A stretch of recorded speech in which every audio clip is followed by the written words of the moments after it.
Now, today, we are gonna see, what if Harry Potter woke up in Spider-Man verse with op powers? Join Patreon for early ACESS of Super Op stories, also adult and steamy Harry Potter stories too. Please subscribe this channel, because definitely I will try my best to provide a valuable content for you all. Also check the description to support the original author for this beautiful creation. The first thing I felt upon waking up is that I'm small. A lot smaller than I last remember being. It was disorienting. The last I remember, I was a 23-year-old student in India studying in Mumbai. It was January 4, 2020 and I was going to college by bus. There was an explosion, and then I'm waking up here. Did I lose my legs or something? Was that a terrorist? No, I can feel my legs just fine. Slowly, I get up out of the bed I'm laying in and take a look around. The room I'm in is magnificent. It's like those you see in movies. So I'm in a rich person's house. But why? Did they kidnap me? PFF'd. I'm not that important of a person. Neither is anyone in my family. And they haven't even restrained me. So kidnapping is out. Determining that I'm definitely not being kidnapped, I get up. As soon as I get up I realize that something is very different. My perception of everything is different. Not wrong, just different. Stumbling a little, I make my way to what I assume to be the ensuite bathroom. Fucking rich people. In the mirror there I can see exactly what is wrong with me. I'm smaller. A lot smaller. That was evident while I was walking over here from the bed. But now I know why I am smaller. I look like a baby. A bloody baby. Well, not exactly a baby. More like a 3 feet high kid. As soon as I look at my reflection and I don't recognize the face in there. The baby face in the mirror, I swallow the urge to scream. Bloody murder and run towards the bed to sleep. Hoping that this is a bad dream. Praying to all the gods in the Hindu religion that I know I go to sleep. The next time I wake up, I have 2 sets of memories. So things are a little bit clearer. One set is a little blurry, and it has the 23 odd years of my life as an Indian dude that I can remember, while the second set is of a 6-year-old white American kid named Harry Potter. Name looks familiar, doesn't it? After freaking out for about an hour on being reborn, I start analyzing my memories. My new name is Harry Potter, my father's name is James Potter.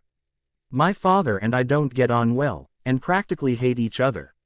My mother died EHIKE giving birth to me, and Norman doesn't talk about her much. He is a businessman and a scientist working in his own company, and he's hired Bernard to take care of me in his absence. So like 90% of the time. But why does everything sound so familiar? Of course it does. I'm in the Marvel Universe. I don't know which Marvel Universe. There are so many of them. But I think it's the Sunny Spider-Verse. That's because my father in this life, James Potter. God, it feels creepy just saying it. Looks like the actor from the first Spider-Man movie. You know, the only Spider-Man trilogy. With Tobey Maguire as Peter Parker. Yeah, that one. I don't exactly know the actor's name. So of course my father in this life is going to be a villain in a superhero's origin story. Well, what can ya do? I can kill him, but I don't think I have it in me to take a life. Plus he hasn't committed a crime yet. Holy shit, it just sunk in. I died, and I got reborn, as a friend to be of one of the superheroes. Well, not yet superhero, but still. He's one of my favorite characters in any comic book. Peter is smart, strong and funny. What's not to like? I can conclude a few things at least. My previous life is over. Either I died, or the 6-year-old Harry Potter from this universe has possession of my body in my original universe. Either way, not my problem. I already hated my life. I will miss my family though. But we were already growing apart. Maybe it was rebellion in me, or maybe it was meant to be. But I won't waste the second chance I've got to live my life from the start again. Well, almost from the start. From Harry's memories I can tell that Norman and I don't get along. He has even hired Bernard just so he didn't have to take care of me. Bernard is to me exactly what I expected Alfred to be like to Batman. In the 6 years of my life, he has taken care of me like a father would. Only he gets paid. But still, he cares for me. While Norman is busy with Oscorp. I don't even think he grieved for my mother after her death. Seriously, in the 6 years, of which I can remember a little from after I was 3 years old. Me and Norman have had 2 conversations that did not result in either one of us shouting at the other. We all know how he behaved in those movies. But I seriously underestimated him. Anyways, I think I have to prepare. Either for my father to eventually become Green Goblin and cause chaos, or in case this universe is joined with Marvel comic or movieverse, then for different alien invasions. Either that or I'll just be stronger just for the sake of it. There are a lot of strong villains in any Marvel universe. From my memories I can tell the date is the 28th of September 1999. I was born on July 14, 1993. I have 10 years to prepare for everything that may come up. But first, I'm hungry. Let's hope Bernard has made my favorite blueberry pancakes. Good thing my memories have merged together. Or else I'd be wondering why I know how blueberry pancakes taste like. Level Up, Chapter 2, October 5, 2009. I've been living my second life as Harry Potter for close to 10 years. I am now 16 years old. The last 10 years of my life have gone really well. The first thing I did after improving my handwriting a lit was write as much as I could remember about the Marvel Cinematic Universe, the Spider-Verse, and just as a precaution the X-Men universe, just in case I ever start forgetting things. It was not a lot at first, though I added a lot of things I suddenly remembered over the years. Mainly I couldn't remember, or in some cases didn't even know the exact dates of an event. Like I know Peter gets bitten by a spider during a school trip to Oscorp. But I don't even know how old he was, let alone the date he was bitten on. As a precautionary measure, I wrote everything in Marathi Hindi mix while using the English alphabets. I kept the book, which I called the Black Book of Secrets, in which I wrote everything always with me and kept on adding anything that I think is relevant. This was because I knew that I will forget a lot of things as I keep getting older. Along with writing MCU trivia, I also begged Bernard to ask Norman to send me to different classes. I began with Taekwondo and Karate at the age of 6, Kenjutsu and Judo at 8. And then kept on progressing and practicing those 3 styles. After getting a hang of fighting in disciplinary fighting styles, I started renting out videos of other martial arts and practicing at home. By the time I was 13, I could say I am proficient in as much as 6 fighting styles. Of course, fighting is not the only thing I learned. A 6-year-old brain is really adaptive, so I took full advantage of it. I began learning everything I could, but hid it all from Norman. Even at the age of 11 I had a pretty decent grasp of high school level biology, and college level understanding of physics, chemistry, math, computer science and programming. I selected my top subjects carefully. Physics and math are a given because I plan to either start up my own Citronics company or work at Oscorp until eventually Norman dies. Chemistry so that I could understand the working of the Oz serum and, if possible, modify it. Computer science and programming were selected because I wanted to learn hacking. And ever since I saw Iron Man 1 movie I had always wanted an AI. Also, these subject skills are those that would not go to waste. I kept my level of knowledge hidden from Norman but told Bernard. I had to beg Bernard not to tell Norman because then Norman would have forced me to skip grades, study more, and as soon as I was smart enough for him I would have been drafted at Oscorp. THNK fully Bernard liked me more than he liked Norman. I told Bernard my plans for opening a company independent of my father when I get old enough. And he was very supportive. When I say I called him Dad a couple times when I got emotional and he smiled at me, I'm not lying. Though these years were amazing, there were tough times too. Getting scolded by Norman for minute reasons one of them. Another was when Norman found my Black Book of Secrets. He thought it was my diary, journal and tried to read it. I thanked a lot of gods that he did not understand my Marathi Hindi English mixed language in texting format. I kept rewriting stuff so I would remember more details and kept adding codes to it. After not understanding a thing written in it he called me a delusional kid writing nonsense, and threw the book at my face. It hurt a lot but I was too busy sighing in relief to actually feel any pain. Physical or emotional. That taught me to keep things better hidden. After learning ethical hacking, I started keeping tabs on my father's company by hacking into it. That man is vile. I first thought that he became evil only because of the defective serum. But What I have seen in the last 2 years of sneaking into his personal files, he has a lot of crimes under his belt. Dealing with criminals, the least amongst them. The reason I hacked into Oscorp is I wanted to know how their spider and Oz serum experiments are going on. The spider experiments had stopped after hitting a roadblock after the death of Richard Parker. And the Oz serum hadn't started yet. After researching a bit, I found out that Stark Industries exists here. Tony Stark was born in 1970 and was now designing weapons for Stark Industries. But no matter how hard I searched, I not find any reference to Reed Richards, Victor Von Doom, or the rest of the Fantastic Four. I couldn't even find evidence if any KF the mutants existing. So I knew this universe was a fusion of the Spider-Verse and the MCU. Why the MCU? Well, the faces matched those of the MCU characters. Steve Rogers as Chris Evans, Tony Stark as RDJ, etc., etc. Now here I am. 16 years old. Junior year student at Midtown High. Best friends with Peter Parker and a good friend to Gwen Stacy. Life was good. We were finally going on a field trip to Oscorp. This was the one, I knew it. Oscorp had started working on Oz serum and an armor for the military a few months ago. So I knew it was time. I had already kept a glass jar with holes in the lid with me. I wanted to get the spider that's going to bite Peter too. Bite me too, so that I could get Spider-Man's powers too. Who wouldn't want it? So here I am standing with Peter and the rest of our class outside Oscorp waiting to gain entry. So Peter, you excited? I ask him with an amused smile. He looks like he's gonna piss his pants with excitement. He says, no shit, Sherlock. This is Oscorp. Their genetic research is groundbreaking. They even have military contracts. Everything is amazing. I always wanted to come work here when I got older. At this point he has stars in his eyes and I had to try really hard not to laugh at him. Yes, I know. My father is the CEO of the company here. Peter, I deadpan. Don't you and your father meet like twice a year?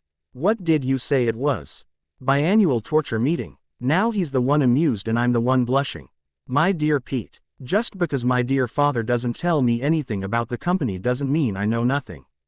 I say indignantly. He gives me a deadpan stare. Yeah, keep telling yourself that. I don't want anything to go wrong today. Ha, classic Pete. He got used to me pretty easily.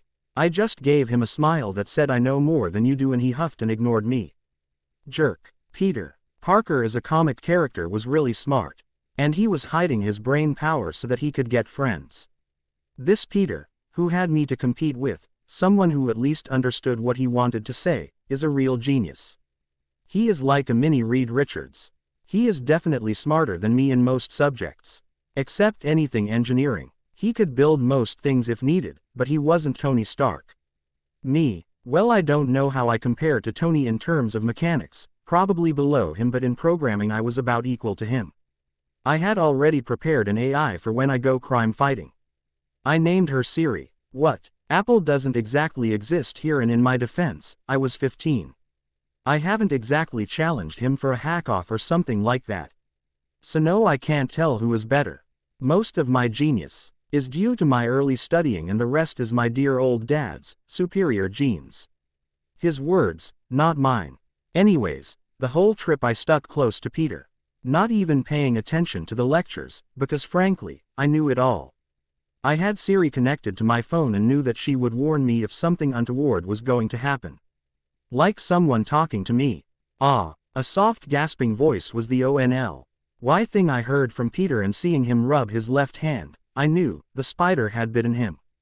Now to find it, I searched around him without being obvious and found it close to my right leg. Thank you God. I bent down to tie my shoe and collected the spider into the prepared jar.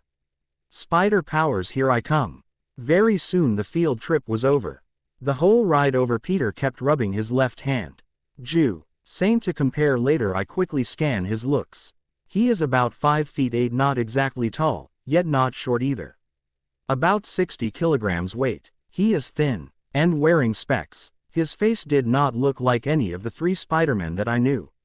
What it means, I don't know. Whereas I am 5 feet 9, weighing 70 kilograms.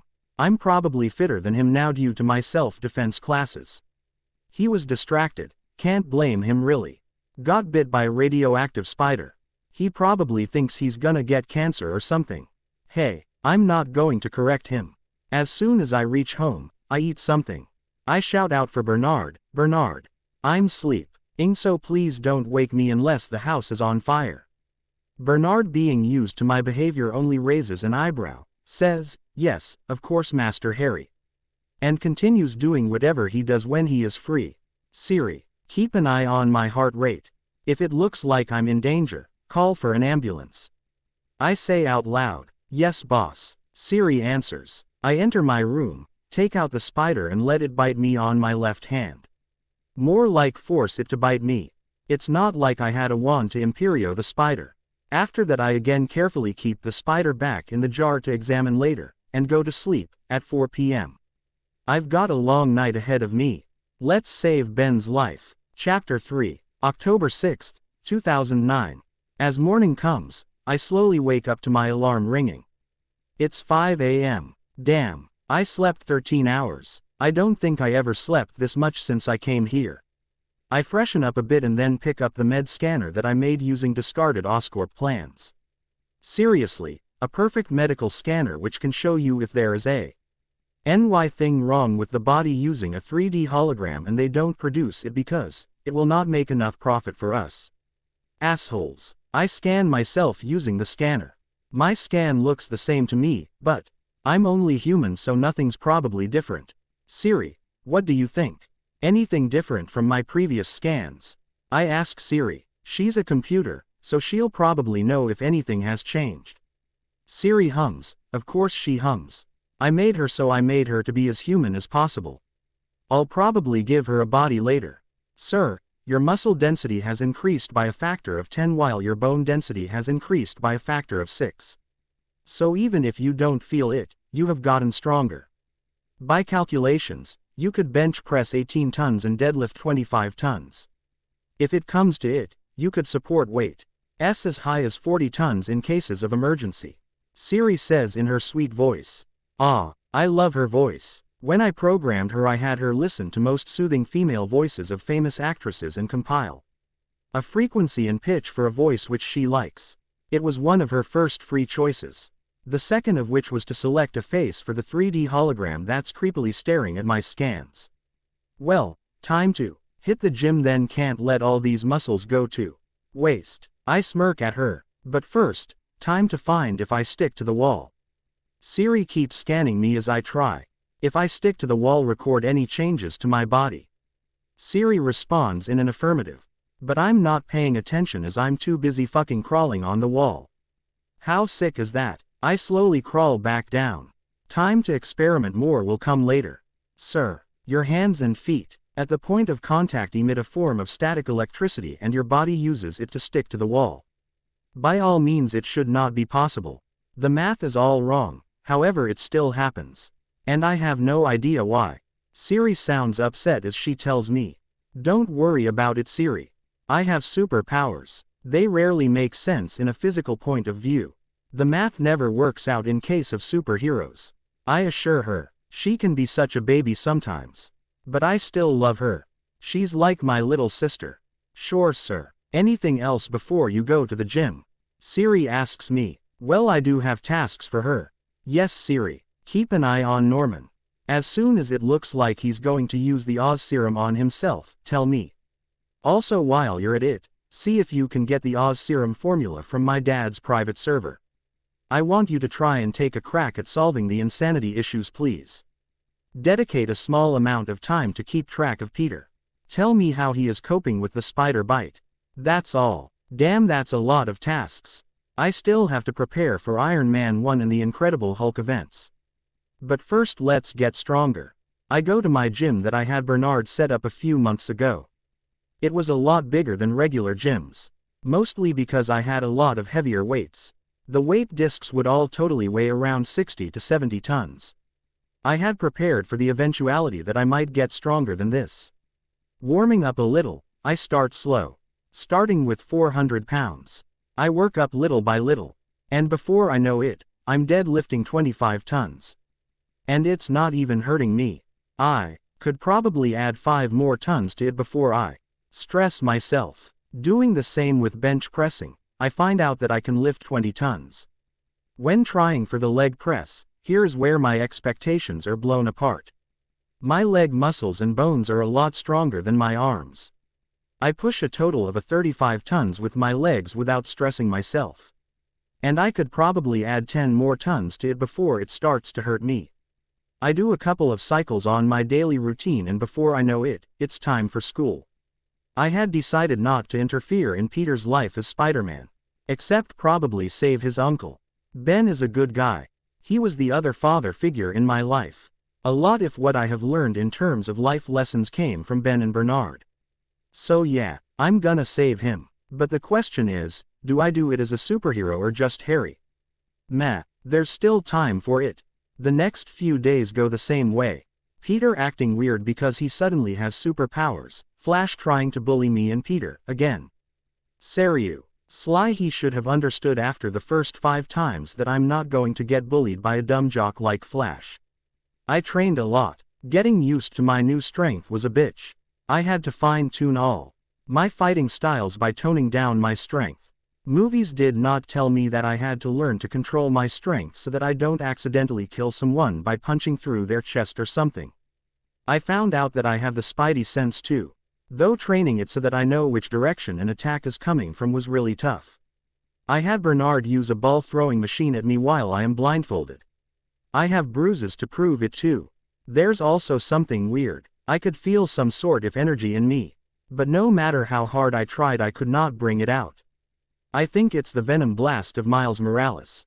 But can't say for sure. It is October 17th now and it's been 10 days since I and Peter were bitten by the spider. Me and Peter were walking home from school as a change when he suddenly says, "Hey Harry, I'm going to buy a car. I think it will help my chances with Liz." Oh Peter, you poor boy. He has had a crush on Liz Allen for 2 years now. But frankly, she is a bitch. I don't normally say that about girls. But yeah she is. Liz knows that Peter likes her and so makes googly eyes at him. But that's more to embarrass him for Flash than to go out with him.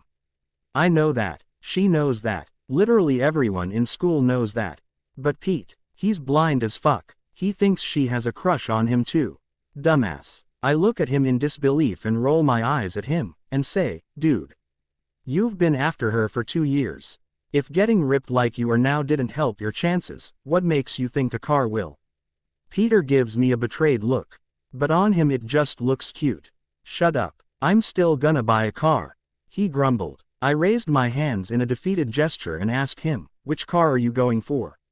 And have you saved the money for it? His shoulders slumped and he says, not yet, no. Dude, I literally thought of buying a car. I haven't thought that far ahead yet. I just snort and shake my head. Whatever you say petty, I say with laughter in my eyes and a smile on my face. He glares at me and hisses. Don't call me that. I just ignore him. So he's about to buy a car. Which means he'll go to that wrestling competition soon. I'll have to keep an eye on him if I want to save Ben's life. Reading and writing in the Black Book has hardwired all the more important details I knew of in my brain. It will probably come in handy. After a few days when Siri tells me at Peter is going with his uncle to the library to study, I go there too. I wear a black hoodie and keep a hockey mask tucked in my jeans. I keep an eye on Uncle Ben's car when he comes to pick up Peter. Very soon I see 2 people running towards the car. One of them tried to point a gun at Ben, but I'm already there blocking his view of Ben. I raise my hands in front of me and slowly get closer to him. You don't want to do this. Please put down the gun. You can get out of here if you want. But please don't make your situation worse, I say to him softly. He looks like he's going to cry. I know from Spider-Man 3 that he needed the money for his daughter or something. Which is why I plan to let him go. He starts lowering the gun which I slowly try to take from him. But his friend has a different idea. He tries to take the gun from him and me. Now that the situation is out of my hand, I steal the gun from his hand like Jackie Chan taught me to, and threw the magazine and gun in different directions. One soft punch later the second thief is knocked out cold. I look at the first guy, Marco I think, and say, you can still get out of here. I don't care about the money, you can still take it and run. He gives me a nod and takes the money and runs away. Ben looks at my masked face, smiles softly and says, "Good job, son. You handled that well. May I ask why you wore the mask?" I reply, "I didn't exactly plan to do this. That guy," pointing towards the direction Marco ran at, "looked like he really needed the money, so I didn't worry about him. But this one," I point to the knocked out thief. "He looked like he robbed for the sake of robbing. And in case he ran away and saw my face, I didn't want him to try and find me. I'm not stupid." I grumble the last part. "Either way, thanks for that." He looks like he's going to say something else, but it is at that point Peter comes back. He looks at the knocked out thief, the gun on the floor, and pales for a second. That's what I wanted, him feeling a little guilty. He could have stopped the thieves, but he didn't. Combined with Ben's famous line, "With great power comes great responsibility," and now Peter will definitely be the Spider-Man. Before they notice me again, I'm gone from there. I can see Peter and Ben hugging. Peter is almost in tears when the cops get there to arrest the guy. Ben tells the cops that there was only one thief and a person in black knocked him out. My speech had an effect, I think. A few days later, JJJ started complaining about the web-slinging menace that is Spider-Man. I love that guy. No matter what Peter Day, Jameson will always complain about him. Now that Peter has made himself famous as the friendly neighborhood Spider-Man, I think I should make an entry too. But I can't enter the stage too soon. Two superheroes with spider-like powers coming out within a month of each other will raise some eyebrows. Norman will lose his shit when he finds out. Hell, he lost his shit when he found out there was one Spider-Man.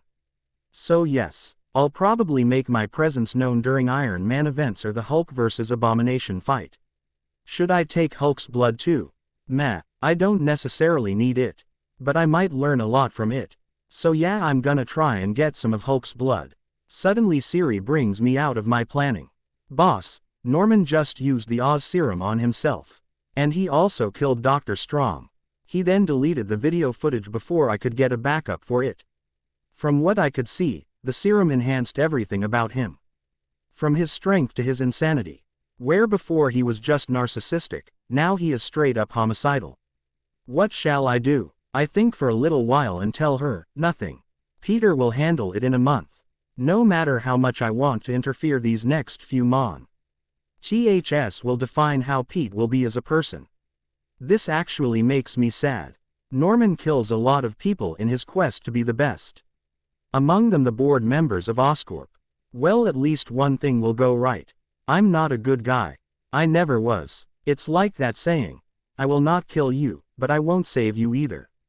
I'm not like Peter. I won't not kill someone just because I don't kill. If someone is going to be a strong opponent and killing them will make my life more secure, then fuck yeah, I'm killing them. But only if their crimes are high enough. I'm not going to kill petty thieves. But Wilson Fisk, Hammerhead, Rhino, yeah, them I'm killing. Well, it's still a few months away. Let's design my suit first. I rub my hands together. Mawahahahaha. Cough cough. Boss, your evil laugh needs a lot of work. Siri, the evil little lady, tells me. Shut up, Siri. I grumble. Let's get on with it. Siri, start a new project titled Arachnet. Start with first scanning my measurements for an armor. Use the Goblin armor as the base. I order Siri to work on my Spidey uniform. The name is a work in progress. Yes, sir. Any changes to make, or should I keep it the same? Siri asks me after the scan is complete.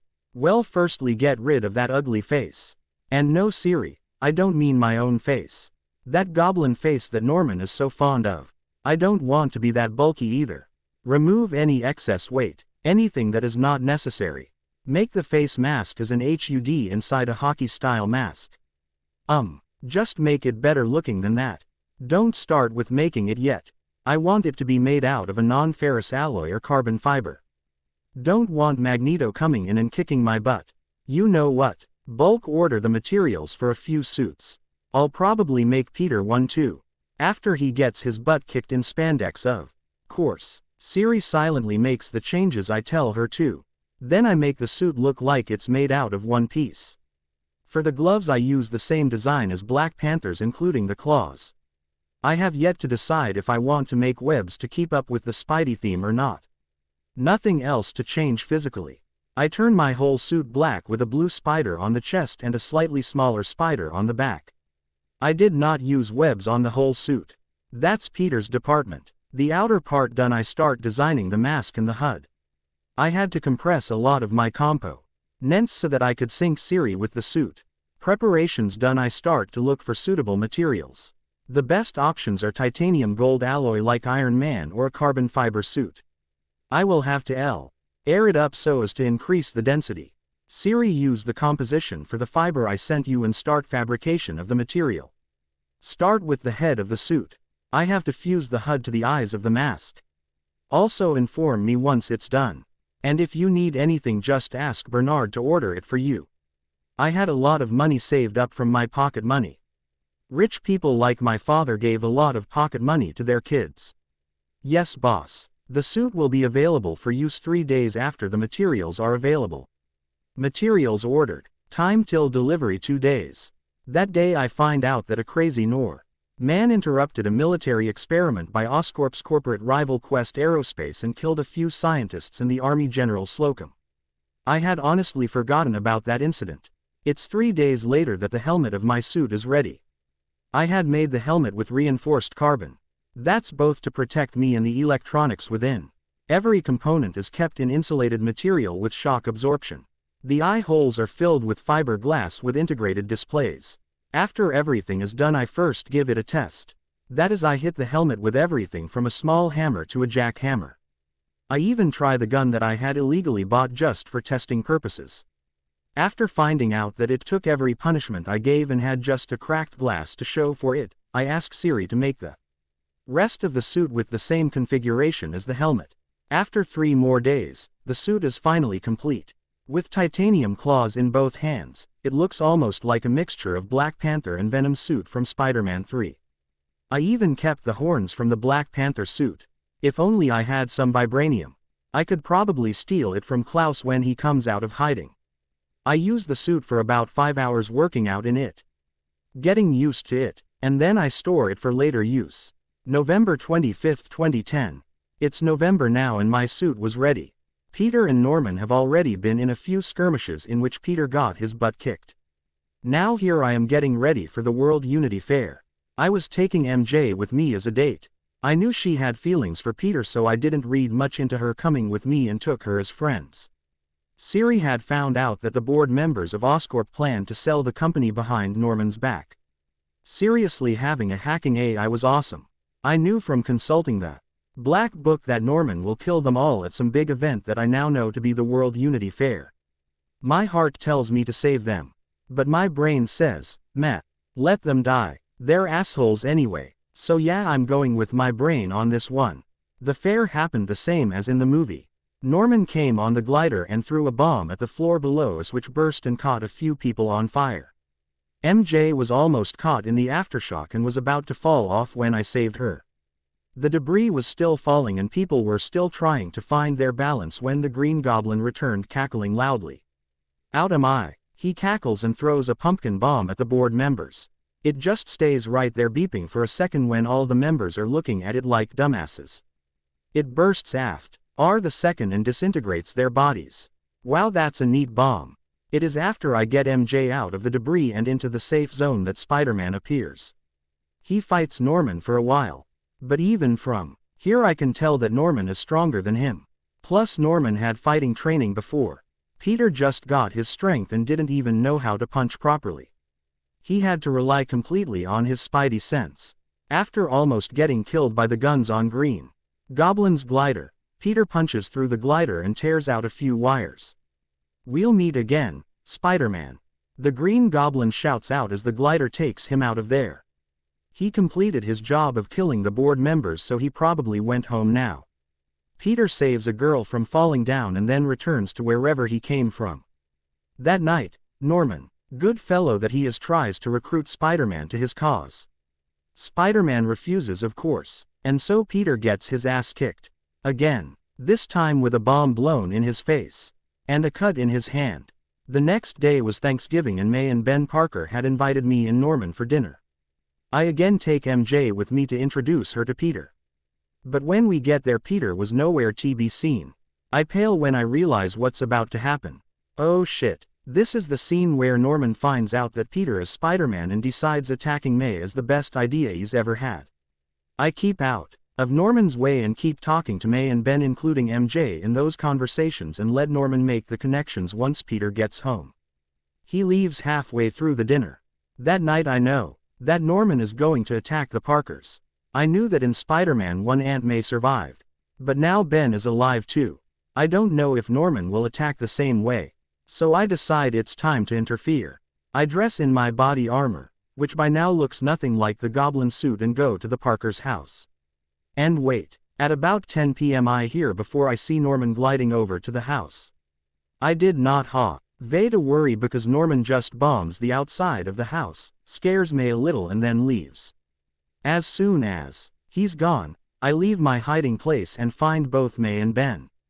May has just a few scratches but Ben is hurt. He'll live, but I had to be quick.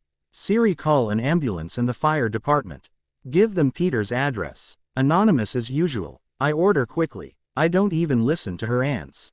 And I open the first aid box that I had and quickly clean and cover the more severe looking wounds on Ben's body. It is not the full treatment, but it'll do for now. It's 6 minutes later that the ambulance gets here. By this time I had already brought both of the Parkers out of the burning house and on the pavement. As soon as I hear the ambulance coming, I get out of there and stay hidden on the roof of another building. Soon the ambulance leaves, taking both Ben and May with them to the hospital. 2 minutes after that the fire department gets here. When it looks like the fire is under control, I go home. Damn, that took a lot of time just traveling.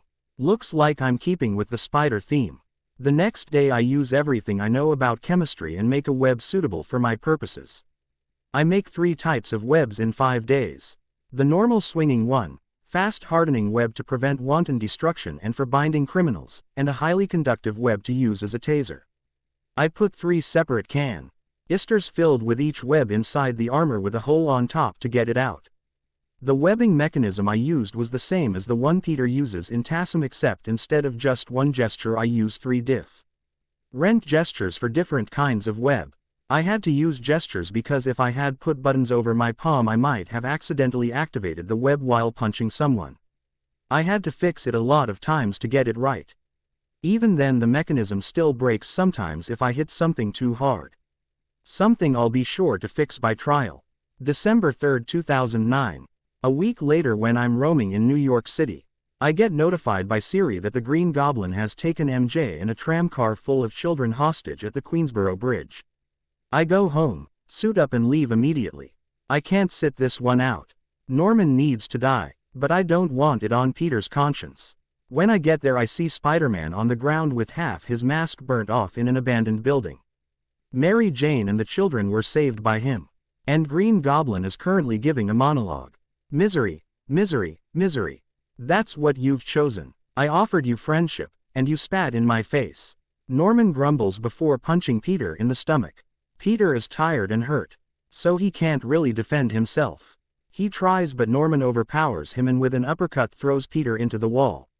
He tries using the web to get away, but Norman still kicks him down. It was at this point that I decide to move in before Peter breaks any more bones. Yo, GG. Try and hit someone your own size. I say before I drop in front of Peter and land a cock on Norman's face to throw him away from Peter. You okay, Pete? I ask him without taking an eye off Norman. Who? What? Harry, why are you here? He whispers the name, thankfully. I don't want my father to know that his son is trying to kick his ass. Later, Spidey. Let's kick his butt first. I don't think I'll be able to do it alone. Rest for a bit and then join in. Saying this I extend my claws and run at the now standing Green Goblin. I try punching his face, but he catches my punch in one hand. But there's a difference between Peter's sloppy punch and my trained punch. The 4C of the punch pushes his hand back and hits his hand on his face. And who are you supposed to be? He asks me. Your son, I want to say just to spite him. But I hold my tongue and ignore him. While he is distracted, I kick his stomach and send him flying back through the wall. And web him there. He easily breaks through the normal web and measures me up. You are strong, I'll give you that. Join me and we'll rule the world together. You can be the heir for my kingdom. Seriously, do you have any other sales pitch? Again I ignore him and try punching his right cheek. He blocks it with his left hand and punches forward with his right fist. I divert it and judo throw him towards Peter, who by now is ready. Peter kicks him in the back hard enough to break Captain America's spine. Norman, of course, stands up again. Although a little wobbly, I see that Peter is going to sweep his legs from under Norman. So I go high and kick Norman's face. That combined with Peter's leg sweep throws Norman on the ground. Now I don't give him a chance to recover and climb on top of him. I take off his mask and start punching his face without a break. Santo P. Please say stop, he whispers. I stop and make him sit up. He's going to try and kill me with the glider, isn't he? Peter, stop him, it's me. Norman tries. Peter sees Norman and just lets his guard down. Dumbass. Mr. Osborn, you killed those people on the balcony. Peter turns white with fright. The Goblin killed them. I had nothing to do with it. Don't let him take me again. I beg you. Protect me please. Now he's playing the crazy card. He looks like he's seen a ghost. Wow, Norman's a good actor. You tried to kill Aunt May and Uncle Ben. You were going to kill MJ. Your performance at the Unity Fair almost killed your own son. That's my boy, Peter. He started with a whisper and now he's roaring at that point. But not you. I tried to stop it. I couldn't stop it, but I never hurt you. He says, you were literally kicking high. Like 5 minutes ago. I knew from the beginning, if anything ever happened to me, it was you that I could count on. It was you, Peter Parker, that would save me, and so you have. Thank God. Give me your hand. Believe in me, as I believed in you. At this point he's selling it real thick. He tries to stand up again. But it's still wobbly. I've been like a father to you. Be a son to me now.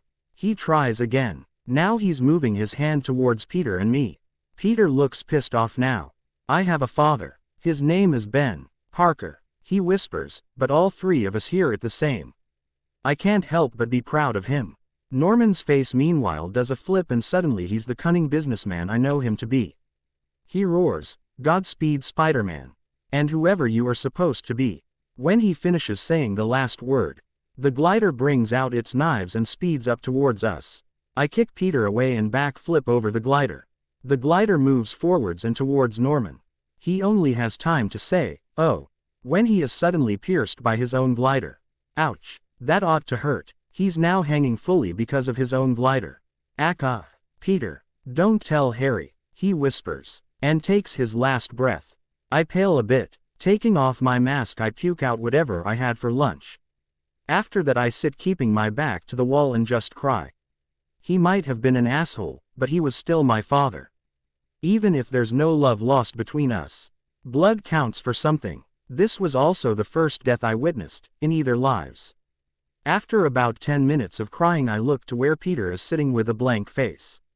He doesn't even know what to do now. Gathering whatever energy I have left after this ordeal, I go towards Peter and hug him. This brings him out of the trance and he starts crying. Grat. Now we're both crying. We sit there crying for about 10 to 15 minutes when suddenly Peter pushes me away. He says, "I'm sorry. I'm sorry. It's all my fault. If I hadn't been Spider-Man your dad wouldn't have died. I'm sorry. Please forgive me Harry. It's all my fault. It's all my fault." He's mumbling and blabbering now. So I take off my gloves and just slap him silly. Peter just looks at me. Still crying and softly mumbling. Peter, listen to me. I shake him a bit. Whatever this man was not my father. My father was greedy, opportunistic, a vile man with criminal contacts. But he was not someone who would hurt your family just to get back at you. He died, Peter. James Potter died as soon as he took a defective experimental drug to enhance himself. He killed his own mentor as soon as he woke up from his drug-induced trance. Peter, that was not my father. I reassure him. Oh, he was evil, but Peter doesn't know that. As I said, I don't want it on his conscience. He still doesn't look reassured, so I try again. Peter, did you control the glider? He shakes his head. And did you move out of the way of the glider voluntarily? Again, he just shakes his head and whispers, "No, but I was going to." "Yes, but you didn't. I moved you away, Peter. I knew what was going to happen when I did it. If you want to blame anyone, blame me. But above all else, remember. This death rests solely on Norman's head. It was not on you. It was a little on me. But mostly, it was on the Green Goblin. Get it? I gently explained to him. This might just make him try harder the next time a supervillain comes knocking. Peter nods. I look around a bit and say, let's get out of here. I'll take the glider and my dad home. You go bring MJ home, rest for a few days, take care of May and Ben, and then we'll talk. All right. Again Peter nods. I don't think he's out of shock yet. He's still in a trance when he jumps out of the window. I hope he gets home okay. I look at Norman's hanging body and sigh audibly. You just had to be the best, didn't you, Dad? Let's get you home. Don't worry. No one will ever know what really happened here. I pluck out the glider, pick his body up and get on the glider. You see, ing the controls on Norman's hand, I glide safely to his secret hideout in the house. I look around. Damn, he has a nice stash of weapons. Ignoring the temptation of nice sweet-looking bombs, I take the body out and keep it on the sofa.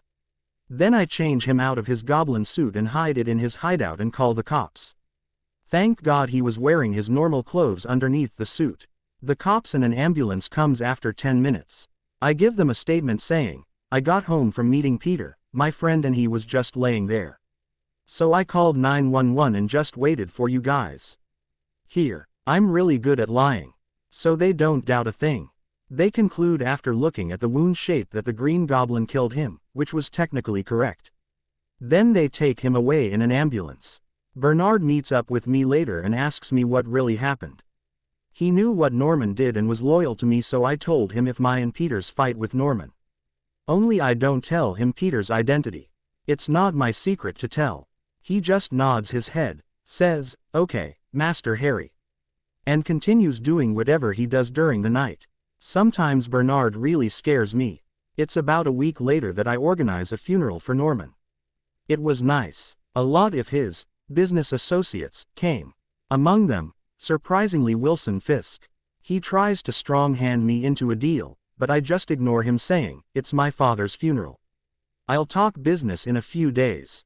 For a person like Fisk, being ignored ought to have hurt more than being punched in the balls. Now that I have a business to handle, I pass out of high school early and start working on my college applications. Until I can complete college, Bernard was asked to handle the office of CEO in my place. I'm still the highest shareholder and I ain't selling a single share. Business handled, I turn to my current meeting. Peter Parker. He took longer than I anticipated but came to visit today, 2 weeks after the fight. Joy. This talk will be amazing. Since when do you have superpowers? Peter starts off. Real smooth there, Tiger. Since when do you have superpowers? I return with narrowed eyes. I know exactly when, but I'm not gonna tell him that. I got bit by a radioactive spider during our field trip. When I got home, I passed out and woke up with them. Now you. Wow, he actually told me. I thought he'd have haggled a bit. Same. But I didn't pass out. When I got home, I suddenly got hungry, ate a lot of food and then slept for like 13 hours. So what can you do? I've seen your strength, the web swinging and sticking to walls. Anything else? Oh, and is the web organic? That was a question I needed answered. I had some really uncomfortable questions regarding his web if it was organic. What? No, it's not organic. I made the web. He looks disgusted. Hee hee. And that's that. I can only do those things. Can you do all those things too? He hesitated a bit. I guess he doesn't want to be the only freak. Yeah. I can lift up to 25 tons. Stick to walls using static electricity. And stun someone using my internal static electricity. Although I haven't tried it yet. Yeah, you heard me right. I unlocked the Venom Blast. Suck it, Miles. No, wait, he's like 7 to 10 right now, I think. Don't suck it, Miles. It was a lot of work but I managed it. Haven't yet learned to control it completely. But it's like a few days work at most. Wow, that's cool. So like, can you stop the heart using electric pulses? Or what about using it as an EMP blast by increasing its intensity? Or, I cut him off before he can go full nerd on me. Whoa there, Petty. Keep calm. Breathe. We'll train together for a few days a week and see what the other can do. You use just your strength and spidey senses to fight.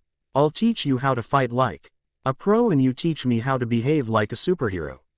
I don't know if you noticed but I'm not exactly a superhero material. I said with a smirk. I just need an excuse to fight with him. Being known as Spider-Man's friend not sidekick will look good on my resume. He has a huge smile on his face when he answers me, yeah sure man. His smile drops a little and he hesitates a bit before asking, did you know that Norman was the Green Goblin? Yup, that's the question I wanted to avoid. I sigh audibly and gulp. I didn't want to believe that he was the Green Goblin. No matter how much we hated each other. No matter how much he liked to point out to me that I'll never be as good as him. He was still my dad, you know. I first found out during the Unity Fair actually. I already knew it, when he threw that bomb at the board members only. Did you know they were going to sell the company? Yeah, he didn't like that. Norman was the only person who could have benefited from their deaths. And me. So no, I didn't actually know it was him. But I suspected. I knew it from the start. Peter's silent for a few minutes just staring into space. He believes me, I know. After the silence starts getting uncomfortable, Peter looks at me and says, thanks for talking with me. I know we haven't been that close for a few days. Also, thanks for the help that night. I really appreciated it. It was no problem. It was my fight too. I smile softly at him. We talk for a while later and then he leaves. It was a good talk. We decided to meet up next week to train together. Finally, the first part of my superhero career was done with. Spider-Man 1 was over. I don't think the next 2 movies will count in this universe. But still, I will now have to keep an eye out for Hulk and Iron Man. Life was good. OZ2. Chapter 5. March 12, 2010. It's been 3 months since my father's funeral. After 2 weeks of grieving, I had decided to tackle the Oz serum myself. Siri is smart, but she's still an AI. She doesn't have sentience yet. After about 2 months of working on it, I had finally cracked it. I managed to separate the insanity factor from the serum. But first I had to see if the new serum that I named OZ2, which was now turquoise in color, was even compatible with me now that I had Spidey blood in me. Good news was, the serum was compatible. But what I observed was that I had to inject the serum directly into my blood for it to work. The method that Norman used for OZ1 did not work with OZ2. The bad news was, due to both the method and my Spidey status, the serum had to stay in my bow. Die for 2 weeks for it to completely bond with me. So now here I am, 2 weeks after taking the serum. Adding weights to the bar to see how much I can lift now. Right now I'm going 35 tons without actually reaching my limit. And thankfully no homicidal tendencies. That was my greatest fear. Siri even had orders to kill me while I'm asleep by dropping something heavy on me if I turn out to be like the Green Goblin. Siri, what do you think? Can I cross 50 tons? I ask her. Sure sir. My bet is on an even 54 tons, after which you'll find it difficult to lift the weight. Since when can Siri bet on things? Huh, you learn something new every day. Well baby girl, my bet is on 60 tons to be my limit. How about this? If your estimate is closer to the limit than mine, then your first body will be made of vibranium. I want to see her reaction to it. Is she starting to learn more? I know I built it in her system to try and learn new things, but I didn't think she'll progress this much in 3 short years. You sure, boss? Where would you even get that much vibranium? Currently there's only about as much vibranium to build maybe 2 arms, or one of your suits. Siri asks me. She's excited. And nervous. Well, that's good. She's starting to show emotions. Hope it doesn't turn into a Skynet situation. Oh Siri, you have so much to learn yet. I'll give you a task. Find out everything you can about Ulysses Klaue or Wakanda. It's a small country in Africa. If you manage to even find their servers, I'll tell you more about it. If she manages to hack into their servers, it's all the good for me. Their technology. Just imagining it makes me salivate. Yes boss, I'll get to it right away. I'll notify you after I find either one. Is that a smile in her voice? Wow, my AI is learning fast. Well, back to task. I managed to lift 58 tons before the pressure becomes too much for me to handle. Close enough to 60 tons. And way better than my previous record of 30 tons. 40 more tons and I might manage to actually hurt the Hulk. Now I could probably fight Loki one-on-one in only hand-to-hand. You know, ignoring the fact that he's a 1,000 years old and probably knows a lot about fighting than me. And that he belongs to a warrior race. Freshening up a bit, I call Peter on his phone. Hey Pete, you up for training today?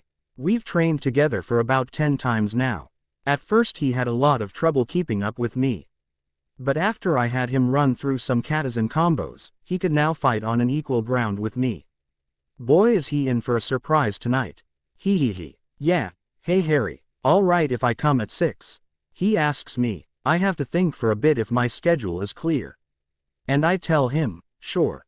I'll tell Siri to let you in when you get here. He shuts the phone down. After acknowledging my statement with only a, okay, cool. I think about what I still have to do in these next months. I already had a place in NYU for the next term's engineering course. So that's one problem down. Iron Man events have already started. Tony Stark has been kidnapped for about a month now. So Tony will escape in about 2 months after this, and about a month or two later the big fight between Iron Man and Ironmonger will happen. Hulk 2 events timeline is not exactly known. I only know that they'll happen this year, sometime after Iron Man events. Nothing else special is supposed to happen this year. I'm fiddling with the HUD of my mask when Siri informs me that Peter is here. First we warm up a bit. Then he lifts the weights for about an hour in different cycles. He can lift close to 28 tons now. But he can support as much as 40 tons. Still it takes a toll on him. When we start fighting he could feel that something's different. When I start punching he definitely feels something very different. My punches are faster and stronger now. He flips back and just looks at me like I'm some puzzle. You know Peter, you're a nice guy. But you're not really my type. I smirk at him. Shut up, Harry, he grumbles. There's something different about you. What did you do? He narrows his eyes at me. I was amused by his reaction. You don't know. Well, when a guy gets to a certain age. He interrupts me before I can continue. That's not what I mean and you know it.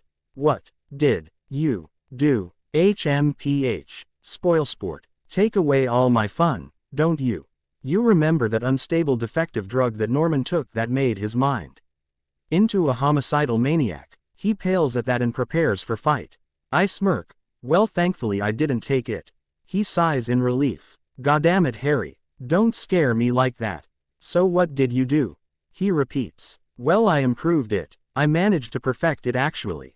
I and Siri worked together for close to 2 months on this and removed the impurities that caused the insanity. I call it the OZ2. I tell him while showing him the data I had on my phone. I look at him seriously and say to him, now that I've told you, if I suddenly get homicidal then please kill me before I hurt someone too badly. I'm smart enough to be a danger to a lot of people if I go dark.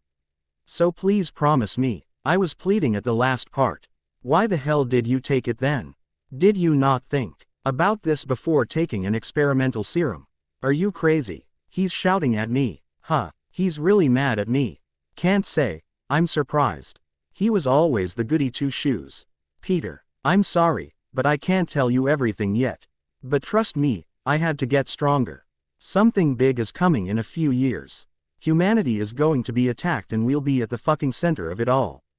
Peter, trust me, I'll tell you everything on the 28th of September 2012. Not before that. Can you wait for that much time? Please. I wanted to tell him everything, but I don't think I could handle it if he doesn't believe me. For starters, he's my best friend. At the same he was also my favorite character ever.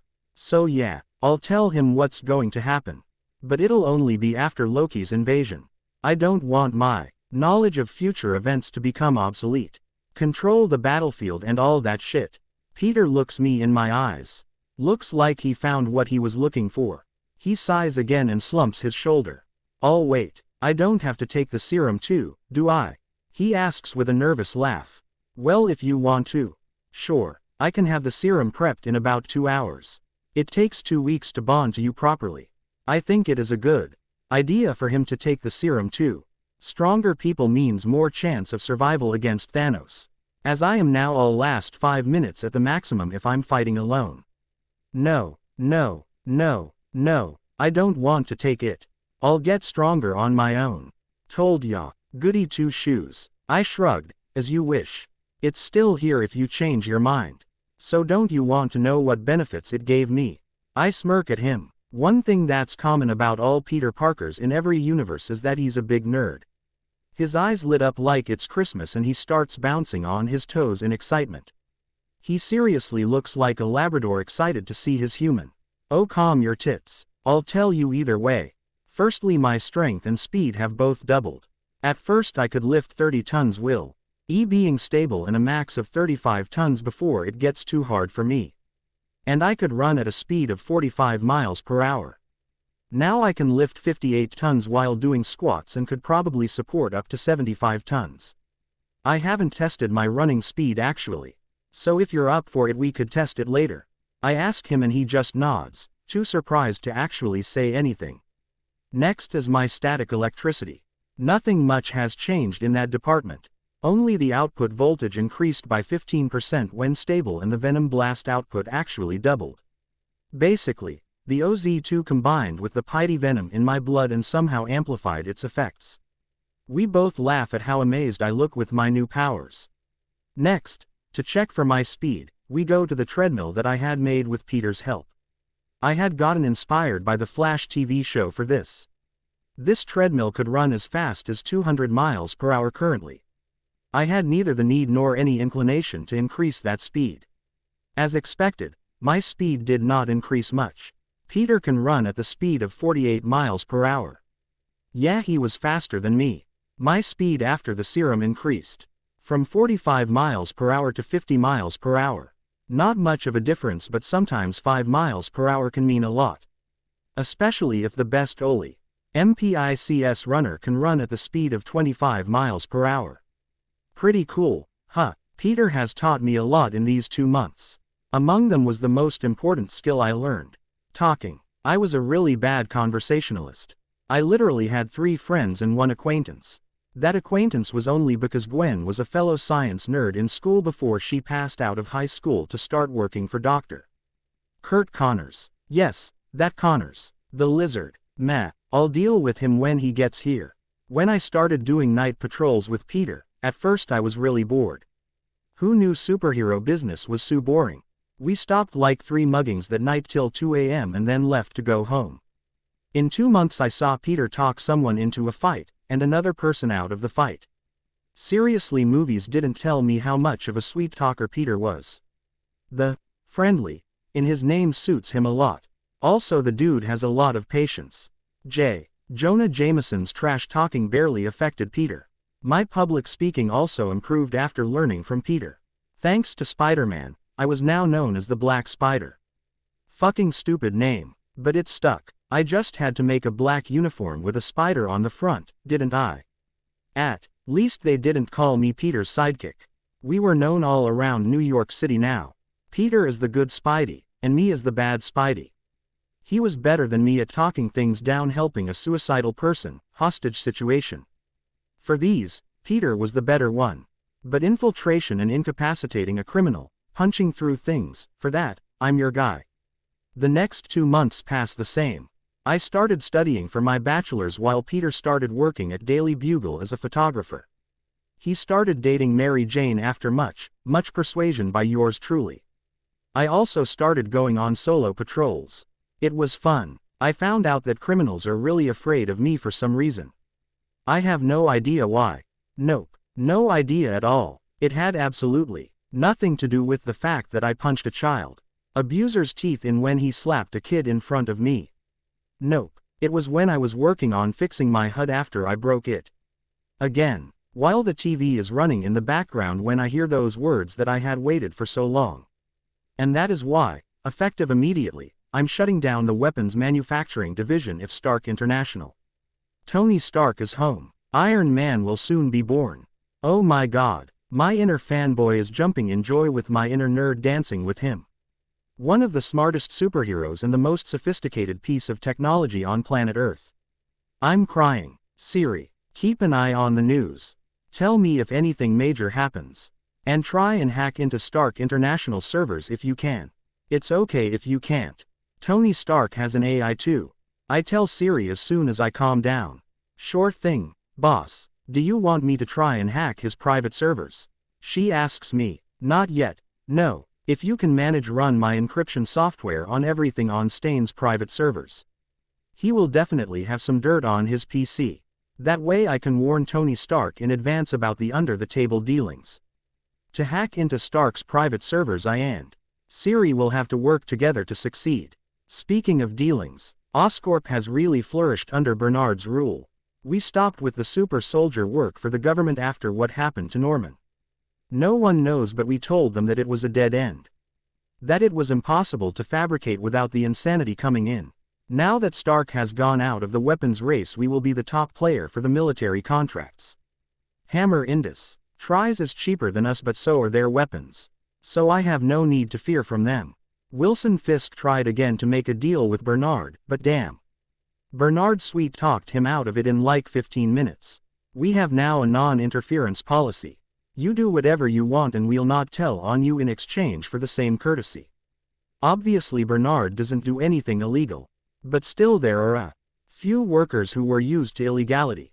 Getting them online was a tough job, but not too hard for Bernard. Have I ever said that the man scares me? He does. Anyways, after fixing the suit and making some color changes, nothing major. I go to the gym to prepare and then sleep. Major events start happening now. I'll have to be ready. Iron Man 1, here I come. Lizard and Iron Man, Chapter 6, May 17, 2010. It was 2 weeks after Tony Stark's controversial press conference. He had, as promised, shut down the weapons manufacturing division of SI. Thanks to that, the military contracts started coming into Oscorp by the dozen. My weapons designers and scientists had developed 3 new guns that they wanted to sell. And what better time to sell them than when the military is desperate? The genetics research was going good. Dr. Connors and Gwen Stacy were starting to hit a roadblock in their research of the lizard cells. Dr. Connors wanted to regrow his hand, and he had become desperate. I should have really seen this coming. I say as I swing towards Oscorp Tower. He had taken the formula a few days ago and gotten turned into the lizard. And now he wanted to turn everyone else into a lizard-human hybrid too. Joy. Let's all sing Kumbaya later now, why don't we? Peter was already on site with Gwen Stacy trying to help him turn Connors back into, well, Connors. I really hope Peter's not cheating on MJ with Gwen. When I get to Oscorp, it's to see that Peter is barely holding the lizard back. Gwen is nowhere to be seen, thankfully. While Officer Stacy, Gwen's father, is shooting at the lizard. It looks like lizard is going to shish kebab dear old George. Immediately I go into professional mode. I pull Stacy away from the lizard and take him to the next building over. That way he won't disturb anyone else and he won't get killed. Before I can go, he gives me a canister filled with some blue concoction. A gift from Gwen, my daughter, he clarifies after seeing my blank look. She said that it'll turn him back. Thanks a lot, officer, I say, and then go to Oscorp again. Peter's mask is laying on the ground and he's being chalked by the lizard's tail. Kinky. I quickly cut off the tail and save Peter first. I throw him the canister. It's the cure. Go. I'll keep him busy. I order quickly and start attacking Connors. Man, he's strong. My hits have an effect on him. Just a bit, but his hits just hurt so much. He's stronger than me, no question about it. But I have to just keep him busy, so I handle him just fine. He claws at me, I duck. I swing at him, kicking out. He catches my kick and throws me away. Oomph. Damn it, Peter. Be quick. No sooner that I say this, both me and Connors see a blue explosion occurs in the sky. At first I see him smiling. He thinks it's his serum that got blown. He thinks everyone will be lizards. Boy, is he in for a surprise. After a few seconds, when the blue cloud reaches us, the lizard starts screaming in anguish. Such a sudden change is bound to be painful. No, he grumbles and quickly falls down, passed out. That was anticlimactic. I feel Peter dropping down next to me. We both look at Connor's naked body for a while, after which I web him up with the incapacitation web. I look at Peter's face, his unmasked face, and say, next time, you'll be the distraction. He laughs at me. The asshole. Yeah sure. Thanks for coming man. I don't think I could have handled it.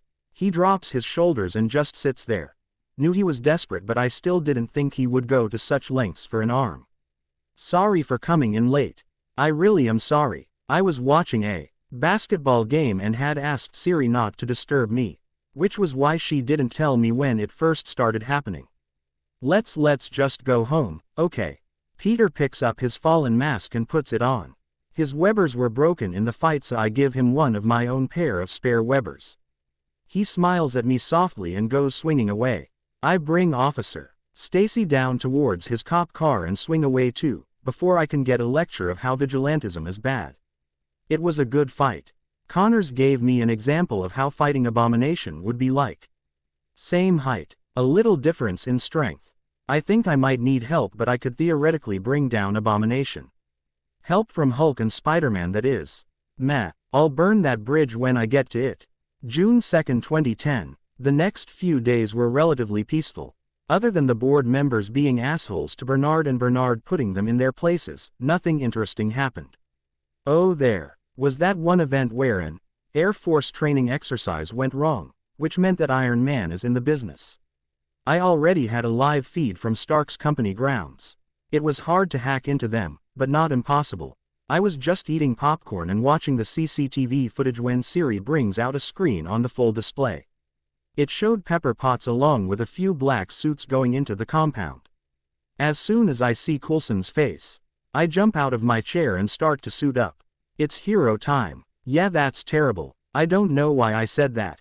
Siri, call Peter, tell him to suit up and get to Stark compound. And tell him to be quick about it. We need to minimize the damage done. I order and start swinging towards the fight zone with the help of my HUD. I get there just as Ironmonger steals a bike and hits Tony with it. The two Iron Titans are doing so much damage. Even S.H.I.E.L.D. will have trouble covering this up. The priority is to decrease the damage done. So I swing closer to them. Stain was stepping on Tony and monologuing, as every super villain does. I built this company from nothing. Stain throws Tony into a bus, which was thankfully empty. Nothing is going to stand in my way. Least of all, you. Now he has a rocket aimed at the bus. I fire a web at the rocket and prevent it from being fired. The rocket bursts in its place at Stain's shoulder and knocks him back. That ought to have hurt him. I turn to Iron Man who's now standing and looking at me. Probably trying to scan me. It'll keep him down for a few seconds. I'll throw him back to your compound. We'll fight him there. If he roams the roads freely he'll do even more damage. I order Iron Man. I don't wait for him to acknowledge it and pick up Ironmonger. It weighs about a ton so nothing I couldn't handle. I jump into the air and throw Ironmonger high into the air towards Stark's compound and start swinging towards there. Siri, is Peter here yet? I ask Siri. Yes he's here. He just got here actually. She answers. Perfect timing. I call Peter's phone. Yo, Spidey. I'll help the smaller red suit deal with the big gray one. You're on damage control. We want 0 casualties. He knows what he has to do. We've done the same for some small-time criminals during shootouts. Sure, I'll join you once the cops have it all handled. Spidey says. Okay cool. Oh and don't talk to any of the black suits. They're dangerous people. Government agency but a lot more efficient. I warn him. I don't want S.H.I.E.L.D. to be after me and Peter to join their super secret boy band. Really vague, but okay, he says confusedly. At this time I'm once again at the compound. Iron Man is on top of his factory building. I join him as he's talking to someone, probably Pepper or Jarvis. He removes his left-hand gauntlet when Ironmonger returns. I sigh loudly and again interfere. Ironmonger is strong, but he has nothing on even the lizard. He's about to punch Iron Man when I jump in and catch his punch. In one hand. I don't know who was more shocked, Tony or Stain, but it was damn funny. I laugh and start punching Ironmonger. After getting out of his shock Tony joins in. I'm faster than Ironmonger so I manage to land far more hits than he could defend against. When I feel he is enough distracted I bring out my claws and stab into the suit. Right where the arc reactor is. I pluck out my hand, and the arc reactor comes out with it. I throw it to Tony who's too shocked to do anything and then start tearing into the now disabled suit. Within a minute the ironmonger is now just a pile of broken metal. Pieces and weapons, and Obadiah Stane is a scared little girl.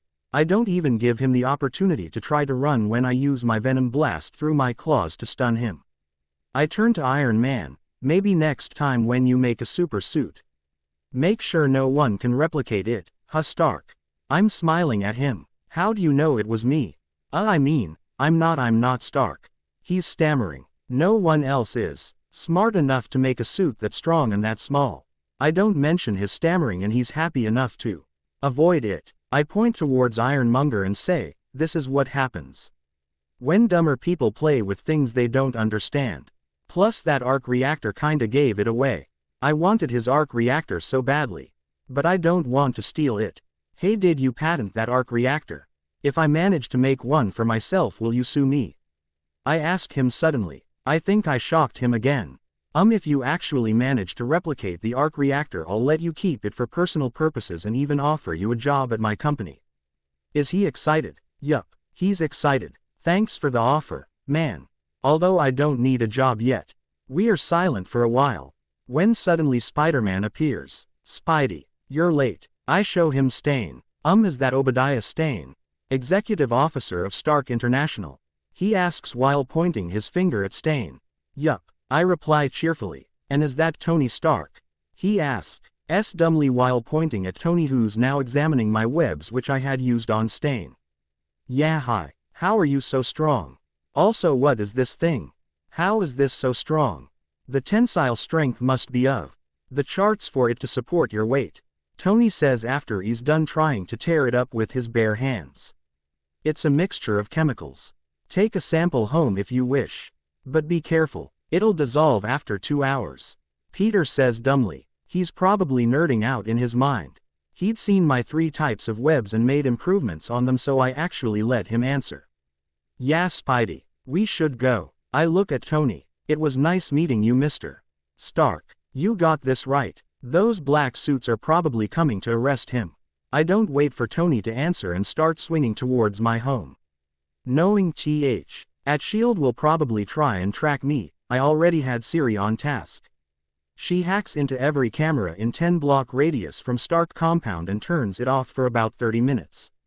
It's enough for me to change into my normal clothes. It's not much, but it's enough. I'll have to invest in a stealth suit soon.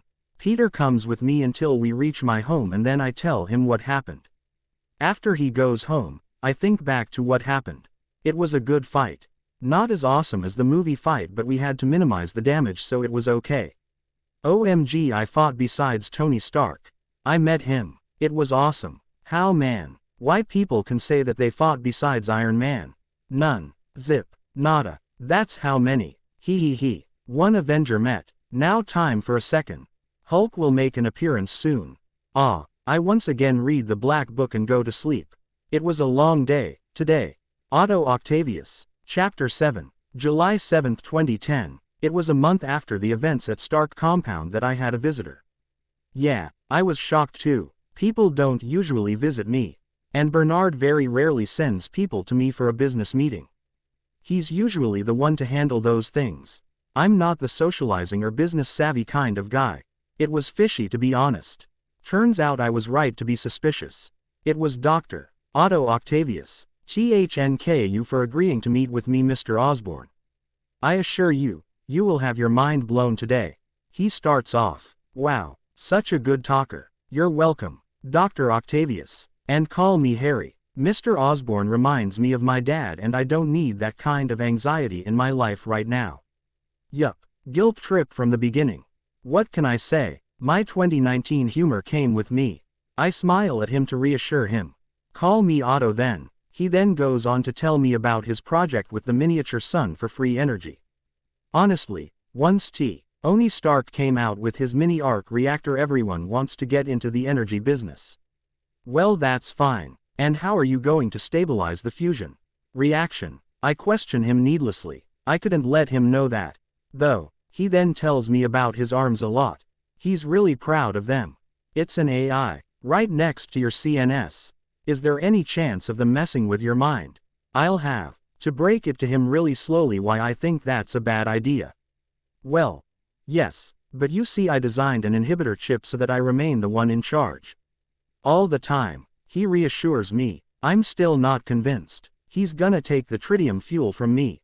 I'm gonna basically sponsor a small sun. So yeah, I'm asking questions. I look at the report he's prepared for this and read it. The containment field is good. Maybe a little more intensity would help. You made the arms resistant to electric as well as magnetic interference. That's good. But there's a few problems. Firstly, your report didn't mention anything about the chip being resistant to any of those. Secondly, even if it's protected from electric and magnetic fields, the chip might just fry if you get too close to the sun or if the sun gets too close to you. He's shaking. I don't know if it's anger or fear. I'd be pretty angry if a teenager tells me my experiment is wrong. He wipes his hands on his pants and looks at me. I can see that he's holding his tears back. Mr. OSB Harry. Please. It's my life's work. I want to make it work to make our world a better place. When this works, our whole lifestyle will change. Please think about it. At least he's passionate. I think about it for a while. While the experiment is a guaranteed failure on its current path, we could probably make it work. I look at him and say, Otto. As it is now, it won't work. There's just too many variables we know nothing about. No one's ever done this before. Before a public showing, let's start with a smaller scale sun and observe it for close to an hour or two. We'll see if the sun is stable, and if so, what happens on the outside. How will the heat affect your arms? We'll make a spare inhibitor chip, same specs, and see if it can tolerate the prolonged exposure to the sun. I'll cover those costs. If it works, then we'll gradually increase the sun's size and take more readings. We have tritium to spare. Not much, but it's enough. After that we'll talk about a public showing. All right. At least this way, if the experiment fails and he turns from Dr. Octavius to Dr. Octopus, then it won't be public and my company won't be dragged through the mud. LSO, I could take care of him then and there. Otto starts crying and I can see that he's relieved that I'm not outright rejecting the experiment. I would have, but then he might do it just to spite me, and then it's a repeat for Spider-Man 2. Better the evil you know and all that shit. He controls himself and stands up. Great. Now I gotta stand up too. I stand up with him and he looks at me, still in tears. He says, thank you. You won't regret this. I'll go and tell my wife. We will have to do some more calculations for the smaller scale models, but it'll be fine. Again, thanks a lot. We set up a date for the practice run at my lab so that I can have Siri keep an eye on the process. Plus she'll get the schematics for those mechanical arms for me, which is a bonus. July 15, 2010. A few days later we do the scheduled experiment. We, meaning Peter, me, Otto, Bernard, Rosie and one of the lab technicians from Oscorp are the only ones there. The techie is there only for the handling of the Mac. Heinz, and so that this seems like an Oscorp operation rather than a Harry Potter operation. It's the first time so many people have been in my private lab. Siri was excited to meet them. Otto got a hell of a surprise when he found out that I programmed her when I was 14. He probably thought I was just a spoilt rich kid with no knowledge other than how to throw my money. I loved his reaction when Siri showed she's capable of emotions when she insulted Otto for assuming those things about me. As a fellow nerd, he took it how I expected him to. He laughed out loud and looked around in wonder. An AI showing emotions is no small thing. We start the experiment and it's all going good for the first 2 hours. The spare inhibitor chip is stable. Both Siri and Otto are keeping an eye on the EMF readings as well as the chip.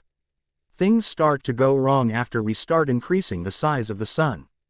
After the size of the sun exceeds the size which Otto was aiming for, the chip goes haywire. Thankfully it was not on his spine at the time. We shut down the experiment and I look at him. Poor guy looks so sad. His entire life's work and it would have been down the drain because he tried to be greedy. I go towards him and slap him on his face. Otto, giving up already? You're a fucking scientist. You know the problem. Go solve it. Make the chip different. Out of tougher material. Reinforce it twice over. I'm sponsoring it, man. Go to town with it. Nobel Prize, man. Just have a few roadblocks to cross. He wipes his eyes and looks at me thankfully. Truthfully, tritium is very rare. But Hands like this won't come again, so I had bought more from different sources. It cost me $5 million, but that's like a few drops for my $4 billion company. 1 gram of tritium could fuel a sun for close to 5 years before it goes critical. So yeah, I'm not afraid to spend that money. Otto smiles at me and first hugs his wife. He says, "Thanks for questioning me. If I had tried it directly in front of people, I might have tried to impress them and ruined everything. The loss of life would have been phenomenal. Thank you." "You're welcome, Otto. Just make me money and we'll call it even." We laugh at that. Peter starts asking Otto questions about the setup, which he happily answers. Rosie mouths, "Thank you," to me and joins Peter and Otto's conversation. We have some food and then return to talking business. I manage to convince Otto to take a break for 2 days before tackling this problem. Peter asks to join in to help him with the calculations, so I hire him too.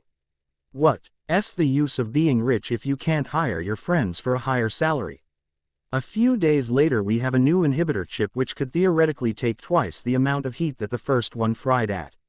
After trying it once again, it proves to be true. For the real showing we decide to increase the intensity of the containment field just to be safe. The journalists were not allowed within 50 feet of the setup so as to prevent any metal items feeding the sun more, as well as for safety reasons. The showing went perfectly. Nothing went wrong. Otto Octavius keeps his mind. The sun doesn't blow up, and just like that I prevented one of Spider-Man's worst opponents. Also, Otto gets nominated for a Nobel Prize. Clean energy, bitches. I immediately get into a contract with him for the permission to use the sun as a power source at my factory.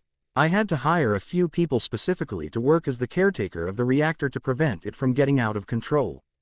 I also had to spend a lot of my money on security so as to prevent infiltration. Most of the coding was done by me, so anyone trying to break in will take at least 15 minutes. Which is enough time to send someone there. Plus I also got the specs for Dr. Octavius, metal arms. They will help me with building my own metal arms like the ones on Iron Spider's suit. All in all, life was good. September 19, 2010. I've been going to college for about 2 weeks now. The classes were good, a little bit slow for but I needed the degree, so I sit through it while reading higher level stuff. I'll skip levels later. I just want to enjoy my college life. The company was going great. There were a few troubles, but Bernard handled it. I had Siri tasked with looking out for Emil Blonsky and General Ross in Harlem.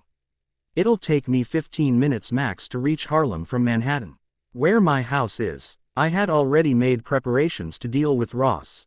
I had hacked into the army servers and found any dirt on Ross I could find. I then followed Ross to his home using cameras, broke into his house and searched for anything hidden. After copying his personal computer data and scanning any important documents I could find, I go to the next location, his storage unit. There I find a treasure trove of information. So I find out that technically, the Hulk was Ross's fault. Firstly, he lied to Banner about the nature of the experiment. Banner was told that he was testing a serum to make humans immune to gamma radiation. Then he sabotaged the experiment so that he could observe how gamma radiation reacts with the super soldier serum and enhance it. He literally made the Hulk. And when Hulk refused to bend to his will, Ross had Banner declared a terrorist so that he could cut Banner up and find out how to make Hulk weaponized. He couldn't control one Hulk, and he wanted an army of them. People are so dumb sometimes. He also did those crimes and kept a record of them too. I copy everything I can. Snap pictures of all the records and get out of there after restoring everything before anyone notices the hacked cameras in this whole area. I love Siri. Now when Abomination enters the ground, I'll be ready for Ross. There'll be no Sokovia Accords in this universe. Even if they come to be, it'll be because the Avengers want it to be there.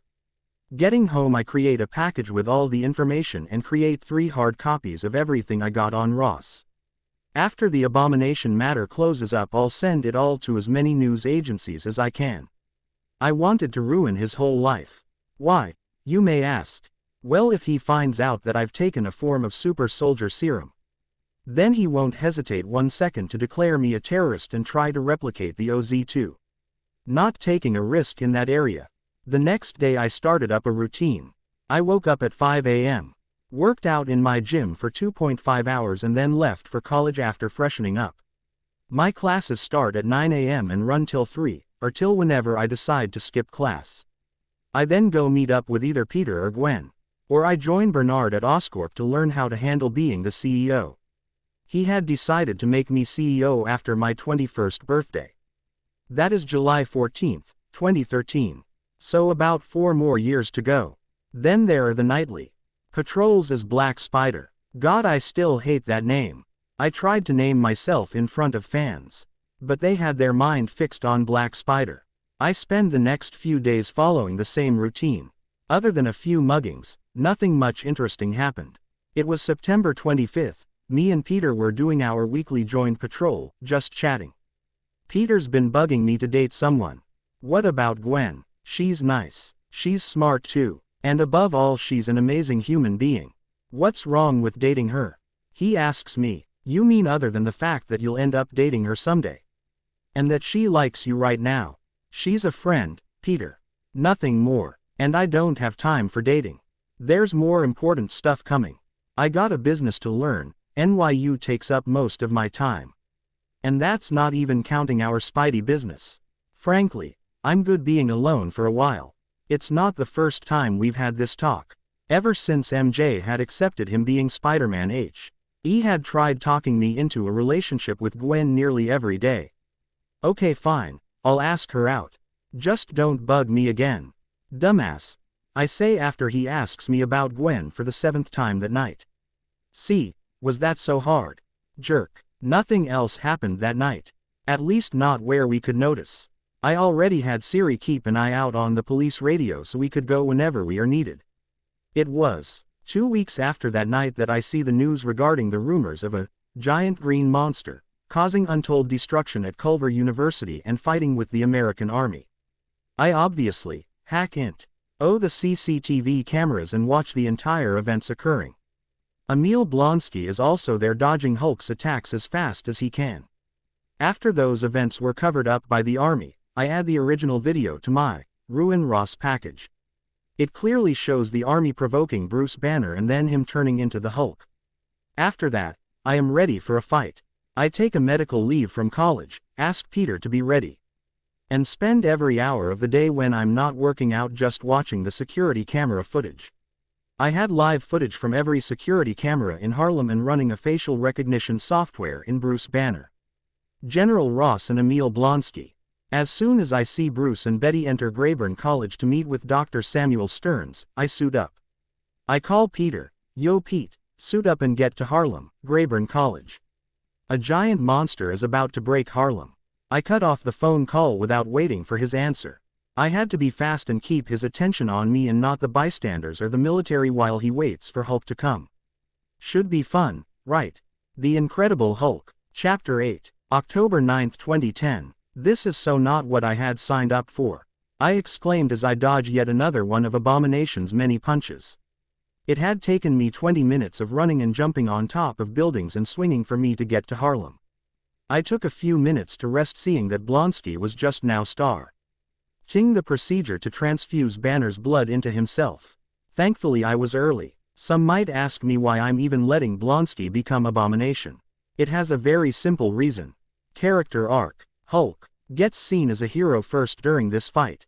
Before it he was always the big green monster. After this fight he'll be the big green monster who fought against another monster who was trying to destroy Harlem.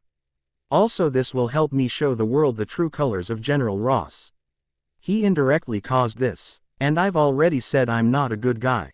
Remember that Batman quote. Anyway, I look at the college building just in time to see something get thrown out of the window of Stern's lab. More like through and along with the window. After throwing some more lab equipment, Abomination jumps out of the hole he made. Not that he needed it really. Let's first check up on Stearns. I enter the lab to see him sleeping blissfully. Why's he so happy? Then I see his slightly enlarged head and the blood canister above him. Oh, so that's why. I bring out a shatterproof test tube from my utility belt. What? I liked Batman too, and I'm a scientist. Well, kinda. I collect some of Banner's blood, making sure not to touch it directly. For research purposes. I even collect a vial full of Stern's blood. He's supposed to become some really smart character after exposure to Hulk's blood, right? After webbing Stern's up, and storing the blood in the sewers, I go follow the sound towards where Abomination is. No one checks sewers, alright. I saw that he was about to hit a few army soldiers with a taxi. Talk about exaggeration. Give me a real fight. He grumbles. Damn, even his grumbles send shivers down my spine. I quickly web the cab and pull it from out of Blonsky's hand and gently set it down. Thank God he wasn't holding onto it too tightly. On second thought, looking at the torn doors and the missing tire, thank God I pulled the car as quickly as I did. Yo, you want a real fight? Take this. Saying this, I jump high into the air and punch his face with all the force I could muster. I wish I could say Abomination went down like a sack of potatoes.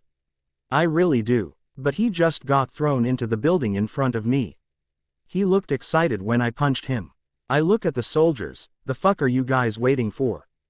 Get out of here and get everyone else out too. Dumbasses all of them. Hey, quickly scramble out of the street and start setting up a perimeter to get everyone else out. Uh-oh, my spidey sense tingles. I only have enough time to bring up my hands in an X to block before he slaps me into a building. Damn, that hurt. That actually fucking hurt. Taking the risk of sounding crazy, I actually got hurt. I'm excited, and I'm really thankful I kept the blood samples safe before joining the fight.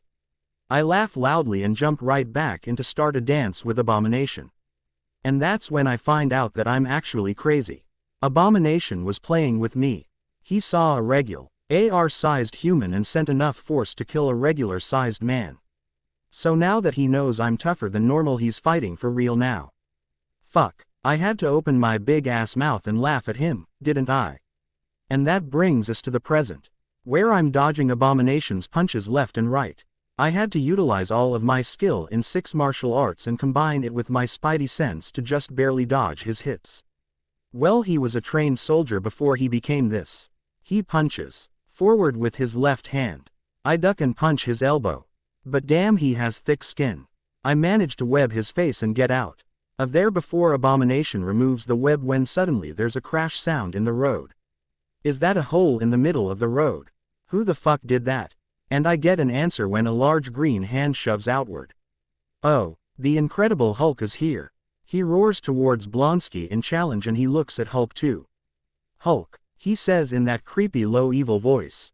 Oomph. I get slapped away by Abomination while I was distracted, again. Kick a puppy while you're at it too, now why don't you? Yeah, Abomination says and starts running towards Hulk. Hulk, of course the competitor that he is, starts running towards Abomination too. They jump towards each other when they get close enough and punch at each other. There's a huge shockwave which I feel into my bones and which destroys a few lights. Damn, that's cool. Abomination throws Hulk down the road with enough strength that Hulk skips a few times before coming to a stop out of my sight. Abomination runs on after him and goes out of my sight too. What the hell? Why are there still people here? The fuck is the military doing? And are they running in the direction of the fight? Are they dumb? Siri, speakers on full volume. Hey, everyone stop. People stop and look at me weirdly. I was standing on top of a police car wearing my black spider suit. Are you out of your minds? 2 hulking creatures are fighting and you run towards it. T the fuck out of here in that direction. I say while pointing in the direction opposite of where Hulk was thrown. I start looking for people in the wreckage using IR camera as well as referring to sounds and start rescuing them if they are stuck.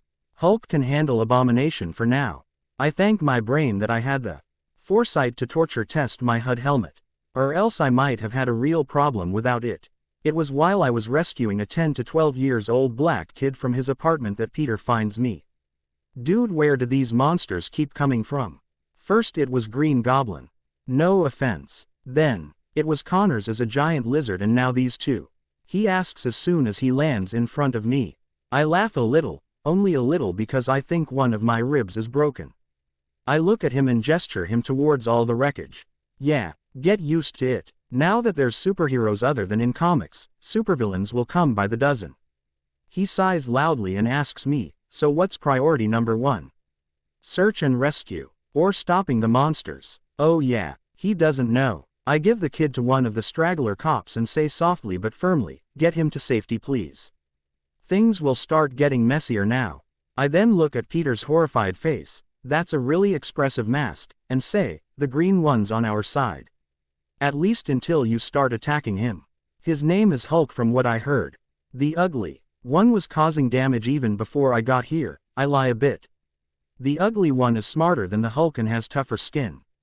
I tried my full-powered punch and he got thrown only like 20 feet and got back up within half a minute." Peter whistled at that. He knew how strong my full-powered punch was by first-hand experience. He was left choking on air for a half-hour before he could breathe properly. After I punched him in the gut during one of our practice sessions. No offense Spidey, but out of the two of us I'm the stronger fighter and I can take punches better. I'll get close to them and help the so-called Hulk take down that abomination. You stay at a distance and keep webbing him up. Help any stragglers you can see." He nods his head and heads towards high ground. He knows I can take care of myself while keeping an eye out for others so he isn't worried. I swing towards where the sounds are now coming from. I get to their position just in time to see Hulk and Abomination crash a helicopter. I couldn't see Abomination anywhere, but Hulk was now starting to get up. The helicopter is leaking its fuel and there's sparks flying from the broken fans.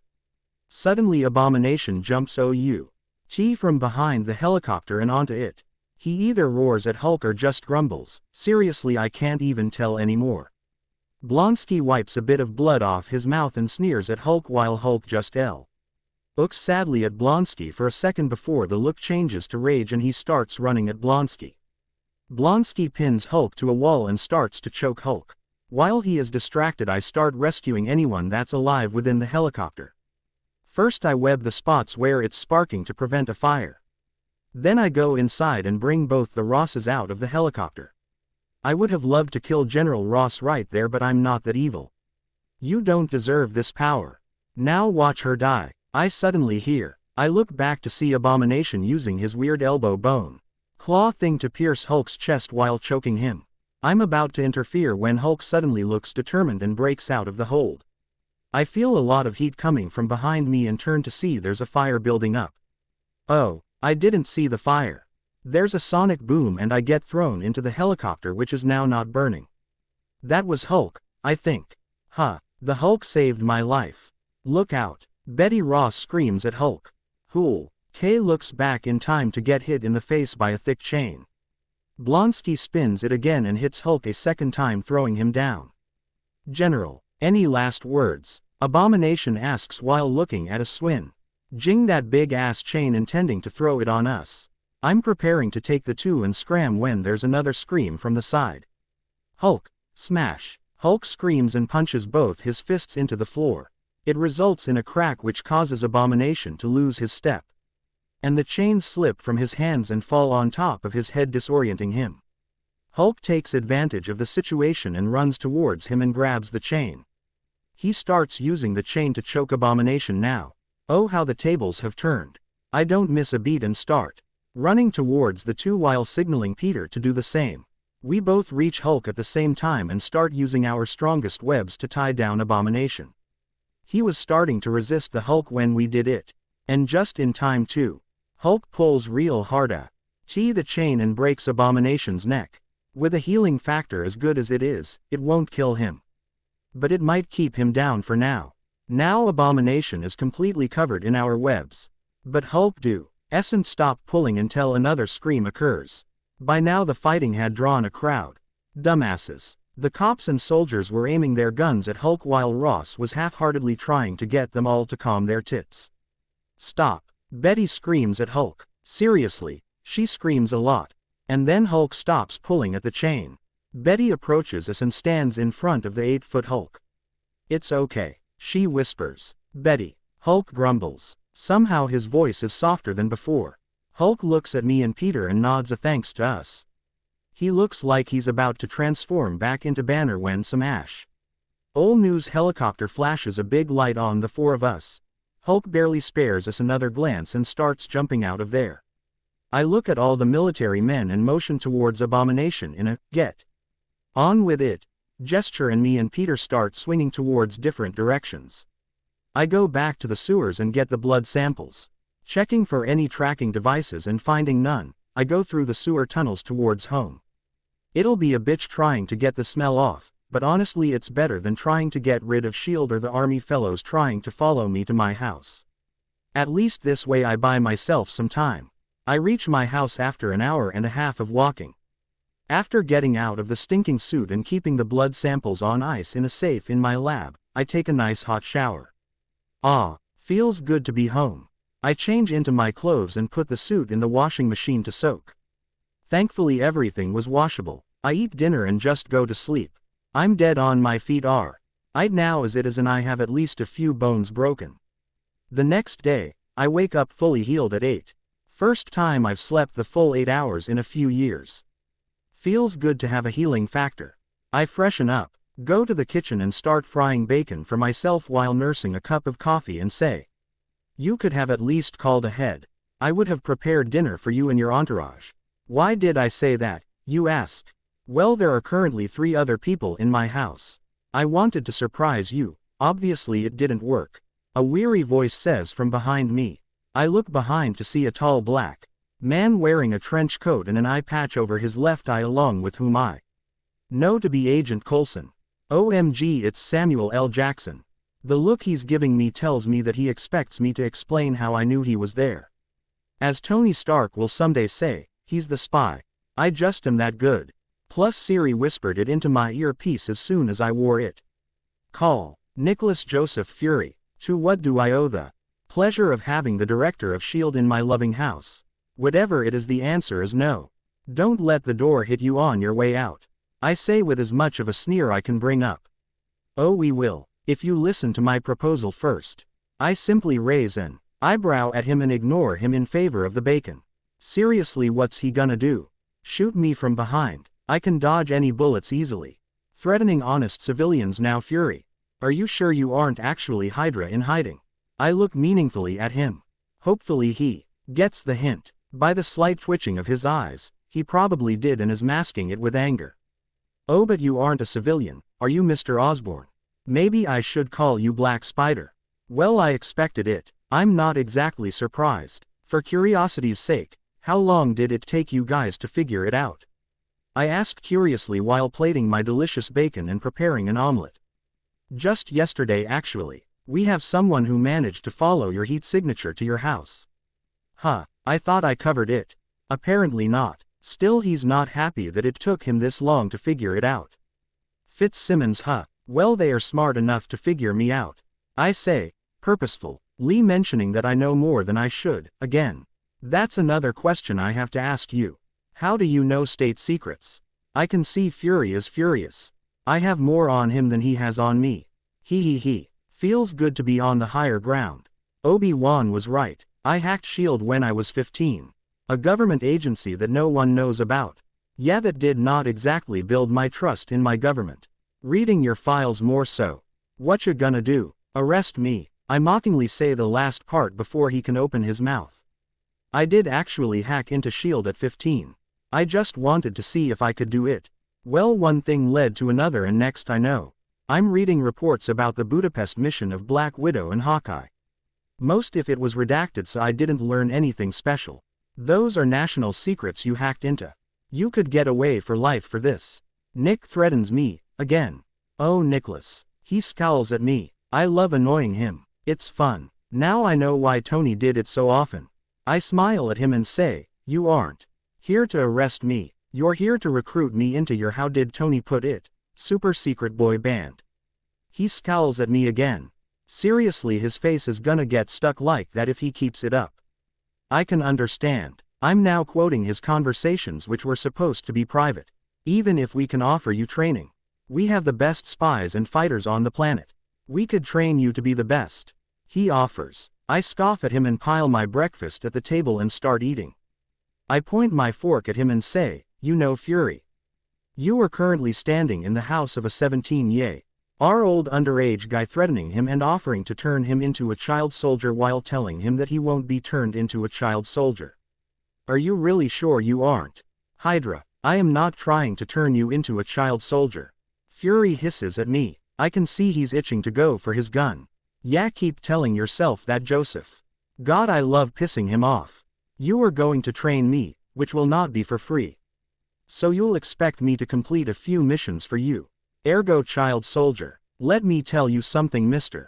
Osborn. The world is a bigger place than your corner in New York. I'm offering you a chance to protect the world from different dangers to society, and you're rejecting it. And here comes the guilt trip. That shit may have worked on Stark. But I'm not him. Stark can go do whatever the fuck he wants. Me, I'm gonna stay here and protect my city. I don't need your training, and I certainly don't need you trying to get into my labs. I yell out the last part and bang my fist on the table once, because the three guys Fury brought with him were each trying to gain access to me labs and my computer. Siri had silently notified me of their activities. Fury pulls out his GUN and aims it at my head when I yell at him, startled. When I continue eating my food, he puts a finger to his ear and says, "Stand down. Everyone out of the house." Yes, out. That's an order. One of the agents saw my toys, probably. See, insubordination too. What has S.H.I.E.L.D. come to? Also, you threatened a minor with a loaded gun. I can just smell the lawsuit from here. I smirk at him. Now he's once again, pardon my pun, furious. Look here, kid. I don't know how you know everything. But if you do, then you know that the world isn't as safe as people make it out to be. We need people like you to help protect it. The world needs to be protected, he says passionately. But who will guard the guards? You want to put together the so-called Avengers to protect the planet from threats like those that no army can handle. But who will protect the world if the Avengers as well as S.H.I.E.L.D. turn on the planet? Who will protect us when the world turns on the Avengers? And you can bet your ass that the world will turn on us. Also, on the other hand, what might guarantee that S.H.I.E.L.D. won't kill us when we become a threat to your vision of what's right? Huh, no answer. Come talk to me when you have an answer to that. But until then, get out of my house. I say the last part silently but firmly. That had really bugged me in the movie. S.H.I.E.L.D. had direct oversight over Avengers, and still they had this many screw-ups. Also, it was supposed to be the best spy agency in the world and still managed to get infiltrated by Hydra. Seriously. So no, I'm not gonna join the Avengers. I might help them out from time to time, like during Loki's invasion, but I won't be a permanent member. He gives me a nod, says, "Thank you for your time, Mr. Osborn. I'll call for an appointment in a few days." He turns and leaves the premises. Thankfully, he did not know I had an AI, so Siri was not disabled. Siri, sweep the house of any and all surveillance devices that I haven't installed myself. After that, hack S.H.I.E.L.D. and keep any record of my name mentioned anywhere. I don't need Hydra coming after me for the OZ2. It's been 2 long days and it's only morning. Also, clean my armor with something strong to remove the smell. That shit still stinks. C answers in an affirmative and goes silent. She knew that Fury and his band of idiots were not a danger to me. Or else she would have woken me up. Great. Now I gotta watch out for S.H.I.E.L.D. Hydra as well as the Skrulls. Joy. At least now I know my lab's security system is up to standards. I'll have to invent a way to detect Skrulls from normal humans. I finish my breakfast and go to the gym to work out. Yesterday's fight had told me that I'm nowhere near ready for when Thanos comes. Well, I might just take up on Fury's offer if he can manage to bring out Carol Danvers to train me. She's stronger than Thanos physically, so training with her will prepare me for Thanos. Meh, I've still got time. I'll think about it. Interlude. Brunelm G. On one hand, D. Harry is a completely sciencey dude, and on the other hand, it's magic, bruh. Everyone, even the most devout scientists, have wished to learn magic at least once. So, I'm on the fence about it for now. Kuruma 012, your point is understood. Getting purposefully bit by a radioactive spider was stupid of Harry. But he has already seen examples of spiders biting other people and granting. So let's get on with it then. Chapter 9, October 5th, 2010. After making sure that all the bugs in the house were disabled, I collect them to study, and Siri tells me what the agents did while they were in my house. Turns out they tried to do a lot. They tried to get into the lab by hacking into the passcode entrance. But Siri retaliated by hacking their tablets and turning them off from the inside. That's the beauty of an AI. When you try and hack her, she hacks you back. Siri, have I told you how much I love you and am extremely proud of you? I ask her. Yes, sir. Twice every day, actually. It feels good and warm. My baby girl is learning. And don't you forget it. Creating you was the best decision of my life. I say with a lot of pride in my voice. It took about 15 hours for the smell to leave the suit. I had to scrub it clean myself in the end. I managed to build a suit for Peter, in his red and blue colors. I haven't told him yet. It was made from the same materials as mine and strong enough to take a punch from Abomination and not break. I learned my lesson during the fight. The suit looked exactly the same as his old spandex with the only addition of an HUD in his face mask, except without an AI to help him with everything. This suit will be reserved for when he has time to prepare and something big is coming.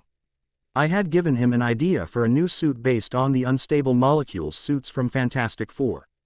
Since they do not exist in this universe, I don't think they'll mind me stealing their idea. With thinking speed like Peter's, it'll take us a maximum of 2 months to crack it. And no, I'm not exaggerating. The movies always underestimated his intelligence.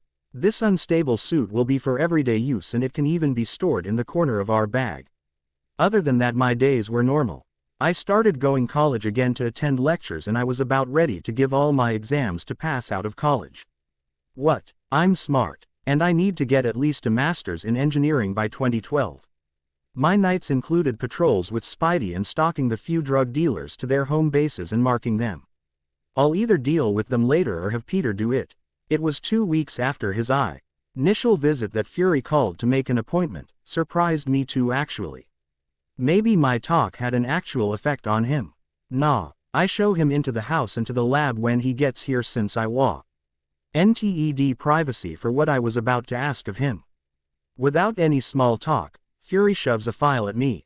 It detailed the prospects for the Avengers Initiative, which at this time only had me, Bruce Banner, Tony Stark and Peter Parker. Which was understandable since they hadn't found Captain America yet, didn't know about Thor while Black Widow and Hawkeye were active agents, so Fury probably won't tell me that they're being considered. I read the file, look at him and raise an eyebrow and calmly say, "You still haven't told me why I should join the boy band." Fury raises his eyebrow in answer and answers just as calmly, "You are an asshole. You know that. Just tell me, what do you want in return?" I answer without the normal shit-eating grin on my face this time. The age of heroes is coming soon. Just look at how many superheroes as well as villains came out in these last 2 years. I pause here to collect my thoughts and continue. There will come a time when aliens other than those Skrulls will enter the planet. Probably in America, cause this seems to be a hotspot for all weird things. I want you to call me when first contact happens. Even if it is some fallen piece of alien technology I want in on the research. I'll probably bring in Peter with me if he agrees. I say Skrulls with a sneer that'd make Snape proud to convey my exact feelings for the race of beings. Taking the risk of sounding typical American. They come into our lands without permission and impersonate our people. Of course I'm mad at them. He looks at me for a while, making the situation almost uncomfortable and says, "I'll agree to it." What about training? He raises his eyebrow at me. I channel my inner Jon Snow and say, "I don't want it. I'm not going to be fighting your fights for you. You have your hired agents for that. I'm going to be there if you encounter someone your agents can't handle. Meaning something stronger than normal humans and only if they're being a danger to society. The regular training won't sit right with me. I don't know if you noticed, but I'm strong. Any trainer you give me will have to be faster than me to land a hit, and it won't help me even a little. They'll hurt themselves, and it's not overconfidence, it's fact. And that's if they hit me. I already have a training partner in Spiderman, so either find someone who's the best at hand-to-hand combat like Shang-Chi, if you can convince him, or no training for me. Fury shows his title as a master spy when his only reaction is to raise his eyebrows a little. He searches for something in my eyes and looks like he found it when he says, "Okay. No training for you. Anything else?" I think for a bit and then say in the most serious voice I can manage, "Destroy all the DNA samples you have of me as a show of trust and give a guarantee that you won't take any more samples to try and replicate what I've become, like I'm some science experiment. Consider my situation as a lucky accident and leave it at that."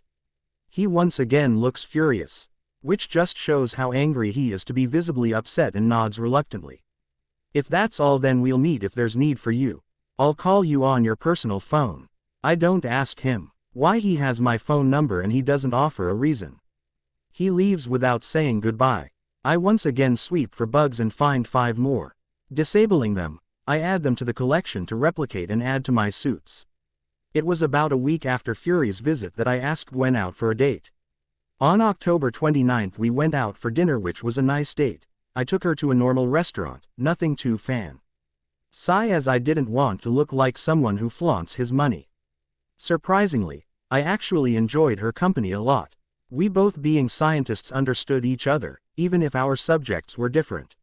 She worked at my company in the first place, so I understand some genetics already from reading different reports. She was currently trying to get a doctorate in cross-species genetics to carry on Connor's work now actually. So some of her talk still went over my head. I told her about my bachelor's studies in engineering. All in all, it was a nice date. We agreed to meet again in a week, and we already exchanged numbers, so we decided to plan it on text. But frankly, I don't see myself being romantically involved with her. Not because she likes Peter. Well, kinda because she likes Peter. But also because I don't even have an inclination to date anyone yet. Well, we'll see what happens. If it stays, it stays. 4 days later, well, it stayed. We went another date at the amusement park when he kissed me at the top of the Ferris wheel. It was my first kiss in this life actually. It was a nice feeling. We weren't madly in love or anything, we were just trying to see where this takes us. Started going to Oscorp every now and then to surprise Gwen.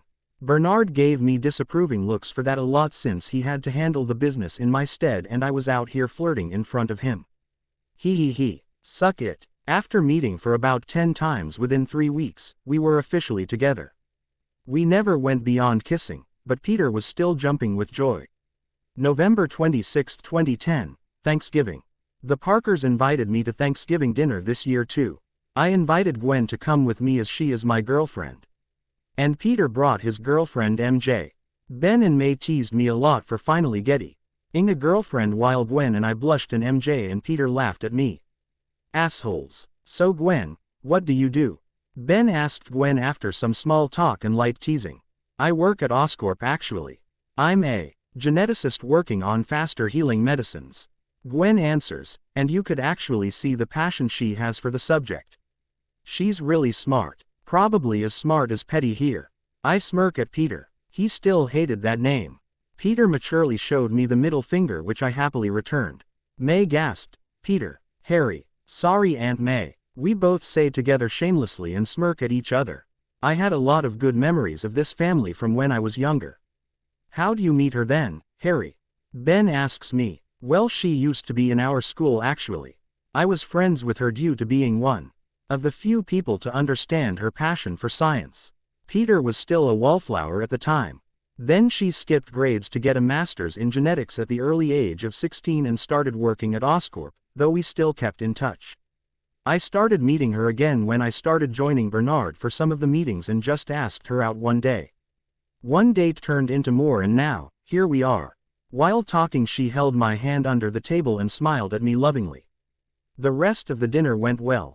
Gwen did not sneak glances at Peter, which I was kind of expecting her to do, so that's nice, at least she's over him now. At 11 p.m. I dropped her at her house in my car, a Jaguar sedan, and went home.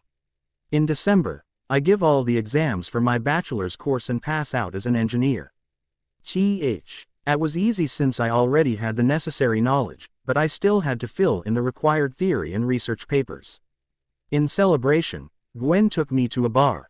Well, more like she drove us there and I got us into the bar. She wanted to drink, and who am I to refuse? I noticed after an hour of drinking and dancing that she was getting really touchy-feely with me when drunk. My healing factor meant that I wasn't as drunk as she was. I tried to stop her from doing something she might regret, but she was relentless. So I lock her hands and stay holding her in my side. Harry, why won't you kiss me? She asked with a cute pout on her face. Her words were starting to slur a little. You're drunk, Gwen. Let's get you home. You have work tomorrow and I have to prepare for my masters. I say softly into her ear. She moaned in disbelief and stubbornly sat down on the floor. No, you always have to study or work. You don't pay attention to me anymore. She pouted at me. I sigh audibly and pick her up. Let's go home, Gwen. We'll talk tomorrow when we're both sober. Pinky promise. She looked at me seriously and asked. Yes, Pinky promise. I smile at her sadly and pick her up. She nods, rests her head on my shoulder and goes to sleep on me. I pay the tab and drive home. I was still sober enough that I could drive properly, so I didn't have a problem. I take her straight to my home and sleep her in the guest room. After covering her up and adjusting the thermostat, I go to sleep in my own bed. In the morning I wake up at 5 again and follow my daily routine of warm-up and exercises. At about 9 Gwen wakes up and comes down. I resist the urge to laugh at her state and give her a plate of full British breakfast and orange juice. The silence was getting uncomfortable, so I sigh loudly and look at her. She looks up at the sound and has tears in her eyes. We both know what's coming. We both know it's not working out. I blurt out. She nods at me. She says, just because nothing went wrong doesn't mean it went right. We were good as friends. We thought we might work out as more, but she leaves it hanging and looks at me sadly. I get up and go to her. Kneeling before her, I put my hands on her knees and say softly, Gwen, I'm sorry, I really am. I didn't give you enough attention and I know that now. I could have made it work but I didn't, and there's no excuse for that. I don't think I'm ready for a relationship. And I don't want to lead you on. I'm sorry. Please forgive me. I knew it was my fault. I didn't have feelings for her but I didn't even try. She knew she didn't have feelings for me but she still tried. She nods sadly and starts tearing up. I get up and hug her for all it's worth. She hugs me back tightly, and says, I'm sorry too. Sniff. I tried too hard for something. Sniff. Something that was not. I look her in the eyes and for the first time in our short relationship, initiate the kiss. It's a soft, chaste kiss. Nothing to read into it. She kisses me back and smiles into the kiss. I can still see the tears running down her cheeks, so I raise a hand to her cheek and wipe them. Still friends? I ask her after a while, still hugging her. Yeah, friends, she whispers. I get the feeling that she's more upset than she's showing herself to be. So I hug her tightly again and slowly separate myself from her. Gwen smiles at me, wipes her tears off and goes to the guest room to gather her stuff. After she comes back down, I go and drop her home. It was nice while it lasted. But we were better off as friends. It just took us time to realize it. I just drop down on the couch after coming home and sit there the whole day, not doing anything and just watching the TV. At night, after having a light dinner, I lay on bed just thinking. Did I go about it the wrong way? What do I even do? Mom, what do I do? I miss you, Mom, I whisper. For the first time in the 14 years since I've come here, I cry for my old life and sleep hugging a pillow. Not a good month for me, frankly. Mjolnir, Chapter 10, December 21st, 2010. The next day I had a day off from everything, so I slept in until noon, when I woke up completely rested. It had felt good to let it all out yesterday. It made me feel human once again. I did still miss Gwen, but not like, I want to kiss and hold her right now, but like I miss her presence.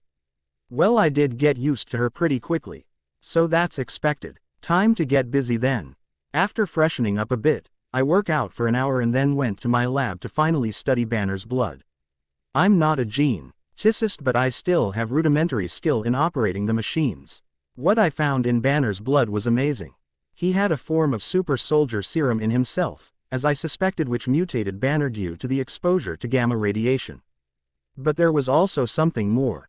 When Erskine made the original formula, he used Vita rays to energize the growth of a skinny Steve Rogers to bulky Captain America. Ross tried to replicate the procedure, knowing only that there was a serum as well as radiation involved.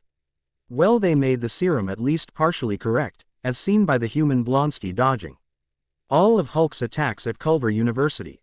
Banner's father was a geneticist too. He had already tried to recreate the super soldier serum for General Ross but failed. But he did create something, some serum, and injected himself with it before Bruce's conception, which we know turned him into the absorbing man in the future after gamma exposure. Now, that serum made Bruce's father very prone to anger, which resulted in him killing his wife in front of Bruce and later getting arrested by Ross. Why did I tell you this? Well, because, my young Padawan, Bruce had the diluted serum running through his veins. Now these three factors, Brian's serum, the new SSS, as well as the gamma radiation came together in Bruce Banner and reacted spectacularly. My hypothesis is this: Brian's serum, which was diluted in Bruce first, reacted with the new super soldier serum Bruce injected within himself and made him stronger while also making Bruce very good at adapting to the environment. However, he needed energy to fuel the change. That's where the gamma radiation came in. The gamma radiation powered the change all right, but it proved to be a little more than what was necessary. So Bruce basically absorbed the excess gamma radiation which got stored within Banner and created a new identity for itself. Ergo, the Hulk. But that identity was not a separate identity. It was like a multiple personality disorder. Bruce was Hulk and Hulk was Bruce. Only the thing that made Brian kill his wife caused Bruce to change into the Hulk. But since they are technically different identities, only one of them is in charge at a time. And they don't remember each other's lives for the most part. So, what can I do with the blood? Well, I can't do shit about it.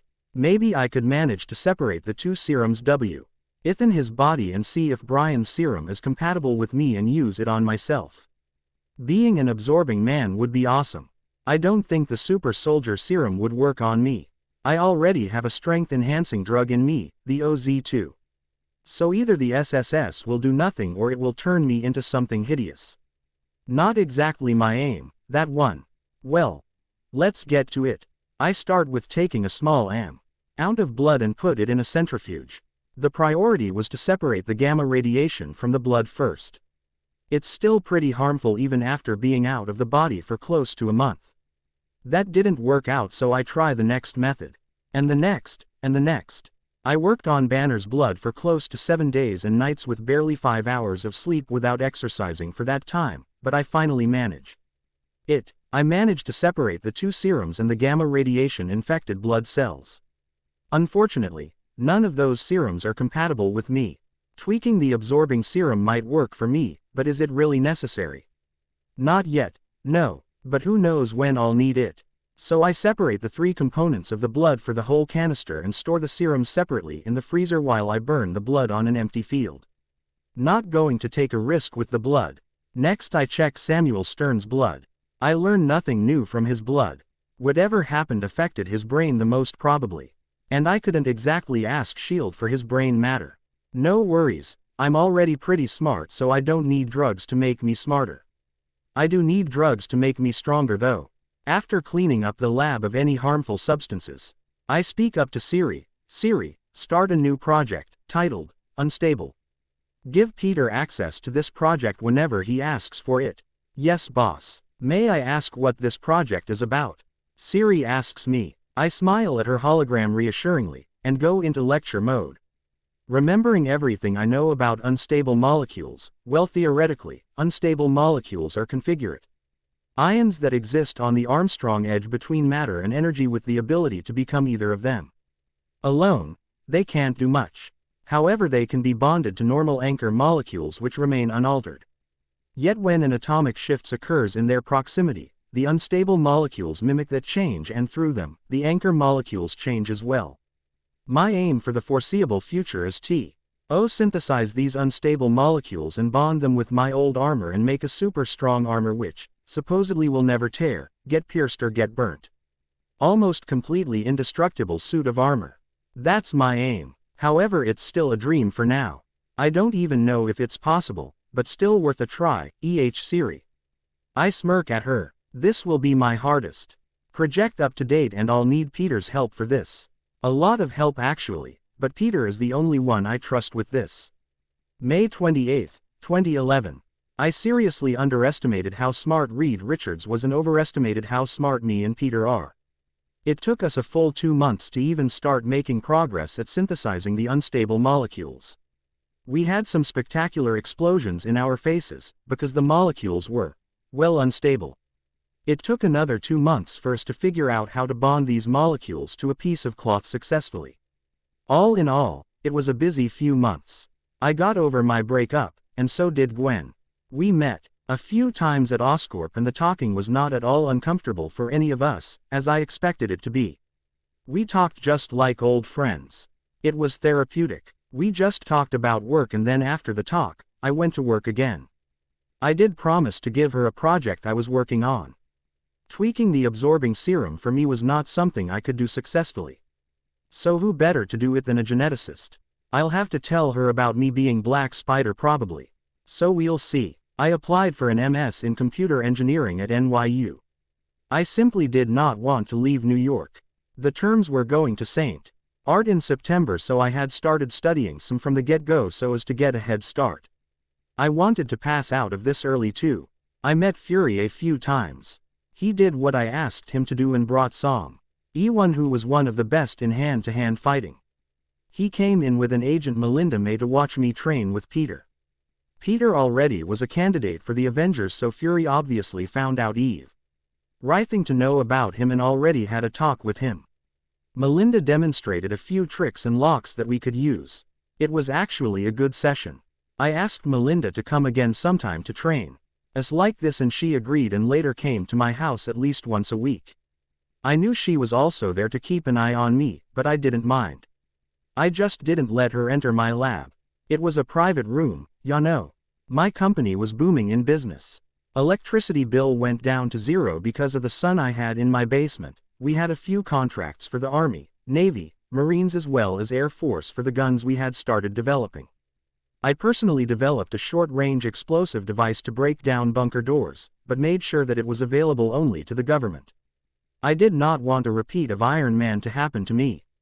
My genetics department had procured a healing pad which when fixed on a deep cut, healed it within 2 days.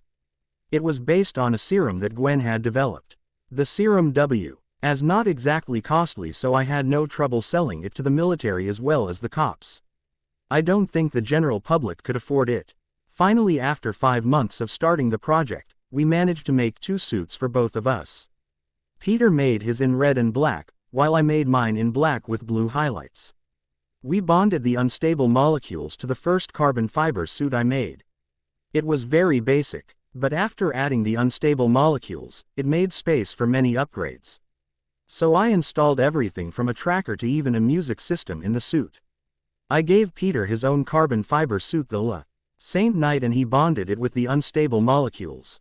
We tested the suit for various things. It was impervious to damage by fire, degradation and even bullets up to and including a shotgun. The higher ones, like from a sniper, would still manage to penetrate it. But we had our spidey sense for that. Speaking of spidey sense, Melinda managed to get together a system to train our senses.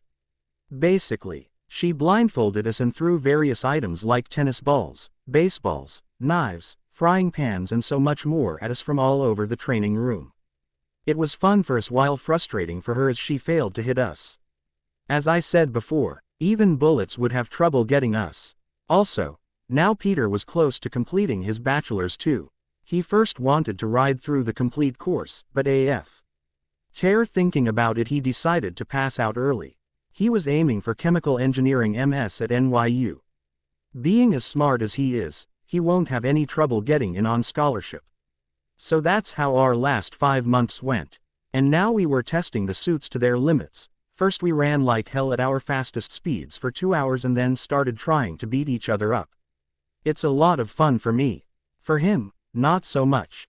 Come on Peter, certainly you can hit harder than that. I taunt Peter when his punch is caught, again. Shut up, Harry, not helping. He kicks at me, and I throw him away. I had already broken most of the bones in Peter's arms and legs at least once. And he had broken a few of mine. What? We heal quickly. Also it will help us.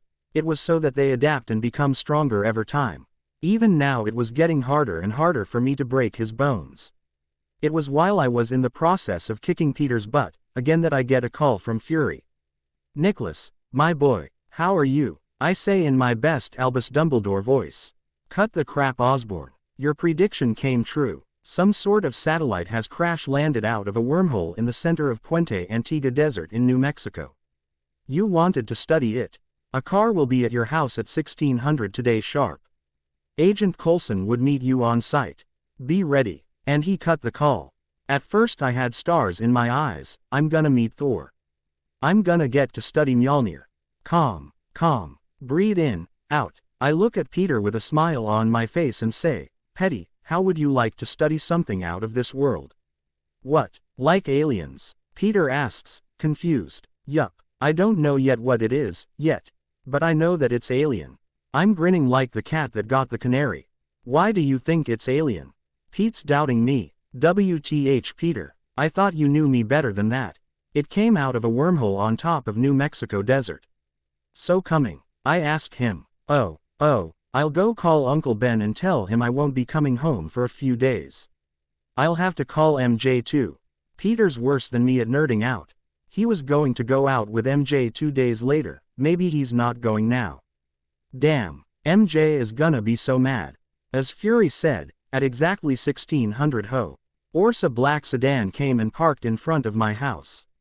Me and Peter had already packed any equipment we might need including our new unstable compact suits, so we almost ran towards the car as soon as it stopped. We can't help it, man. He thinks he's studying alien tech and I know I'm studying Mjolnir, the hammer of Thor. It's exciting. The car drops us at a private airport, owned by S.H.I.E.L.D., obviously. Where we take a Quinjet to New Mexico. 2 hours later and we're dropping down at some New Mexico airport.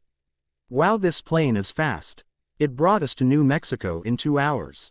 A commercial flight would have taken 7 hours. As expected, Agent Phil Coulson met us at the airport to drive us to the base.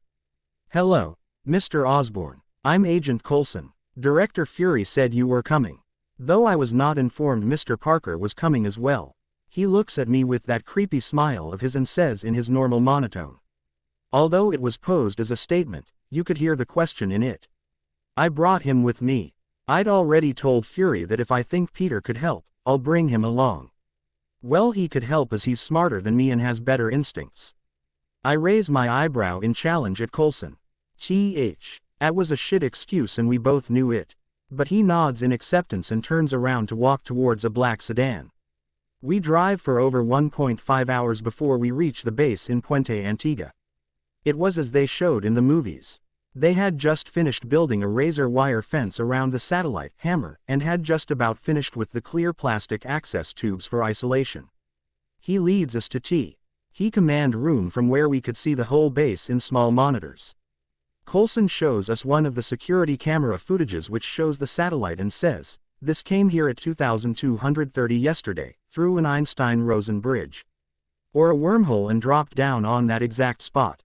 Before we noticed it, this morning a lot of local civilians tried to lift it.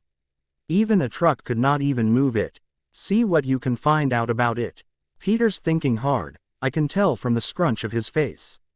I look at the monitor, look at Phil and then again at the monitor. It's a hammer. I deadpan as convincingly as possible. Yes, it is shaped like a hammer. Coulson affirms. You're saying that this hammer is an alien satellite that came out of a wormhole. Once again I deadpan. Yes. Coulson doesn't say anything else. And nobody can pick it up. This time Peter asks, still with the scrunch on his face. Yes. Not a human, not a machine, nothing. And there is nothing below the satellite, we checked. Coulson explains. Take us to it please. I say. Coulson nods and starts taking us there. On the way I see that Peter has lost his scrunch but is still in an intense thinking mode. It's not EV. 5 minutes later that we reach the room where the hammer is. While Pete takes out the scanners I go ahead and study it. It looks exactly like the movies showed, resting at an angle with the handle pointing upwards. Gray metal hammer head with leather-gripped silver metal handle. It looks like the head and handle were made out of a single piece. In one word, it was fantastic. Harry, see the energy readings coming out of this thing. It's constantly emitting some form of electromagnetic energy, but I can't get a fix on where the energy is coming from. Peter shows me after scanning the hammer. Well, there's a Celtic knot on this side. So I don't think it's completely alien. The rest of the symbols look like Norse in origin to me. And it's a fucking hammer. Did someone called Thor drop by or something? I say sarcastically. I look up at Coulson and Peter, who are looking at me with a raised eyebrow each. What? I snap at them. You think this is a Norse god's hammer, or a replica at least? Peter asks me. I think for a while, saying how much to say. Finally I decide on my answer and look at Peter. Every myth has some form of basis to the truth. What's to say the Norse mythology came from somewhere too? Only instead of actual gods, we have stronger than normal aliens. They could have had some technology to control weather and hence got born Thor, the god of thunder. I'm not saying it's even a possibility. I'm just pointing out that a Nordic war hammer which no one can pick up is here, so either the owner kept it here, or he's going to be coming soon to pick it up. Which is why I asked, did someone named Thor visit? Which was meant as a joke, but you assholes ruined it. I scowl at Peter, who snorts. Yeah, laugh up my conspiracy theory. Anyway Pete, keep an eye on the readings, tell me if something changes. Saying this I put one hand on the handle of the hammer. I feel a slight current flowing through me from the hammer. After getting used to it, I put my other hand on the handle. Come on. Worthy thoughts. Humanity. Saving people. Punching drug lords. Expecto patronum. I pull up using all my strength, and to my utter astonishment, it didn't fucking work. Fucking picky hammer. It did not even move an inch. My face was red due to the force I used to try picking the hammer. Thankfully I already knew I was not worthy, hence the worthy thoughts, so I wasn't much upset. Peter is laughing his loudly at my face. Asshole. Did anything change in the readings? I ask him once he gets himself under control. Yeah, it spiked for just a second as soon as you touched the handle, but then it settled down. I did not expect it to work actually. Okay, now you try to lift it. I'll keep an eye on the readings. Oh, and try keeping happy thoughts in your mind. Peter just looks at me confused and then ignores me completely. I take the tablet from him, aim it at the hammer, and even train a med scanner on Peter himself, just in case. I can see a graph on the tablet with an almost straight line representing energy emitted by the hammer with only slight fluctuations other than the spike which Peter told me about. Peter puts a hand on the handle of the hammer and the energy spikes again. I can see that the energy amplitude was higher this time than when I touched it. Peter puts another hand on the handle and the energy spikes again. This didn't happen with me. Peter pulls with all his might. I can see it in his face. The energy spikes keep on increasing in intensity and a wind starts blowing all over the base. I can see out of the open top of the room I'm in that clouds are starting to form. I know what's about to happen even before it happens. My spidey sense starts to tingle really loudly, so I pick up Coulson and throw him through the partition to the next room. I don't even see him drop in a roll and pull a gun at me when I turn to Peter, just in time to see him exert more pressure and slowly lift the hammer up. Holy fuck, this Peter Parker is worthy. I see more clouds forming above us almost in slow motion as I start running towards Peter to make him drop the hammer. Peter looks to be in some sort of trance, eyes white like the lightning, and mumbles to himself, "Whosoever holds this hammer, if he be worth, shall possess the power of Thor." He shouts the last part. As soon as I touch him to break him out of the trance and make him drop the hammer, a lightning bolt slams down on Peter, which hits me too. I get thrown across the room and through the plastic dividers and into the same room where I Coulson and lay there moaning for a while. Damn, that hurt like a bitch. I see Peter is now knocked out with the hammer exactly as it first was before Pete picked it up. Ignoring Coulson, who's asking me something I can't even hear due to the ringing in my ears, I slowly get up and walk towards where Peter is lying. I slowly remove his fingers, which were still holding onto it, off of the hammer and start using my scanner on him. I feel a light slap on my cheek but ignore it in favor of checking up on Peter. Mr. Osborn, can you hear me? I finally look at Coulson, nod once and again start scanning Peter. What happened to Mr. Parker? Coulson asks. I look at the scan results and I'm amazed. He's gotten dense, not in a stupid way, but his muscle and bone density have increased. Almost like what I would expect an Asgardian to look like. Did the hammer turn Peter into a bloody Asgardian? I finally answer Coulson while giving him the scanners and showing him both old and new scans of Peter. He lifted the hammer. The son of a bitch lifted the hammer. The energy produced by the hammer kept on increasing when Peter touched it.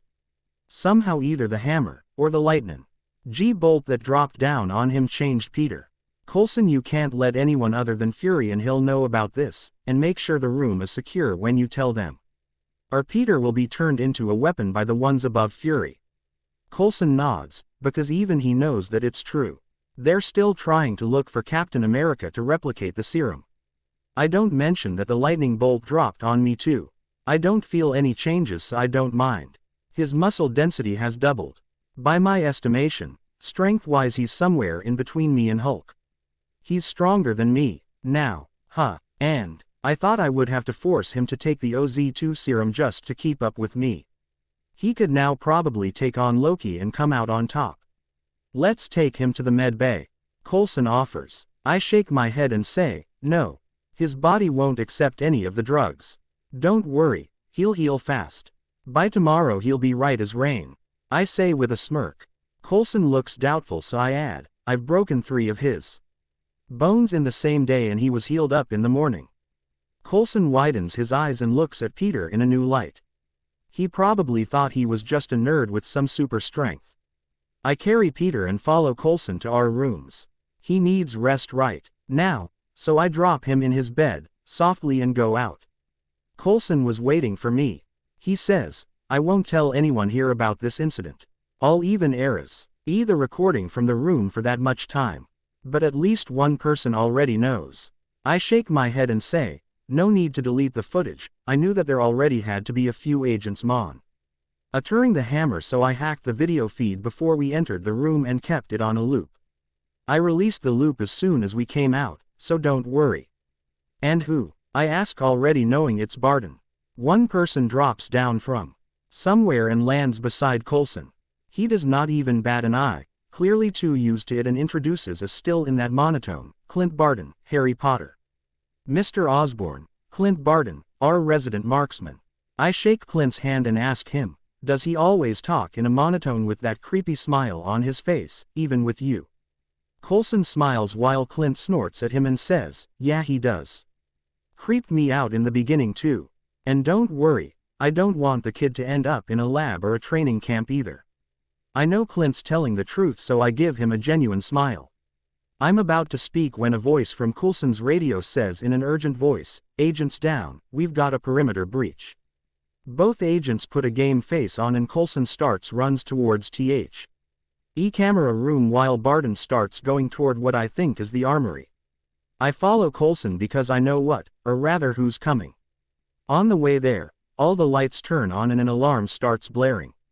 We're still running when suddenly there's a sound of glass breaking and an out-of-control ATV comes towards us and crashes into a crater. Many agents start helping him and even Coulson approaches the crater to see if he's okay. Light rain begins falling on us along with another lightning storm. Coulson, being the one in charge of this operation, starts barking out orders.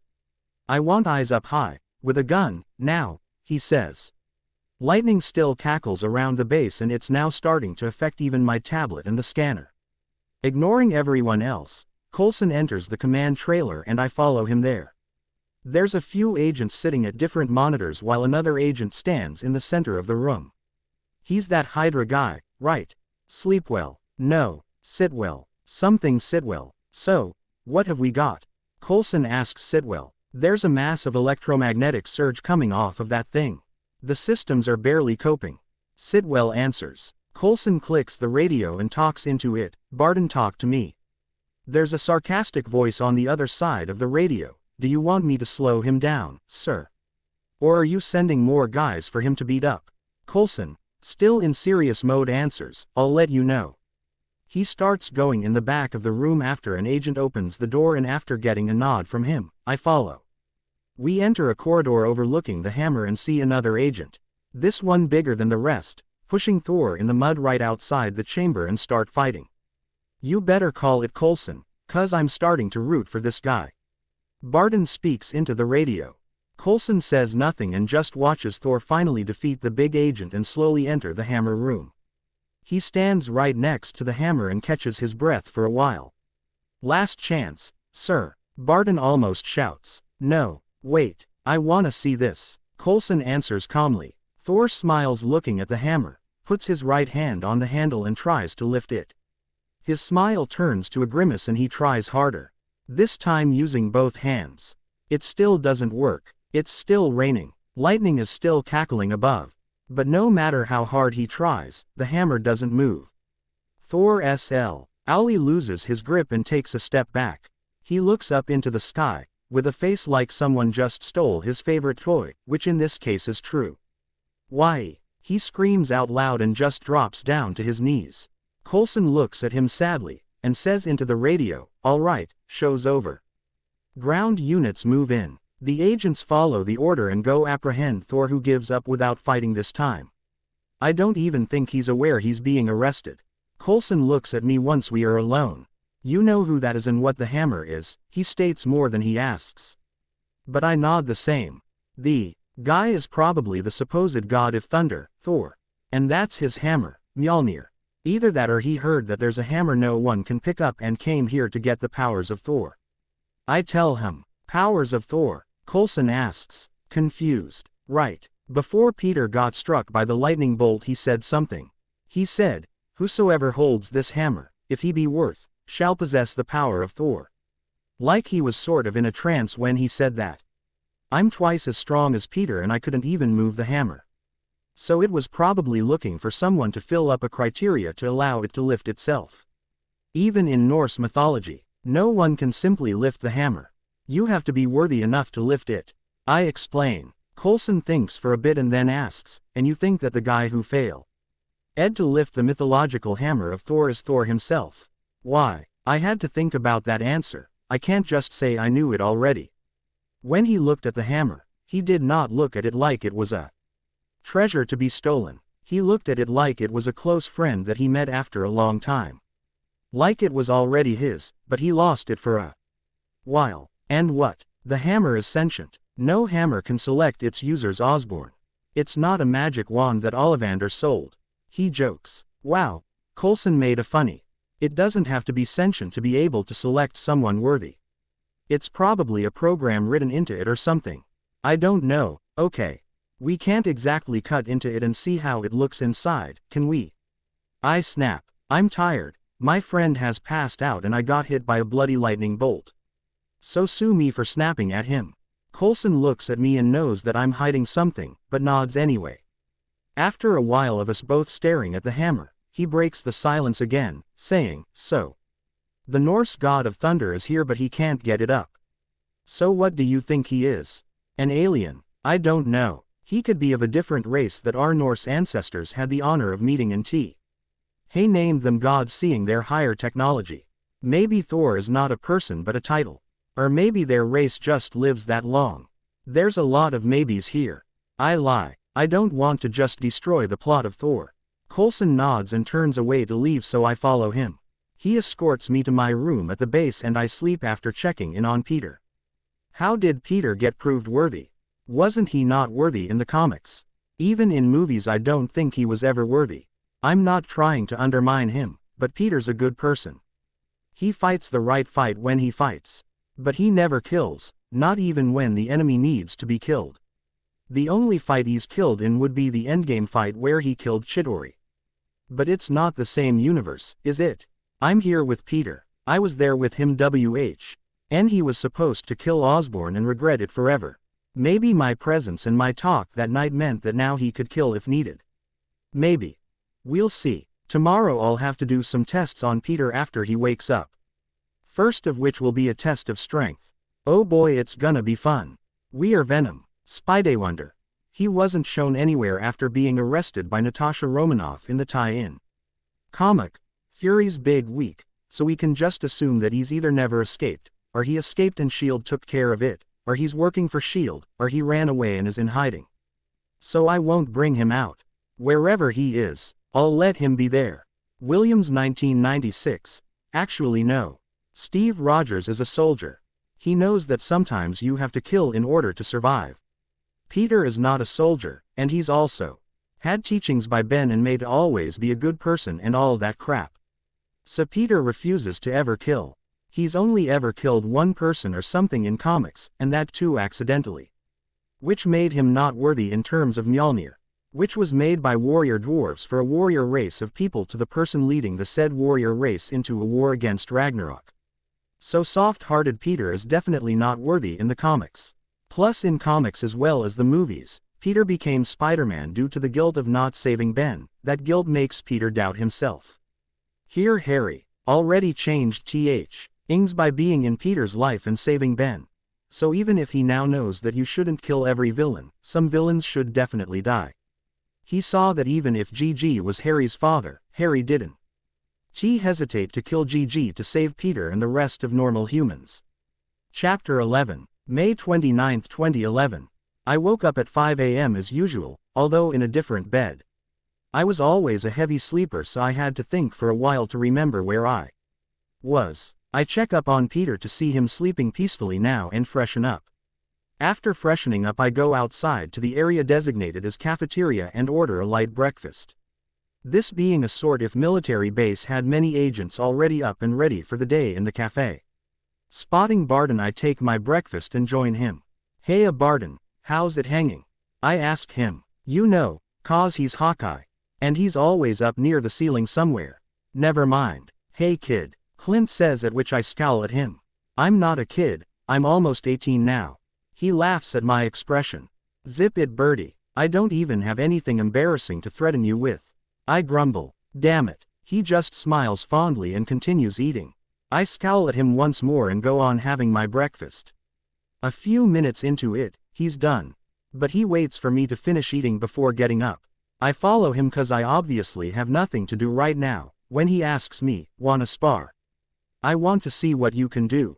I was surprised actually. I expected him to just attack me out of the blue to see how I react.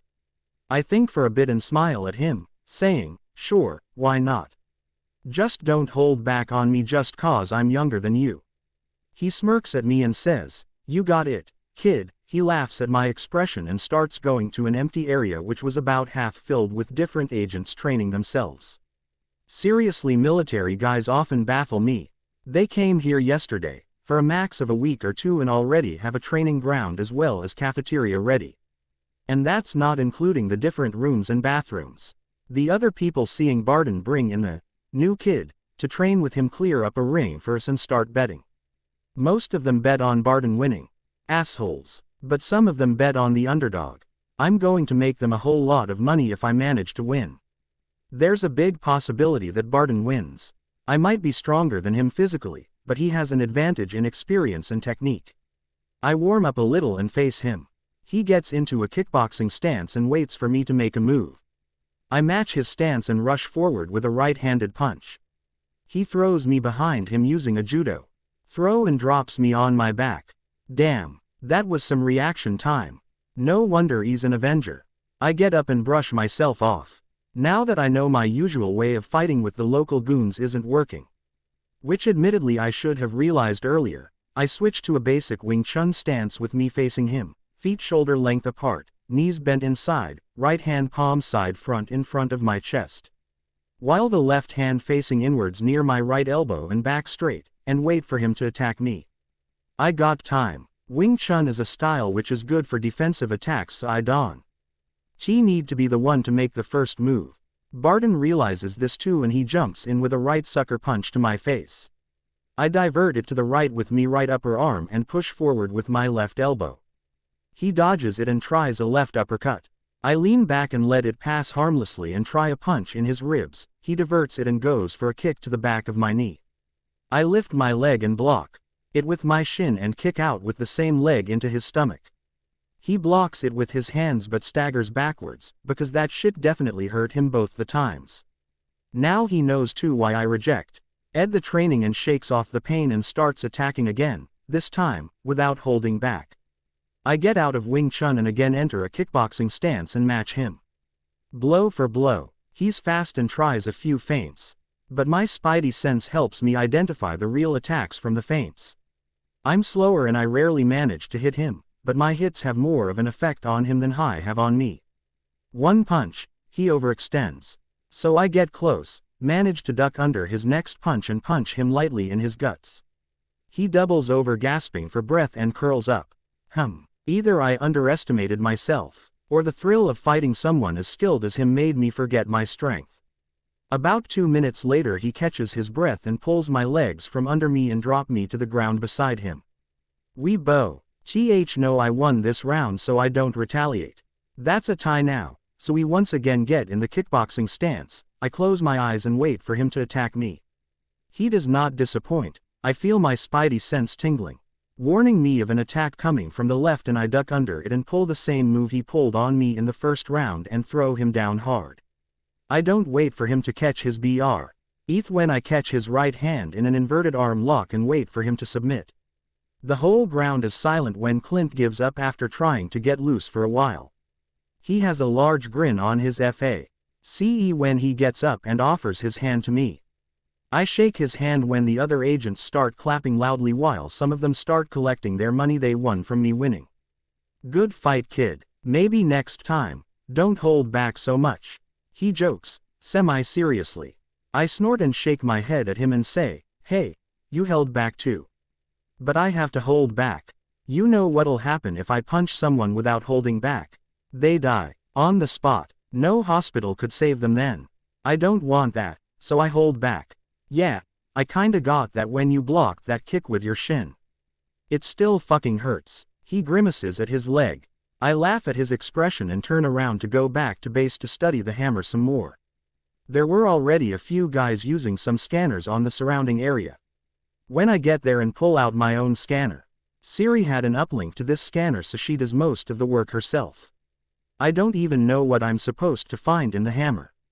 Instead of standing there looking like an idiot for about 20 minutes while Siri completed the scan, I take out the medical scanner, just to see what happens. Nothing much, other than the fact that the pulsing of the electromagnetic energy the hammer gives off looks almost like a heartbeat, which frankly creeps me out. Which had nothing to do with why I get out of there as soon as the scans are complete. Nope, nothing at all. Peter would likely be awake by now, so I go to the rooms we've been allotted. Nope, he's still asleep. I scan him and see that he's okay. Other than the increase in his muscle and bone density, there was no change in him. I kind of expected him to at least awaken something like Venom Blast by now, but maybe he isn't meant to have that. Stan knows what's going to happen next.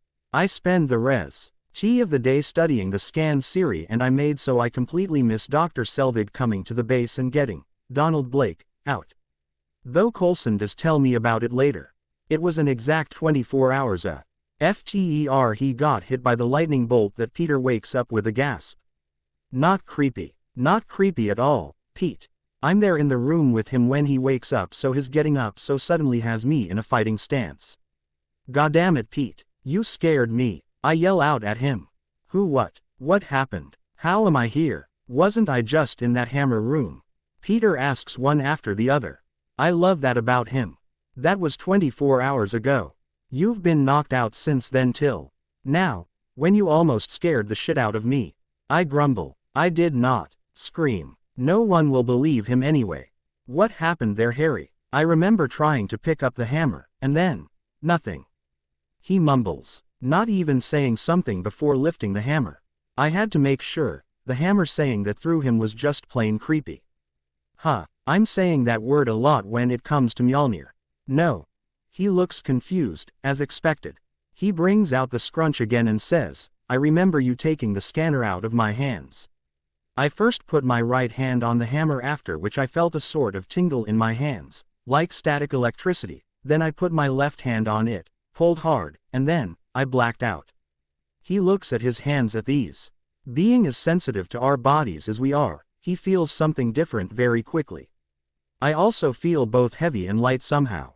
He says after examining himself for a while. Understandable. First, look at this. Saying this, I show him the scans I made on him using my med scanner. Maybe I should market them now that Norman's dead. Why didn't I think of it before? What do you see? I ask after he has a chance to check himself out on a tablet. My muscle density and bone density have increased. That's exactly like what happened when the spider bit us. Which explains why I feel heavy as well as light. I have gotten heavy, but I've also gotten stronger than before, so I also feel light. Get it? He's excited. He always wanted to get stronger because he felt that he was holding me back. But he also didn't want to depend on drugs to do it. So now he had it happen to him without any drugs. Of course he's happy. I nod at him and smile softly, showing him I understand what's going through his head. We should train now. We'll get to see how strong I have gotten, he says excitedly. I widen my eyes and look at him. Whoa, easy there, big guy. You've just woken up from a 24-hour sleep stronger than before. In an environment where only like 2 people other than us knows about you being Spider-Man, so no training until we reach home. He gives me the puppy-eyed look for a while, but I don't budge. I've been seeing that look for 10 years, it didn't work then, it won't work now. Fine, after we get home, let's get something to eat then. He sounds excited again. I really hope he didn't get turned into a miniature Thor who can stick to walls. Wait, can he still stick to walls? Wait, Pete, try to stick to something. First let's see if you lost your spider powers or kept them.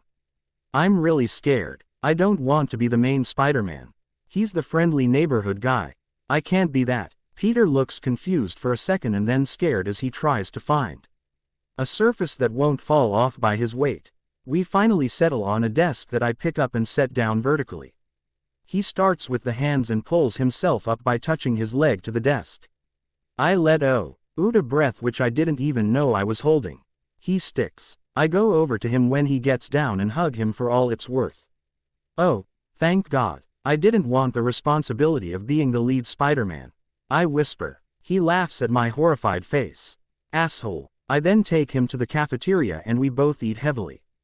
As heavy as American military food can be, and then I take him back to the room. There I once again hug him. Because it just sunk in. Damn it, Pete, you scared me yesterday. I say. Yeah, Harry, you still haven't told me what happened after I blacked out. He releases me from the hug and asks.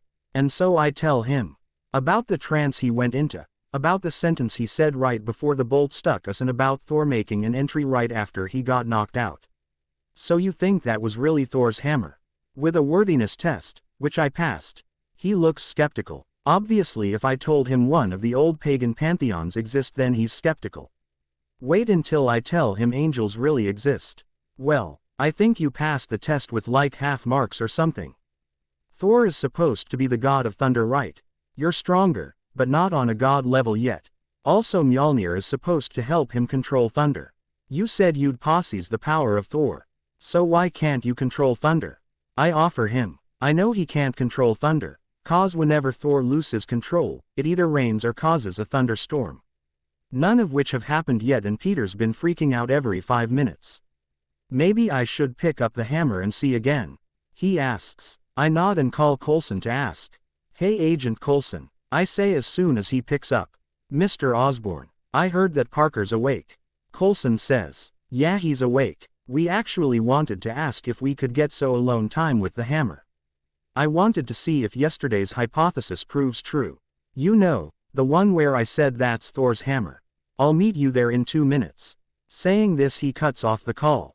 I turn to Peter. Let's go. Coulson said he'll meet us there.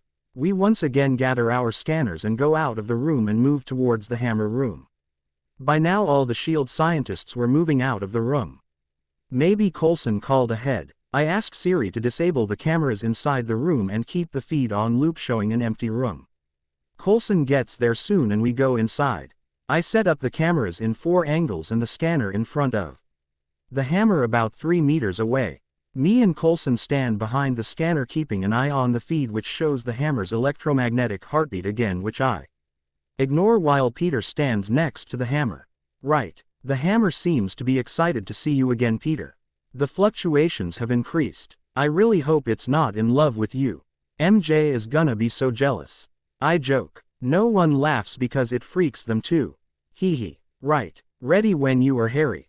He says. I check the cameras and the scanners once again and nod at him. This time he picks up the hammer with only one hand. Other than one single thundering sound, nothing else happens. He does not get a fancy suit with metal plating and a red cape, nor does another lightning bolt slam down on him. Thankfully there's no thunderstorm either. He just picks it up. Fluctuations are steady. Just one spike of electromagnetic surge this time. Your BPM has increased.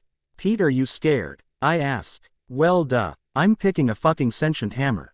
Of course I'm scared. He yells at me. Well okay then. Try swinging it or something. Don't hit anything. I bring the topic back to our experiment. He nods at me and swings the hammer lazily when a thunderclap makes all of us stop and look above at the clear cloudless sky. Okay. Did that freak anyone else out? Or was it just me? Peter says. Yup, me too, I say, still looking up. Coulson just nods. Do it again, Pete. I tell him after a few seconds of uncomfortable silence. He swings again, another thunderclap. This next time he swings with a determined face. The thunderclap sounds louder and closer. Somehow and the sky is still clear. Another swing with his eyes closed, this time there's no thunder. Well, at least we know that this is either Thor's hammer or it is inspired by Thor's hammer. Amazing technology, to control thunder like that. Too bad that metal is too dense for us to actually do anything to. Yeah, Peter whispers. He looks at the hammer weirdly. Peter, what did you do different the last time? There was no thunderclap when he swung the hammer with his eyes closed. Well, I wished for there to be no sound. For the first 3 times I believed you thought that it would produce thunder when I swing it, and it happened. Last time I thought, no thunder, only hit or something along those lines. Coulson looks at Peter skeptically, and says, so what? Can it read your mind? You guys are crazy, you know that right? I smirk at Peter, who smirks back and goes back to staring at his new hammer and say, well, that is why Fury brought us in. He got bored of all the normal people like you and wanted some crazy in his life. Coulson snorts at us, which honestly shocks me. Speak for yourself. I'm perfectly normal. Peter chips in, still examining the hammer. Yeah, says the guy who's ogling his new toy hammer. I return, which makes him blush and keep the hammer back to how it was. Yeah, I don't think the hammer is mine. I mean, for now it'll work for me. But when someone more deserving of its powers come, it'll go with them more willingly. Peter says. I look at Peter worriedly, and say, the fact at you got that after staring at the hammer and swinging it 4 times is really worrying, Pete. Anything else the hammer tell you? Peter thinks for a second and says, I only got like half the powers. I can't control thunder, the hammer can. I'm not as strong as the hammer's original owner. That's all I got from Mjolnir. Did the hammer tell you its name too? Coulson asks, half serious and half mockingly. What? No, I read it in some Norse mythology book. Peter says. Coulson shuts his mouth and I snort at him. We collect all our equipment and get out of the room. This time I don't even try to lift it. We soon go our separate ways. Coulson to call Fury to make a report, while I and Peter to study the new scans. Frankly, I don't think we can learn anything more from the hammer.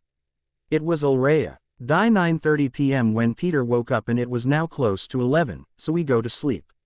May 30th, 2011. The next day, I wake up late, at about 6 and freshen up to study the scans, again.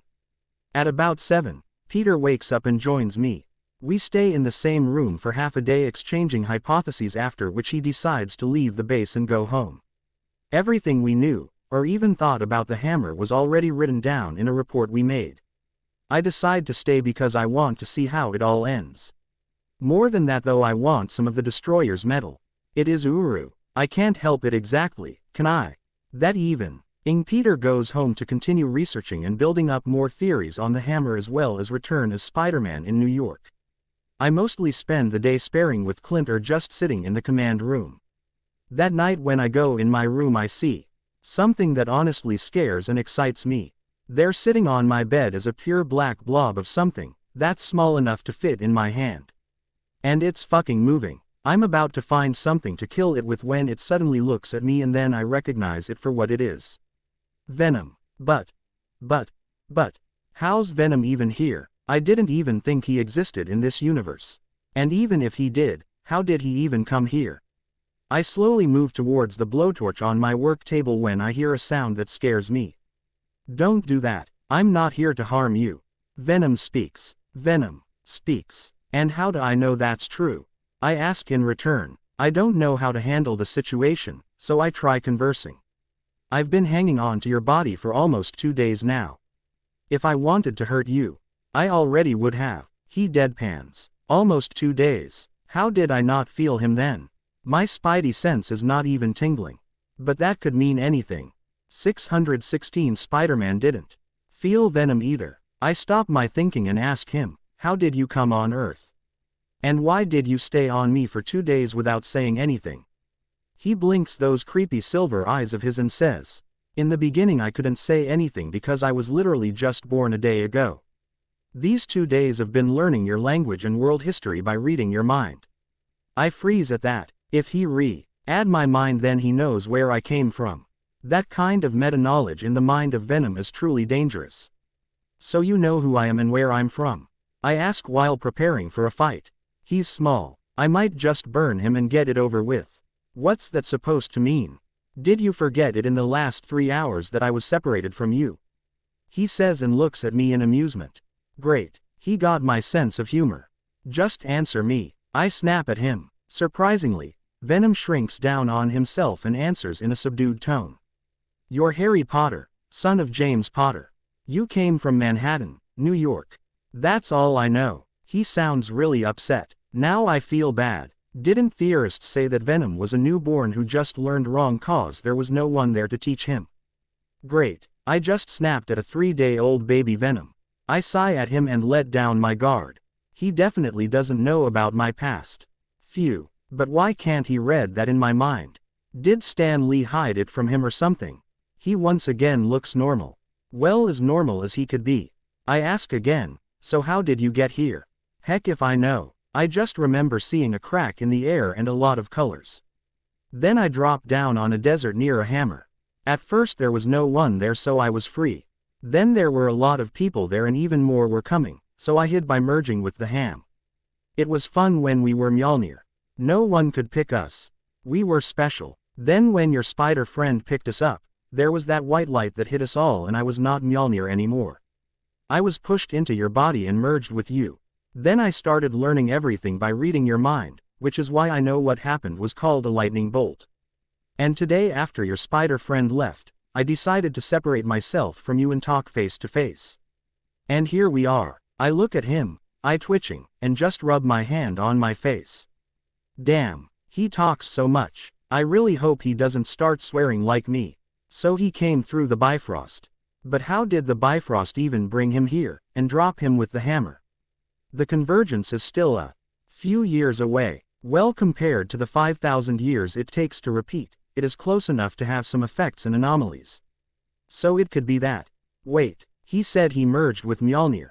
Wow, that's impressive. So, what do you want to do now?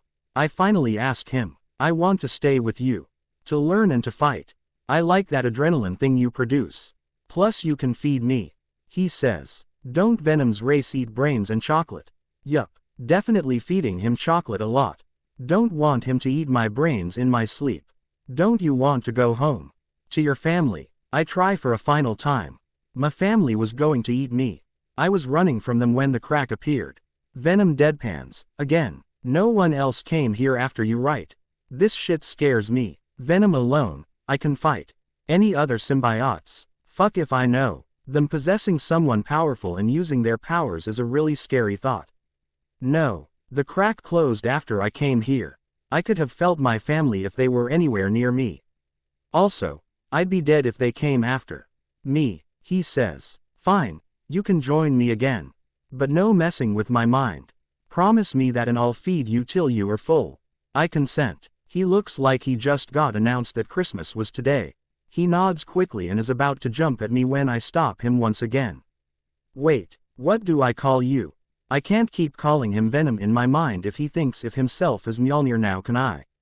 He looks up at me, smirks and then jumps on my face and says in that creepy voice again, we are Venom. Damn, talk about melodramatic. I fall on my back.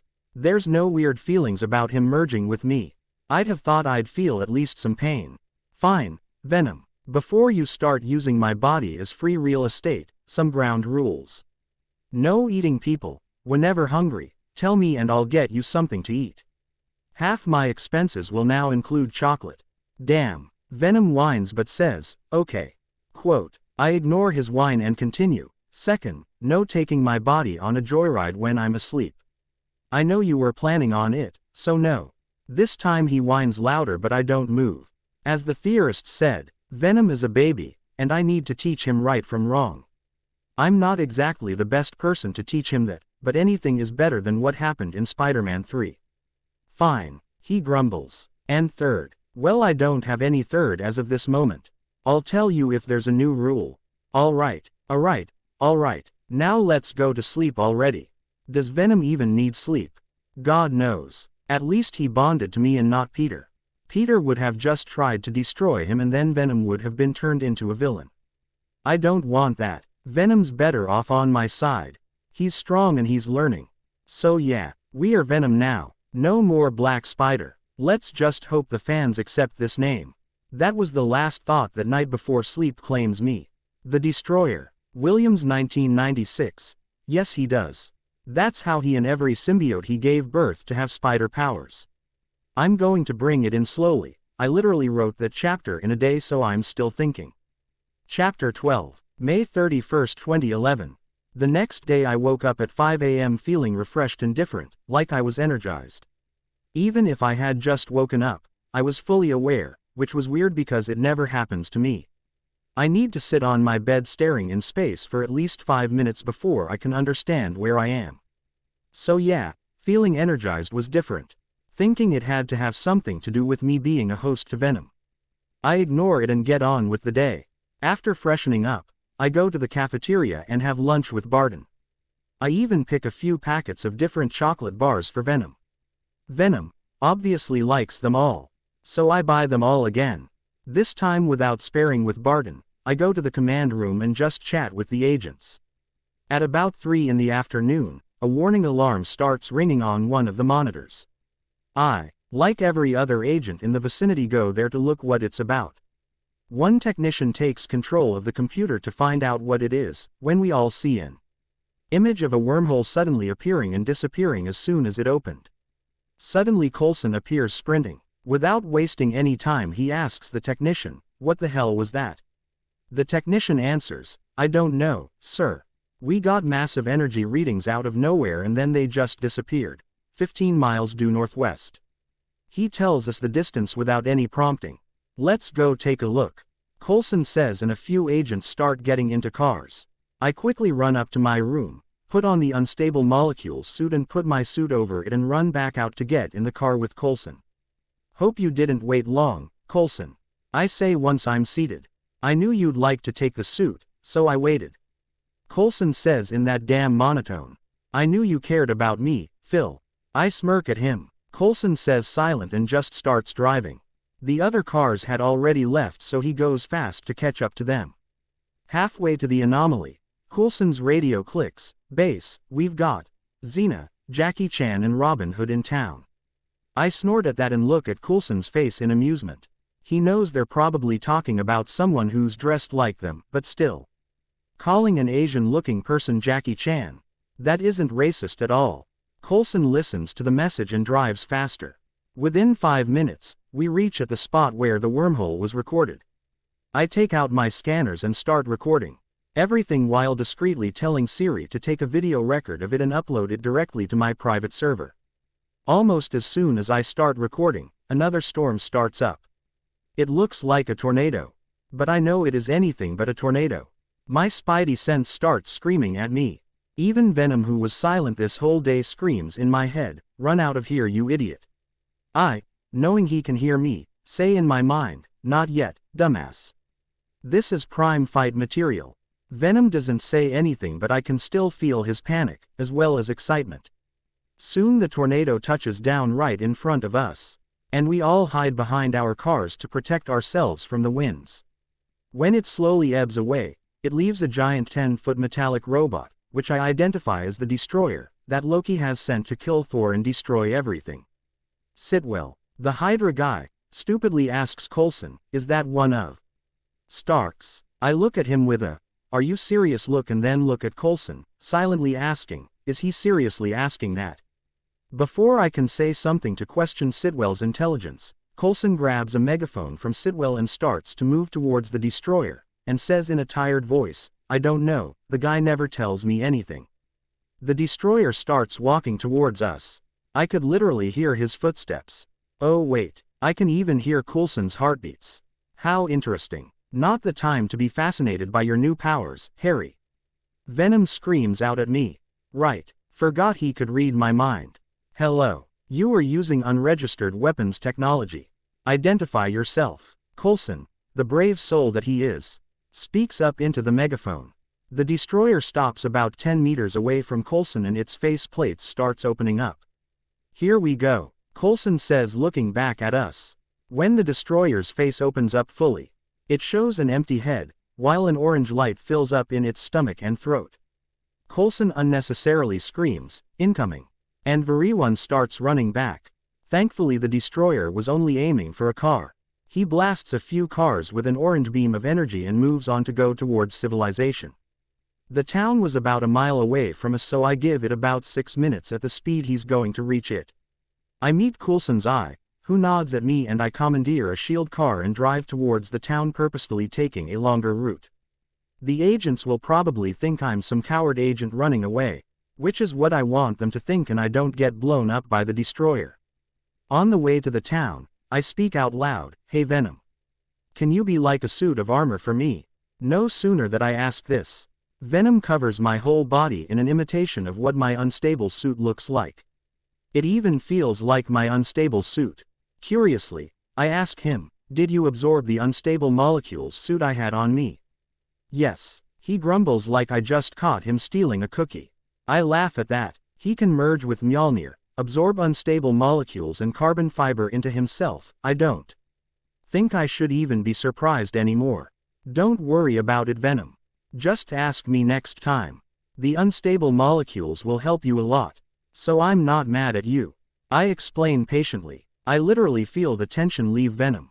Currently, my head was free from any Venom mask, but as soon as I reach the town and see the destroyer just entering the town and start blowing the shops and houses up, I will it into existence and get out of the car.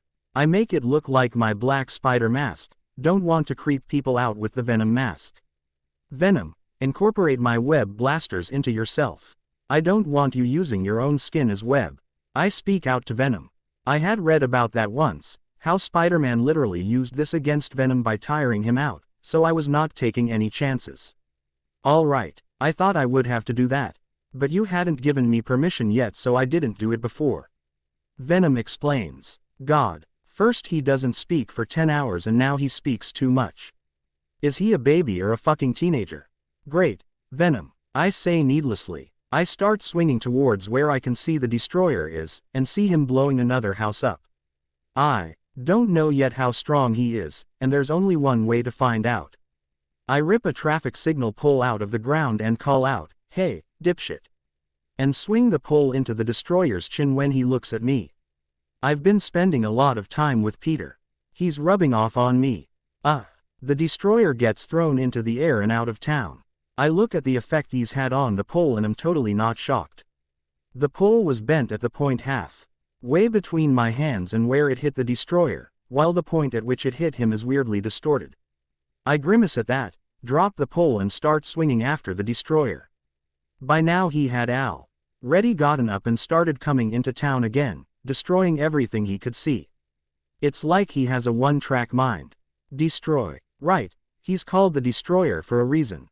I see Warriors 3 and Lady Sif coming down the road and join them. They give me a look but see that I'm not against them and turn to the destroyer. The fat one, Volstagg I think, is carrying a battle axe, the Japanese-looking one. Hogan has a mace while the flirty one, Fandral and Lady Sif have a sword each. Sif looks at the destroyer blowing a car up, says, "Keep it distracted," and starts to run into a building. They distract it all right. Fandral and Hogan throw Volstagg towards the destroyer, who is screaming at the top of his voice, for Asgard, and gets punched away for his efforts, into a car. The Destro blows up a gas station and walks leisurely towards Volstagg. Me, Fandral and Hogan run towards him and stay in a protective stance. The destroyer bends down to look at Volstagg and starts heating its throat to blow us up. When Sif jumps down from the rooftop of a 3-story building on top of the destroyer, piercing its throat with a spear, which she didn't have before. Either that's movie logic or she magicked it out of the air. The Asgardians look relieved, but I know it's not over yet, so I'm not surprised like the others when the destroyer's fire starts burning again, and he sort of spins a ND, rearranges itself to now face Lady Sif. It looks like it's about to blast Sif, so I web her and pull her towards me right in time, cause the destroyer blasts off in her previous location. They now start running away from the destroyer due to it just blasting everything in its way. I run towards it and punch it in its face using my full strength. The destroyer gets thrown backwards and keeps going for about 50 yards. Wow, my strength has increased too. Right, fight first, excitement later. The destroyer gets up and blasts his energy beam towards me, which I dodge. I then web his face and guts and pull him towards me. When he gets close, I use a spinning kick to drop him to the ground. He gets up, then ignores me and blasts the Asgardians in different directions. Fuckers couldn't even dodge this simple attack. Almost as soon as I think that, my spidey sense warns me of an attack coming. I bring my arms up in a cross but still get thrown into a car. Damn, it hurt. Oh hey, Sif's here too. I grimace and then stand up. The destroyer was currently ignoring me and Sif, so I take a look around. A lot of shops and homes were destroyed by this petty squabble. Fall back, someone shouts out, which I don't listen. I run towards the destroyer and start attacking it with my claws. I punch it, kick it, and at one point, I even jump on its face and try to rip the metal out. Nothing works. Sif tries attacking with her sword, but the fucking robot heals right after. He's still destroying everything and none of our attacks work on him. I once again get punched back. Thankfully venom heals almost all my wounds instantly, so I don't have to worry about that, and stand up again. I see the Warriors 3 are evacuating the town of any stragglers. Sif looks determined and stands next to me. We NA blast right in front of us, sends us both flying into a car. I see Thor comes running towards us and looks at me thankfully. Listen, Sif, you've done all you can, he says to her while smiling softly. No, I will die a warrior's death. Stories will be told of this day, Sif says determinedly, but I can see she's scared. Aren't Asgardian men supposed to be the bull-headed ones? And my lady, yo, you can live now and tell those stories later yourself. I'll even come and listen to them. I interject their conversation. Frankly, her dying was not a good idea. I know she doesn't die, but that doesn't mean I can't help prevent it. Thor smiles at me, understanding the sentiment, and brings her up on her legs. Now go. Saying this, Thor takes her shield and helps her walk to the Warriors 3. I follow because honestly, this was Thor's movie, I'm following his lead on this one. The destroyer blasts a car near us and I create a shield out of venom in my hand while Thor uses Sif's shield to protect himself and Sif. We reach the Warriors 3 and see that they're only lightly injured, except Volstagg, who looks like he's broken a leg. You must return to Asgard. You have to stop Loki, he says to the Asgardians. And what about you? Fandral asks him. Thor smiles at him reassuringly, and says, do not worry my friends, I have a plan. Fandral looks at Thor doubtfully, but understands. He starts helping Volstagg to a safe area. I hear one of them give others the order to fall back, but I don't pay attention. I look at Thor's face, and ask him, you're planning on sacrificing yourself, aren't you? It won't work. Whoever's controlling that thing wants total destruction. Thor looks visibly upset. He looks at where my face is and says in a grave voice, I have to try. He throws down Sif's shield and starts walking towards the destroyer, who is still blowing everything up. I see that all the others who were running, which now include the 3 scientists, have stopped and are staring at Thor walking towards his death. Brother, whatever I have done to wrong you, whatever I have done to lead you to do this, I am truly sorry. BT, these people are innocent. Taking their lives will gain you nothing. By now he had stopped about 2 feet in front of the machine, which was now preparing to blast Thor. He continues, so take mine, and end this. Saying this, Thor raises his hands up, and spreads them apart in a, do what you want, gesture. The orange fire in the destroyer's throat starts receding and its face closes up. He turns back and it looks like it's about to return to Asgard. When suddenly the destroyer backhands Thor in my direction. I jump and catch him to prevent him hurting himself even more by falling down, and let him down slowly. His face had scratches in them and he had some blood running down his face. No. I hear from behind me and see Dr. Jane Foster, who really looks like Natalie Portman, start running towards us. She bends down to check up on Thor, who looks up at her and smiles. "It's over," he whispers. "No, it's not over," she whispers in return and puts his hands on his cheek. Thor smiles at her and reaffirms, "I mean, you're safe." Jane nods at him and says, "We're safe. It's over." Thor repeats and starts closing his eyes. Jane starts tearing up. Her hands start shaking. When Thor finally closes his eyes and stops breathing, she whispers, "No," to herself and starts crying. Even I get sad at that, and I know he's not dead yet. The destroyer starts going out of town, his job now done. Suddenly, there's a sonic boom in the distance and I and everyone else turn to see an object flying in the air from the direction of the base towards us. Oh, crap, it's coming straight for us. Knowing what it is, I pick Jane in one hand and web out of there, ignoring her scream for Thor. Just in time, in fact, cause no sooner do I take her away from Thor, Mjolnir lands in Thor's outstretched right hand and a lightning bolt slams down on his position. A small lightning storm starts in his position and winds start blowing. Selvig looks baffled, the Warriors 3 and Lady Sif start laughing and crying tears of joy respectively. Jane looks like she's seen something truly fantastic, which she has, and whispers to herself, "Oh my God." The destroyer stops walking away and turns towards us again. It starts firing up another blast in its throat. When Mjolnir hits it in the face and diverts the blast towards the road below, where it harms no one. The hammer hits it on the head again from behind and makes it fall on the ground, and Mjolnir now lands in Thor's hand, who is now dressed in his Asgardian armor, with a red cape, fully healed and with small bursts of lightning coming from him. The destroyer slowly gets up and the lightning around Thor dies down. Thor flies up into the air to get its attention and starts creating a storm. He just creates a fucking storm. How awesome is that? Strong wind starts blowing, pulling everything in a ND near the eye of the storm up into the air. But the destroyer is still on the ground. Knowing what he wanted, I run behind the destroyer, but still out of the eye, and throw a car at him, which causes him to lose his balance. Right at the moment when Thor increases the speed of the winds. The destroyer and Thor start battling in the air, still inside the storm. It fires off a blast which Thor deflects with Mjolnir. Another blast which Thor deflects again.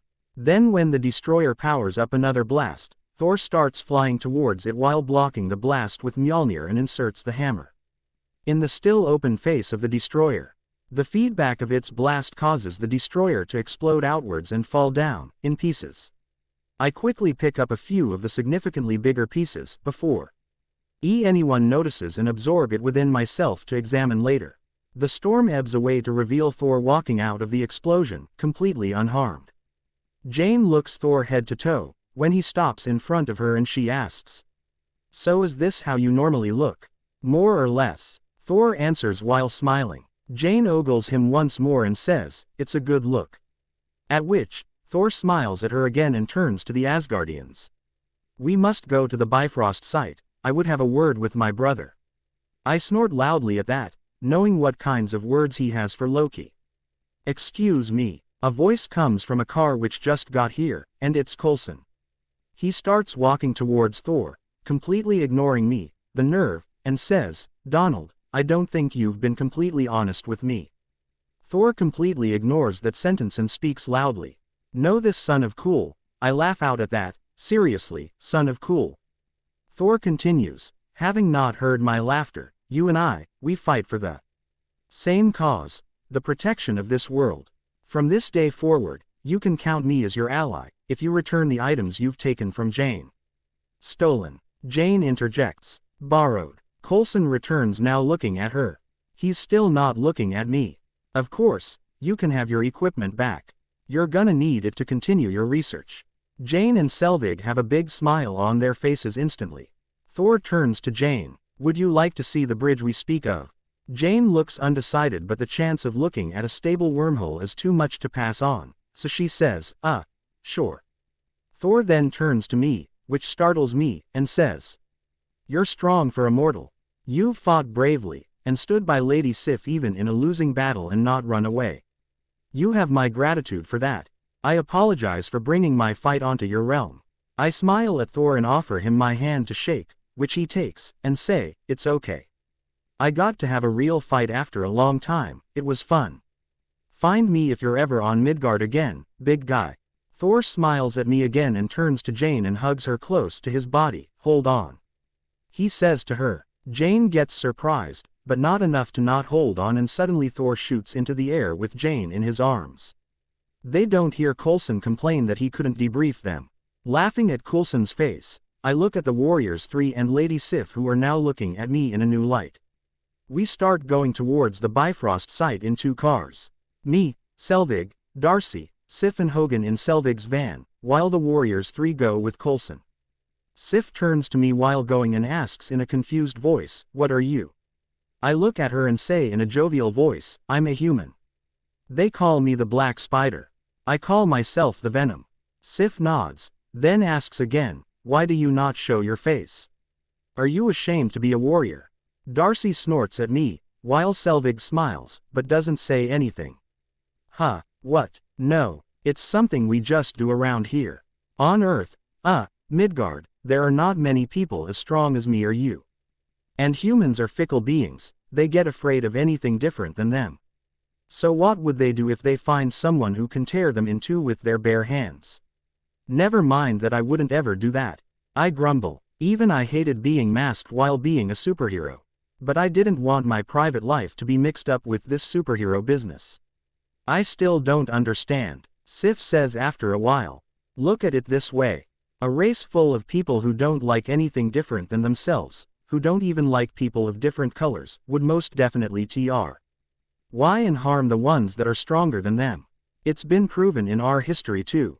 Just a century ago people of fair skin used to enslave people of darker skin. It was a dark past that my people, ones whose ancestors enslaved others are trying to think, didn't even happen. Fucking assholes." Sif looks disgusted at this and even Darcy and Selvig grimace, so I continue, "Thankfully that got abolished really quickly. I don't want how strong I am to affect with how people see me. So I created a different persona for the stronger person to take and save people, while the normal person does normal things. Study, go to school, meet people, and so on. Plus, if I someday marry and have children, I don't want my enemies to try and hurt them to cause me harm." "Wow, so noble," Darcy sarcastically says. "Shut up." I grumble at her. "She was one of my favorite characters in the movies. You are a weird but noble human, warrior Viam. I like you." Saying her piece she turns away from me and starts looking out the window. Thankfully I'm wearing my mask so she doesn't see my red face. Can't help it, man. Getting called a warrior by a literal goddess and her saying that she likes me, even platonically, is just too much. It takes us a few more minutes to reach the spot where Thor and Jane were waiting for us while Thor was screaming above for Heimdall to open the bridge. "Siri, take these scans and send them to our private server. Have Peter look at them if he can." I ask Siri, while scanning the ground and air.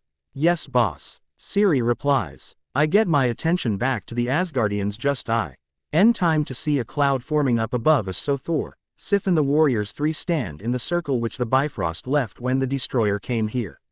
Thor goes back to Jane and pulls her close and saw something too softly for anyone else to hear, but my advanced hearing picks it up. But that being a private conversation, I ignore it. I look at them to see Jane try and get closer to Thor to kiss him, to which Thor kisses her hand. I groan loudly at his action, while Sif smirks. Thor looks at me questioningly, but I just shake my head at him. Fortunately, no one has to explain anything because Jane pulls Thor down into a kiss.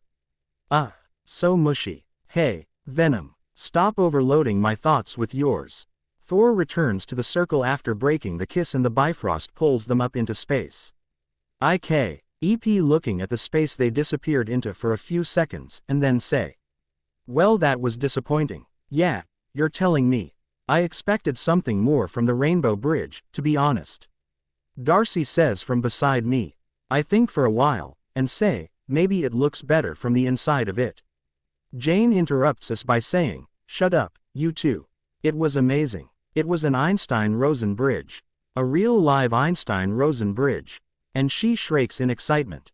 Yeah, lady, I know. Huh, so that's how I get when I learn something new. I didn't believe my friend when they told me. Anyway, my job here is done. Agent Coulson, would you mind dropping me at New York? I'd like to return to my city now. I say, purposefully being formal.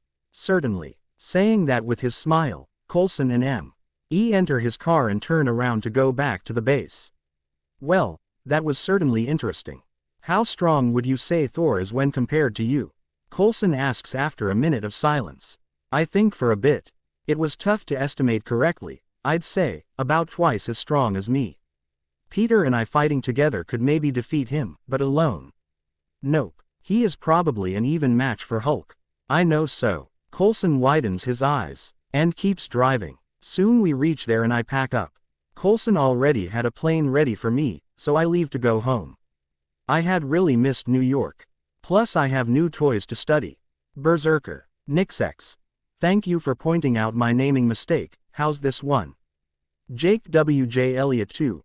I'm really sorry for those Asgard chapters. I wrote them at like 5 a.m. before sleeping, and I rushed it and uploaded them without any sort of checking for spelling mistakes or anything.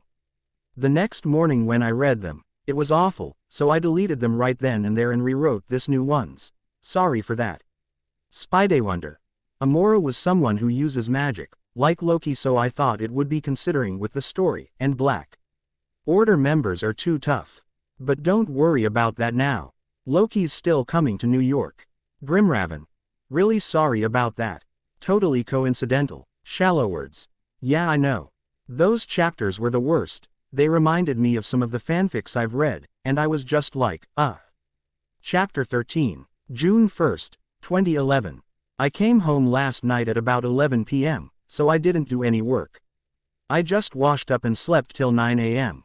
As usual, after Venom's bonding with me, I woke up fresh as fuck. And feeling stronger. It felt like Venom was slowly making me stronger. Well, good for me. I spent the day studying the pieces of the destroyer I had brought with me. I didn't learn much from it, only an estimation of how hot it'll have to get to melt, which was a lot, close to 5000 C. Also, it was not Uru, as I had assumed. It was similar to Uru, but not the same. I can't exactly do anything with it, so I throw it into a corner to use later, for when I have a way to stabilize that much heat in a furnace. Dumbass. Just because you can't melt it doesn't mean it's useless. Bring it here. Saying this, Venom covers my whole body. I go to the pieces and pick them up. They were in total of about 5 liters in volume. It was a lot to bring something hidden on you, Oot Venom was like an infinite storage device, so I didn't have to worry. I see the metal slowly getting absorbed into us. Venom sort of eats the metal, except he doesn't use his mouth, he does it like he did the suit. Oh, he's absorbing it. He was trying to assimilate the Naduru into our body, which along with the unstable molecules will mean that I can make a whole suit with it. Amazing. Venom, that's amazing. Why didn't you do it before? I ask Venom once he's done eating every piece of the Naduru. Seriously, I need a new name for it. I'll call it Pretium, from the word Preto, which means destroyer. I'd already seen in your mind that you wanted to study it. So I didn't absorb it. And didn't you tell me not to absorb anything without asking first? Venom grumbles. I sigh aloud at that. But yes, I did tell him that. Well then, let's see what you can do with that Pretium. A suit, weapons, shield, I say, excited. Venom sighs loudly and says, it's not that simple. Right now I'd only make like a few types of weapons. The full body suit will take time and practice. I sigh sadly, of course it'll take time. I ask him to demonstrate a few weapons, for which he gives me different swords, a quarterstaff, an axe which suspiciously looks like the Stormbreaker, and even a replica of Mjolnir, all from my memories. And you know the best part, since Venom had already been in Mjolnir, he absorbed some of its energy, which I suspect to be the Odin force. And Pretium, like Uru, is a great conductor of energy, as seen by the destroyer using his beam of energy. So I can theoretically replicate that ability. It's still theoretical obviously, but I'll try to do something with that Odin force. It may even turn out to amplify my bioelectricity, so I could use it like Thor's thunder. Technically Mjolnir gave Thor's physical prowess to Peter, while he indirectly gave me its mythical powers, though it's only if I can manipulate thunder. I'll see after a few months of practice. I put up half-hour per day to practice manipulation of Pretium to make different weapons, and an hour of my workout to practice using those weapons, in my schedule. It was when I was practicing making swords that I suddenly remembered. Siri, check online to see if any F1 race is scheduled to be held in Monaco. Filter it with Tony Stark's company sponsoring one of the cars. Iron Man 2 started WITH the Senate hearing and the race in Monaco which Whiplash attacks. They were close to this time, I think. Yes, sir. Searching. One result found. There's a Grand Prix World Racing event at the Circuit de Monaco racetrack, scheduled for tomorrow. Would you like me to buy a ticket? Siri answers. Well, it's tomorrow. That's fucking close. And I can't go. Peter's coming to try and test his strength tomorrow. No, Siri. Thanks for asking though. You should keep an eye on the news that mentions that event. Now that I think, did Tony Stark go to a Senate hearing recently? I ask after thinking for a bit.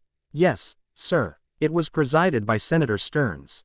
Saying this, Siri brings out the news about the hearing detailing how Tony played the senator as well as his buddy Hammer. Hammer's going to get destroyed real soon. That reminds me, Siri, how much stocks do I own in Hammer Industries? I ask. 17% boss. Siri asks after checking. Good. I want you to start selling all our stocks in Hammer Industries. Start buying them up again in a week, and buy up as much as you can. Tell Bernard to do the same through Oscorp. I'll her, after thinking for a bit. Siri sounds confused when she says, sure boss. But why not just buy them out now? Patience, Siri. Hammer is going to make a big mistake in the coming week. So the prices of their stocks will decrease in a week. Which is why I want you to buy stocks after that. Then, I'll make them an offer to buy them out. I smirk, just imagining the money I could make. Sure, if you say so, sir. Siri mumbles out. The next day, at 6, Peter comes to my house, excited as fuck. He had finally gotten stronger and wanted to test it. What's got your ass so excited? I ask as soon as he's inside. I'm finally going to test out my new strength. Of course I'm excited. Peter shrieks out. Didn't you go out as Spiderman and beat someone or something up?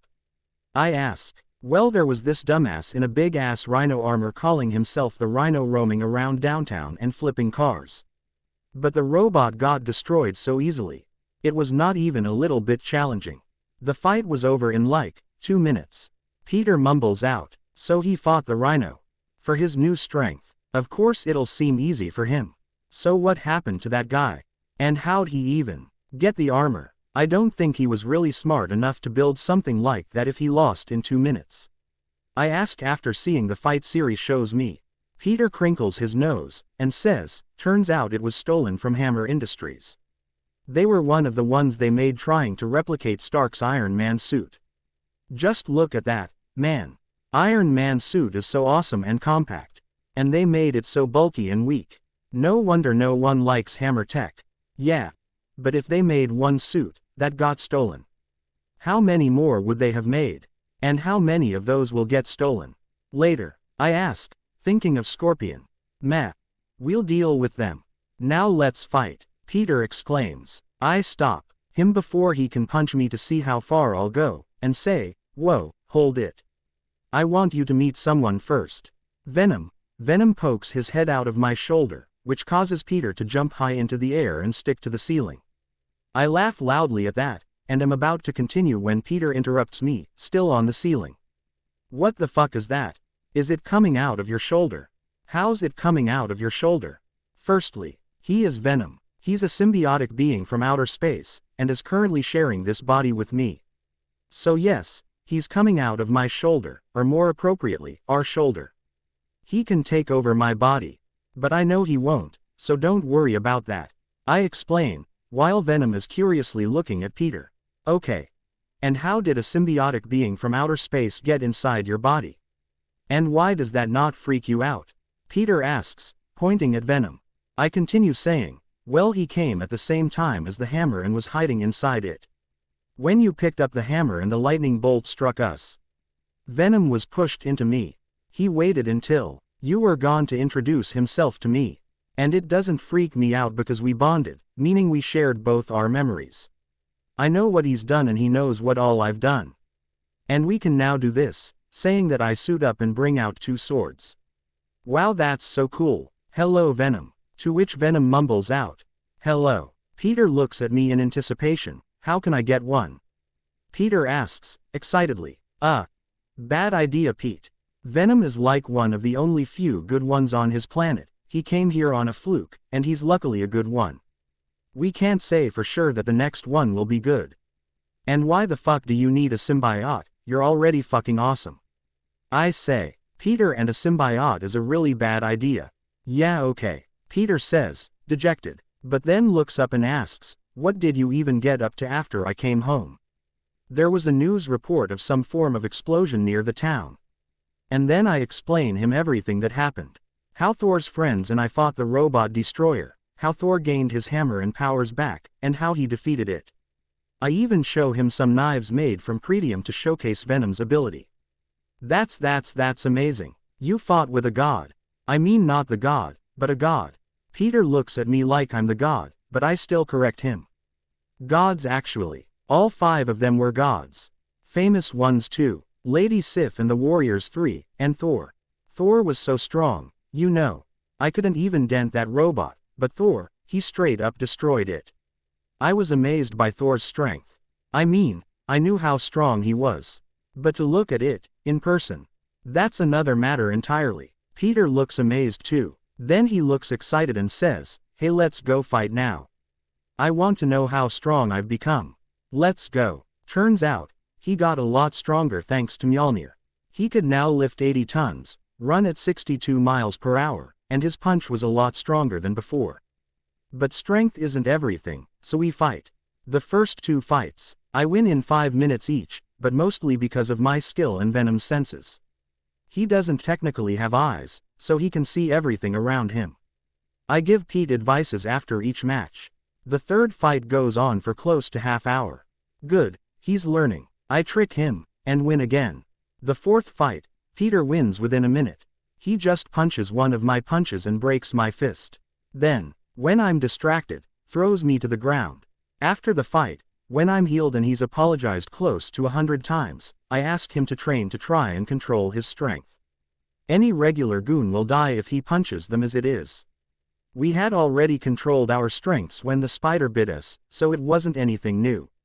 Hey, Pete, if you had an option of a melee weapon, which one would you use? I ask him suddenly. Peter gets shocked but thinks on it, and says, a scream of sticks. But I'll probably never even use them. It's just so I'm not completely fighting depending on my fists and kicks. Why? I avoid his eyes and say, oh, no reason. For curiosity's sake, can you draw its design for me?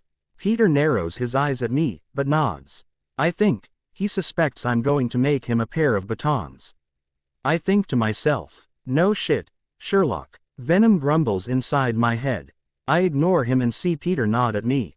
He'll probably send a picture to me later, but I don't mind. I'll probably just make him those when I have Vibranium. That way I can enhance it to include some toys, like taser and knockout gas.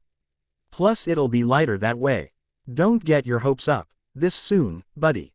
I don't have appropriate metal to make them with yet. And I don't have that much Pretium on me. Maybe if there was more Asgardian metal on Earth. Holy crap, shit. The Berserker staff. It was made from Uru, I think. One of them was hiding as a human. What was his name? That history professor. Rudolph. Gandalf. Randolph. Not now. For now, talk with Peter. As soon as Peter goes home I look for the black book, which I find hidden in its usual place. I search in everything regarding the show Agents of S.H.I.E.L.D. that I wrote down and there it is. I read what's written there, and just throw it down after the first few sentences. The staff is made from a rare metal from Asgard, which could be Pretium. I thought it was made from Uru. I should have realized it sooner. Why would they give foot soldiers weapons that are made from the metal that is reserved for kings? Fucking idiotic of me, to be honest. But, it's still Asgardian metal, even if it turns out that it's not Pretium or Uru, it'll be useful. So I read some more.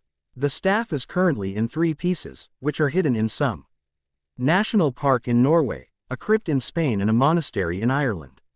Of course I know only general locations. Why the fuck would I have memorized the exact names of each spots? I even quit the show after the first season, so thanks Stan, I at least remembered this much when writing everything down. But, fuck, I don't have that much time now. I could ask the Professor Elliot Randolph to tell me the locations of the staff pieces, but I doubt he'll just tell me. There should be something in common with Uru and Pretium, right? All 3 are Asgardian. Siri, bring up the scans I had made of the hammer in New Mexico and compare it with this metal. Find a common factor. Anything. Vibration frequency, energy signature, radiation, search all the factors. Saying this, I keep a knife made from Pretium on the table for Siri to scan. About 15 minutes later Siri speaks. They both emit a faint amount of energy, which, while of different amplitudes, have the same frequency. Also, they vibrate at close frequencies. The hammer's vibration frequency is a little higher than the knife's. I think about how I can go about this.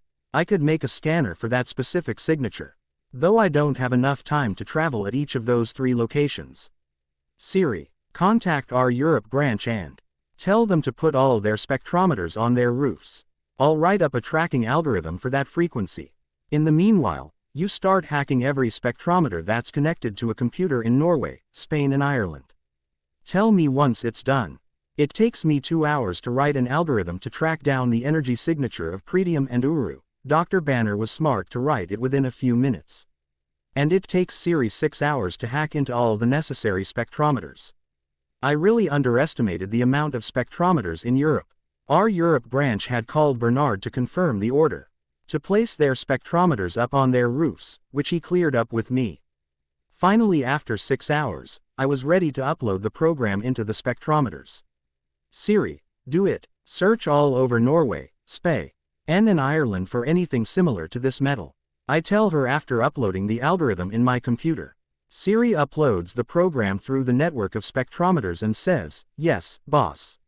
Scanning initiated. Estimated time for completion of scan 3 hours. Fuck. That's a lot less than what I'd assumed I'd have to wait.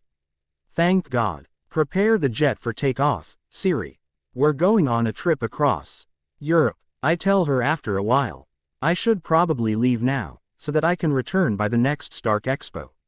I had already built a prototype stealth mode for my jet, but it was not yet complete. Aiming I couldn't decrease its size to include me. It was stable, thankfully, and the only ones who could detect me would be S.H.I.E.L.D. and Stark. I'd honestly forgotten about it. Maybe I should work on it once I'm back. Siri, start seeing if you can improve the stealth tech in my jet. Recalibrate it for now and start working on it later. I'll join you when I return. Saying this, I get out of the lab and lock it up. I go into my room and take a long shower, and prepare for my trip. I call Peter and Bernard that I'm going on a trip for a few days, but don't tell them where.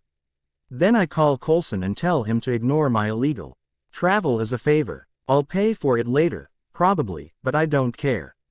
As soon as the scans are done, Siri gives me the locations. Surprisingly, there are 4 such locations in those 3 countries. I drive to my private airstrip and get in the plane.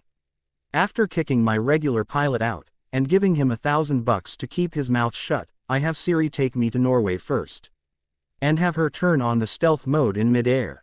I don't want it to be known that I have stealth tech. Norway had 2 locations with similar energy readings as Pretium and Uru.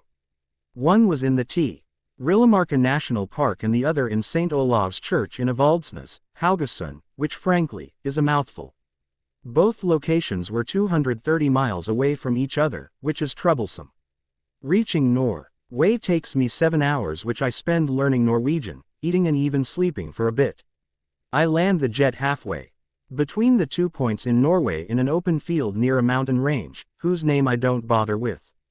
After walking for close to 2 hours, I reach a small town. There I use my broken Norwegian that I'd learnt on the way here to rent a car, which thanks to me throwing my money around, doesn't require any documents. It just cost me 10 times the required price. Fucking rip-offs. After a 3-hour drive I reach St. Olav's Church in Haugesund. I shower and rest for a bit in the nearby town's inn and then enter the church. I start looking for anything weird looking, which considering it's Norway, is a lot. Though I am thankful that it's not Sunday, so the church was empty. Pissed. Harry. Venom whispers in my mind. Why are you whispering? No one can hear you. I speak inside my head. God, this is weird. Oh, right. It's below us. I can feel it. He says. Huh. Below us, on the ground floor. I can't exactly wander down there, so I say. Can you go and bring it? Eat it for now or something. I ask Venom, hopefully.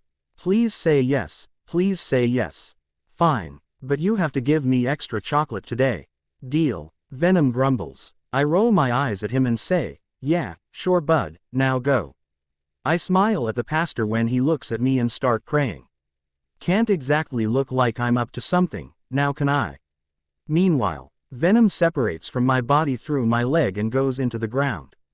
Huh, I didn't know he could do that. About 30 minutes later Venom returns and tells me in my mind that he found it and brought it. I get up from the pew and go out. Once I'm in the inn, I speak out loud after closing the window. Well, get it out. That sounds so wrong. Unfortunately Venom understands it too. So he laughs out loud at me, but brings out a wooden box. The box was locked, but I break the lock and open the box to find a dagger. It looks like it was made from the same material, but didn't have anything to identify it by.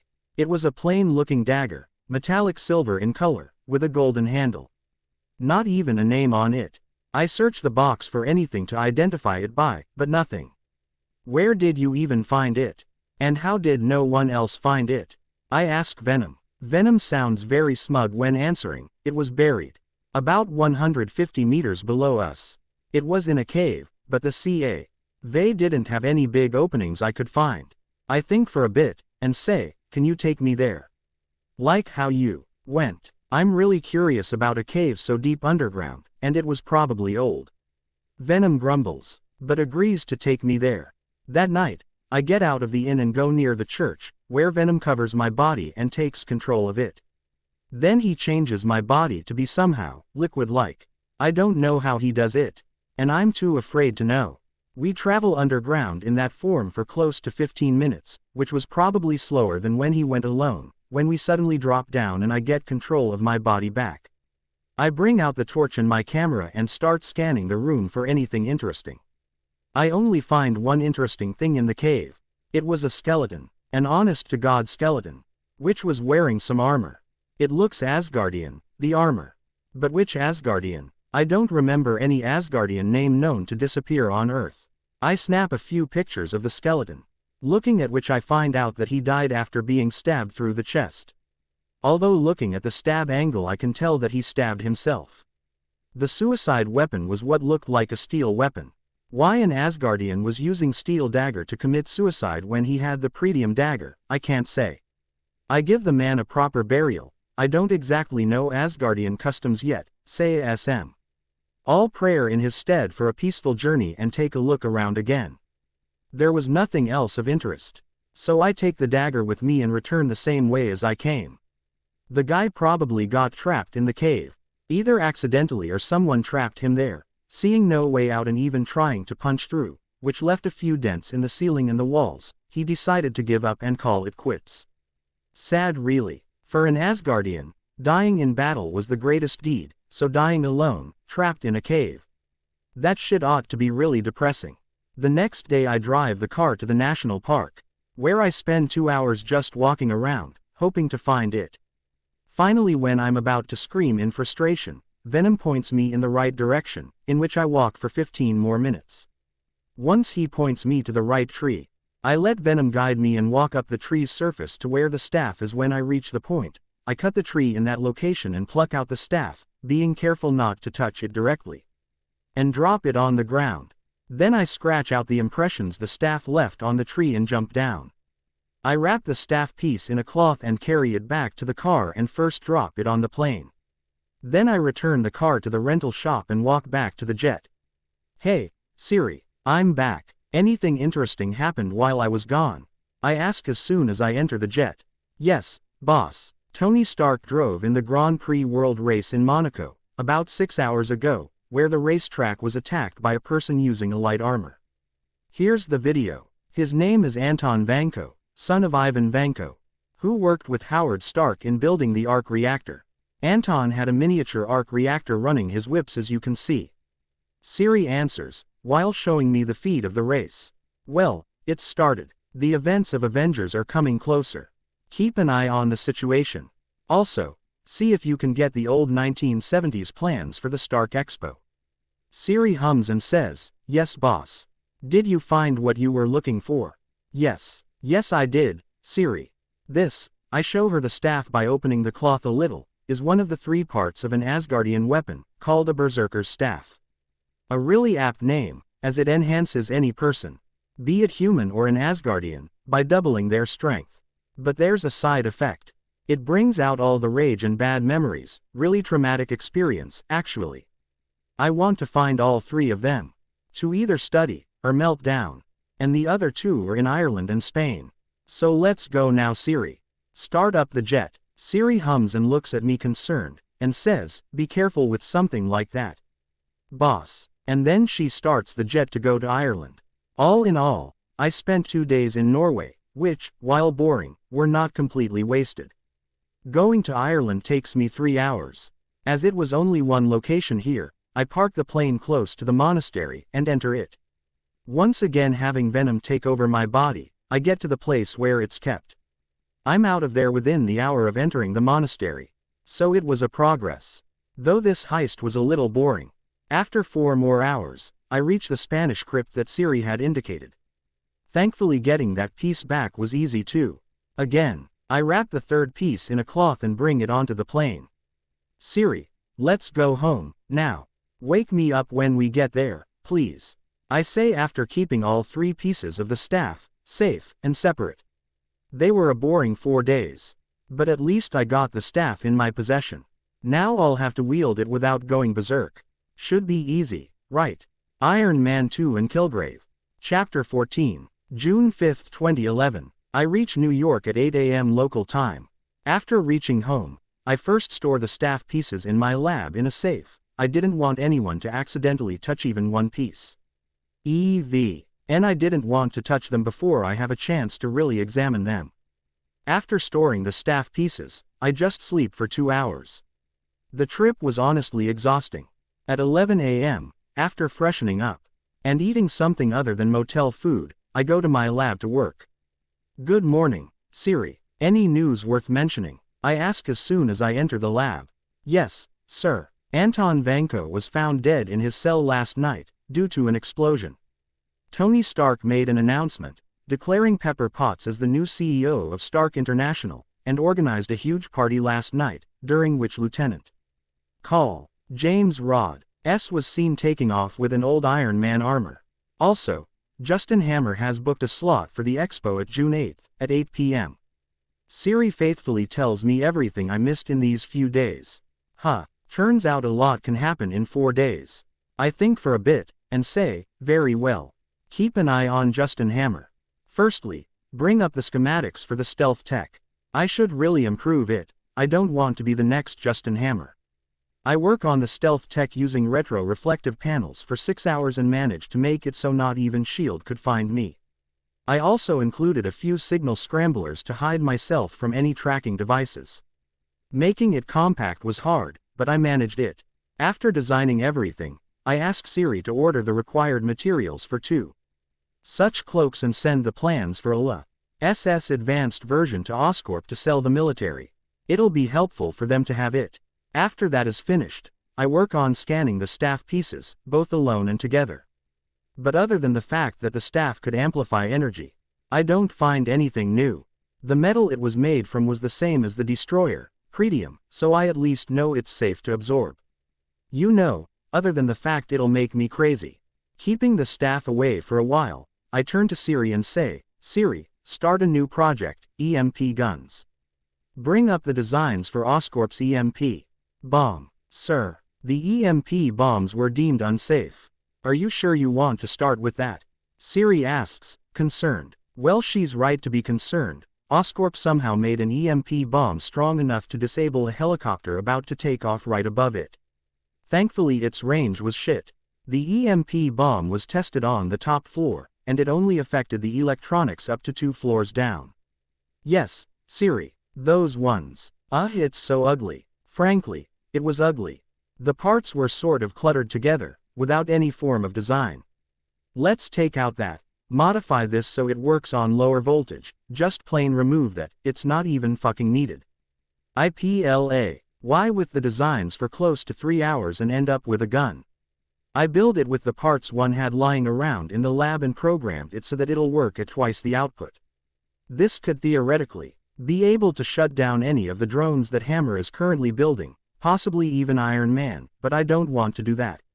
And Tony Stark is smart enough that he probably already has a failsafe against EMP. I spent the next 2 days until the expo training and fixing up a few gizmos for myself and Peter. I designed a pair of Eskimos for Peter with stun capabilities, and also included knockout gas. He got just 1 day to train with them though. I make them from titanium, because it is the strongest metal available to me, other than Pretium. I also tune up his suit to now account for his additional strength. I didn't have to worry about my suit because of Venom. Finally the time came to go to the expo. I'd already told Peter to be suited up and ready at the expo, because I had a bad feeling about it. He listened, as he usually does, to me, and here we were at Flushing Meadows, NY, at the location of the Stark Expo.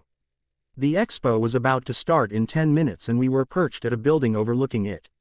Everything all right, Spidey? You look a bit down. I asked Peter after looking at his masked face. Yeah, other than the fact that I have to watch a demonstration by Hammer Tech. Of all things, because of your bad feelings. How did you even know I'm upset? Peter says and then exclaims suddenly. Probably something to do with my guest.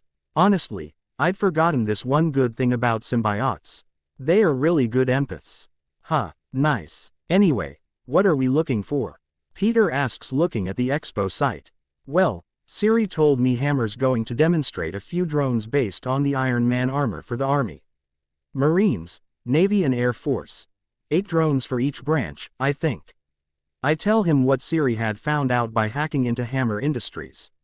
And if we know Hammer Tech, then the drones will either not even move from their places or blow up. Sigh. I was really looking for a calm evening today, guess not. Peter continues where I left off. I nod sagely and keep looking for anything suspicious. Soon the expo starts as the movies entailed, by Hammer trying to imitate Tony Stark, making a really bad joke and showcasing the Hammer drones.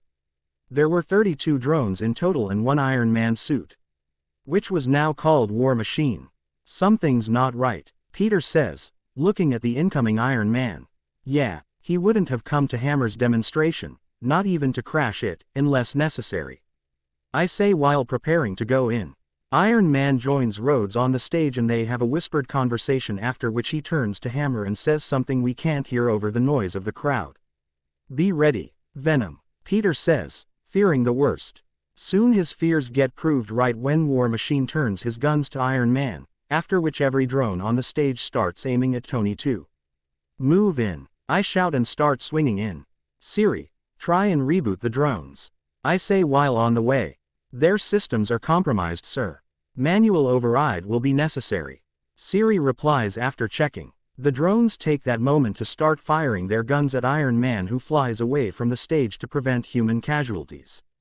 The glass top of the expo breaks apart, showering the audience with glass, who now know something is wrong and start panicking and running away. Well, we ain't got time for that. Just find out where the drones are being controlled from and send that location to Coulson. Tell him about this event.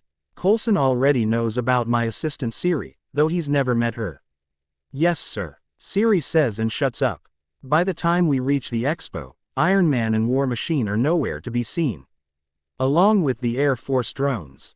They are probably following Tony around as he destroys them. As soon as I enter the arena, I bring out my EMP gun and fire it once at a drone about to fire a rocket into the crowd. He shuts down immediately. I then fire it at another drone who fires his machine gun at me, which I dodge, but the gun gets destroyed. Thankfully the EMP blast hits and the drone drops down. Dead. Hey, I spent 3 hours on that thing. Note to self, work on making the EMP gun more durable. Also, make 2 at a time. I exclaim and make up a katana in my hands and start attacking the drones. Seeing Peter save the people from a drone by pulling them away with his webs. His first priority is always saving people, but that way I can concentrate on destroying the drones. While he saves the public, a Navy drone notices me first and fires a heavy machine gun round at me, which I dodge. I could have just let them hit me, but I didn't want to let anyone know bullets won't hurt me. I get close to the drone and use my sword to cut his hand off. Wow, the sword is sharp. Then without wasting time, I stab the sword into its chest and destroy the arc reactor. The drone drops down dead. By now, the drones had noticed me and Peter, who had destroyed 2 drones, doing the same. So they started ignoring people in favor of us, which is what I'd wanted. RT attacking with double the speed while dodging bullets and rockets from the drones and destroy the arc reactor for each drone. Peter just punches each drone in the chest with enough force to shatter the power source as well as their joints. SHIELD has been notified of this event. Agent Coulson has promised to send someone to the secondary location to secure the hacker who has taken control of the drones. Siri's voice interrupts me from my musing. It's probably Vanko, so send him a text asking them to be careful. We'll be dealing with the drones, I say, and look for more drones to destroy.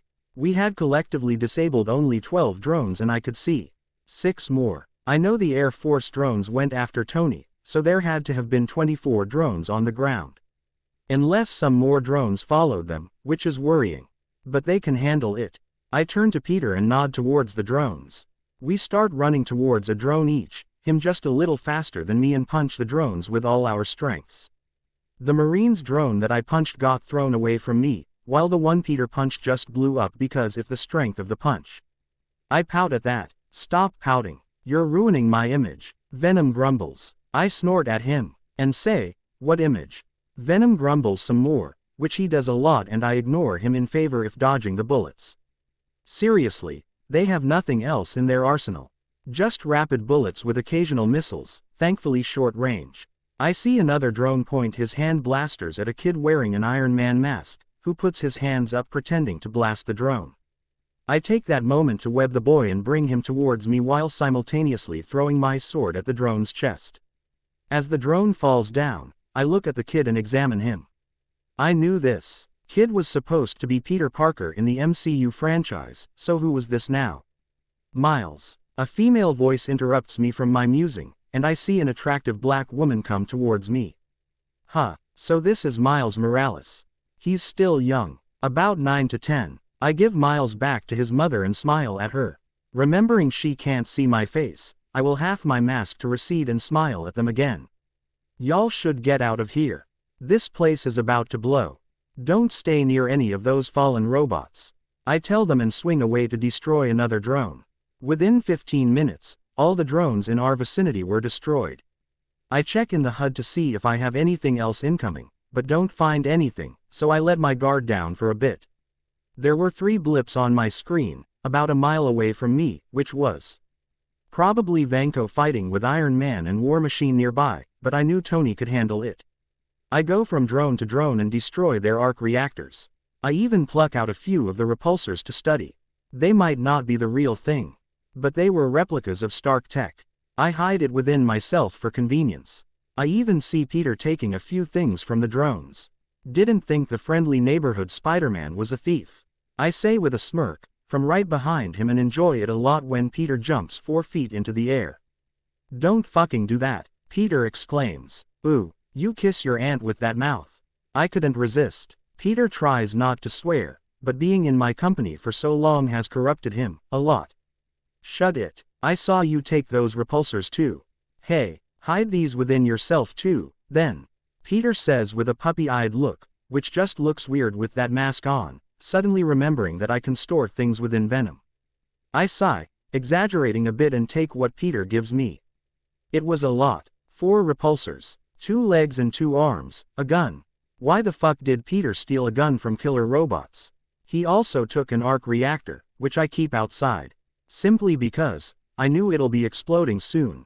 But before I can even say anything, it starts beeping along with a few of the broken arc reactors in the drones. I did not check for an alternative power source for the self-destruct mode. Uh-oh, Peter says, and I throw the reactor far away from us and jump high into the air to avoid the explosions. Venom's not immune to fire, yet. I plan on using the extremis virus to do something. I glare at Peter and say, yes, that would have exploded inside Venom. Dumbass. But even Peter knows I'm not angry at him. The chance to study the arc reactor was too much to throw away. But I'd rather build one on my own after studying the Big Thing schematics, which Siri is trying to gain access to. Sorry for that, Peter mumbles, a little scared, because he could have killed me. I sigh at him and say, yeah, no worries, I'd have done the same if I didn't have Siri looking for the schematics of the big one. And no harm was done, Spidey. I smile at him in the Venom mask, which probably scared anyone who saw it. Peter laughs nervously and sits down on the ground. By now everything was silent. We sit there for a while and then return home swinging. The next morning, in the news they report that Justin Hammer was arrested for working with a known terrorist. Was attacked by the drones which were to be presented by Justin Hammer to the U.S. Armed Forces when EY turned on Iron Man and started attacking everyone indiscriminately. The Air Forces were taken care of by the pair of Iron Man and War Machine, piloted by Lieutenant Call James Rhodes, while the ground forces were destroyed by the Spider pair. Spiderman and a now sword-wielding Black Spider. Both of these pairs were reported trying to distract the drones from the running crowd to prevent casualties. Police reports say that 21 people died by bullet wounds while 50 people were injured by fall ng glass as well as in mass panic. Reporting for, I turn off the TV and look at Peter's solemn face. I was upset too. When I'd seen the movie, I didn't even imagine people could have died there. But seeing the situation firsthand, that was just chaotic. Me and Peter being there prevented more deaths from occurring. So how many would have died if we weren't there? We did all we could, Pete. We just acted late, I say after a while of silence. Yeah, we should have jumped in as soon as Iron Man came in. Peter says, yeah, we should have. Yes, we could have jumped in, Pete. But we didn't have any sufficient reasons to do it. We were there just as a precaution, so we could not have predicted that would have happened. I'm sorry. Those people died, I really am. But if we weren't there, more of them would have died. We saved a lot of people, Pete. I'm not telling you to forget this, but don't let it get to your head. We can't save everyone, Pete. I try reasoning with him, though knowing Peter, he'll still overthink. I'll just have to try harder next time, then. Peter says, passionately, we made a mistake by waiting for something bad to happen and not listening to our instincts. The next time our guts warn us of something, we'll do something about it. All right, he asks me. Well, color me impressed. I thought he'd be depressed for a month or something. I stand up and hug him. When I first met him, I only became his friend because he was going to become Spider-Man. But now he's my best friend and I can proudly say it. That day, when we fight, Peter fights extra hard and wins against me using pure skill, not a trick like last time. Which was amazing, because it also motivates me to work harder. We spar for 2 hours and I even teach him some kenjutsu by making 2 blunt katanas out of pretium to practice with. Never know when we'll need it. Also, I finally give Peter his Eskimo sticks. He gets really happy and starts learning how to use them on YouTube. I laugh at him doing that first, but then I remember I learned Krav Maga by renting out videos. At least Peter has it free. July 5th. 2011. It was a normal day for me. Waking up at 5 a.m. to train for 3 hours, checking up my email to see if any colleges have replied back to my applications. I'm hoping for NYU, but any other college will be okay. Tonight I'm going to check up on something. I know that the Agents of S.H.I.E.L.D. storyline is within the MCU as the Berserker staff exists, so I wanted to know if the other series exist too. I knew from my business that Rand Enterprises existed. With Danny Rand still too young to handle his business and his parents dead, so Iron Fist exists. But what about the others? Search for them and find out a few things. Firstly, I'm looking for them way early. Carl Lucas hasn't ever been to prison, Jessica Jones is in college and Matt Murdock is still in law school, and will be for another 3 years. While Frank Castle was in the military. So none of the web series superheroes were working yet. I don't think Jessica has even met Kilgrave yet. Speaking of Kilgrave, what should I do about him? I could find out where he is and have him dead within the hour, but is it worth losing how Jessica becomes? Yes it does. I find a photo of Kevin Thompson on the web and run facial recognition on him. Observing him for a few days, I find out that he's already had his powers for a few months at least. He's currently stealing a nice car from someone by just asking for the owner to drive him somewhere. I follow the car through the cameras and see him stop on a lonely road to let a little girl out. Okay, that's just wrong. I immediately decide to intervene and suit up to go help the girl, and call Coulson and say, "Hey Coulson, there's an enhanced human. With possible mind control powers. You want me to take care of him or will you do it?" Coulson just hums and asks, "Why do you think it's mind control?" Well, the bastard just asked a man to drive him somewhere, going towards downtown by just telling him to drive. Then after a few minutes, the driver stopped the car, and told his 5 to 6-year-old daughter to get out of the car. I'm currently on the way to bring her to a cop or something actually. Before that, I saw him eating at a few 5-star restaurants without paying anything, got a gun from a cop. And here's the kicker, walked into a fancy hotel each night, and rented out the best room there, without reservation, and got out without even paying. I rant. The 3D AYS I observed him were really eye-opening. I'll deal with Jessica when she starts using her powers. What's his name? And send me his photo. Coulson asks, now serious. I ask Siri to send him the file I had on him and she does so. Coulson hums and starts reading the file. Meanwhile I reach the road where I saw Kilgrave drop the girl and see her being cared for by a female cop, so I ignore the situation and start tracking him once more. I've read it, but it looks like arresting him won't work unless we find something to neutralize his powers. But we don't even know how his powers developed. His parents are scientists and missing, so it could be them that gave him the powers. Here, Coulson pauses and says after a while, I can't risk you going dark on us, Osborn. I'll take care of it. Thanks. I didn't want to test myself against that guy. But remember, don't let anyone hear his voice.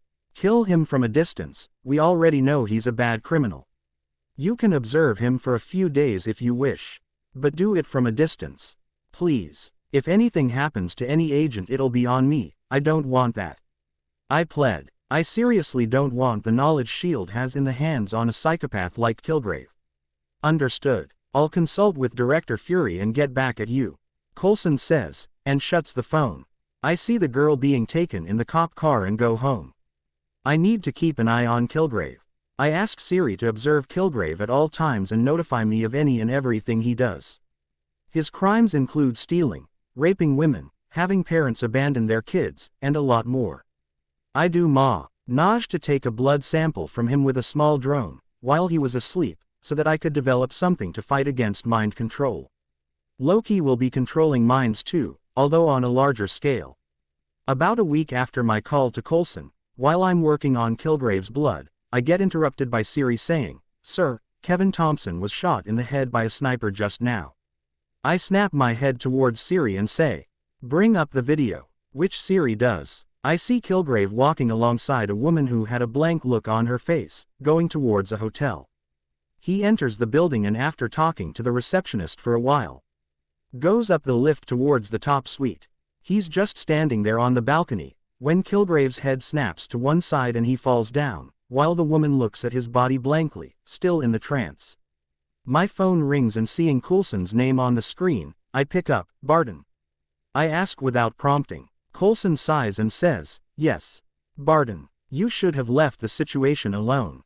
I told you we had it handled. I sigh exasperatedly, and I did not interfere. I just observed him. I point out, yes, we noticed. So what are you going to do with that blood? Coulson asks me. I'm not surprised he knew. It's S.H.I.E.L.D. I'm currently trying to separate the drugs that gave him those powers. Once I do that, I'll have a cure ready within a week. I don't like it, but he was bad. Just seeing that father's face when he found his daughter again was heartbreaking. I don't want anything like that happening again. I say, remembering the father looking for his daughter after dropping Kilgrave.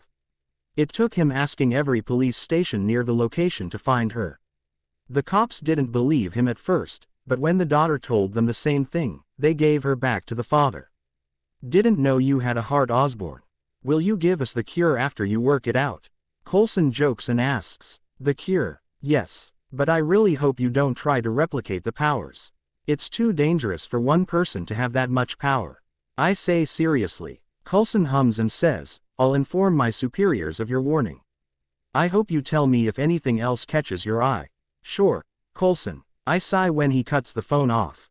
So, I prevented Jessica from being controlled by Kilgrave. How will this exactly affect her? She's still a couple years away from becoming a superhero jewel.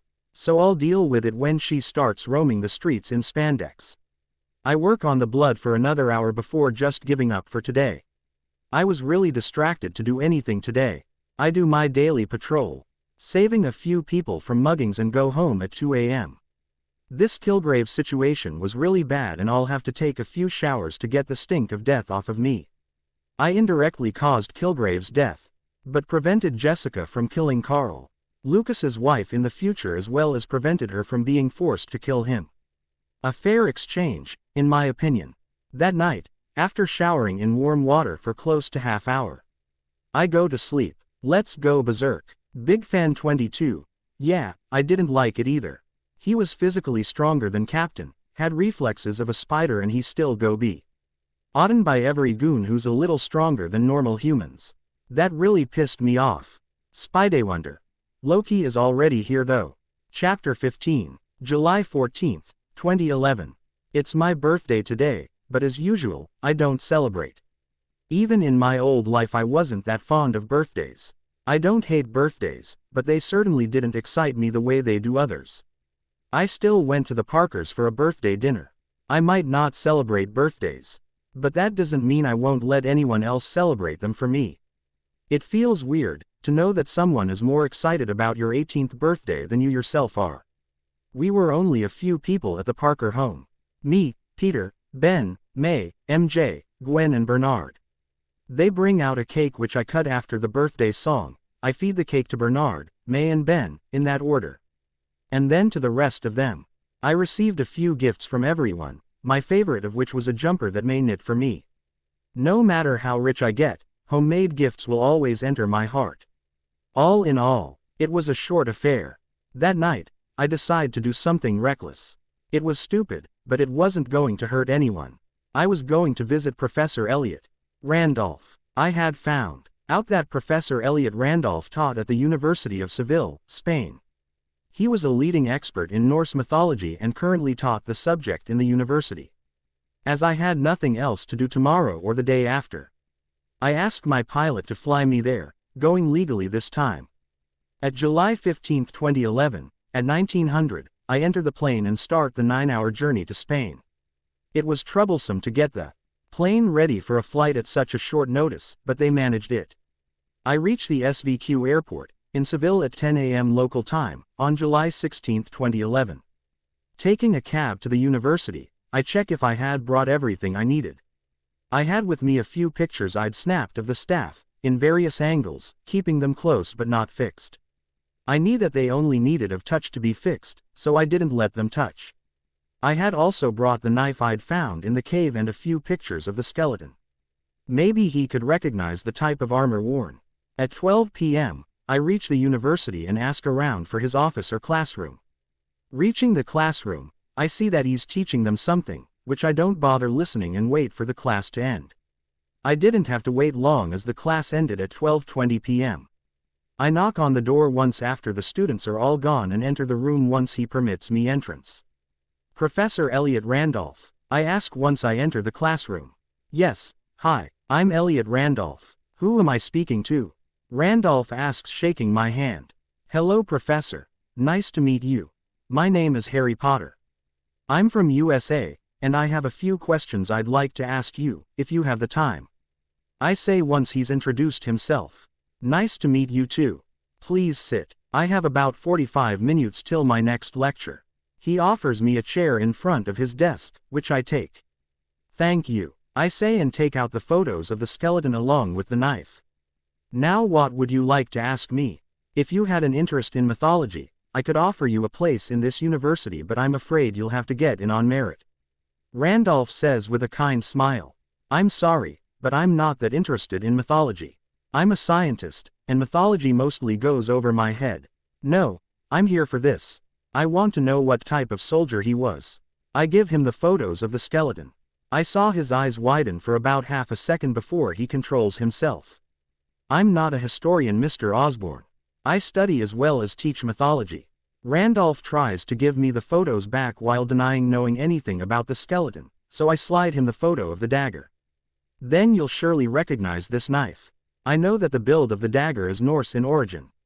I try, while throwing it out there. I don't even know if there's an Asgardian make of a dagger, but I have to try something before telling him I know. Well, yes, this dagger is Norse in origin. It's not exactly the same looking, but a type of this dagger was said to be gifted to a few select soldiers in Odin's ranks to do some exceptional work in service. It was like a medal of honor for them, or so the myths say. Where did you even find something like this? Randolph says while looking at the picture in reverence. Can't believe that worked. I answer while taking out the real dagger and keeping it on the table. Norway. I was looking for something else when I came across this. Oh, gotcha. I see Elliot stiffen at the mention of Norway and the implied staff piece. He looks at me in something akin to curiosity and asks, "Why are you really here, Mr. Osborn?" What do you mean? I came here to find out the type of Saul Dyer he is and to know if the dagger has a name. I answer while smirking at him like a normal teenager would. Yes, you came here for that. But there's also something else. So what is it? Randolph says, while glaring at me, like he would a student. I lose all my playfulness and take out the remaining pictures of the staff pieces and lay it in front of him. He gets a scared look in his eyes and starts going backwards, slowly. Before he can try running, I speak up. I say, I haven't touched it yet if you're afraid of that. Randolph takes a few deep breaths and calms down before asking me again, "Why are you here, Mr. Osborn?" Instead of answering him, I take out a small device and press the button. This button destroys any and all recording devices known to man by an EMP pulse, but doesn't harm anything else. I then look at him seriously and say, "I'd like to share a secret. It is so you can trust that I won't share your secret." And look at him meaningfully. He nods at me to continue after gaining a look of understanding. About a month ago, Thor's hammer fell on Earth, as you know from our dear friend Coulson, who thought it to be a satellite. I worked with him on that hammer for 2 days and studied it. During my studies, a symbiotic being separated itself from the hammer and made its home in me. This being can absorb any solid material into itself, and sometimes it can also assimilate it into its being.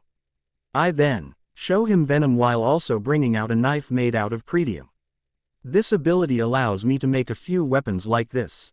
I wanted to know if I could absorb T's staff into myself like I did the pieces of this metal, or will I turn into a berserker once I start absorbing it?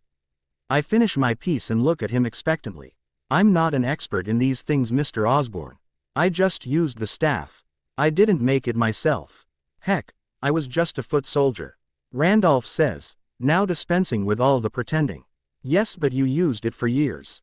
Probably even centuries. I don't know how old you are.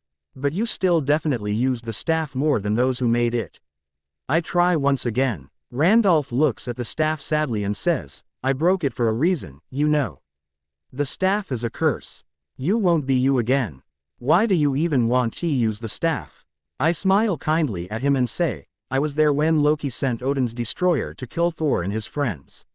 I saw Sif stab it, punch it. Heck, the black spider punched it back only a few feet, and he was able to hold back the Hulk's clone.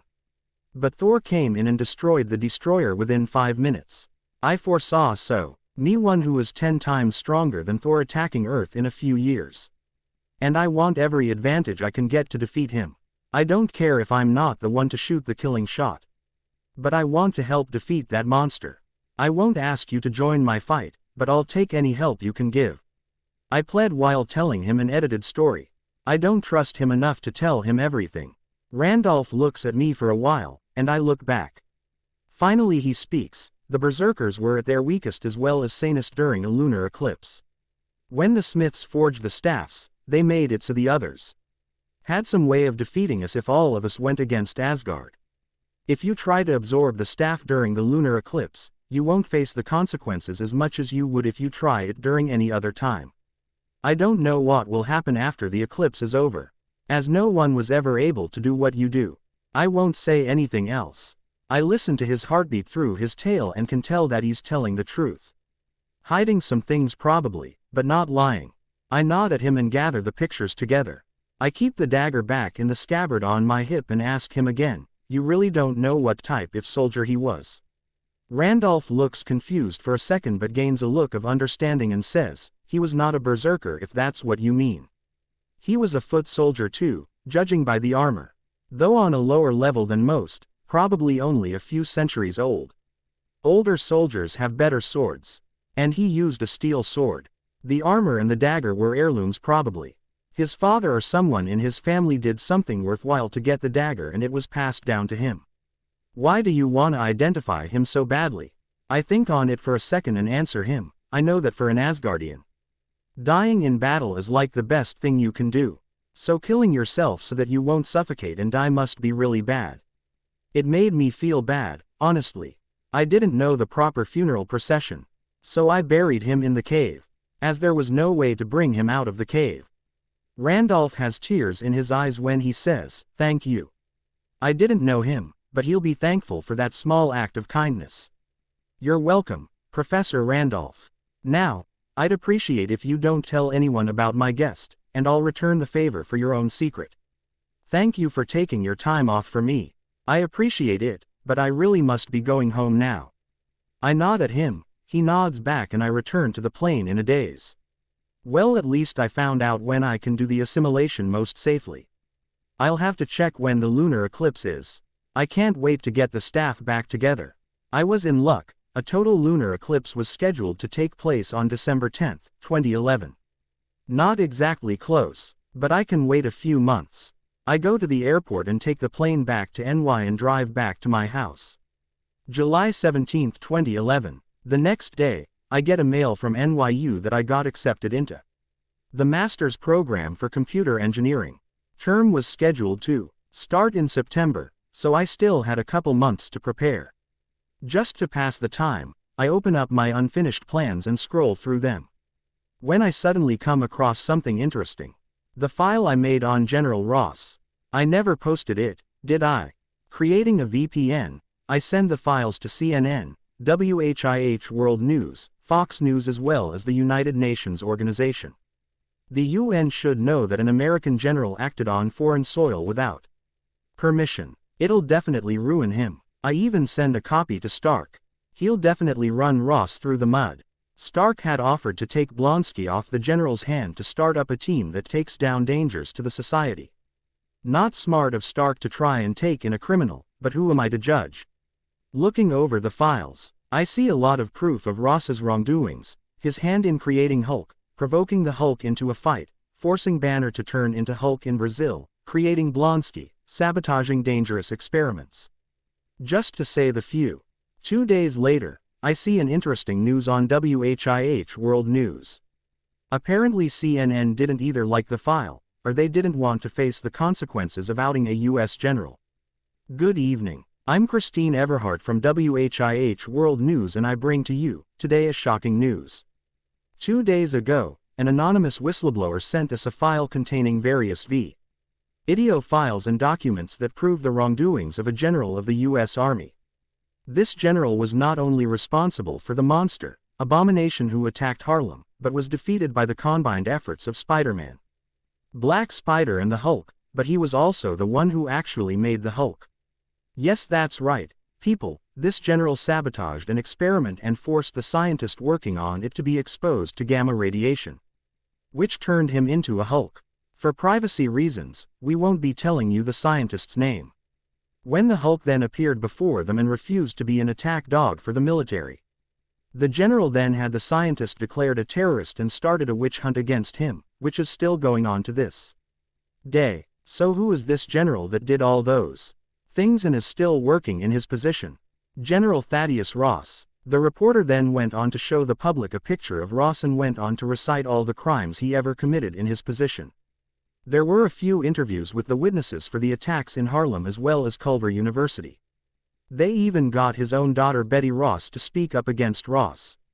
Within a week, thanks to me, and Stark publicly speaking against such actions, General Ross was dishonorably discharged from service. He was to go to a UN hearing to answer for his crimes. Hopefully he'll go in for a long time. At least now, there won't be Sokovia Accords to get Avengers under control. I'd rather write the Accords myself to suit the team better, rather than be forced it upon me. The next few months are spent in preparation for the absorption of the staff. I learn meditation techniques so I could calm myself down if I do go berserk. I started with my MS in September at NYU. Though it's still slow going. I'm going to all the lectures this time, at least 4. Now, as the lectures are interesting. I even sit in on a few extra classes like calculus. I just liked it that much. Other than that, nothing else has happened. December 10, 2011. It was a few months after the fiasco with Ross. He was arrested for the crimes he committed and sentenced to prison for 25 to life. Peter's 18th birthday was in August, which we celebrated the same way as mine. I gave him a new suit in private. Ben bought me and Peter our first beers. I didn't like it much so I only had one. Peter had 2 cans before he got tired of the taste. Thankfully none of us 2 were drunk. Ben laughed at my face at the taste of beer, and calmly drank 3 cans. Other than that, nothing interesting happened. I was now waiting in my lab for the lunar eclipse to occur. I was finally going to merge the staff and then absorb it. 5 minutes left till lunar eclipse, boss. Siri's voice interrupts my musing. Thank you, Siri. Keep an eye on my vitals, please. I tell Siri, who nods at me. I then say out loud, Venom, separate with me for a while. I'll touch it alone at first. If the effect is manageable to me, then you may absorb it into yourself. No offense, but if you give into your rage, you'll kill me and everyone else. Venom grumbles but separates himself from me and says, yeah. I know. Just give me that amazing chocolate fudge later and we'll call it even. I snort at him and say, sure, buddy. Soon it is time for the lunar eclipse. As soon as it occurs, I touch one of the pieces of the staff. I feel growing a little stronger. But it's not as much as I'd expect for a normal eye. I see a few of my bad memories flash by, my father's death, my previous death, and a lot more. But I see those memories every day, so it doesn't affect me much. And I use my meditation techniques to calm myself down and ignore the memories. Seeing that I'm not going crazy, I pick that piece up, pick the next piece in other hand and join them together. A flash occurs as the pieces merge, but no more change in me. So far, so good. Let's get to it. I say out loud and pick up the last piece and merge it with the other 2. Another flash of light and the staff is fixed. I experiment with it a bit, by spinning it around a few times.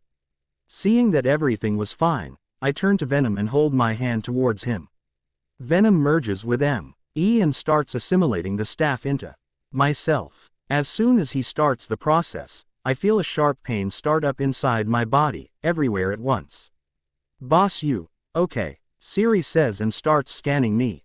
Keep going, Venom. I grit my teeth in pain.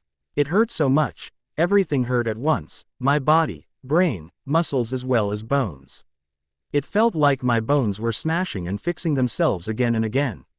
Soon the whole staff was absorbed into us and I feel weak again. Like I'd just run a marathon around the earth. Yeah. That hurt, a lot. I don't feel anything different though. Venom grumbles out. Wait till the eclipse is over. The staff is still weaker than normal. Siri, report. I'm still shaking a bit. My body is not completely healed up yet, it's only standing thanks to Venom. Your vitals are now normal. Though your heart rate is still fast, and blood pressure is higher, it's going down to normal, slowly but surely. Nothing has changed in your muscle density, so I don't think you've gotten any stronger because of the staff, but I'll keep an eye on that once the eclipse is over. It's still 27 minutes until the eclipse ends. 27 minutes. Wasn't the eclipse supposed to last for like 51 minutes? I ask, bewildered. Yes boss. You lost consciousness for a while there. It's been 22 minutes since you started the merging process. Siri answers while still scanning me. Huh, I didn't even notice losing consciousness. Though I'm getting real tired right now. Siri, I'm going to bed right now, alright. Keep an eye on me and tell me everything tomorrow. I'm really tired, I say, and somehow manage to reach my bedroom. I'm asleep as soon as I hit the bed. December 11th, 2011. The next day, I wake up at 5, as usual, and go to the gym. There I notice that nothing much has changed in terms of my strength. So I try something else. Siri, bring out the scanners, I'm trying something stupid. Siri complies while sighing a little. Should I write an eulogy? Siri asks sarcastically. Oh haha, Siri, very funny, I say and ignore her smirk. Venom, you ready buddy? I ask Venom, who by now knows what I'm trying. If I say no, will you stop? Venom asks me bitterly. I blink at that. Well of course I'll stop. I would never do something you're uncomfortable with, without your permission. Unless it is to embarrass you, of course. I smirk at him. Yeah, let's get on with it. Venom grumbles, but I can hear the relief in his voice. I'd never force anyone to do something they're not comfortable with, least of all Venom who sleeps in my body and can take over it. Venom starts to bring out the staff from himself.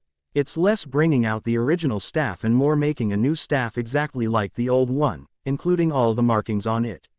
It would have been tough if the staff wasn't literally a part of us. Which means we know everything there is to know about the staff's physical looks. I can't tell what spells were cast on it. Though if the spells will come with the staff or not, I have no fucking clue. As soon as the full staff is out of us and in my hand, I feel myself growing stronger. It was euphoric. This time I didn't get my old bad memories, I just started growing stronger. It was how I imagined Goku feeling when he goes Super Saiyan. It felt just that good. Soon, before I want, it was over, and Venom speaks up. Whoa, I feel so strong. Like no one can ever stop me. I can take over the whole universe and no one will ever stop me. Venom, snap out of it. Control your power. Don't let the power control you. I say and start thinking positive thoughts. Soon I can hear Venom start controlling his thoughts. Yeah, thanks. I can't believe I'm saying this, but without you snapping me out, I'd have gone on a killing spree. Venom grumbles. Don't mention it. Siri, give us the verdict. I say, your muscle density has increased, again. Congratulations, boss. You're officially bulletproof. They'll still hurt you, but won't penetrate your skin. Your calculated strength has now approached that recorded of Hulk during his fight in Harlem, but a little weaker.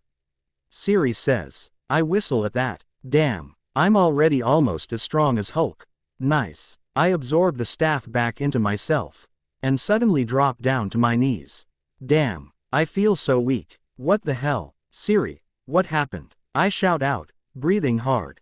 I don't know. The staff somehow increased your strength when it was outside, but as soon as you absorbed it into yourself it got turned into regular metal and you lost your extra strength. So you relatively feel weaker. I don't actually know, sir, it's just a hypothesis. Siri whispers out. I can tell she's scared. I once again bring the staff out and once again feel stronger. I notice that this time, the staff came out quicker than before. I reabsorb the staff and once again I feel weak. So yes, maybe Siri's hypothesis is true.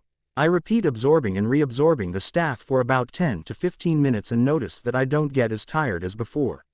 Meaning I get used to it. You're right, Siri, something like that does happen. The more I repeat the process, the more I get used to the sudden loss of strength.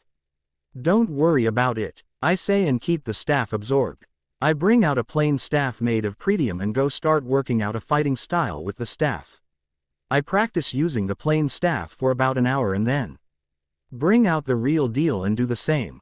I had to adjust a few things for the additional strength, but I manage.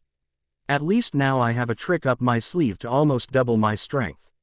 Though, if I say the staff I'll be back to my original strength. I'll have to fix up that issue and do something like Thor.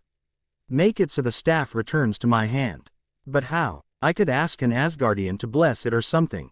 But the Bifrost is destroyed and I don't think they'll help someone who stole Asgardian property. I could use an electromagnet. Make it so the magnet is always absorbed within me, but when I bring out the staff, I also bring out the electromagnet. But I'll have to be careful to only attract Pretium and not every metal close to me. Let's get on to it then. May 1st, 2012. The next few months I spend just training and studying. My classes were going as expected, really good. I published a few papers on artificial intelligence in the university magazine, as that was my best subject. And me caught a drug cartel in Manhattan, which was surprising. Most of the drug cartels focus on Harlem and Hell's Kitchen. It was a good test for our control over our strengths. We knocked them all out. But didn't accidentally kill a single thug, thankfully. I managed to design and build a wristband made from Pretium, with an electromagnet which attracts only Pretium. I had to work on it for 3 straight days without sleeping. But it was done. Once I call the staff into being, the wristband appears on my right hand. It'll attract the staff if I lose it. I spent the next week just practicing throwing and calling back the staff. I had the bruises on my face to prove it. There were a few bombings all over the world, claimed by the Mandarin. I knew the one responsible was named Aldrich Killian, so I had Siri keep tabs on him. Iron Man 3 events were still more than a year away, so I didn't care much. My company was flourishing. Dr. Octavius earned a Nobel Prize for the miniature sun, finally. And since he did it in collaboration with Scorp, our market price increased. I had also taken over Hammer Industries and renamed it Oscorp Weapons Manufacturing Division. Now I was the leading weapons manufacturer in the country. Because of both OWMD and Otto, we soon became the second biggest brand in America. Stark was still way ahead of us, and he'd now even built a big tower in the center of New York, with his name on it. I wanted one of those but Bernard wouldn't let me. He thinks I'm immature, so I stuck my tongue at him and skipped out of the room eating my lollipop. It was Will. I was watching the news that I saw the news regarding the explosion in a research facility in the middle of Mojave Desert. Damn, that must have cost billions. Wonder what they were researching that it blew up so spectacularly. I let it out of mind until the next night, when I get a visit from Coulson, at 7 p.m. Uh-oh, I think I know what's happened. How could I forget such an important detail? Phil, what's up? Didn't know you were coming. I really hope it's just a social visit. I say as soon as he's inside and I see his creepy smile. Sorry, but no, we need you to come in. Coulson says and hands me a tablet. I look at the tablet and read the files on it. Damn, the Tesseract. That's what they were researching. Mojave Desert. I ask, still reading the report about how Loki came through the portal and took control of Barton and Selvig and took the Tesseract with him. Yes, Barton's been compromised. You coming now or will you join us later? Coulson asks. Damn, this is bad, really bad. Is Peter coming? I ask. Yes. Deputy Director Hill has gone to bring him in. I'm supposed to bring you and Stark. I'm going to Stark next. Coulson says, still smiling. Yeah, let me get a few things first. I say and turn back to go to my lab. I gather my sensor, a camera, a tablet and the medical sensor. I also bring 2 vials of the antidote I made for the mind control drug in Kilgrave. I don't know how much it'll be effective against the Mind Stone, but something's better than nothing. I already had venom on me, so I just tell Siri to keep the lab locked and go with Coulson.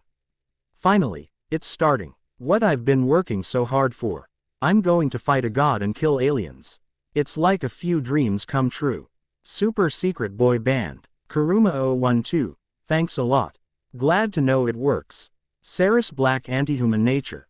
He might go meet the Ancient One for some advice someday, but he won't be learning magic anytime soon. And even if he does learn magic, he'll only probably use it to teleport to places. Tomagot. The story is just starting. He'll someday go to space. Harry is selfish, or just acts like it, so he won't go out of his way to fight big fish. Guest. No, this won't nay a harem fic. I don't even think he'll go into romance anytime soon. And X-Men don't exist here. Chapter 16, May 2nd, 2012. Coulson and I drive to Stark Tower to meet with Tony Stark. Once we reach the tower, we see it suddenly light up like a Christmas tree. That's cool. I've got to get me one of those, I say, seeing Stark land on the top of the tower in his Iron Man suit. Coulson just smiles and takes out his phone. It's a really advanced phone, probably something they designed for themselves. He calls Tony Stark, which obviously Stark ignores, repeatedly. God, he's going to give me a headache. He calls again and uses some sort of feature on his cell phone that I couldn't see to hack into Stark's network. He goes to the elevator, which opens up for us and enter it. Stark's engineering is out of this world and Coulson's still hacking it, using his cell phone. Damn. Coulson turns on the elevator and we start to go up. Soon I see Stark's face on Coulson's phone. Phil says, Stark, we need to talk. Tony smirks at us and says, you've reached the life model decoy of Tony Stark, please leave a message. I snort at him, which Phil completely ignores and says, this is urgent. Then leave it urgently, Stark says and shuts the phone off. That moment the elevator door opens up on Stark's penthouse suite. I smirk and wave at Tony and Pepper while Coulson keeps his creepy smile on his face. Security breach, Tony yells out, then turns to Pepper and says, that's on you. Coulson moves forward and addresses Stark, Mr. Stark. Pepper looks at Coulson and smiles widely, and says, Phil. Come in. I'm sorry, I don't recognize you. Tony mumbles out, Phil. His first name is Agent. I offer my hand to Pepper and completely ignore Tony and say, I'm Harry Potter, Ms. Potts. I'm here in an advisory role to Mr. Coulson. Pepper shakes my hand, smiles at me and welcomes me in. Well, come on in. We're celebrating. Tony interrupts her saying, which is why he can't stay. Phil turns to Tony and gives him a file, which contains a tablet with all the info and says, we need you to look this over as soon as possible. Tony looks at the file like it's cancer and mumbles out, I don't like being handed things. Pepper smiles at Tony's normal behavior and interjects, that's all right. Because I love to be handed things. So let's trade. Pepper gives me and Coulson a glass of champ. Anya each and takes the file from Coulson to give to Tony, and takes Tony's champagne glass and drinks from it. Tony takes the file from Pepper, at which I raise an eyebrow. Thank you. Pepper says to Coulson, official consulting hours are between 8 and 5 every other Thursday. Stark says, but still starts opening the file. Coulson speaks up, this isn't a consultation. Pepper looks up from her musing and says, is this about the Avengers? Which, I know nothing about. I smirk at her and shake my head at that awful slip. Tony says without even looking up, the Avengers initiative was scrapped, I thought. And I didn't even qualify. Pepper looks at Tony, I didn't know that either. Yeah, apparently I'm volatile, self-obsessed and don't play well with others. Tony speaks up, that I did know. Pepper smiles softly at Tony while saying this. I snort at him. Ignoring his small glare, I continue drinking my champagne, slowly. I don't like this either. Maybe alcohol is just not it for me. Phil's voice interrupts my musing about alcohol, this isn't about personality profiles anymore. Stark connects the tablet to his system and calls over Pepper, Ms. Potts, got a minute? Pepper walks over to Tony and speaks softly to him for a few seconds, after which Tony expands his hands and all the files appear in a hologram around the two of them. It shows files on Captain America, Thor, Hulk, Spiderman and Black Spider. They got my fight with Abomination, as well as Destroyer. It also shows the Tesseract. Pepper and Tony have a whispered conversation, after which Pepper says something in Tony's ears. Tony gasps, I smirk and Phil looks away in embarrassment, or maybe pretends to be embarrassed. He's a spy. Pepper then escorts us out, after which we take the car to the Quinjet. There I see another agent talking with someone tall. Oh, my God, that's Captain America. He's taller than the movies showed us. About 6 feet 2 inches. He's wearing a jacket and a simple shirt and trousers. He's probably not used to modern clothing yet. I look at Coulson, and he's bouncing on his feet. I smirk and say, so, Phil's got a crush. Coulson glares at me, I do not have a crush. He's just my idol. He hisses and then mumbles out. Meh, crush. I smirk and sprint ahead to meet with the captain. Mr. Rogers, nice to meet you, I say when he turns to look at me and offer him my hand. Steve accepts my hand and shakes it. He looks confused, probably because I wasn't in the files, or at least my face wasn't. I'm sorry, but I don't recognize you. He looks sorry, so I smile softly at him. No worries, Captain. I haven't introduced myself yet. I'm Harry Potter. I'm here on a consulting role. Steve looks at me in disbelief, so I continue. I'm studying for my master's in computer engineering. And have already worked with S.H.I.E.L.D. before, so they called me in. Never know what might be needed. I shrug at him, non-verbally saying, what can you do? Nice to meet you, Mr. Osborn. Steve says and smiles at me. I smile back at them and say, please, call me Harry. You've met Agent Coulson. I introduce him and watch the entertainment that is Coulson stammering. Steve says, you can call me Steve then. And turns to Coulson to say hello. We enter the jet and I think over. These few days will be tough. I'll have to be careful not to directly confront Loki. If I go to his side, I don't know what'll happen. Loki could destroy the universe with my knowledge. I don't pay attention to Steve reading up the files about all other heroes. I'll have to bring in some other people too. Jessica and Matt are fixed. Luke might listen to me, but I'll have to convince him. I'll have to save Frank Castle's family to convince him to join me. But he's not someone who'll listen to orders after the fiasco that'll happen in his career. I know that his superior gave conflicting orders and caused a fallout, but I don't know what or when. I just know a name, Billy Russo. I get cut off from my musing by the pilot's voice saying, we're about 40 minutes out from the base, sir. Coulson gets up from his seat and approaches Steve. Before he can say anything, Steve speaks up, so this banner was trying to replicate the serum that was used on me. I speak up, once again interrupting Coulson and say, a lot of people were. You were our world's first superhero. My father was one of them, he nearly succeeded too. I grimace at the memory and let Coulson continue. Banner thought gamma radiation might hold the key to unlocking Erskine's original formula. The Hulk in the tablet takes that meant to tear a jeep in half and roars out loud. Steve grimaces seeing that and says, didn't really go his way, did it? Coulson says, not so much. But when he's not that thing though, he's like a Stephen Hawking. Trying to impress Steve. Steve looks confused, so he continues, he's like a smart person. I gotta say, it's an honor to officially meet you. Steve smiles at Coulson, so Phil continues, I sort of met you. I mean, I watched you while you were sleeping. I snort at that, and mumble out, not creepy at all, Phil. Steve looks down in embarrassment and closes the file. He gets up and Phil follows him and stands by his side, while Steve looks out the window. Phil says, I mean, I was present while you were unconscious from the ice. You know, it's just a huge honor to have you on board. Steve whispers, well, I hope I'm the man for the job. Coulson looks horrified, and almost shouty, oh, you are. Absolutely. We've made some modifications to the uniform. I had a little design input.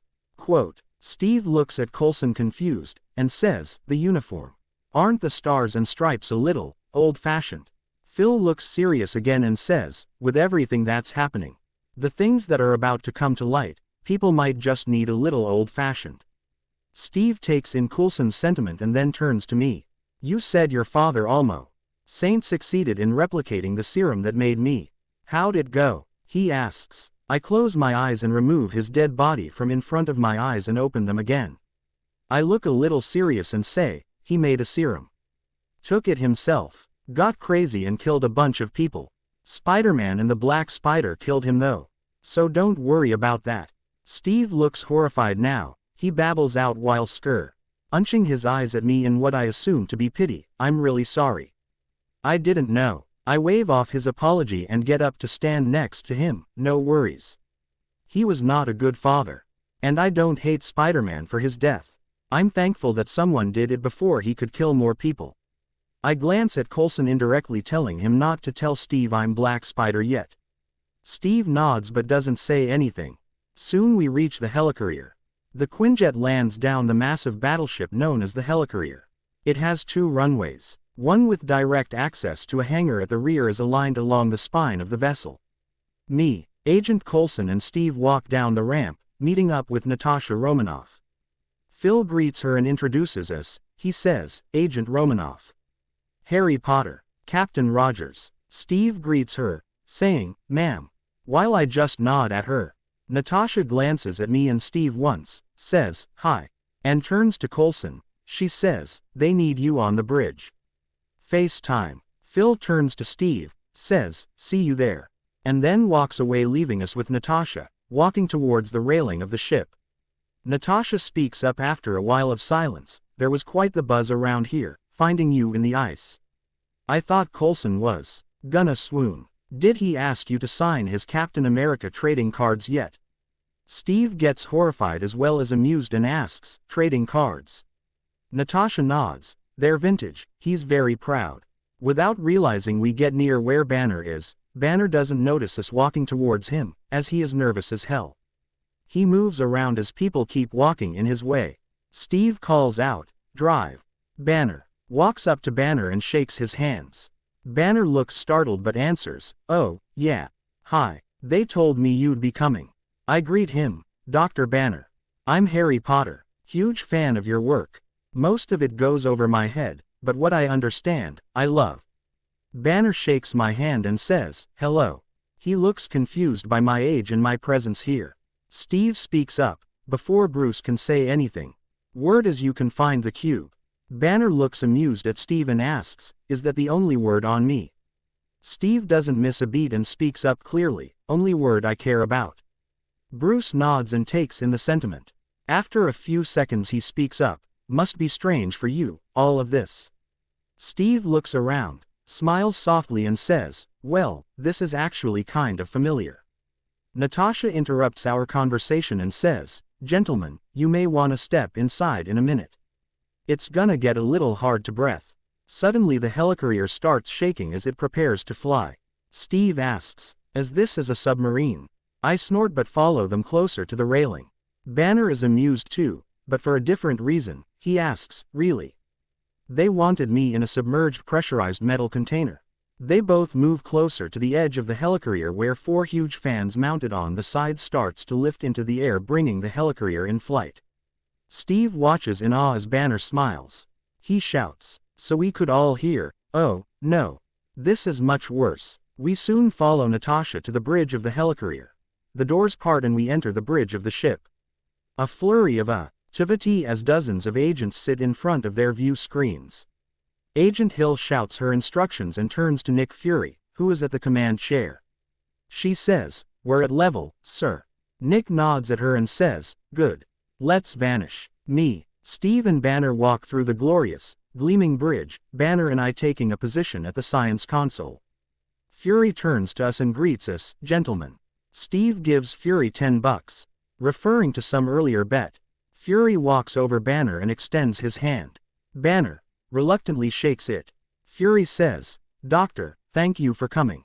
Banner, still a bit shaky, asks, "Thanks for asking nicely. So, how long am I staying?" Fury says, "Once we get our hands on the Tesseract, you're in the clear." Banner goes into work mode and asks, "Where are you with that?" Fury turns to Agent Coulson to explain, while Natasha eyes an image of Clint Barton on a computer screen.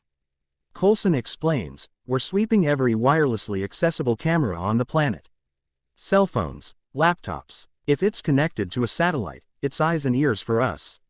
Natasha mumbles out with some emotions in her voice, "That's still not gonna find them in time." I shake my head and say, "You have to narrow the field.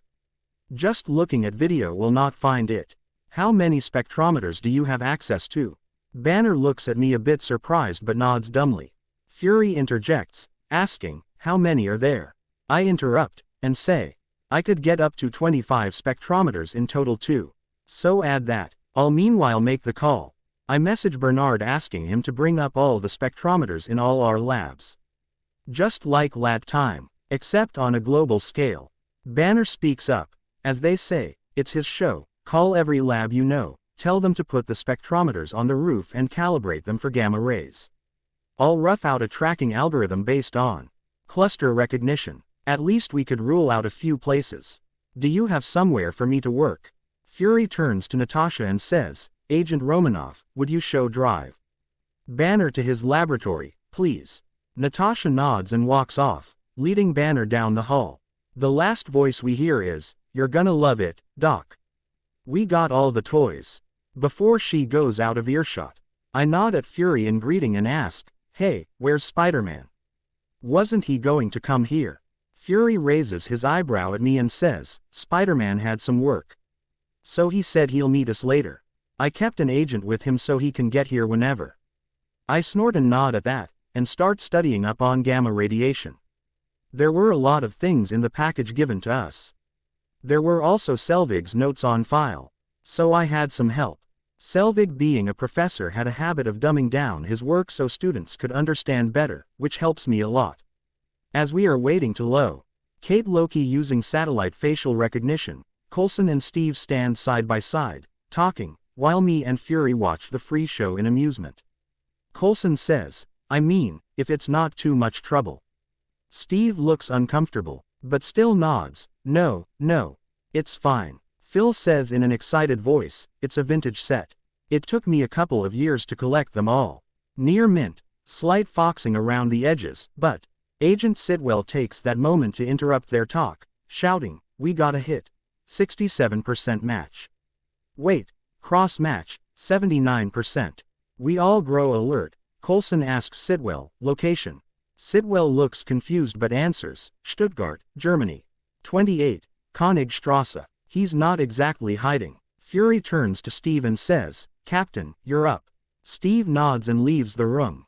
Fury then turns to me and says, Osborn, go with him. You'll be the backup. Interfere only if necessary. I nod at him and go get my stuff. I only bring a med scanner and 2 vials of the mind control antidote with me, just in case. Me and Steve enter the Quinjet with Natasha as our pilot. Steve looks at me confused but I just smile mysteriously at him. Peter's still not here. What kind of work is he doing? We reach Germany in 2 hours.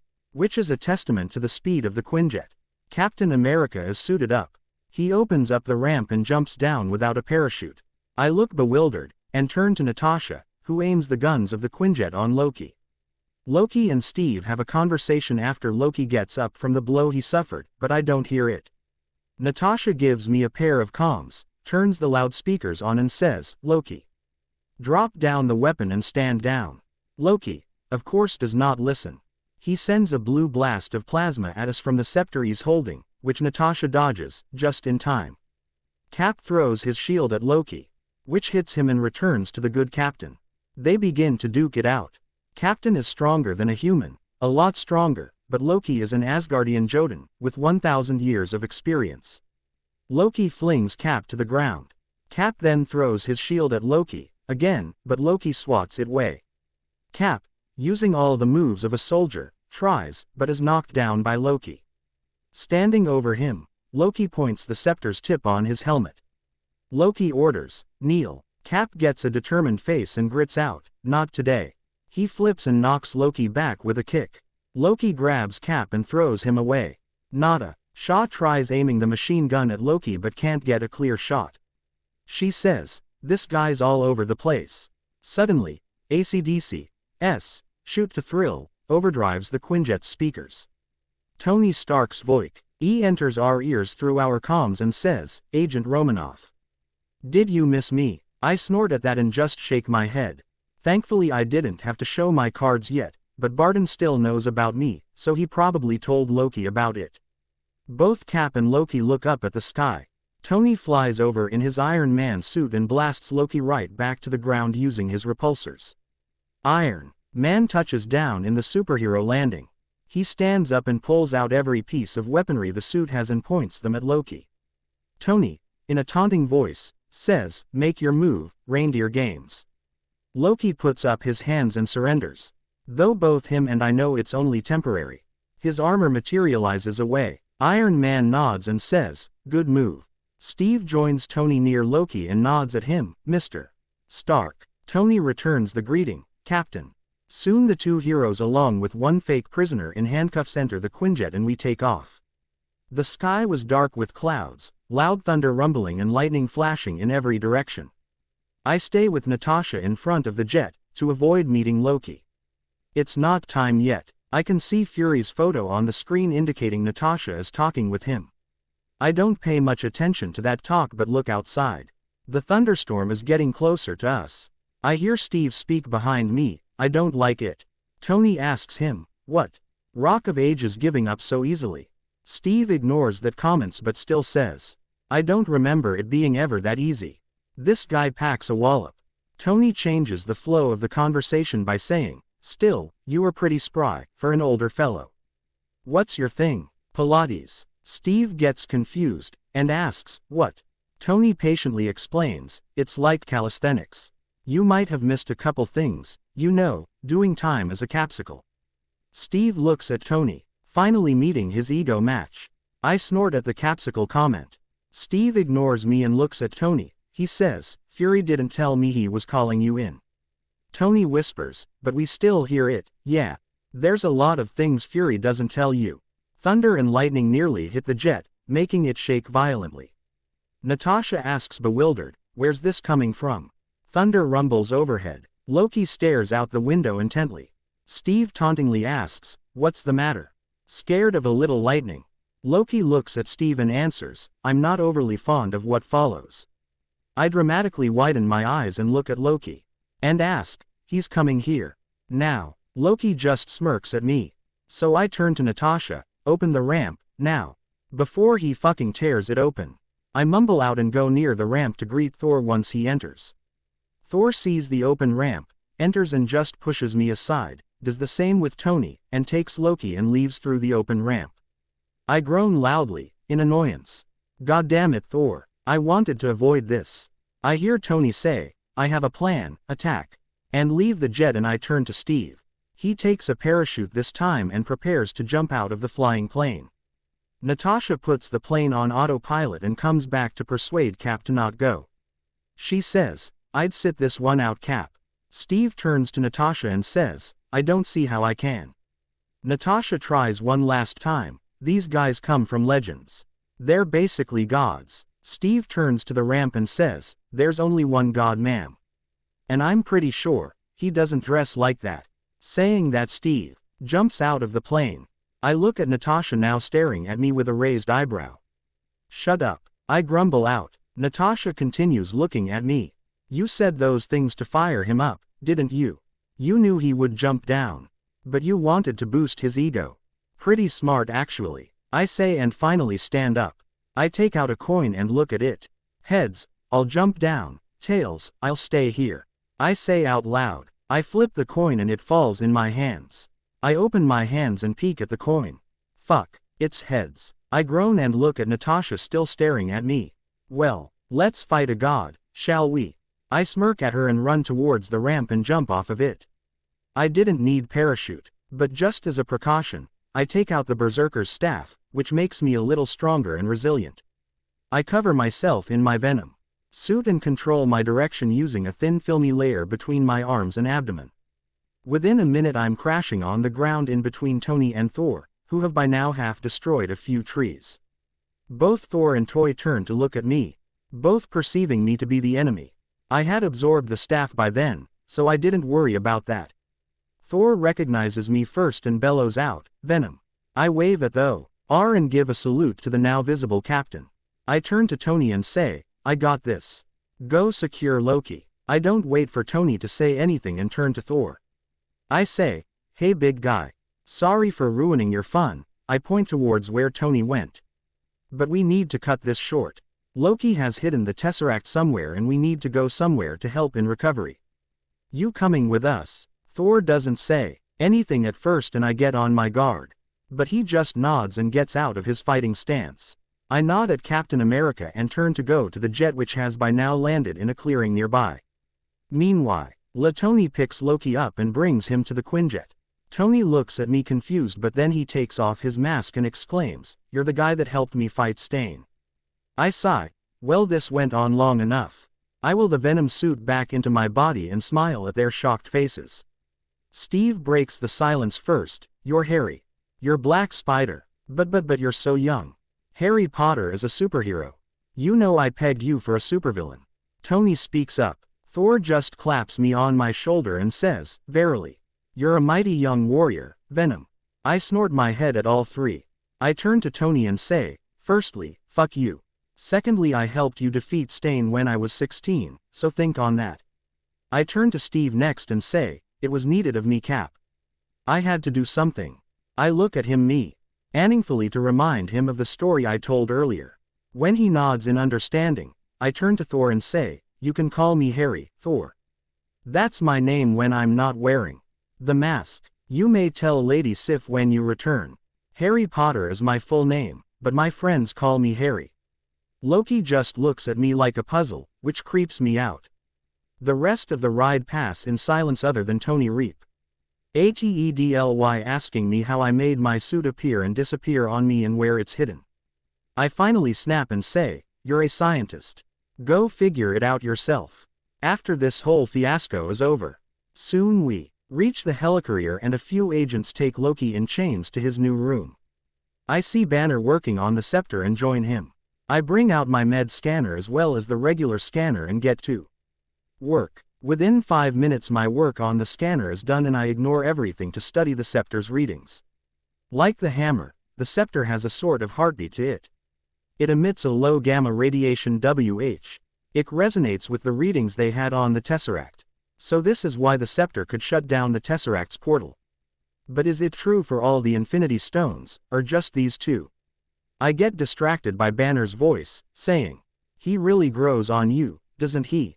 I snort and say, yeah, like a fungus. Bruce smiles at me and I smile back in reassurance. Steve speaks up next, Loki's gonna drag this out. So, Thor, what's his play? Quote, Thor comes to from his musings and says, he has an army called the Chitauri. They're not of Asgard, or any world known. He means to lead them against your people. They will win him the earth. In return, I suspect, for the Tesseract. Steve looks incredulously at Thor and asks, an army? From outer space. I snort and interject, Cap. You're asking this to a literal alien. From outer space. Steve blushes and mumbles out an apology. Banner nods and thinks out loud, so he's building another portal. That's what he needs Eric Selvig for. Thor gets startled out of his musings, again, and asks, Selvig. Banner answers, without knowing any connection, he's an astrophysicist. Thor corrects him, he's a friend. Natasha explains to a confused Thor. Loki has him under some kind of spell, along with one of ours. Steve asks the most important question, I want to know why Loki let us take him. He's not leading an army from here. I answer him, that's easy. He wants to be here. Why? No idea. Everyone goes silent at the implications.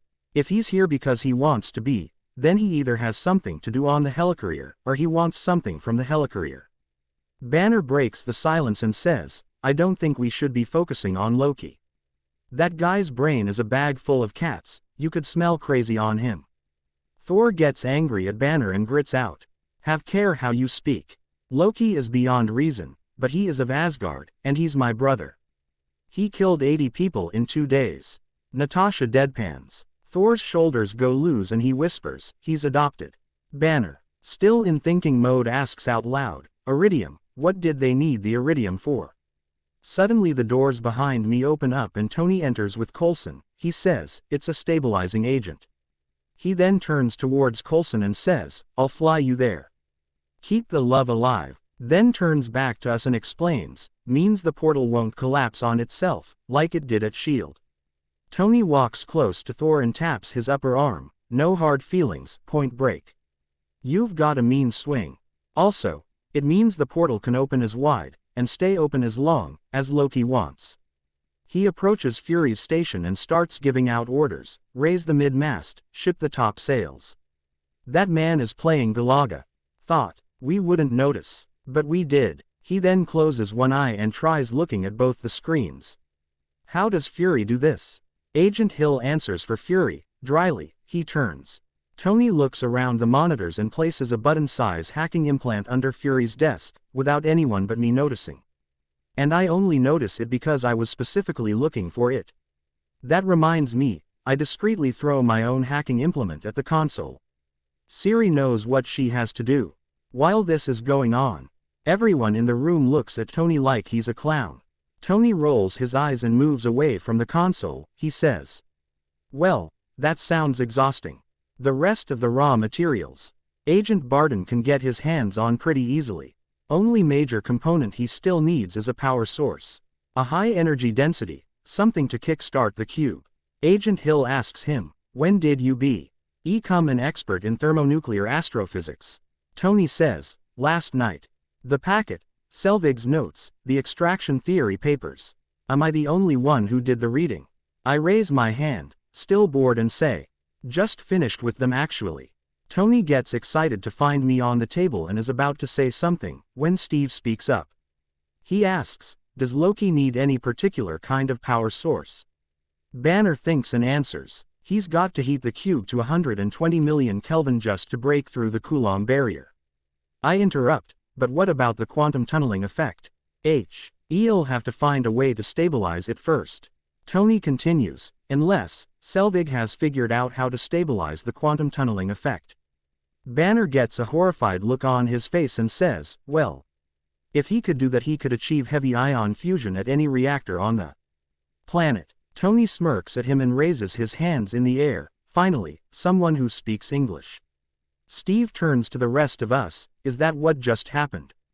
Quote, I take pity on Steve and speak up. We're saying that Selvig could theoretically open a stable portal anywhere on the planet where there's a reactor.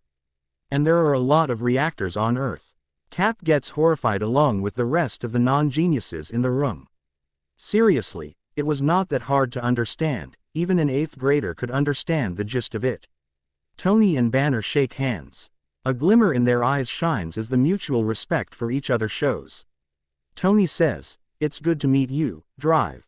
Banner, your work on anti-electron collisions is unparalleled. And I'm also a huge fan of the way you lose control and turn into an enormous green rage monster. Banner looks down in embarrassment, thanks. Nick Fury walks in at that moment and speaks up, louder than anyone else there. Doctor, Banner is only here to track the cube. I was hoping you might join him. Steve drops in his 2 cents, let's start with that stick of his. It may be magical, but T works an awful lot like a Hydra weapon. Yeah, they emit the same energy signature in pulses, like they're alive. Similar to what Thor's hammer does with EMF pulses actually. I interject, Eve. Ryan gets horrified at the possibility that the two objects are alive. Fury shakes it off and says, I don't know about that, but it is powered by the cube, and I'd like to know how Loki used it too.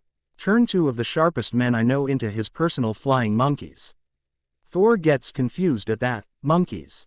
I do not understand, he asks. Steve gets excited and raises his hand, I do. I understood that reference. Tony rolls his eyes, while Cap looks proud of himself. I pat on Cap's shoulders in support. Tony turns to Bruce and asks, shall we play, Doctor? Bruce smiles at him and leads him to the lab, let's play some. I follow them, simply because I have nothing else to do, and watching 2 geniuses work together will be enlightening. I may be a genius, but my field was different than theirs. I mainly focus on computer sciences and some chemistry. Though I do dabble in genetics and physics, it's nothing close to what these 2 do. We reach the lab in a few minutes at most. I take a look at the tracking algorithm they wrote and improve a few things on it to run separately from theirs. Tony raises his eyebrows at me, asking, what are you doing? Patterns and programming is my jam. I found a few changes I could make in your algorithm that might improve it and ran it separately. I don't want to mess up your work, so I didn't change the current program. I shrug. Tony looks at me like a puzzle, and Banner starts working on the scepter again. How did you even find out that this thing has a pulse? Banner asks me once he fails to detect the pulse. I show him my med scanner and ask him to scan with it. That's a medical scanner Oscorp developed a while ago, but scrapped. Fucking selfish assholes. I found the plans, built it, modified it, and now I have a 3D hologram of my internal body whenever I want it. When I scanned Thor's hammer with it, as a curiosity, last year, I found that it emits a small EMF pulse like a heartbeat. When I scanned the staff earlier today, I found the same with it. Tony interjects, so you're a superhero. Good to know I'm not the only rich superhero in New York. So what's your secret? The suit makes you stronger. I smirk at him and say, I already told Steve this. I'm the same as he is, only stronger. Radioactive spider bit me. The suit, I designed myself, along with a friend. Now Stark, don't mistake my generosity with information SA proof that I don't care about my identity. I'd like to keep this a secret for as long as possible, but since we're gonna be working together, I don't want secrets to get in the way of us fighting together. Tony nods dumbly, mumbling his theories about my suit and continues working. I ask suddenly, so how long till we're in the system? Tony gets startled about getting caught. Banner just sighs loudly. Caught that, have you? For me about 2 hours. You? Tony asks me. I check in with Siri and find that she'll have hacked it in about 100 minutes. 100 minutes. Siri is currently trying not to get detected by the system, so it's taking a bit of time. I answer smugly. I finally found that I'm better at hacking than Tony Stark. Sue me. Tony looks stupefied. Banner snorts in amusement and says, if you're done with the pissing contest. Tony shakes his head and turns to the monitors in front of him. Banner continues with examining the scepter with my scanner, and I just sit there and look pretty. Banner takes a look at the readings and speaks up. The gamma readings are definitely consistent with Selvig's reports on the Tesseract. But it's gonna take weeks to process. Tony returns. If we bypass their mainframe and direct a reroute to the Homer cluster, we can clock this around 600 teraflops. Banner smiles at him. All I packed was a toothbrush. To which I snort. Tony smiles at Banner. You know, you should come by Stark Towers sometime. Top 10 floors, all are. You'd love it, it's Candy Land. Banner smiles at him, but shakes his head and says, thanks, but the last time I was in New York I kind of broke Harlem. I interrupt. Hey, I was there, remember? You saved Harlem. Blonsky destroyed it, and the army soldiers used their guns and rockets to cause more destruction. If it wasn't for you, Blonsky and the army would have gone on to destroy the whole of New York. Tony smirks. Well, I promise a stress-free environment. No tension, no surprises. Suddenly, Tony pokes Banner with a miniature electrical prod device. Banner gets shocked but controls himself. I stare at Banner in bewildered fancy. That's a hell of a control. Steve walks in on us, pissed at Tony. Ow. Banner yelps out. Tony looks at Banner closely, and so do I. Steve shouts out, hey. Tony ignores Steve and turns to Banner. Nothing. Steve asks, are you nuts? Tony continues ignoring Steve and asks, you really have got a lid on it, haven't you? What's your secret? Mellow jazz. Bongo drums. Huge bag of weed. Steve asks him, is everything a joke to you? Tony blurts out, funny things are. Steve doesn't take shit and says, threatening the safety of everyone on this ship isn't funny. No offense, Doctor. Banner waves it off. No, it's all right. I wouldn't have come aboard if I couldn't handle pointy things. He says. Tony looks at Steve and says, you're tiptoeing, big man. You need to strut. Steve glares at Tony, and you need to focus on the problem, Mr. Stark. Tony raises an eyebrow at him. You think I'm not? Why did Fury call us and why now? Why not before? What isn't he telling us? I can't do the equation unless I have all the variables. Steve asks, you think Fury's hiding something? Tony looks at him in disbelief. He's a spy. Captain, he's the spy.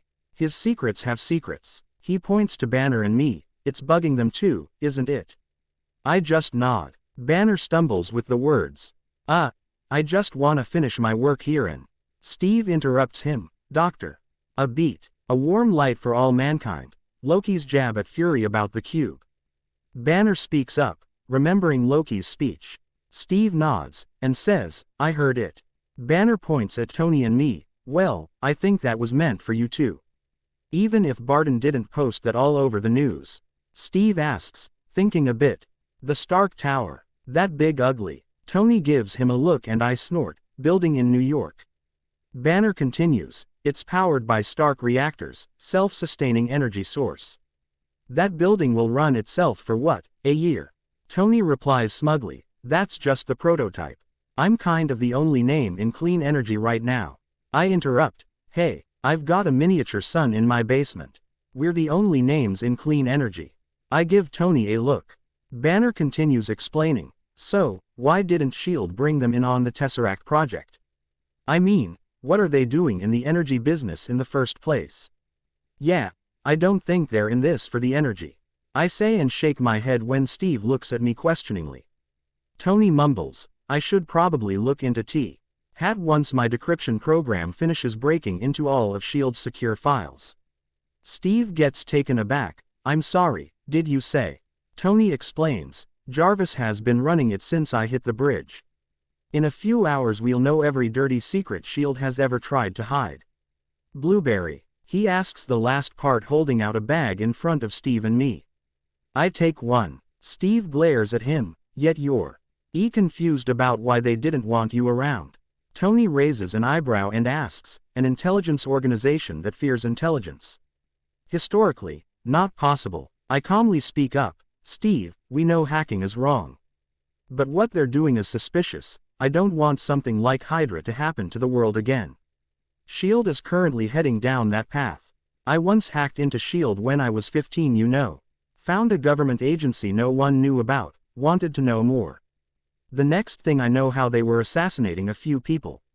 They even sent out a hit on a 17-year-old child soldier. Because she killed a few of their allies. A 17-year-old girl. That doesn't build confidence. Steve thinks on it, but being the stubborn man he is, says, I think Loki's trying to wind us up. This is a man who means to start a war.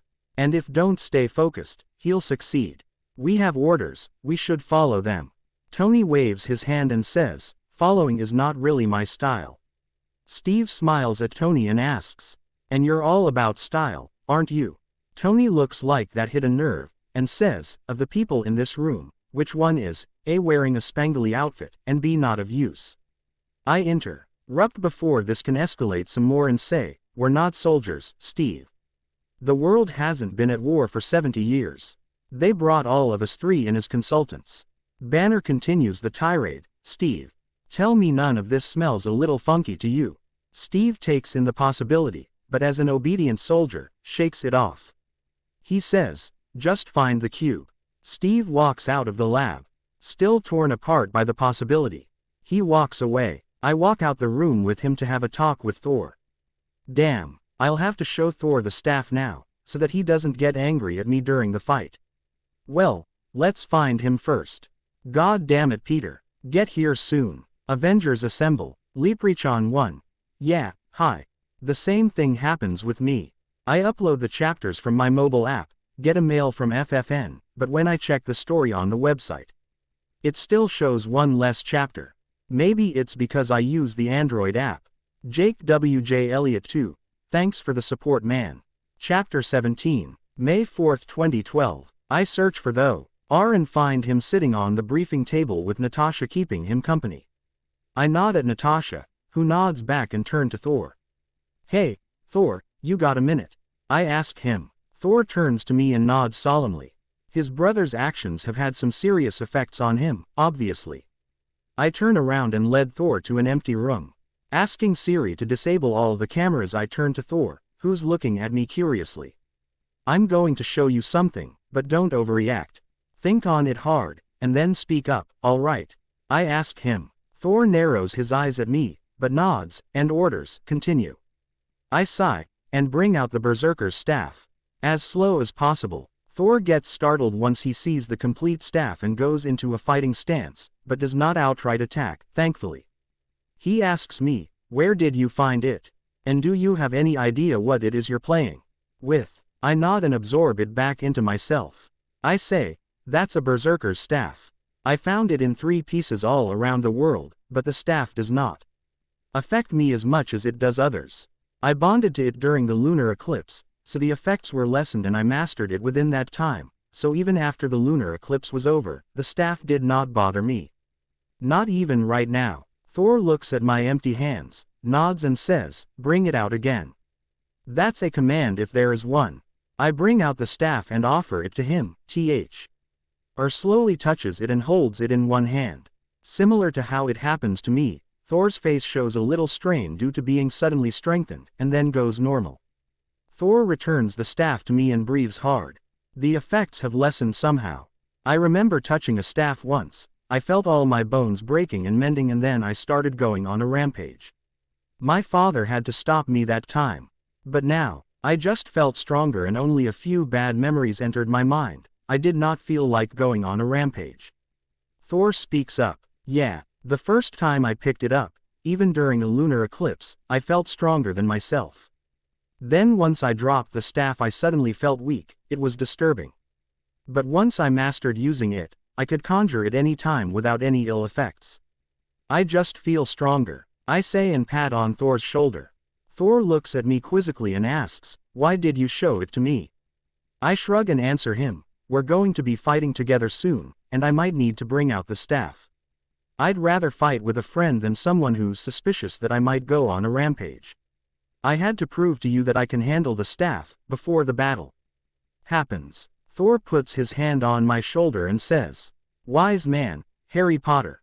Very well, I'll allow you to keep it to yourself." Then he presses my shoulder threateningly and says, "But be warned. If you lose it, it'll be your responsibility to find it and take it back, or return it to Asgard." I nod dumbly. I didn't know Thor could be this serious. He then smiles at me and turns to leave. I follow him out and get to the table in a daze. Natasha is nowhere to be seen now, but there's someone else on the table. "Peter." I yell out and walk towards the unmasked Peter Parker and pull him in a hug. Peter laughs and hugs me back. I then smack him on his head and ask, "Where the fuck were you? You know how much stuffy all these old people are. Except Stark, but he's like a kid younger than us." Peter laughs and starts babbling, "Sorry Harry. But something came up. A criminal escaped from prison and somehow got superpowers. He could become and control sand. How awesome, right? He stole a lot of money, and I tried to stop him. But he continued beating me up. After that we just talked face to face and he told me about his daughter who's sick and needs money to live and I kinda let him go." He finishes the last part in a mumble. I shake my head at him and say, "Yeah, no worries. I'd have done the same." So Sandman was here. Marco something. I'd met him before but I don't remember the name right now. Peter sighs and sits down. I sit down beside him and fill him up on what happened. I then introduce Peter to Thor. Peter looks apologetically at Thor and says, "Sorry about using your hammer, without permission." Thor gets startled and asks dumbly, "What? You used my hammer? When?" I let Peter handle it and just start looking at the camera feed. Natasha was talking with Loki, trying to find something from him. Peter tells Thor all about New Mexico, and how he got stronger after that. Thor gets excited and gives Peter his hammer to hold, which Peter does, and Thor jumps in excitement. I look at Hill, who was looking the show with amusement and say, "Kids, the both of them." And shake my head. Hill snorts and says you. Who was complaining about how stuffy us old people are? I smile Hilly at her and continue looking at the feed, when suddenly Natasha's demeanor changes. I turn up the volume on the feed so Thor and Peter can hear too. "So, Banner, that's your play," Natasha says, now calm. Loki staggers, and dumbly asks, "What?" Natasha ignores him and presses her earpiece. Loki means to unleash the Hulk. "Keep Banner in the lab, I'm on my way. Send Thor as well." I turn down the volume and turn to Thor. "Let's go and handle the situation, shall we? Before these idiots ruin everything." I say and get up. Peter nods, completely understanding what I mean, but Thor looks confused. He and Peter start following me to the lab when he asks, "Why do you think they'd ruin the situation?" "Seriously?" Thor nods, so I continue, "They just found out Loki means to turn Banner int. Oh Hulk and their next course of action is to go and agitate Banner. It's like this, don't tickle a sleeping dragon. Banner's currently in control, so making him separate himself from the people is telling him that he's a danger to the people around him, which agitates him. Then what does he do? He turns into the fucking Hulk." I finish. Thor, who was listening to my reasoning, nods gravely, and we continue going towards the lab. As soon as we enter, I can see that the tension here is high. I see Tony and Banner on one side with files regarding Phase 2 of S.H.I.E.L.D. on the screens, Steve with an advanced gun in front of him and Fury trying to control the situation. Steve says, "I was wrong, Director. The world hasn't changed a bit," and looks at Fury disapprovingly. That look should be classified as a fucking weapon. Even Fury looks guilty. Natasha enters after us and keeps her eyes on Banner, who sees her and asks, "Did you know about this?" Natasha counters, "UWNNA, think about removing yourself from this environment." "Doctor," I snort and am about to say something when my tablet beeps. I ignore their shouting match and unlock my tablet and look at it. Peter joins me in reading the notification and we both look at each other and nod. I shout at my full voice, amplified by my suit's speakers, "Everyone, shut up." They all turn to look at me, and I show them my tablet. The Tesseract is on a plane, coming towards us. And it's fast. While we were busy trying to find it using the scepter, they followed the scepter to us, here. We have 1 minute max before they reach us. Banner looks at his monitor and sees that the algorithm is still not complete. Fury starts giving out orders while Natasha and Tony look at me dumbly. "Fucking old people. Now, would you like to shelf this TALK for later and concentrate on the current problem?" I ask them, once Fury's gone. Everyone just sighs and turn to Banner. He's about to say something, when my spidey sense goes off, like really loudly. I and Peter shout out, "Get down." Peter brings Natasha down and covers her with himself, and I do the same for Tony. The others can take care of themselves. No sooner do I bring Tony down, an explosion occurs and throws us all in different directions. I get thrown into a wall and hit my head. I get a little dizzy and miss some of the conversation. When I get back, I see Peter is now suited up and helping Tony stand up. Natasha and Banner are nowhere to be seen, while Thor is running out of the room. I see a hole in the floor and yell out to Peter, "I'm going after Banner." Peter nods at me and I jump down the hole. I see Natasha is stuck under rubble, while Banner is writhing on the floor about 10 feet away from her. I first go towards Natasha and help her out. Helping her stand, I ask, "You okay?" Natasha nods, and says, "I'm okay." "We're okay, right?" She looks at Banner who's now turning green. I push her away from me slowly and order, "Get out of here. I'll keep him busy, until you send Thor or Hulk's calm down. Now, which way should I take him to make the least amount of damage?" Natasha points me towards a door, which leads to the shuttle room and I nod at her to go. She stumbles out of the room. Just in time because Banner is now completely turned into Hulk. I put on my Venom suit and wave at Hulk. "Hey Hulk, remember me?" I ask. Hulk roars loudly in my face, to which I mumble out, "Guess not." I suddenly jump back a few feet, making Hulk's punch miss me and start running towards the shuttle door and open it. Hulk follows after me, breaking a few pieces of equipment along the way. I bring out the staff and stand in a defensive stance. Hulk sees me with a weapon and runs at me, really fast. He punches down with his right fist, which I divert using the staff and swing the staff in his face, throwing Hulk away from me. Damn, I totally did not expect myself to become so strong. I yell out, "Banner, snap out of it buddy. We need your brains on this one, not your bronze." Hulk roars and starts attacking earnestly. I jump, dodge curve out of the way of his punches and kicks and hit his face, arms and gut with the staff as well as a few punches and kicks. He's stronger than me, by just a little, but I'm faster and smaller, so my hits hit him more times. Finally I put all my strength in one hit and hit the staff on his head to throw him into a plane. The plane breaks by his weight and the force I threw him by. I take a moment to catch my breath and survey the damage done. Other than the broken plane and a few broken pieces of floor, nothing's damaged much. My spidey sense tingles and I bend down right in time for the wing of the broken plane to pass overhead. I see Hulk running towards me with another wing and prepare to defend. But sudden why Hulk is thrown across the room by a flying hammer. I let out a sigh of relief. Thor's here. He and Hulk start fighting it out for about a minute or two, for which I rest. I'm about to get up to help Thor get Hulk down, when I hear something which makes me pause. I stretch out my senses and can see a Quinjet coming towards us from the outside. It aims a machine gun at Hulk, who's about 20 feet away from me. "Oh, fuck," I mumble, web Thor and bring him close to where I am, and conjure a shield made of pretium to hide us both behind it. I was just in time, cause as soon as I make the shield, the jet starts firing at Hulk. Some of the bullets hitting and deflecting off of the shield.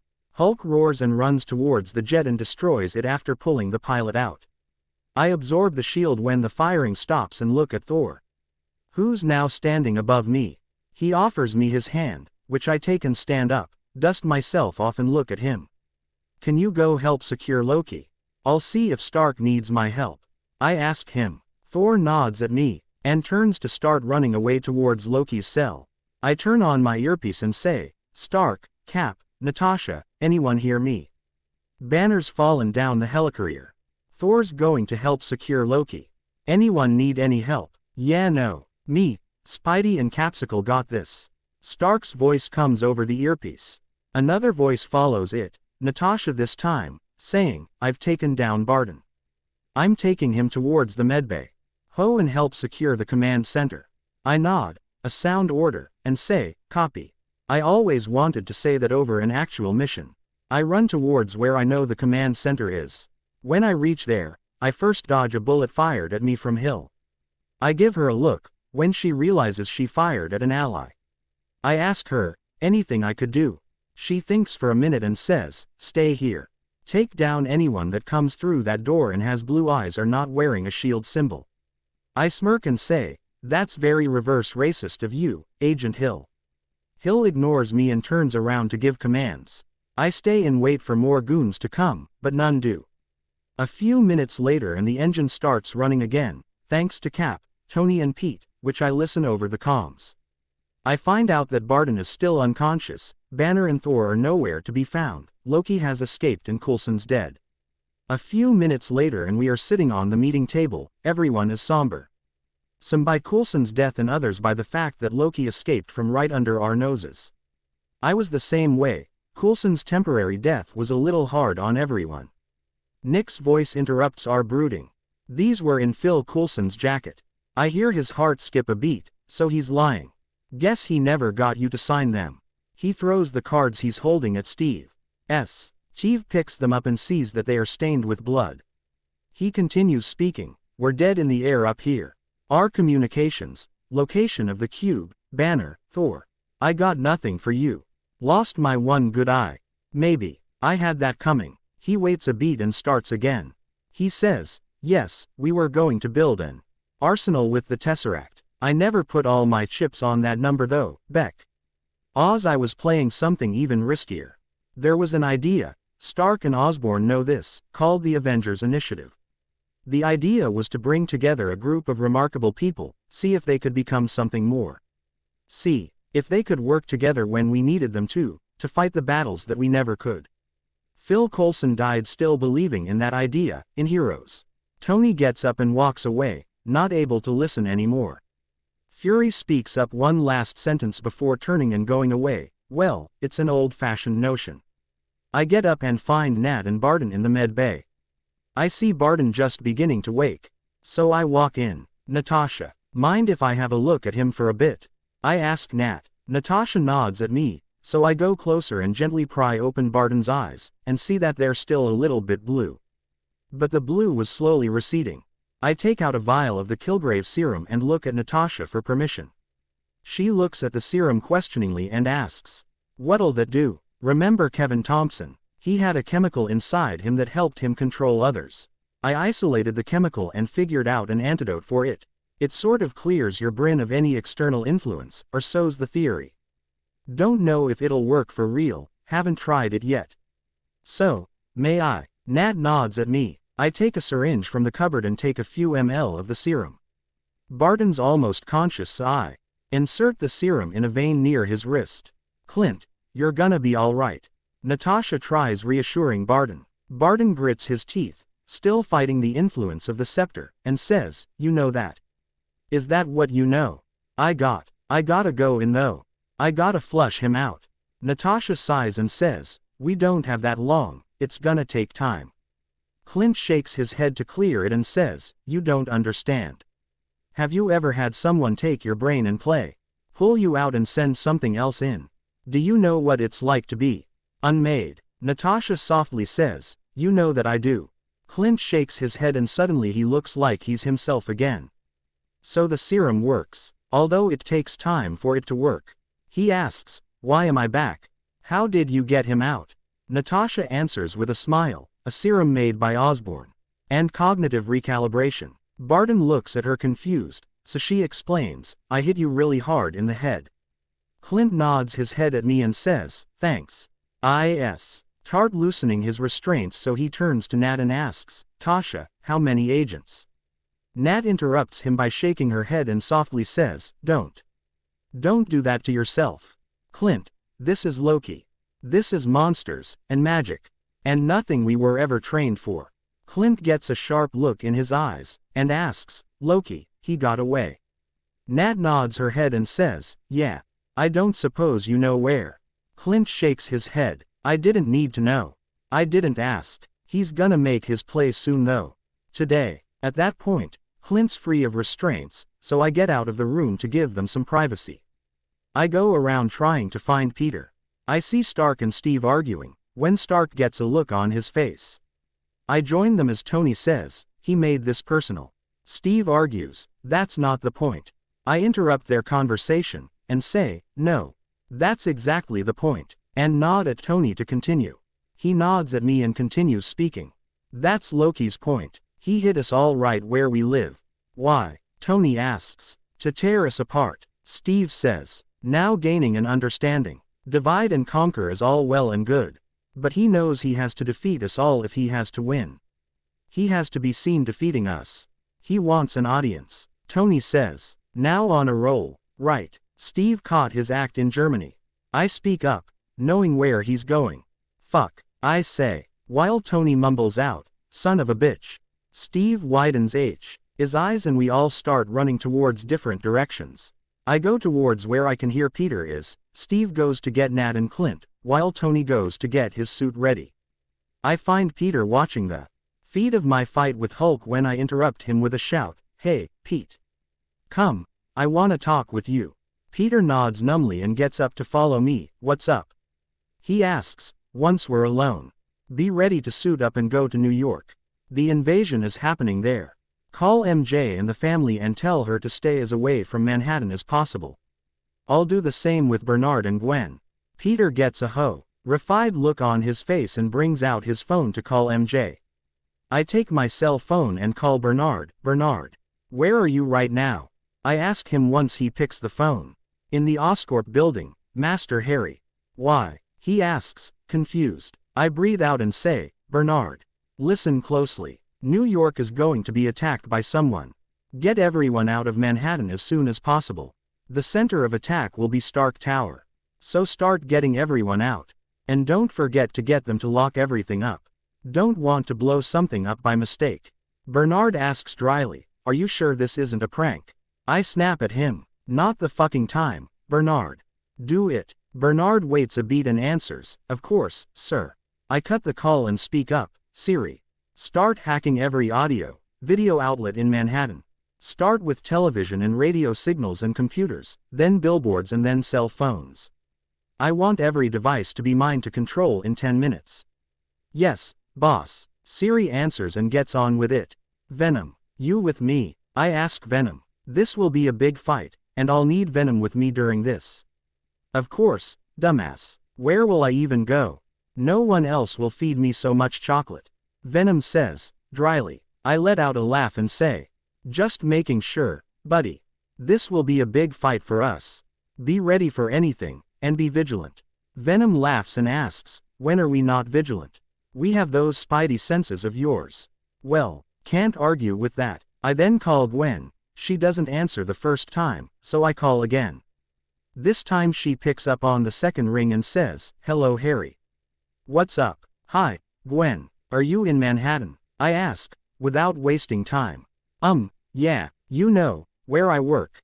In your company. Gwen asks, confused. I snort and continue. Yeah, I know. Just, listen, there's an attack that's going to happen in New York, from right above Stark Tower. Bernard will be making an announcement soon, so take it seriously. Get out of Manhattan, call all your friends and ask them to do the same. Manhattan is going to be a war zone in about 45 minutes. Harry, are you okay? You aren't drunk, are you? Gwen asks, now confused. No, I'm not drunk. I don't even like drinking alcohol. I'm currently with a government organization, was consulting them with some research they were doing. They got this warning a few days ago, but the location was found just 10 minutes ago. They're sending a team to take care of it.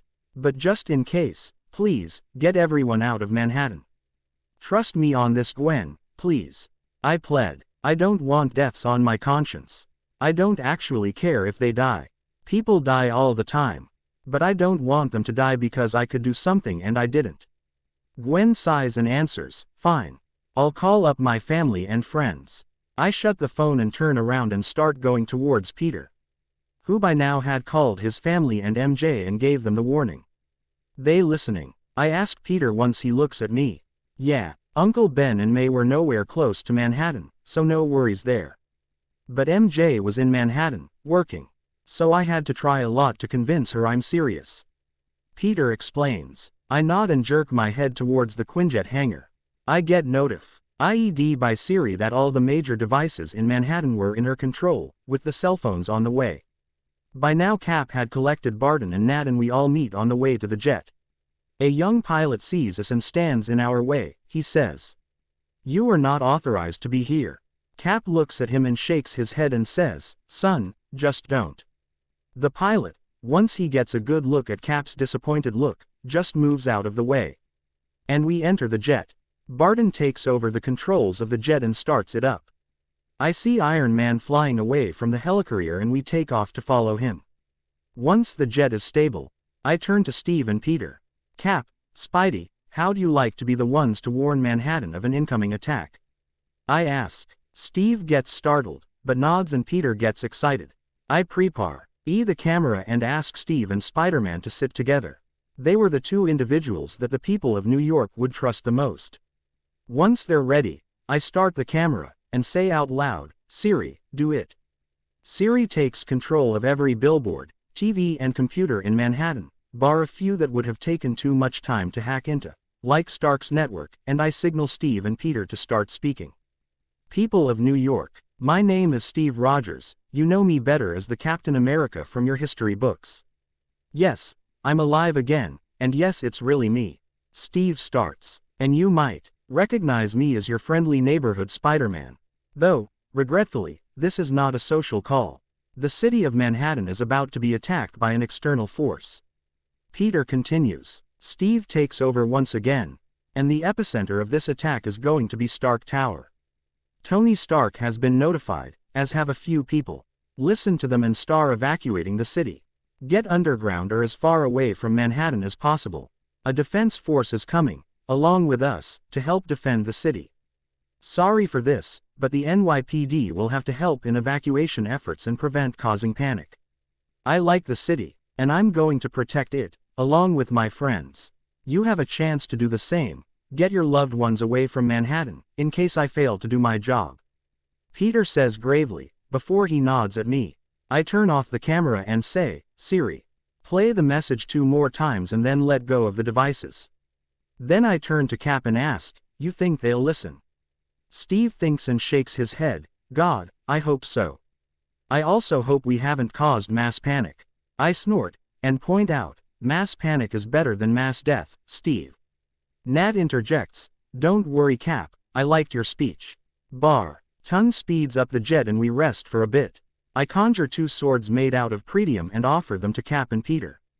I look at Peter first, and say, I know you don't like killing. But this is the first battle we'll ever fight on such a big scale. I'd rather you have a weapon to kill, than be killed. Peter nods his head, solemnly, and takes the sword. I made it to be a katana, as Peter trained with it the most. Unfortunately I didn't have a scabbard, so he'd have to be careful. Or not, I think again as I see him make a scabbard out of his web. Smart. I then look at Cap who's looking at the sword in curiosity and asks. Did you just bring a sword out of nothing? Not nothing. Myself. I correct. Right. Because that explains a lot. Thanks for the offer, Harry, but I'd rather fight with my shield. Cap says and pats his shield, affectionately. I nod and absorb the sword back into myself. Nat just looks on in curiosity and then ignores it as one of my quirks. I lean back and think about what I'm about to do. This will be the start of the worst and the best journey I'll ever have. Becoming an Avenger. Huh, and just a year ago, I told Fury that I'm never joining his super secret boy band. Oh, how the tables have turned. Character yet, any preference? Avengers, Starblazer 240. Tony and Cap are the main characters in MCU, so changing one of them will change the full timeline. B. East Mode 92. He'll have to be born hella early for it to be doable. Being Tony's son has been done a lot of times in crossovers before, and Doctor Strange has adopted Harry Potter in a few of the fics, so probably not them. I was thinking of Peter Quill. A wizard in space, the fucking BWL, champion of the light. Staying with criminals is just prime material. Guest, S-Bansod03. Spidey has been done a lot of times. Most self-inserts become Spiderman, other Peter or Miles. I read a FIC in which HP became some sort of god and his avatar in MCU was Peter Parker himself. So probably not him. Too bad 69. Thanks a lot dude. Blueol. I'm really bad at writing romance, as seen by the interlude chapter. I don't even know what to write during those scenes. Siddhartha 5. Even if he was physically weak at first, he could become strong by other methods, extremis, SSS, wielding a mythical weapon, etc. Guest. EP. Merci pour le compliment. J'ai utilisé Google Translate pour cela. Je ne sais pas si c'est correct. Alligator 9. Harry remembers a few things about the MCU clearly, the rest he has to depend on his black book of secrets for. Remember that he's already been in this world for 19 years. So it's natural that he forgot some things. And it feels so close to the original movie because I kept it that way. Most of the dialogue was taken from movie scripts which I found online. With a few changes that his or Peter's changes would have made. Chapter 18. It takes us 30 minutes after making the announcement to reach Manhattan. As soon as we get close enough to Manhattan, we see a blue light shine from the top of Stark Tower, leading to a hole in the sky with small dots denoting Chitauri soldiers entering our atmosphere. Barton maneuvers the jet towards Stark Tower. Nat connects the jet to Stark and speaks. Stark, we're heading northeast. What? Did you stop for a drive-through? Stark's sarcastic voice answers her. Swing up Park, I'm gonna lay him out for you. He says. Barton does his stop. RK said and moves the jet closer towards Stark Tower. We see Iron Man fly from in front of us with a swarm of Chitauri tailing him. Nat takes control of the machine gun and blasts them apart. I whistle loudly at that. She continues blasting Chitauri soldiers and looks around for more targets. Barton looks out the left window and sees Thor and Loki fighting on the roof of Stark Tower. He says, Nat. Nat nods and replies, see them. She aims the machine gun at Loki. Before she can fire at Loki, he fires a blast from his staff at us which hits us at the left side, destroying one engine. Barton takes control of the other engine. We spin and spin, we crash the wings into a few buildings and Barton slowly maneuvers the plane and crash lands us on the road. I look around the jet and see that everyone is okay. Pete and I just stuck to the walls. Cap held on to the top of the jet while Nat and Barton were wearing seatbelts. We get ourselves out of the jet and take a look around the city. Damn, there's still people on the road.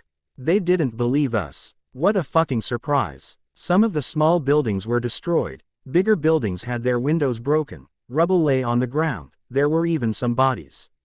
I listen for their heartbeats, but finding none, I move on. We move towards the center of a four-way street. We gotta get back up there. Steve says. Thank you, Captain Obvious. We suddenly stop and turn our heads above to look towards the portal. A huge turtle worm-like leviathan was flying towards the earth from the portal. It gives out a loud roar and starts descending downwards. Oh, crap, Peter's whisper sums it up for all of us. The worm gets down low to the ground, breaking a few statues with its wings, and Chitauri soldiers blast out of the worm and into the buildings when it goes from over our heads. Steve's voice says in all our ears, through the earpiece, hey, Stark, are you seeing this? I'm seeing. Still working on believing. Where's Banner? Has he shown up yet? Stark returns from somewhere. Banner. Steve asks, confused. Just keep me posted. Stark says. Our group runs behind upside-down cabs. We've got civilians trapped over there. Barton says, pointing towards a building. Loki. Cap says suddenly, We look up and see Loki taking his band of idiot aliens down the street and fire at the street, which causes a chain of explosions, smashing cars and hurling people as they go. It goes off in one final conflagration. Terrified people, running from Loki, looking over their shoulders, coming straight at us. Cap looks down at the bridge, where a few people were stuck. He says, "They're fish in a barrel down there." My spidey sense goes off and I turn to see some Chidori soldiers land near us and fire. I duck the first shots, warning the others, and start running towards the soldiers, dodging, weaving through their shots. I can hear Nat firing guns at those soldiers, while I see a few of the Chidori get struck by arrows. Peter is right beside me holding his sword in his right hand. I bring out a sword too and we both get close and start cutting the soldiers. I duck under a shot and cut his head off. I dodge another shish. OT and pierce my sword through his chest. I turn behind to see Cap running towards the stuck people. So I continue killing Chidori left and right. I turn to Peter and see him killing soldiers too. I can feel that he's already upset about these deaths. More Chidori soldiers join their brethren and surround me and Peter. We get back to back. I absorb the sword and bring out the berserker's staff along with the wristband. I immediately feel stronger. I throw the staff like a boomerang. The staff starts flying towards a group of Chidori. Once those soldiers are dead, I manipulate it so it fly backs to me at the same speed. Peter, duck. I yell and duck down as the staff passes overhead destroying another group. Nat and Barton joins Tay fight by firing at the soldiers from a longer range, while we fight close combat. I see Barton helping out the people stuck in a bus get out through the windows and run towards him. Could have called one of us birdbrain, I say and pry the door to the bus off. I help guard the bus while Barton gets everyone off and use one of the fallen Chidori's guns to fire at the ones coming at us. My aim was not as good as Barton or even Nat, but it was good enough. I mean, I wanted to strike his head, but I got his chest. Good enough for me. Nat and Barton then stand close to me and start firing their weapons at the Chidori. Nat looks at Barton and speaks up, just like Budapest. All over again. Barton dryly replies, "You and I remember Budapest very differently." I snort and throw down the Chidori gun. It was just not it for me. Though I may take a few to study. I run ahead once again bringing out the staff and start bashing heads. I was now about as strong as Thor's base strength, so I had no trouble killing these soldiers. I see Peter be a soldier in defense of a woman and smile. Now he knows what he's fighting for. I turn around and start running towards Barton, who I see is about to be swarmed. Barton gets knocked down by a Chidori, while Nat uses her taser bracelets to down another. I get close to them and kick the Chidori soldier off of Barton and help him stand. Nat is now using a staff of one of the fallen Chidori as a weapon. Damn, she's good. A few more soldiers appear and surround us again. Me and Peter run close to kill them in close combat, while Barton and Nat keep firing. Soon Cap joins us from his excursion, and starts fighting the soldiers with us. When it looks like they are about to overwhelm us, a white lightning bolt slams down on them all, killing them instantly. Thor lands right in front of us, stumbling a little. We get a little time to rest as there was no enemy near us. "What's the story upstairs?" Steve asks Thor. "The power surrounding the cube is impenetrable." Thor says gravely, "Not the right place to say penetrable." I mumble to myself, but they all hear, judging by Peter and Tony's snorts and Nat's smirk. Thor's right. We gotta deal with these guys. Tony speaks through the comms. Nat looks at Steve and asks, "How do we do this?" Cap confidently says, "As a team. I have unfinished business with Loki." Thor warns. Barton, who's now cleaning an arrow he pulled from the corpse of a Chidori he killed, dryly says, "Yeah, get in line. Save it." Cap orders. "Loki's gonna keep this fight focused on us and that's what we need. Without him, these things could run wild. We got Stark up top, he's gonna need us." Just then, we all hear the voice of a motorcycle and turn to the road to see Bruce Banner driving a beat-up bike towards our location. He gets down the bike, looks around the city, and says, "This all seems horrible." I snort at him, shake my head and just pat his shoulder in welcome. "I've seen worse," Nat says, reminding us of when Hulk attacked me and her. "Sorry." Banner apologizes instantly. And he is sorry. "No, we could use a little worse." Nat returns. Stark, Banner's here, I say in my earpiece. Tell him to suit up. I'm bringing the party to you. Stark orders. We all look towards a building where a roar comes from and see Iron Man come towards us from behind that building. He is followed by the big Chidori Leviathan which is now coming towards us. I don't see how that's a party. Nat says, dryly. Iron Man swoops down close to the road and the Leviathan follows him and comes down to about our level, destroying columns and cars while traveling. It is. That's a piñata coming towards us, and our stick is about to hit it. I joke from beside her, gesturing towards Bruce. You sure we aren't the piñata? Nat asks, just as dryly. I snort, but don't say anything. Banner looks towards the incoming Leviathan and starts walking slowly towards it. Cap runs towards him and stops him. Dr. Banner. Now might be a really good time for you to get angry. Banner turns back to us. Smiles at Cap and says, that's my secret, Cap. I'm always angry. Saying that iconic statement, Banner turns towards the now close Leviathan and starts turning green and growing big. He turns completely into the Hulk just in time as the Leviathan is now right in front of him and punches its head with full might.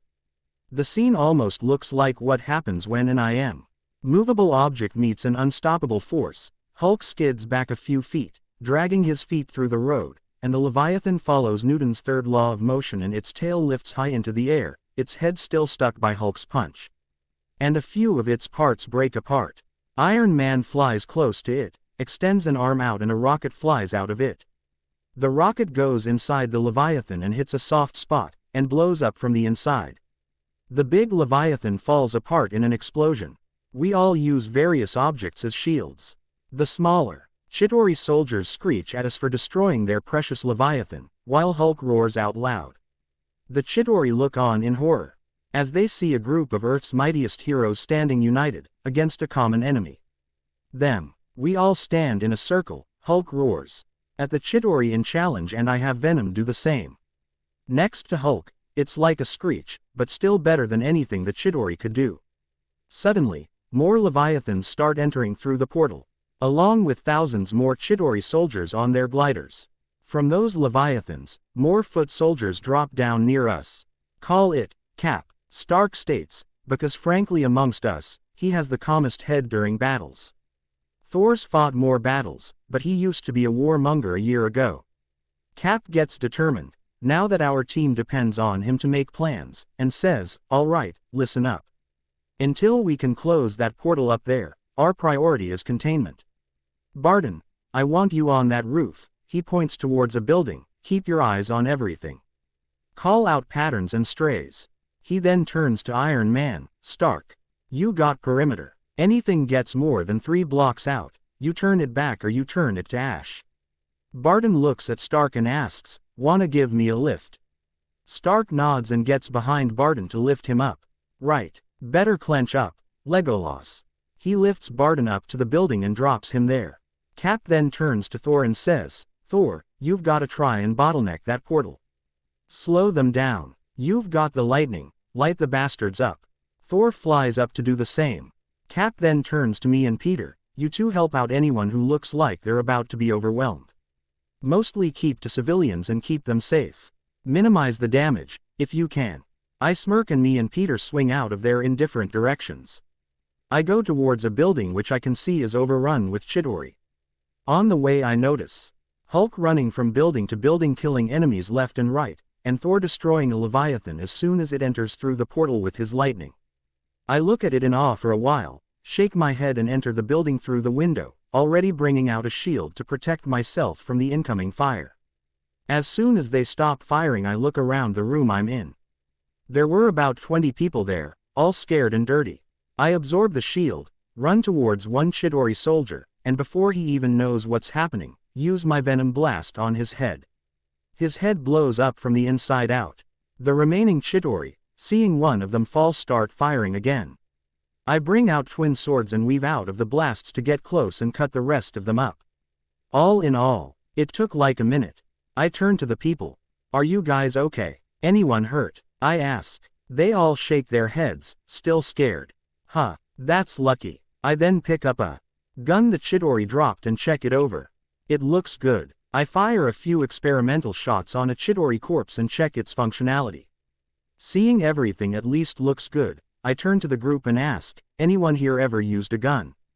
Like heavy gun? One man and one woman stand up and come closer to me. I give the gun in my hand to the woman, show her how to use it and ask her to fire a couple experimental shots at the corpse. Seeing her fire at the corpse without flinching, I nod and give another gun to the man. He was heavy built, so probably a retired soldier or just a typical American. He too fires calmly but determinedly, so I nod at him too. Get out of this room and start going underground. One of you stays in the back, the other stays front. Priority is protecting people. Don't go out of your way to kill these aliens. We'll take care of that. If you find any more people, then take them with you. Again, don't go out of your way to find people. Find a safe place first, and underground is safe. If you find any more people that can use these guns, then first have them get used to the feel. And never point the gun at a friendly. We don't even know if it has a safety. I order them, the two people nod. So I start leading them out of the room. We find two more groups in the same building whom I save. 4 more people who can use the guns, so I have them take up arms. But give the same warning again. Seeing that there was no one else in the building, I led them outside into a subway. Once they all get in, I start going towards another building which was overrun and do the same in this building. I speak up, Siri, any more people in my vicinity? Siri checks using different cameras and answers, no, sir. Though Ms. Romanoff is about to be overrun by the enemy. Shit. I start running and Siri directs me to where Natasha is. I reach there just in time to see that she actually had the situation handled. She was using a Chidori staff and blasting the Chidori left and right. She points her weapon at me once I'm close and then at Cap when he gets there to help. We all turn to look at the portal, as more of the soldiers were coming through it. Nat looks at us and says, none of this is gonna mean a damn thing if we don't close that portal. Cap argues, our biggest guns couldn't touch it. Natasha looks up, says, well, maybe it's not about the guns. And gestures towards the flying chariots. You wanna get up there, you'll need a ride. Cap points out. Natasha shakes her head and says, I got a ride. I could use a lift though. She looks like she's about to run at Cap, who readies his shield. I interrupt them and say, wait a minute before you do something stupid. Nat looks at me but relaxes and nods. I see an incoming horde of chariots and let them pass overhead. As the last one passes, I web it and get on it. Killing the passenger, I go towards the pilot and drive my sword through him. Separating the pilot's corpse from the chariot, I bring it due WN towards the waiting Nat and Cap and land it and get off. I dramatically wave my hand towards the chariot and say, your chariot is ready, my lady. In a posh British accent. Cap snorts and Nat just shakes her head. But she gets on the chariot and starts taking control of it. I get on the chariot to defend her while she's driving and leave Cap to himself. I see Peter join him just as a group of Chidori start firing at them. And then Nat takes off.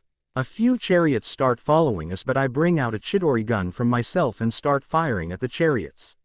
I could have just jumped on them. But then Nat would have been defenseless. Iron Man joins us and fires a few repulsor blasts at them. Once the way is cleared, Stark separates from us and goes to help Cap and Peter fight the foot soldiers. I take a look around, ignoring the destruction for now, and see Thor and Hulk fighting Chidori on top of a Leviathan and bringing it down. Barton was destroying chariots from the roof of a building. The military was now in the city firing at the Chidori using tankers as well as guns. Thankfully no heavy explosions yet. I get brought out of my musing by a chariot following us and blasting its guns at us. I look at the chariot and see that its passenger is Loki. I hear Nat telling Barton about Loki and jump on his chariot while bringing out the staff. I feel my strength increase, just as I drop on the chariot and don't waste any time. I swing my staff at him, which he ducks under, and then I kick him in the face. Once he looks back up, now furious and holding his bloody nose, I swing the staff at his face, again. And this time manage to throw him towards the Stark Tower. He drops on the roof of Stark Tower and looks to be hurt. I look towards Nat just in time to see her make an impressive back flip over the chariot and onto Stark Tower, near where the Tesseract is. I kill the pilot of my chariot and jump off to follow her. I see towards where Loki was beginning to stand up to see him get hit by Hulk. Knowing Hulk's got this, I turn towards the Tesseract. There was a barrier surrounding the cube, as Thor said. I test the strength of the barrier by trying to pierce it with my katana. It does not even waver a little. I look at Nat and ask, what now? The scepter. A voice to our right says. I turn to look Dr. Selvig leaning over the edge of the roof and looking at something. Doctor. Nat greets him. Selvig looks at us and repeats. Loki's scepter. The energy. The Tesseract can't fight. You can't protect against yourself. Selvig continues. Nat gets close to him and tries comforting him. It's not your fault. You didn't know what you were doing. Selvig shakes his head and says, well actually, I think I did. I built in a safety to cut the power source. Loki's scepter. I ask. It may be able to close the portal. And I'm looking right at it. Saying this, Selvig looks down. I lean down the edge to see Loki's scepter sitting there innocently. I turn to Nat and say, I'll bring it to you and then join Thor in destroying the thing. Turning to the left she sees Thor get thrown aside by a Leviathan. Nat nods and I jump down to get the scepter. I quickly absorb it within myself to see if I can take an infinity stone within myself. Other than feeling a little overwhelmed, I handle it well, or more appropriately, Venom handles it well. I jump up and land next to Nat. I bring out the scepter and offer it to her. Pocket space within my suit. I explain. Nat looks at me curiously but accepts the scepter. I turn away from her and start webbing towards the Leviathan. I jump down on it and turn to Thor who was fighting an overwhelming amount of Chidori soldiers. I help him fight them and then bring out a longsword made of pretium. I flow my venom blast through it and it lights up. Like Sasuke's Chidori stream, I stab the lighted sword into the Leviathan and call out to Thor. Thor, seeing what I'm doing, gathers lightning in his hammer. I don't let go of the sword and keep pouring venom blast into the Leviathan through the sword. Thor hits his lightning-charged hammer onto the sword. The blast throws me away from the Leviathan and into a building. My sword came with me thanks to my spider grip. I turn towards the Leviathan as Thor jumps away from it. It was amazing. The whole Leviathan starts glowing. It starts burning brighter and just falls apart. No big explosions or anything, thankfully, it sort of just shuts down and disassembles. I shake my head, getting out of my awe and swing back towards Stark Tower. Siri, how's everyone holding up? I ask mid-swing. Siri answers, Stark is currently heading south towards an incoming bogey. Rogers, Barton and Peter are fighting the foot soldiers and are holding the fort, so to speak. Thor and Hulk are destroying a Leviathan down on 7th. They've got it managed, so you can go ahead and help Romanoff, like you want to. Like I want to. Well, she is attractive, but no. I'd rather not get on with her. She scares me. Right, I say, uncomfortable, and continue towards Stark Tower. When I reach there, I see Selvig typing something on his laptop and nod at Natasha. Nat grabs the scepter, pierces the barrier surrounding the Tesseract, which does not stop the scepter. I can close it. Can anybody hear me? I can shut the portal down. I hear Nat say, both in front of me, and also in my ears, through the comms. Do it. Cap yells out. No wait. Stark's voice stops Nat right there. Stark, these things are still coming. Cap argues. I got a nuke coming in. It's gonna blow in less than a minute. And I know just where to put it. Stark mumbles out. I turn to where I know Stark is and see him carrying a missile on his back and exerting a lot of effort to change its course. He nausas it and almost hits his own building, but starts going upwards towards the portal. Thor, clear up the way for him, please. I say in the earpiece. Don't want it to blow up early. I explain. Thor flies off towards the portal and starts killing the Chidori getting in Stark's way. Stark, you know that's a one-way trip, right? Cap asks Stark on the common channel. Stark shuts his comms off and continues flying towards the portal. He enters the portal and we wait for a beat. We see a bright light shine on the other side of the portal. The Chidori soldiers start falling down, one after the other. He did it. The nuke blew up on the other side. I tell the others, unnecessarily. Stark is nowhere to be seen. Come on, Stark. Nat mumbles. Stark's still not coming out. We wait another beat, when a voice in our ears say, Close it. I squint my eyes at the portal and see a black spot coming towards us, and knowing it's Stark, I yell out, wait. He's coming through. Although, he's not fucking slowing down. Thor, be ready to catch him. Nat stops once again and looks up. As soon as we see a figure enter through the portal, Nat pushes the scepter forwards and closes it. The Tesseract. T stops beaming its energy and the portal slowly starts closing. Son of a gun. Cap whispers. Thor looks like he's about to fly above to catch the falling Stark when suddenly he is caught by Hulk midair. Hulk crashes into a building or two and lands roughly on the road using his body as a cushion for Stark. We lean down to look at them, not seeing anything clearly, so I bring up a camera feed in front of us three as a hologram. There, we see Thor laying Tony slowly on his back, Cap, Peter and Hulk standing right next to them. Cap checks for a pulse but doesn't detect anything. It was all somber for everyone who think Tony's dead. When suddenly Hulk roars out loud. Ah! Tony gasps out, what just happened? Please tell me nobody kissed me. Peter just points at Hulk and says, he did. Gave you a big sloppy kiss. There was a beat of silence. Then Tony gets horrified and it shows on his face and we all laugh at him, including Hulk.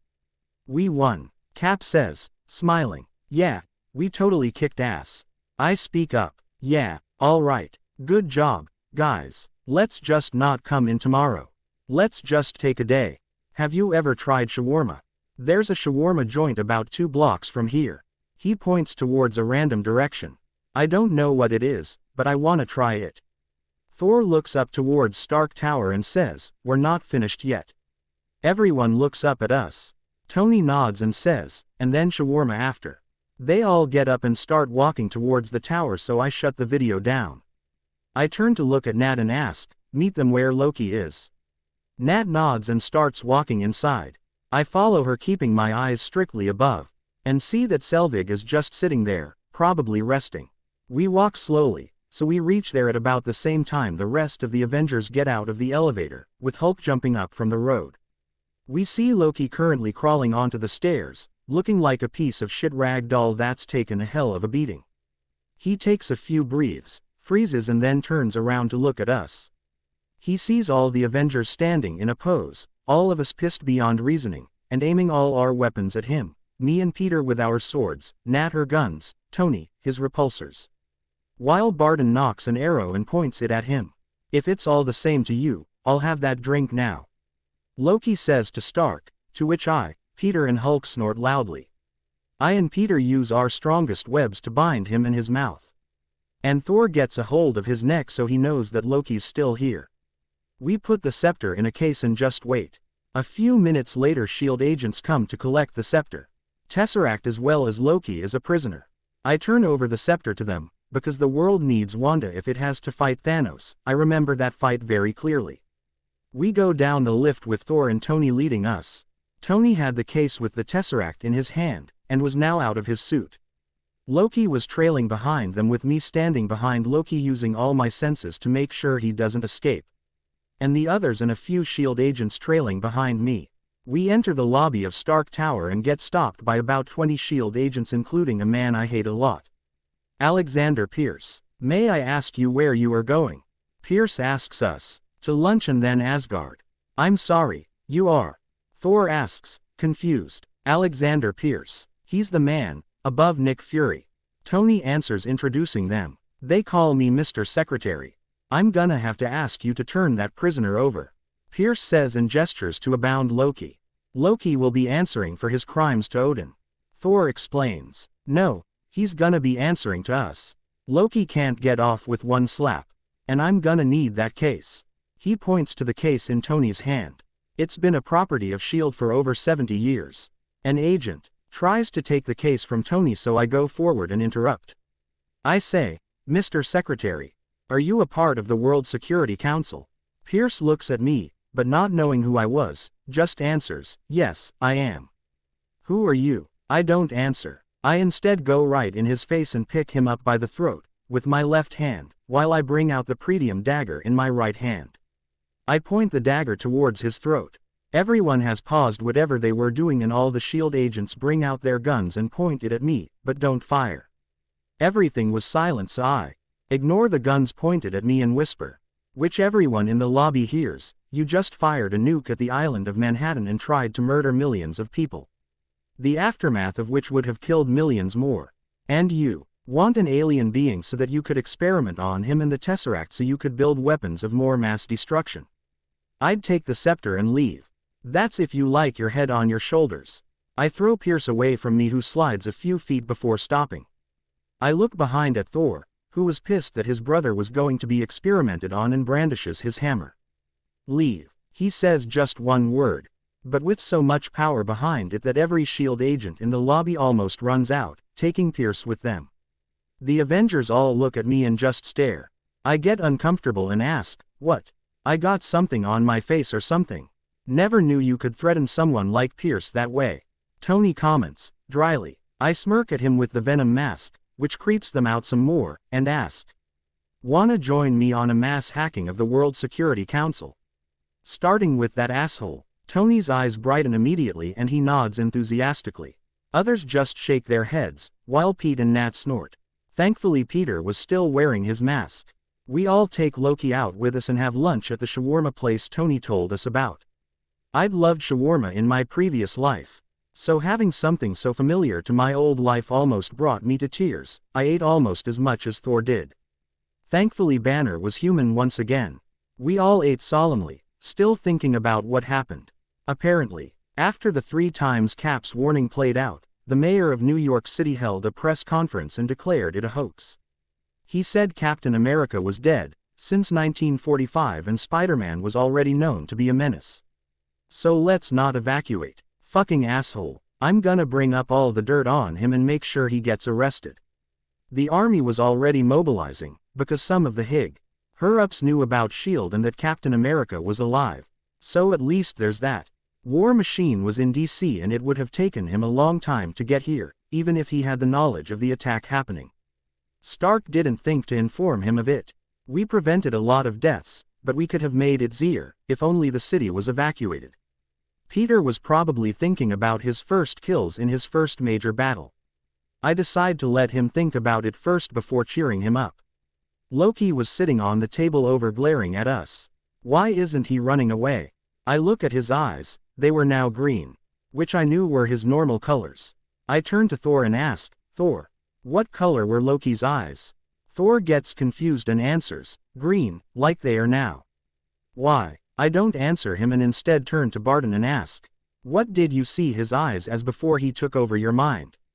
They were blue. You don't think he was being controlled too, do you? He returns and asks, afraid of the answer. I snort and say, judging from the way he's glaring at us, definitely not. But the one who persuaded him had to take over his mind to convince him at first. He's not running away right now, even if he could. That could only mean one thing. I say the last part gravely. He's afraid of the one who sent him more than he's afraid of what Odin will do to him. He thinks staying on Asgard, inside Odin's prison, will be safer than out here. I finish and look at Loki, who's now glaring at me. His mouth was restrained, thankfully. We all think about the possibility of someone stronger than Odin coming to Earth and just gulp. Good. I already warned them about Thanos, without mentioning the name. Damn, Venom. What is it? Be a badass day today. First you threaten the S.H.I.E.L.D. secretary, then you figure Loki out. Kudos man. Peter mumbles out. Zip it, Spidey. I saw some of your moves today too. The way you saved that woman and her child by standing in front of her. The way you punched through a Chidori. Shall I continue? I smirk when Peter blushes and mumbles out a sorry. We were wearing our masks over just our eyes, keeping our mouths open to eat. Don't need anyone to see what they're not supposed to. After eating, Tony offers everyone a bed at the tower, which I and Peter refuse. We needed to go home and comfort our respective families and friends. Cap refuses at first but accepts after a while of pleading from Tony. Nat and Barton refuse as they had to go back to base. Thor needed a place to rest before going home, so he accepts. Loki goes with Thor. Me and Peter decide to go home after that. We swing together till my home, after which Pete goes alone. I had already activated the mini stealth device I'd finally developed for exactly this purpose, so no one manages to follow us. When I reach home, I find out that Bernard had evacuated the building of its people as soon as I called. Thankfully the people who work there and their families all managed to get out of town in time. Though some of their friends did not take their warnings seriously. After making sure Gwen and Bernard were okay, I immediately get to work. I first hack the personal files of the mayor of New York City and any dirt I find. I compile it all in a folder. Once everything is done, I send out the package to SHIELD, NYPD, and WHIH World News. I don't bother with other news outlets as they didn't report about Ross before. Then I speak out, Siri, start finding out all you can about Alexander Pierce. Hack everything, if you must. I want to know where he sleeps, how much he sleeps. I want total control over his security systems. And I want every little secret he has kept hidden from SHIELD and the rest of us. Once that's done, find who the rest of the members of the WSC are and hack their files. We have a few weeks, so no rush. Take your time. Keep backups of any file you copy from them. I'll give you the next task once this one's done. Yes, boss, I'll start with Pierce immediately. He could have killed me before I even got my body. Siri says. I snort and just nod. I then turn to Venom and say, Venom, buddy. I'm really tired right now. Any chocolate you want, you can eat, but keep it in limit. Don't finish everything. Also, don't go out of the house please. Venom just separates himself from me and says, yes. Fudge, here I come. And starts going towards the kitchen. Siri, keep an eye on him please. And don't wake me up. Saying that, I enter my bedroom and just sleep. It was a really long few days. Fucking annoying Asgardian. Had to start a temper tantrum on Earth. A few weeks later, we all gather at a cleared out Central Park.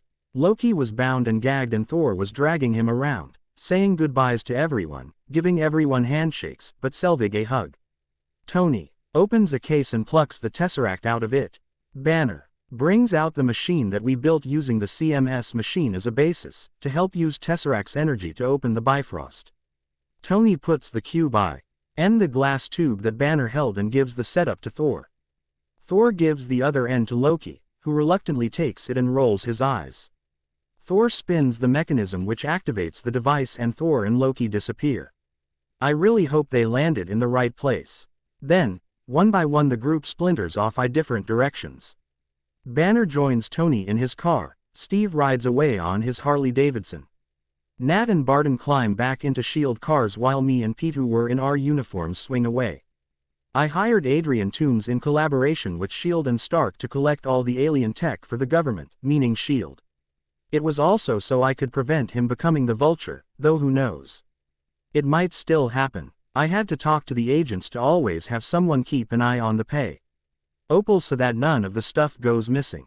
I had already absorbed about 5 guns and 4 staves from the Chidori arsenal, so I didn't worry about that.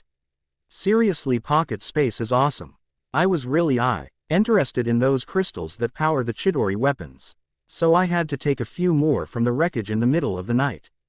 I even went into one of the crashed Leviathans and had it scanned and stole its power source. Which was a bigger crystal. It really reminded me of the Power Stone. Finally, this chapter of our lives was over. The feedback was relatively good, can't expect all good, really. But now the world knew. Aliens existed and those aliens now knew we were on the board as a dangerous new player. Underdog noobs. The WSC will be destroyed. I'll make sure of it.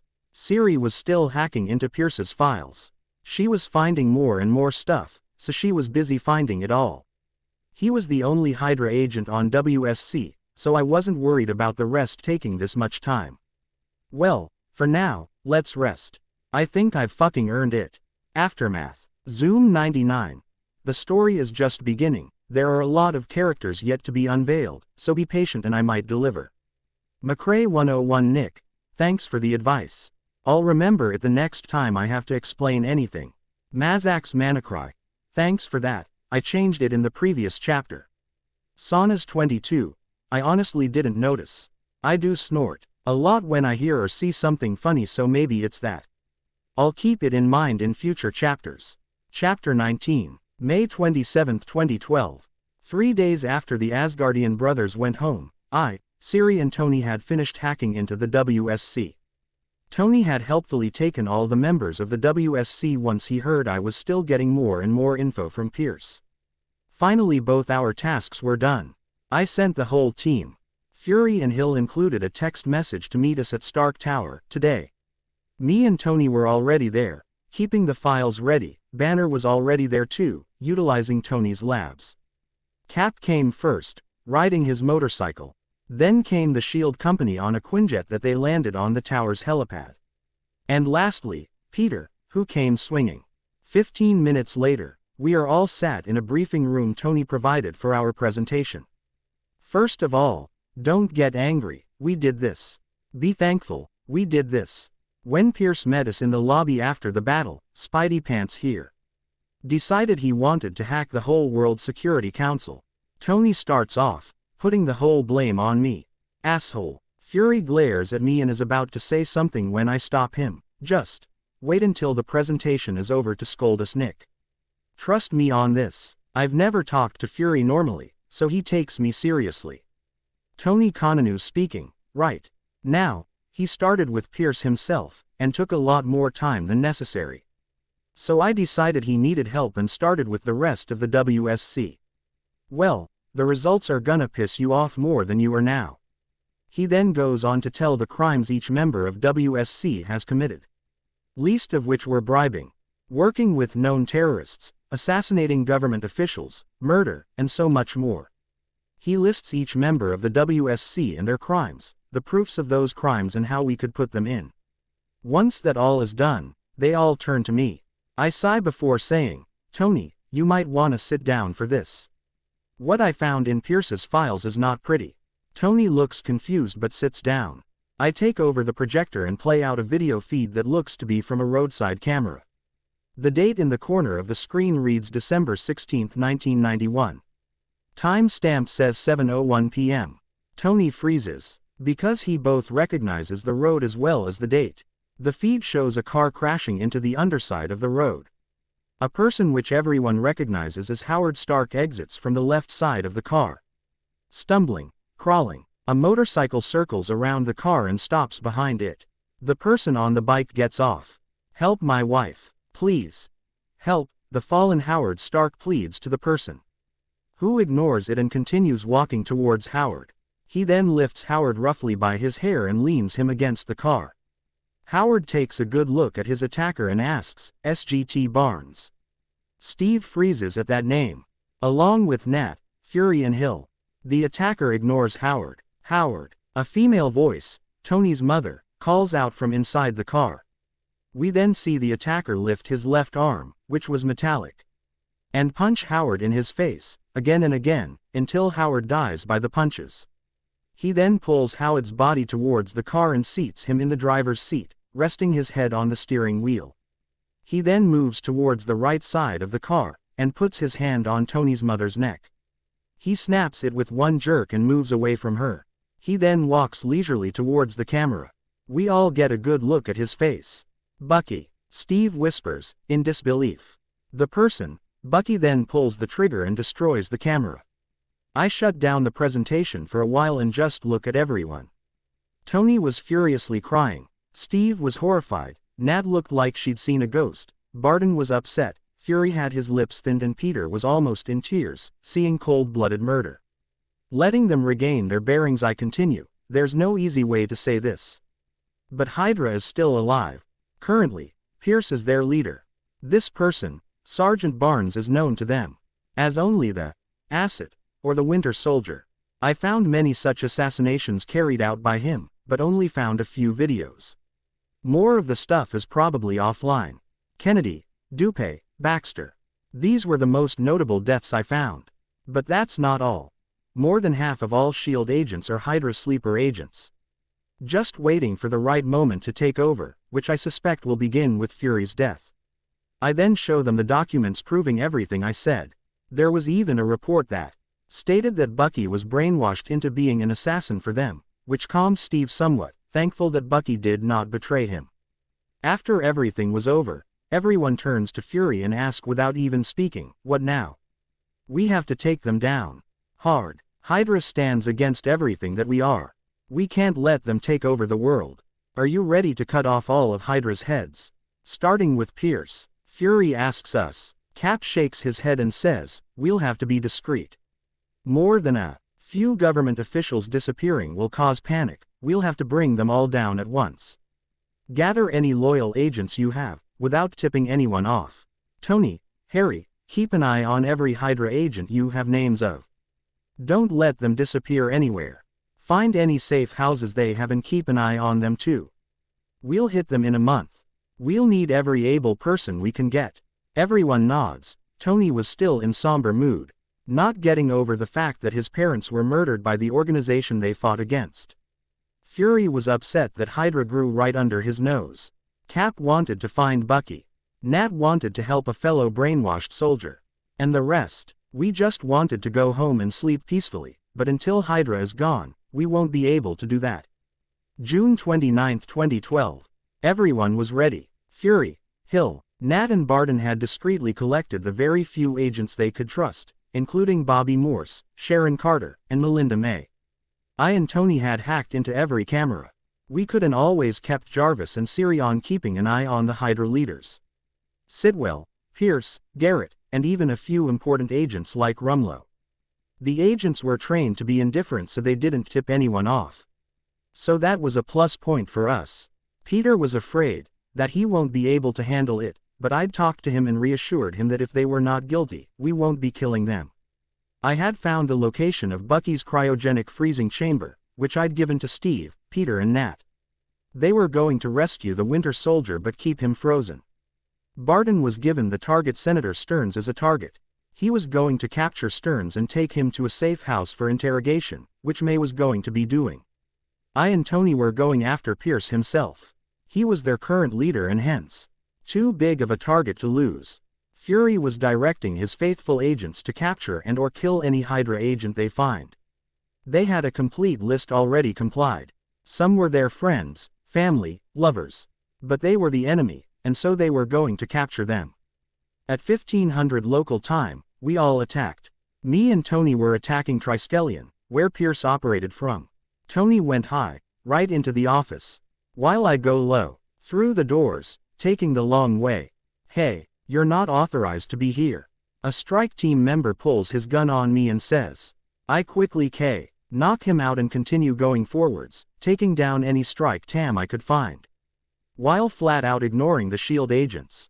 I had Siri scan every face and compare it to the list we had to determine if someone is SHIELD or Hydra. So I took down the Hydra agents, hard. I had to kill a few people, but I didn't think much on it. There was no time. Finally I find Rumlow, who attacks me without saying anything. Looking at all the fallen Hydra agents, I don't hold back on him and punch him straight through his chest. This guy was like a cockroach. He needed to be killed. Taking his key card, I start running upwards, using Rumlow's key to open any closed doors.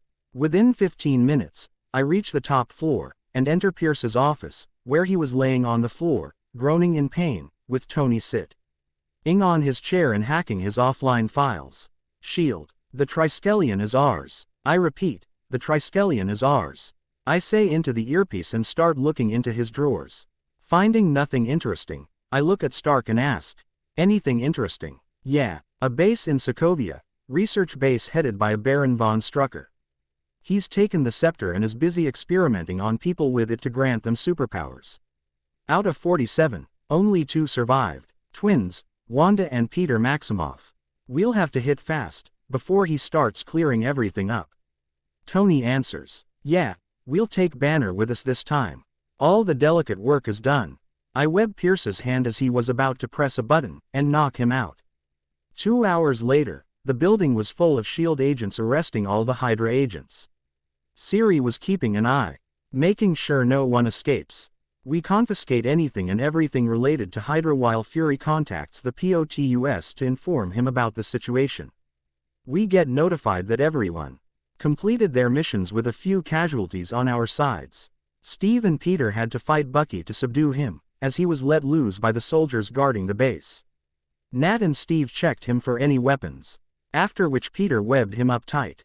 Barton captured Stearns within 5 minutes of the star of the operation, and was bored so he played with him for a bit.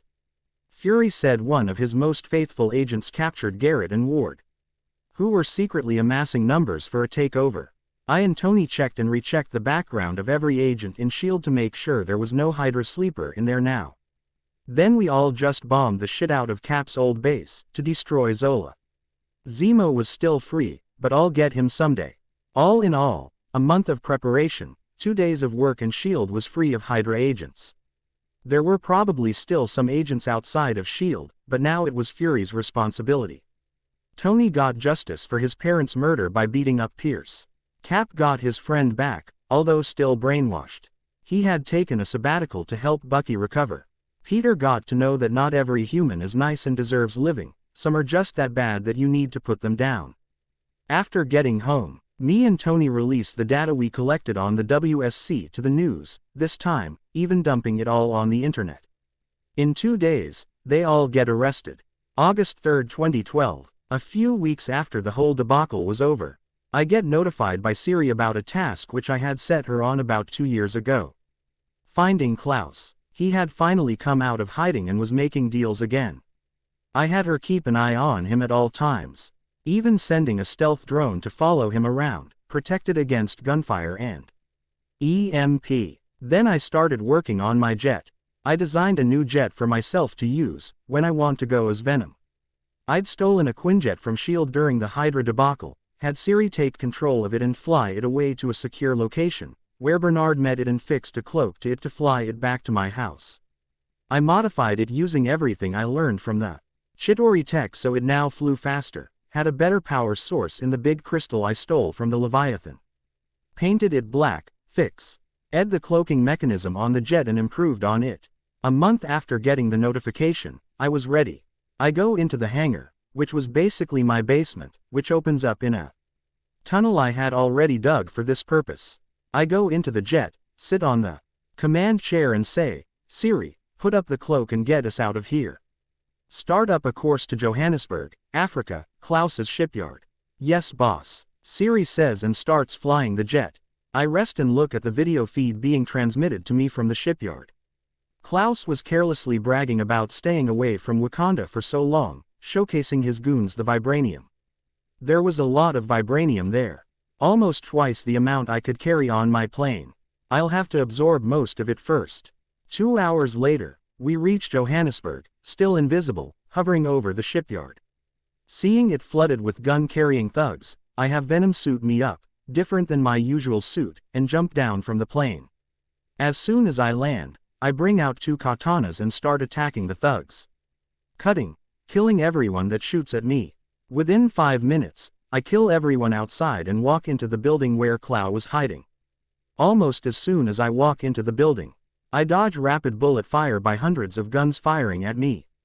Getting fed up of all this dodging, I jump up and throw myself into the crowd and start killing these people too. Once everyone else is dead, I turn to Klaus, who is now cowering and pointing a gun at my head. He fires, and I let it hit my forehead. The bullet hits me, gets stuck on Venom. It slowly falls down and I continue walking towards Klaus. Not wasting any time, I knock him out quickly. Hacking into his systems was easy. Gaining access to the Vibranium stock was even more so. But what to do now? There was Klaus, 300 canisters of Vibranium in the storage rooms. How the fuck did he manage to steal this much? And he probably even sold some of it. Shaking my head, I start taking Vibranium out of the canisters and absorbing it one after the other. Venom manages to take in 87 canisters full of the metal, before it becomes too much for him. I web the rest of the canisters together, and carry them back outside and load it all into my jet. Thankfully, it all fit. Then I go back and bring a webbed up Klaus out and load him up too. "Siri, start going towards these coordinates." Saying this, I enter the coordinates of the border of Wakanda. About 15 minutes later, we reach the borders and I drop down from the invisible plane, taking Klaus with me. I walk for about 5 minutes before I'm accosted by staff carrying African people. I can see that the staves look normal, but they're anything but. "Stop right there," a female voice, in an African accent says from behind me. I almost didn't detect her. "Who are you, and what is your business here?" Quote, "I bring a gift to King T'Chaka," I say and point towards Klaus. And I'm supposed to know who a white person is. Who are you? She asks again. I answer, just as dryly as before. My name is not important, this one is Ulysses Clow. He stole from your prestigious nation, I brought him back to face your justice. Wait here. The Dora Milaje orders and turns away from me. She's probably contacting the king. A few minutes later King T'Chaka as well as T'Challa come from behind the guards, they probably flew here quickly. I'll have to play it smoothly so as to not antagonize them. Fighting Wakanda for the rest of my life is not my dream life. For precaution's sake, I bow in respect to the king and nod at the prince. They return the gesture with a nod and turn to Clow, who is now conscious and trying to escape. Where was he hiding, stranger? The king asks me. Johannesburg shipyard. It's empty of all life right now. This stick details all the deals he ever made. I even brought the vibranium I found there if you still want it. I offer the data stick and say. The king connects the data stick to a tablet and checks it. Seeing I was not lying, he looks at me for a minute and asks. And what do you want in return? I smirk and say, knowledge. Anything that you can offer to teach me or give data on, mainly on how to work on tougher energy-absorbent metals. I'll take it and be on my merry way. And an offer of friendship, between Wakanda and me. If you accept, I'll protect Wakanda from my people who would try to harm you, and you help me protect the Earth from external attacks. Since your technology is way better than anything our smartest people have developed. I finish. I really wanted to find a way to forge a suit of armor using pretium. If I can manage to make an alloy out of pretium and vibranium, then double fun. Though my endgame was building a vibranium body for Siri. T'Chaka looks at me, thinking, while T'Challa is glaring at me openly. I ignore T'Challa and continue looking at T'Chaka. After about 5 minutes T'Chaka asks, would you return the vibranium that's in your ship? I nod and say, yes. Though, if you would permit it, I would like to buy it back from Wakanda. We do not sell to outsiders, T'Challa begins saying, but T'Chaka raises his hand and stops him. And why should we sell it to you? We don't deal with outsiders. T'Chaka asks, calmly. Because I could have simply taken it and left. You don't know who I am. You don't know where I'm from. Other than the fact I'm American, I came here for your goodwill, because there is need for it. Hard times are coming to Earth, and I'll need all the help I can get to help defend it. So yes, I'll need the vibranium that's up there. I answer honestly. And if we refuse? T'Chaka asks, just as calmly as before. I'll beat all of you down, knock you out, take my plane and go away, and you'll never see me again. I won't underestimate me, Prince. T'Challa, I say, looking at T'Challa, who scoffs at my declaration. He scoffs again and says, you will never be able to defeat one of us, let alone all. He's prideful. T'Chaka clicks his tongue in disapproval. But I just look at T'Challa and ask, is that a challenge? T'Challa nods eagerly and says, yes. After you lose, you'll give us all the vibranium you stole from him and never return here in search for revenge. T'Challa. T'Chaka warns his son, but he doesn't listen. Oh, kids. And if I win? I ask in return. T'Challa scoffs and just shakes his head. I still ask again. A challenge has two sides. You gave the condition of your winning. Now, what if I win? For curiosity's sake, T'Challa thinks for a bit and answers, you can take the vibranium you have in your ship and go away, you won't face retribution from us. And what about knowledge? I ask. I really wanted the knowledge of Wakanda. We'll give you knowledge on what you want to be taught. Barring some things which are for the royal family only. T'Challa brags, arrogantly. Wow, I never expected him to be this arrogant. T'Challa. The king snaps. T'Challa immediately wilts on himself. Think before you make deals. He then turns to me and says, my foolish son has made a promise without consulting us, but we will honor it. What are the terms of the fight? I think and answer, fight until the other is knocked out, or forfeits. 1 weapon each and no armor. He may pick up a shield along with the weapon. Oh, I'm gonna enjoy this. T'Chaka nods and turns to T'Challa to whisper something. T'Challa gets determined and takes off his upper clothes. I speak out loud, Venom. And Venom separates himself from me. I show them my face for the first time that day. They look at Venom, who was just sleeping on a rock he found, in curiosity. I don't explain anything and continue to strip out of my upper clothes. We both are now wearing only our pants. I ask Venom to give me the staff, which I take and immediately feel an increase in strength. The Black Panther's speed was legendary, so I'd need all the help I can get, although I probably won't need it. I hold the staff in one hand and get ready for the fight. T'Challa takes a spear from one of his guards. We get a measure of each other and he attacks with a stab into my stomach, which I casually slap aside with my hand. Everyone there widens their eyes at my show of strength, and they realize that I really could have defeated them all. He attacks again with his spear aiming for my head. I bring up my staff and block it. Then without wasting any time I kick him as quickly as I can into his guts. He gets thrown 20 feet away, as I held back my strength, and slowly gets up. He loses his spear and gets into his Black Panther fighting style and starts attacking.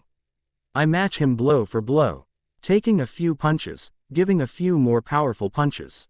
We dance for about 15 minutes when he starts growing tired. Like every tired person does, he threw one sloppy punch at me, which I took advantage of. And Judo threw him on his back. Knowing his Black Panther status, I did not try to lock him. I just hit him on his head with my staff, really hard, knocking him unconscious. I turn to T'Chaka and Bo. He accepts it with a nod and gestures to the guards. They carry T'Challa towards the huts, probably to give him medical attention. Thank you for that, foreigner. My son was growing overconfident over his new strength. I bow my head and say, you're welcome. Though, he did bring it upon himself. T'Chaka nods and gestures Adora Milaje forward. She gives a box to the king who takes it, and offers it to me. Opening it, I see that it is the same memory stick I gave him. A deal is a deal. There is enough data on the USB drive on processing Vibranium and a NY metal with high energy absorption rate, like that I suspect your staff is made out of. But you already knew that. He gives me a look to which I just nod. He continues, you can count us as your allies in defending the Earth from outside forces, but we will not interfere in Earth's internal affairs. Each country for its own. Once again I nod. If you need any help, you can contact us, but be warned. We have the option to refuse to help you. If we need your help, we may call upon you, though you may refuse to help too. I nod and bow deeper this time and say, thank you, King T'Chaka. I will not forget this. See that you don't. And tell your computer to stop trying to find our servers, she's about 2 decades too early for that. Damn, I never told her to stop looking for Wakanda, did I? I could almost see the smirk on his impassive face. I apologize, I had honestly forgotten I'd asked her to find your country. I say and turn to leave. Venom follows me and merges with me on the way. No one tries to stop me, so I have Siri land the plane, get on it and leave to go home. It was a good trip. I got Vibranium as well as a way to process it. Now I needed to find a way to make an alloy of Vibranium and Pretium. I'll call it Adamantium in honor of Wolverine, since he doesn't exist here. Maybe I should hire that scientist, Dr. Helen Cho, leading scientist geneticist. Her healing cradle can make a Vibranium body for Siri. Reaching home, I land the jet in my basement, empty it of any Vibranium and store it in a secure room. Then I ask Venom to remove half of the Vibranium from High's pocket space and keep the rest with him. I might just make use of it someday. After making sure everything was locked up, I go to sleep, after ordering Siri not to try and hack into Wakanda anymore. Iron Man 3. Vader's. I'd thought to make it Peter Parker or Peter Quill. Though Loki is a good idea too. Guessed. Of course he acts too young. He's 20. Eye of Sauron. Same here. Which is why I'm building Siri a body so Vision can have a friend in her, or something more if it develops. Mr. Azeroth. I have no idea if he can even absorb it. I'm pulling stuff out of my ass buddy.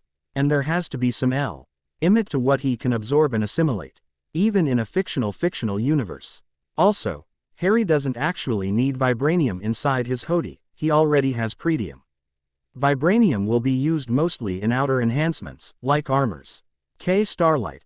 I'm referring to a timeline a fan developed, which says that Iron Man happened in 2010, although the movie was released in 2008. Chapter 20. The team had collectively decided that hitting the Sokovia base would have to wait. We already had a list of all the bases, and thanks to a virus serum planted in their systems, any new base's location was sent to us immediately. So we decided to wait a few months, let them go to those bases, and then hit them one by one, leaving the Sokovia base for last. That way we can clear up Hydra route to stem without any branches being hidden. So I focused on college some more. My midterms were coming up, which I wasn't worried about. But I also had to go to Oscorp to socialize. Ugh, disgusting. Those people on my board were just plain disgusting. They didn't have any crimes on their rap sheet per se, but they let greed make their decisions for them. In my free time, I started learning from the files Wakanda gave me. I learned how to make a furnace that could get hot enough to melt vibranium. By making a few changes to it, I managed to make another furnace that will burn double that temperature. It should be enough to melt pretium. But I'll have to find a ratio for the alloy too, but it'll come later. For starters, I only make a small knife using vibranium. It was not that sharp, because frankly, I'm a shit metal worker. But I'll get there. Venom had already absorbed some of the vibranium we had, keeping the rest for our various projects, so I practiced manipulating vibranium in my free time too. It was not that different from manipulating pretium, just felt easier actually. Maybe it has something to do with the quality of the metal or something.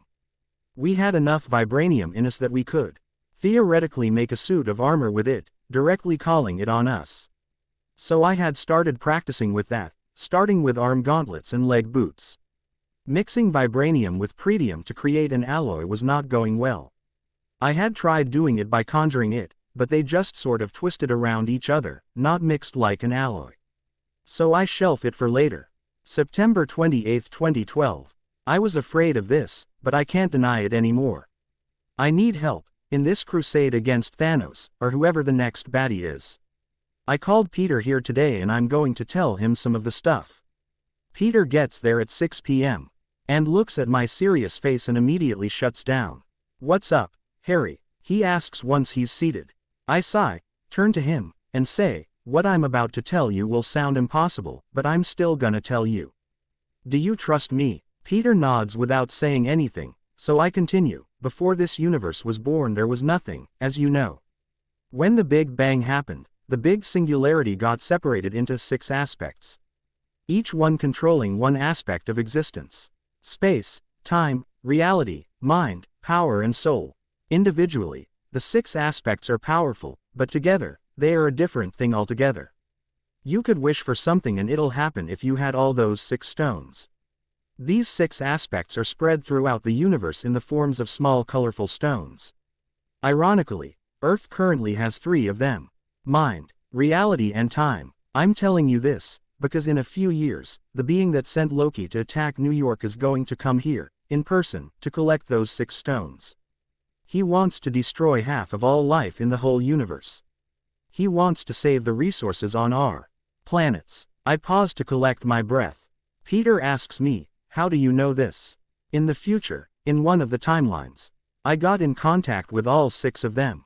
One by one, not all together, thankfully. That somehow sent me a few of his memories. I don't know how, but I knew what was going to happen in few occasions ever since I was 6.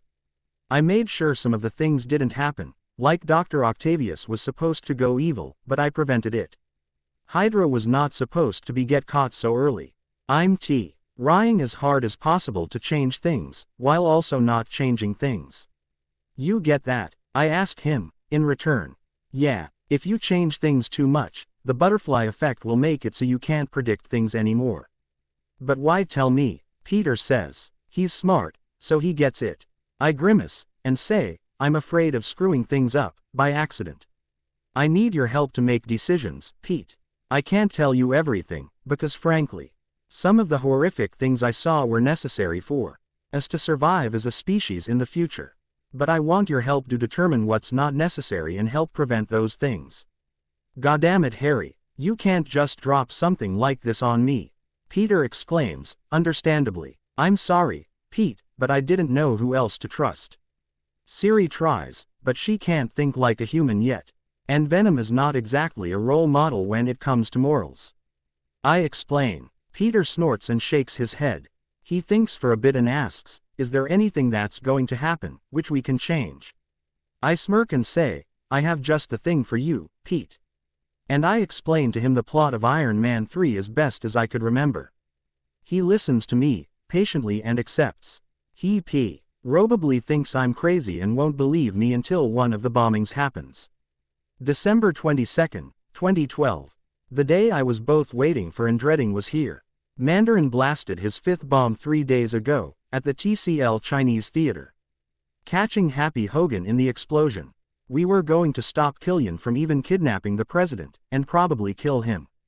Siri, how's the hacking coming along? I asked Siri. She was hacking into Killian's company and his private servers for the last 3 hours. It took time just to find a connection to those servers. I've found Aldrich Killian's private servers and will have access to it right about now. Do you want me to copy all the data? Siri asks. That was fast. Yeah, do it. And look for the formula for the extremis virus. Put it on the task list. I say. I pick up the phone and call Tony Stark. I say, Osborn, really not the time to talk, right now. He says blandly, I can tell it's affected him a lot. Which is why I called you, you fucking retard.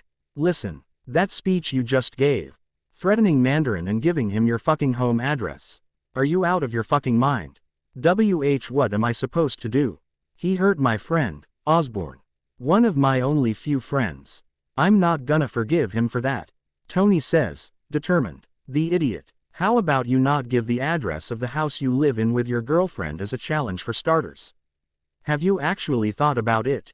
Your house could get bombed next, Pepper could get hurt, Jarvis will get hurt. Thought about that? I shout at him. Oh, Stark whispers, now probably horrified. Yes, oh, get Pepper in a suit and send her someplace safe, to someone you fucking trust. Like Cap, or Rhodes or someone. They'll keep her safe. And don't fucking go attacking them alone, we're a team for a fucking reason, Stark. I finish my rant. For a genius, he's really stupid. Yeah, Cap's busy with his buddy and Rhodes is in DC. I'm sending her to your house in a suit. Wait, what? I'm about to say something when Stark interrupts. Keep her safe, Osborn. Goddamn hello. Stark, you better not have cut the phone or I'll swear to God I'm gonna kill you, myself. I check the phone. He'd disconnected. Goddamn it, Stark. I can't save your ass and protect Potts at the same time. I call Peter and say, yeah, Pete. Get here please, Stark is gonna grow my hair gray. And cut the call. Well screw it, he's gonna send Pepper in a suit, I'm gonna fucking study the shit out of the suit and build myself a better suit. Fucking Stark. It takes Peter an hour to get to my house, and Pepper gets here 15 minutes after that. Fuck, that's fast. I'm definitely building one for me. Mr. Osborn. Pepper asks as soon as she lands. She was in a metallic silver suit, so probably a work in progress. He's built like a dozen of these suits anyway. Ms. Potts, please tell me Tony at least told you he was sending you here before doing it. I ask, exasperated. Well, yeah, he said I'm sending you to a safe place and told me to get in the suit. Pepper sounds confused, like how will I protect her? I groan at that, typical Stark. I motion her inside and start going to my living room. You can park that thing wherever you like. Except that spot. I point towards where Siri usually appears in her hologram, and please, be seated.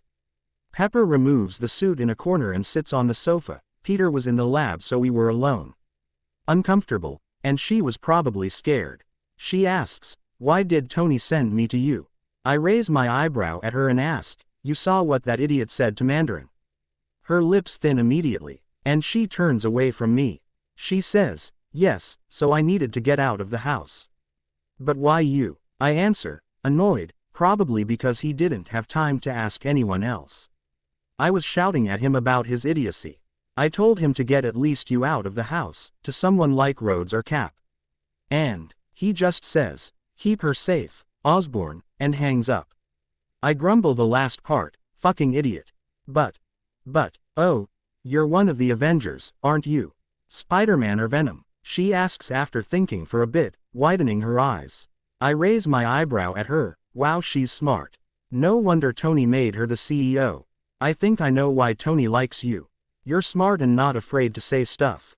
Impressive deduction. And it really was impressive. She got that just from Tony telling her that I'll keep her safe. Thank you. So, which one? She asks again. Instead of answering, I just will venom suit into existence. She widens her eyes and nods dumbly. We sit in silence for a while, thinking. When suddenly I bring out the Berserker's staff. Feeling stronger, I show the staff to Pepper. Ms. Potts. This is an Asgardian weapon called a Berserker's staff. It is dangerous, because it increases the strength of a wielder by a factor of about 10 to 20, depending on the wielder. I can't protect you at all times, so you are going to be carrying this staff with you. I say, but still keep the staff close to me. I then look at her curious eyes, seriously this time, and say again, be warned, as soon as you touch it, it'll make you want to go berserk. It'll bring out all of your bad memories right in the forefront of your mind and make you angry. Sorta like the Hulk, in a less severe way. So don't let anyone take it from you. I'll give you a crash course on how to fight with it and how to control your strength. But the rest is up to you. She nods, so I give her the staff. She holds it in one hand and immediately grimaces, feeling the strain, but controls it. A few seconds later and she's okay. So I nod and give her a wristband to call the staff back. She looks at her hand strangely, obviously feeling stronger. Are you sure you want me to have it? What if you need the strength? Pepper asks, still looking warily at the staff. Can't blame her really. Instead of answering, I bring out another identical Berserker's staff, and raise an eyebrow in challenge. This absorbing and assimilating metal's power is ridiculous. I could make as much Berserker staffs as I like, as long as I had that much of that metal in me.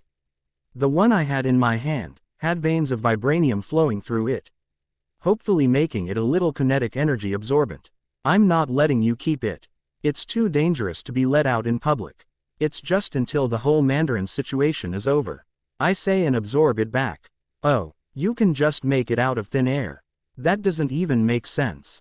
Pepper exclaims and starts walking around to clear her head. I just shake my head and say, lady, you're in superhero business. It rarely ever makes sense. I'm about to say something more when Peter comes running from the lab and says, Harry. Oh. Hey, Miss Potts. Crap. Harry turn on the news, quickly. Peter looks scared when he looks at Pepper. Thinking the worst, I turn on the news. It shows the attack happening on Stark's Malibu mansion, destroying it completely. Pepper, who was standing, just drops down to her knees at the headline. Stark mansion bombed by the Mandarin.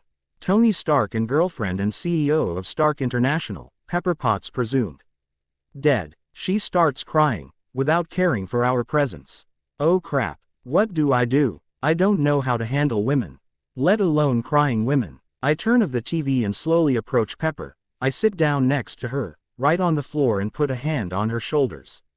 Peter looks sad too. Tony and Peter did get along really well. Science bros all of us.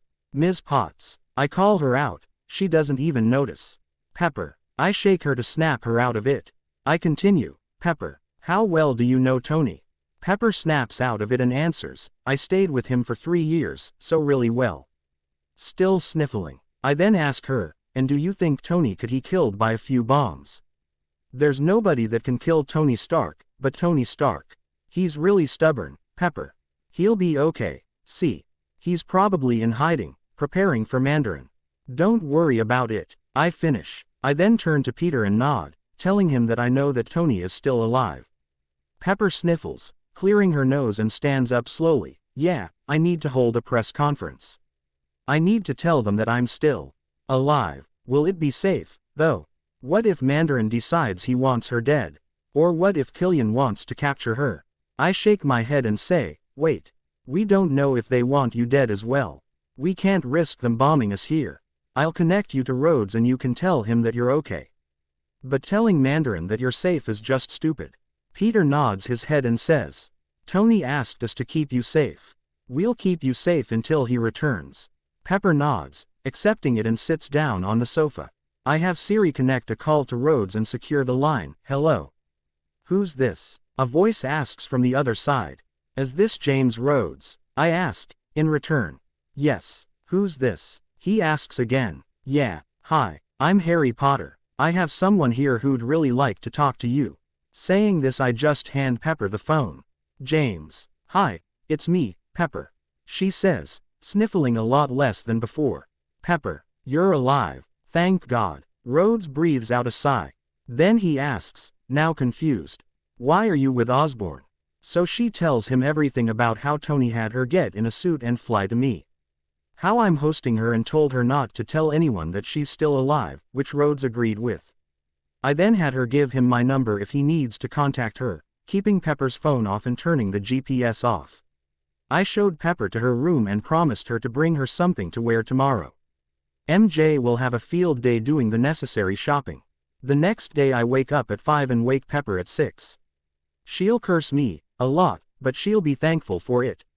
I train Pepper in using the staff properly and then in holding back her strength when holding it. It was a productive 2 hours. Pepper could already fight a little, so she learned quickly. Then asking MJ to buy PPER some clothes and giving her a credit card, I start studying the Iron Man suit. It was amazing. The hammer drones were nothing in front of the real deal. Thankfully, I understood it all. I now knew how to build my own arc reactor, as well as the repulsors, which were better than what Vanko had built. Soon I'll have my own suit, built from Vibranium and Pretium. Ha ha ha ha ha. I laugh out loud while lightning crackles. Holy fuck, that was an amazing timing. Peter exclaims from outside the lab door. Thanks, Pete. I practice a lot. I welcome Pete inside. I'm about to tell him the good news when the suit starts beeping. It's really low in voice, but my and Peter's enhanced hearing picks it up. Siri, call Pepper down here and let her in. I say, seeing that the message is probably from Tony, for her. Pepper gets down to the lab, still wearing yesterday's clothes, and asks, what's wrong? I gesture towards the suit and say, it started beeping just now, like it has a message in the answering machine. It's probably private, so I called you. I and Peter get away and let Pepper handle it. Pepper approaches the suit and enters it. She's in there for about 3 minutes, after which she exits, silently crying. I can tell these are tears of relief, so I don't say anything. Pepper calms down after a while and says, he's okay. He's staying at a safe house currently and repairing the suit. She sniffles and smiles. Then she turns to me and says, he also told me to tell you not to mess with the suit too much. I huff indignantly and just shake my head. Of course he knew I'm gonna study the suit.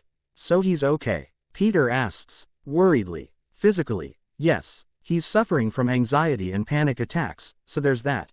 Pepper says, still smiling. She knows Tony will be okay, and frankly, so do I. He's Tony. After that, Pepper goes back to her room to check the clothes MJ bought for her. So I tell Peter everything I've learned from Pepper's suit. He was excited too, because he'd earned everything from hammer drones and they were really inefficient. After sparring for a bit, he goes home with MJ. They had moved in together a few weeks ago, which was good for them. Hopefully, they'll wait a few years to marry. Bernard already keeps pressuring me to date. I don't want him to pressure me to marry.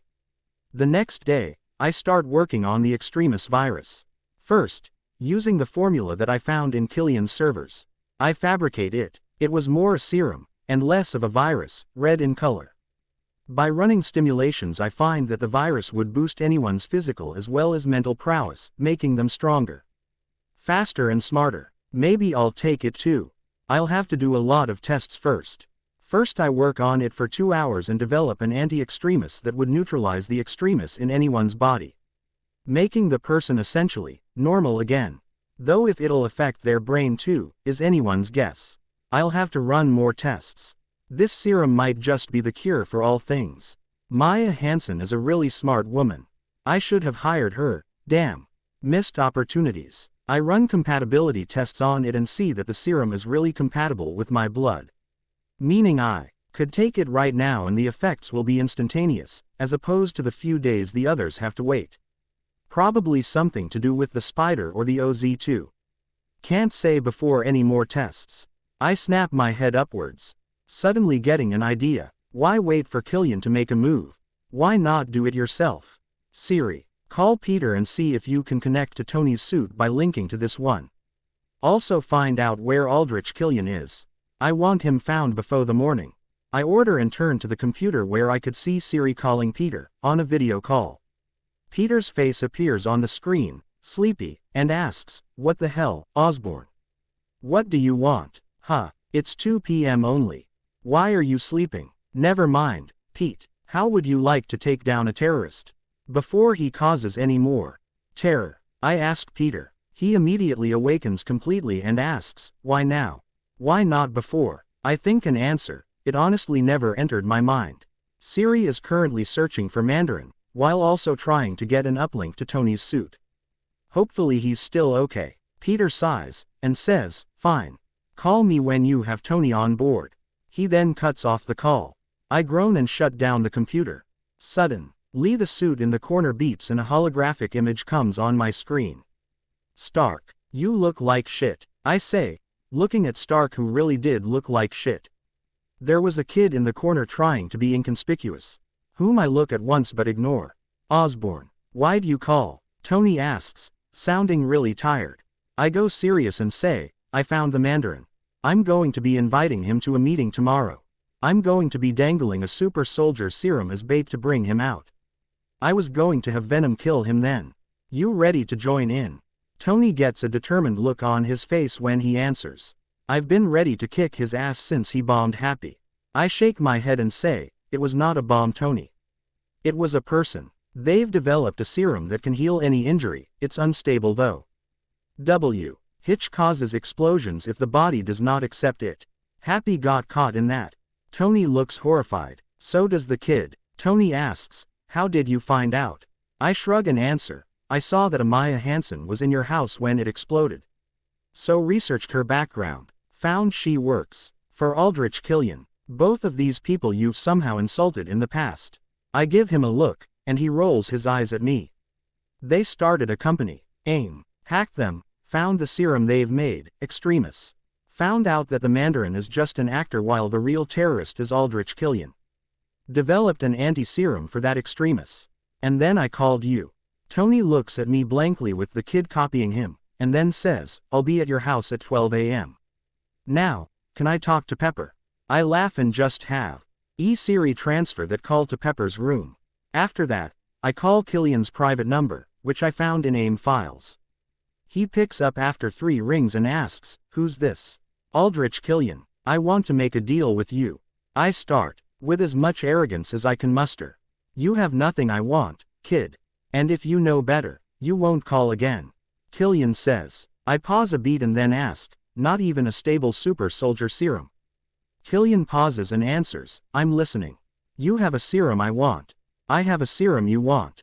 So, exchange." I say, once again, arrogantly, "How do you know about the serum?" Killian asks, now angry.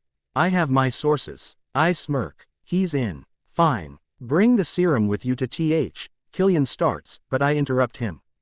"Do you think I'm stupid? Your need is greater than mine, Killian. I could just release all these files telling me how you bombed America in the name of Mandarin to the public.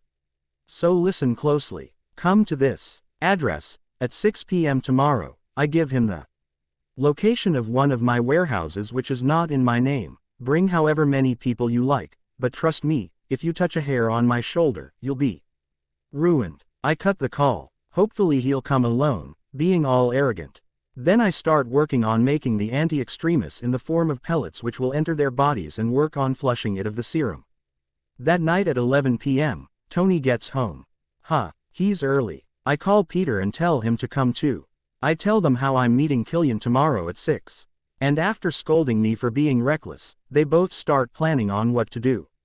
I just show them my stealth plane and say, "You guys can stay in this plane, invisible, above the warehouse. If he starts attacking, or when it's time for us to attack, you get down." They agree. So I show Tony the anti-extremis bullets I made that evening, which he adopts into his suit. I also give Peter a gun made for that, while also giving Pepper and Bernard 2 more guns, and also take the staff back from her. She happily gives it to me. Thankfully, Tony calls Rhodey and explains the plan, which he agrees to give backup as the Iron Patriot. We of course inform the team and S.H.I.E.L.D. of the operation. But unfortunately, none of the team members were available. Cap was busy helping Bucky get his mind back, Barton and Widow were on missions, Banner was taking a break from New York and was busy traveling in Amazon. But S.H.I.E.L.D. agreed to send backup if required in clearing the extremist soldiers.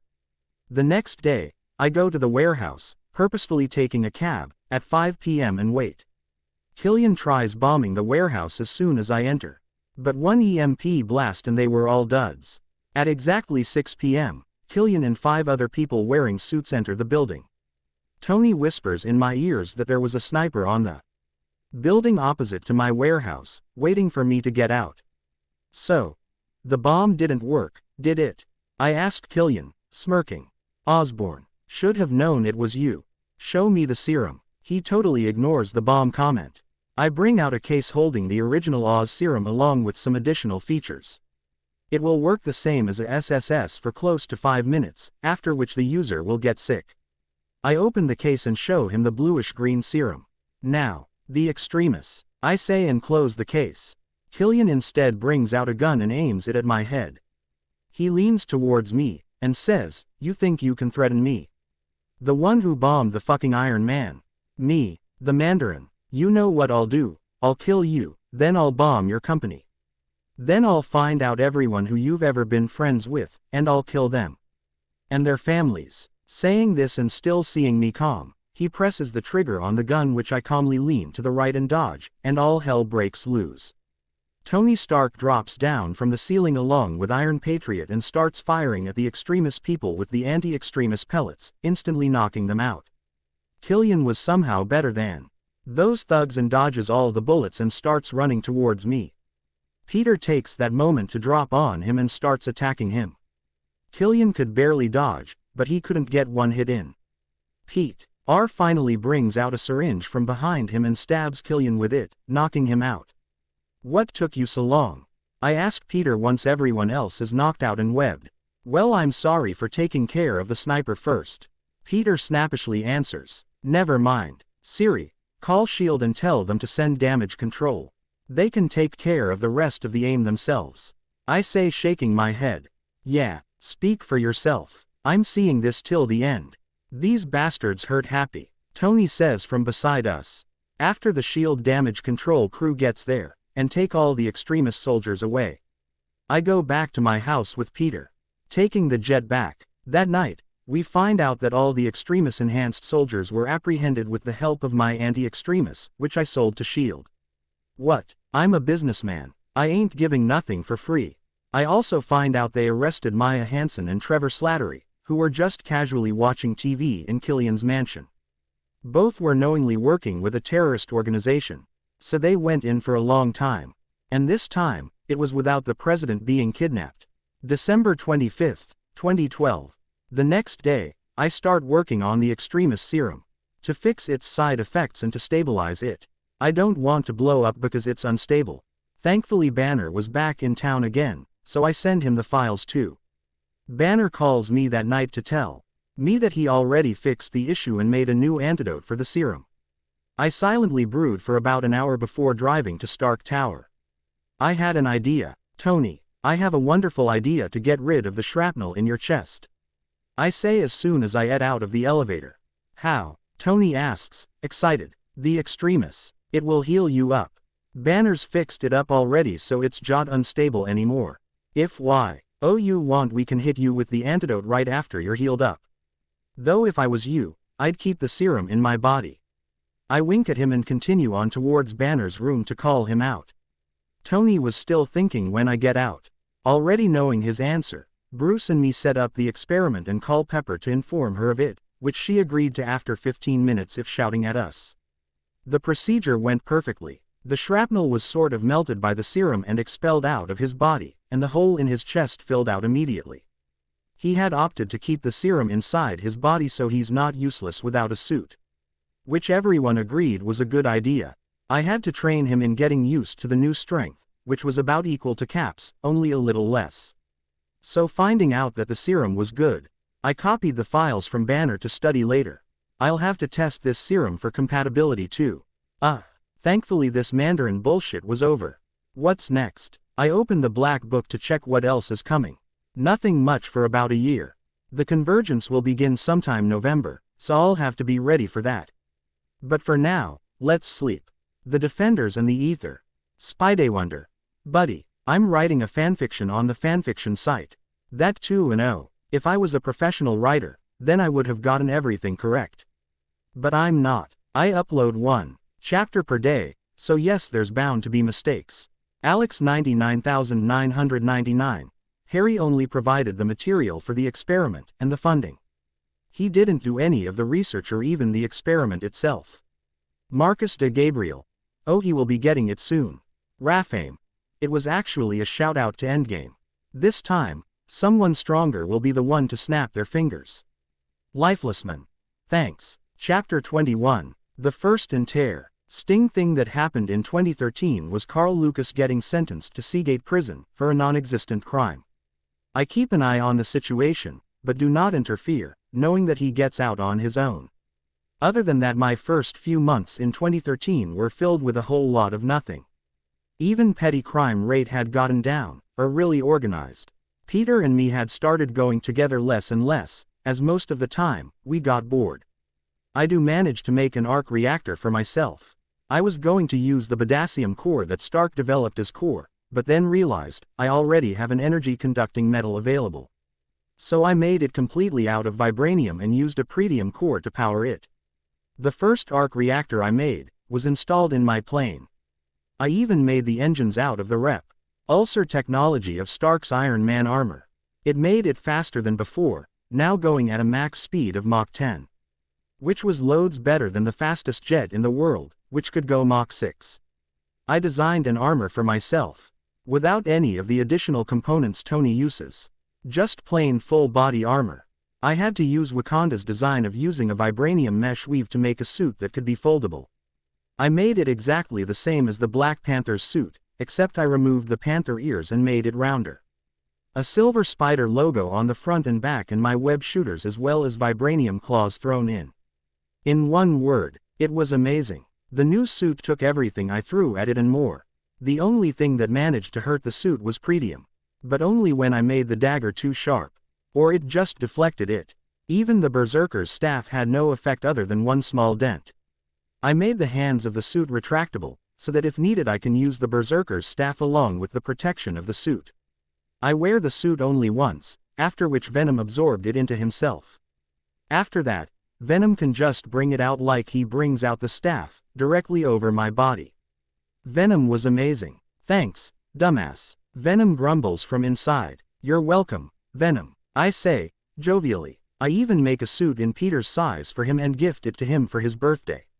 He was amazed by the properties of vibranium and had started a few projects with it, which I permitted. About a week after making the suit for myself, I managed to make my stealth tech small enough to fit the suit and make myself invisible. Which was pretty fucking amazing. I add that function to both our suits, so it's easier to go home after our nightly jobs. August 17, 2013. Today I was going to be recruiting the first Defender. It was going to be a backup for when the Avengers are not enough. Just yesterday, a child abuser was beaten up in Hell's Kitchen by someone wearing black clothes and a black scarf over his head. Which I knew was Matt Murdock. I wear my vibranium suit for this occasion, as it is vibration absorbent, making the footsteps silent. I take the jet and fly to Hell's Kitchen, which only took like a minute at a slow speed. Keeping the plane floating above the building next to Murdock's, I jump down from the plane and onto the building's roof. I turn to look at Matt's house and see he is reading something in Braille. I see his hands freeze for about a second and his breathing changes. Knowing he now knows I'm here, I whisper, "Hello, Matt. Don't worry, I'm not here to fight. Come to your roof if you can. I have an offer to make." His hearing was so good that he probably heard me, which I'm proved right about, when he gets up and starts going out of the door. I web off the roof and start going to the roof of Matt's building. A few seconds later he comes out of the door. "What do you want?" he asks as soon as I'm close enough. "I am here to help you defend New York. And ask your help for it in return." I simply say. Matt snorts and asks, "And what would I do to help you?" I'm blind. Instead of answering, I throw a blunt knife at him, which he dodges, and I ask, "You wanna say that again?" "I'm not here to fight you, Murdock. You're a good fighter, but you're human. I'm not. I will give you equipment to make your crime fighting easier, and if you wish for it, I can even make your strength more than that of Captain America. But you'll have to gain my trust for it first. So what? You'll just give me weapons. Just like that, and ask for nothing in return. Forgive me if I don't believe you. Matt shakes his head and answers. I scoff and say, I won't give you weapons even if you asked for them. I'll give you armor to better protect you. I don't care for your vigilantism. But I'd like it if you do it better protected. Matt pauses for a second, listening my heartbeat probably, and asks, why? I simply answer, I don't want your death on my conscience. If I can do something to prevent it, and I don't, that makes me something I'm afraid of becoming. So, do you accept the help? Matt again asks, what would you like in return? I think and then answer, help. If there's something that's a danger to New York or Earth in general, I might ask for your help. I have contacts in many big organizations, Matt, government organizations. They're all saying one thing. Something big is coming, and it'll be cataclysmic. I want as many people to live as possible. I won't ask for your help to take down any local thugs, or my personal enemies. But someone that kills people as they please. Or something like Manhattan happens again. Then I'll call you for help. Once again Matt pauses, thinking over my statement and not finding any lies. He nods, and says, I accept. But if something I don't agree with happens, I'll get out, immediately. And I accept the offer for the armor. I nod, and take a scan of his body using the inbuilt scanner. I say, you'll find a suit on your couch in 3 days' time. Along with my number if you ever need help.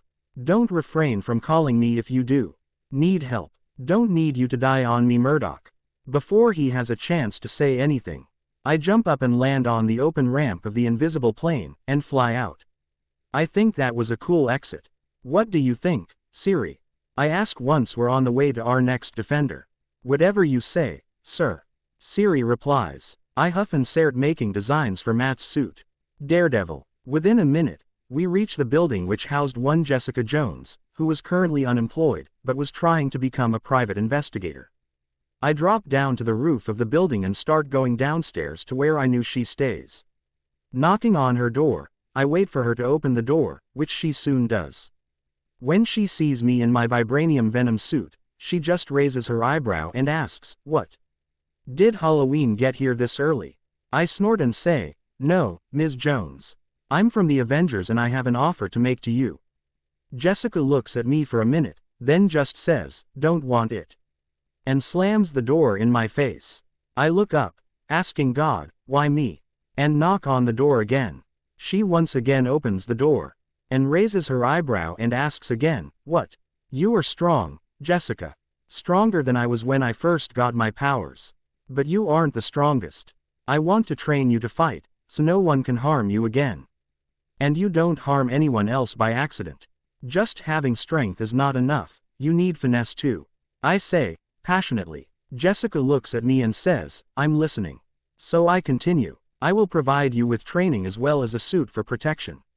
Bullets still hurt you, so the suit will protect you from that. I won't ask you to fight my battles for me, but I might ask for help in taking down someone who is too tough for me alone. You have the right to reject to help. Big things are coming, Jessica, and I need every help I can get. See you in. Jessica shakes her head and mumbles.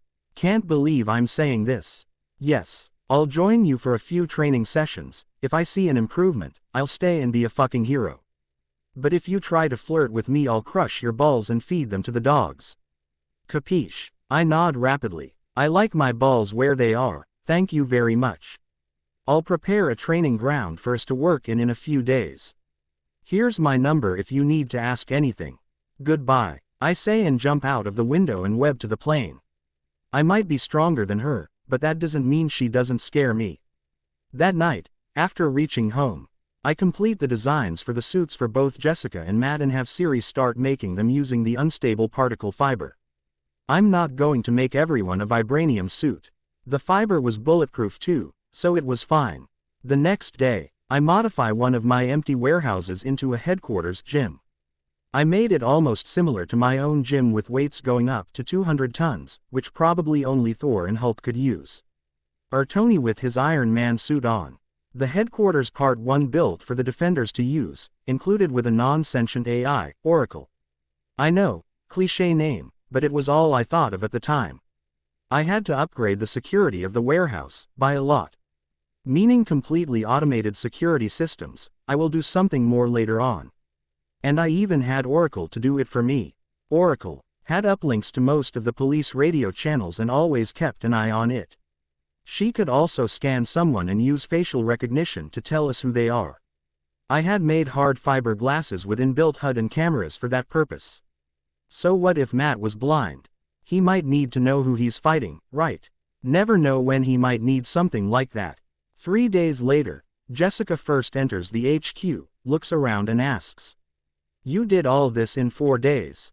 Impressive. Thank you, I say and bow low. So, Venom, right, what are you teaching me today? Jessica asks, sitting at the chair in front of all the monitors. Nothing. Today I'm going to see how much you can lift, both bench press as well as deadlift. And then we'll see how fast you can run. I pause. But before that, I say and will my suit away, showing her my face. I trusted her, so I wasn't worried, and I needed her to trust me too. Harry Potter, or as I'm known of when I'm a superhero, Venom. I say and give her my hand to shake. Jessica has upturned lips when she shakes my hand and says, pleasure. Be warned, you are just about the 10th person who knows who I am. Don't take advantage of it and you won't regret it. I say, narrowing my eyes at her. I don't know if it's Venom's presence or I'm just that threatening. She backs up immediately and nods, a little frightened, judging by her heartbeats.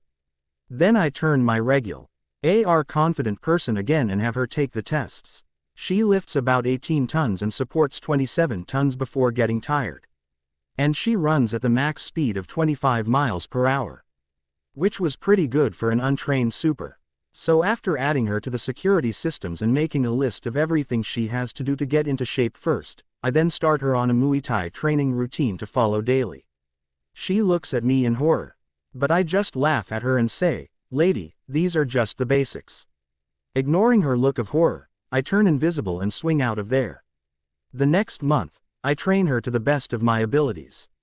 I had to tone down my strength, but I manage it. I offered to make her stronger using the OZ2, but she refused. She did not want more chemicals inside her. Even Daredevil came to visit the location a few times. To thank for the suit, the first time, and then to use the gym after asking my permission. I added him to the system and gave an open invitation to use the gym whenever required. He didn't need to know my face to know who I was, so I didn't bother with it. October 5, 2013. It was about a month since I first invited Matt into my club, and I was now going to visit the third defender. Carl Lucas, or as he was now known as, Luke Cage. He lived in Harlem, working at a bar, and was now married to a Rava Connors, a psychologist. I was standing outside his door, at 5 p.m., waiting for him to open the door. This time going as Harry Potter. The door opens and a woman appears in the door. Yes, she asks, is this Luke Cage's house? Or am I in the wrong one? I ask, purposefully fumbling with words. She nods and says, Luke is in the washroom. Would you like to wait for him, Mr. Osborn? I'm Harry Potter. I have an offer to make to Mr. Cage. And yes, I'd love to wait if you don't mind, Ms. I say, Mrs. Cage. I'm Luke's wife, Rava Cage. She says, with a happy smile. I smile at her and enter inside.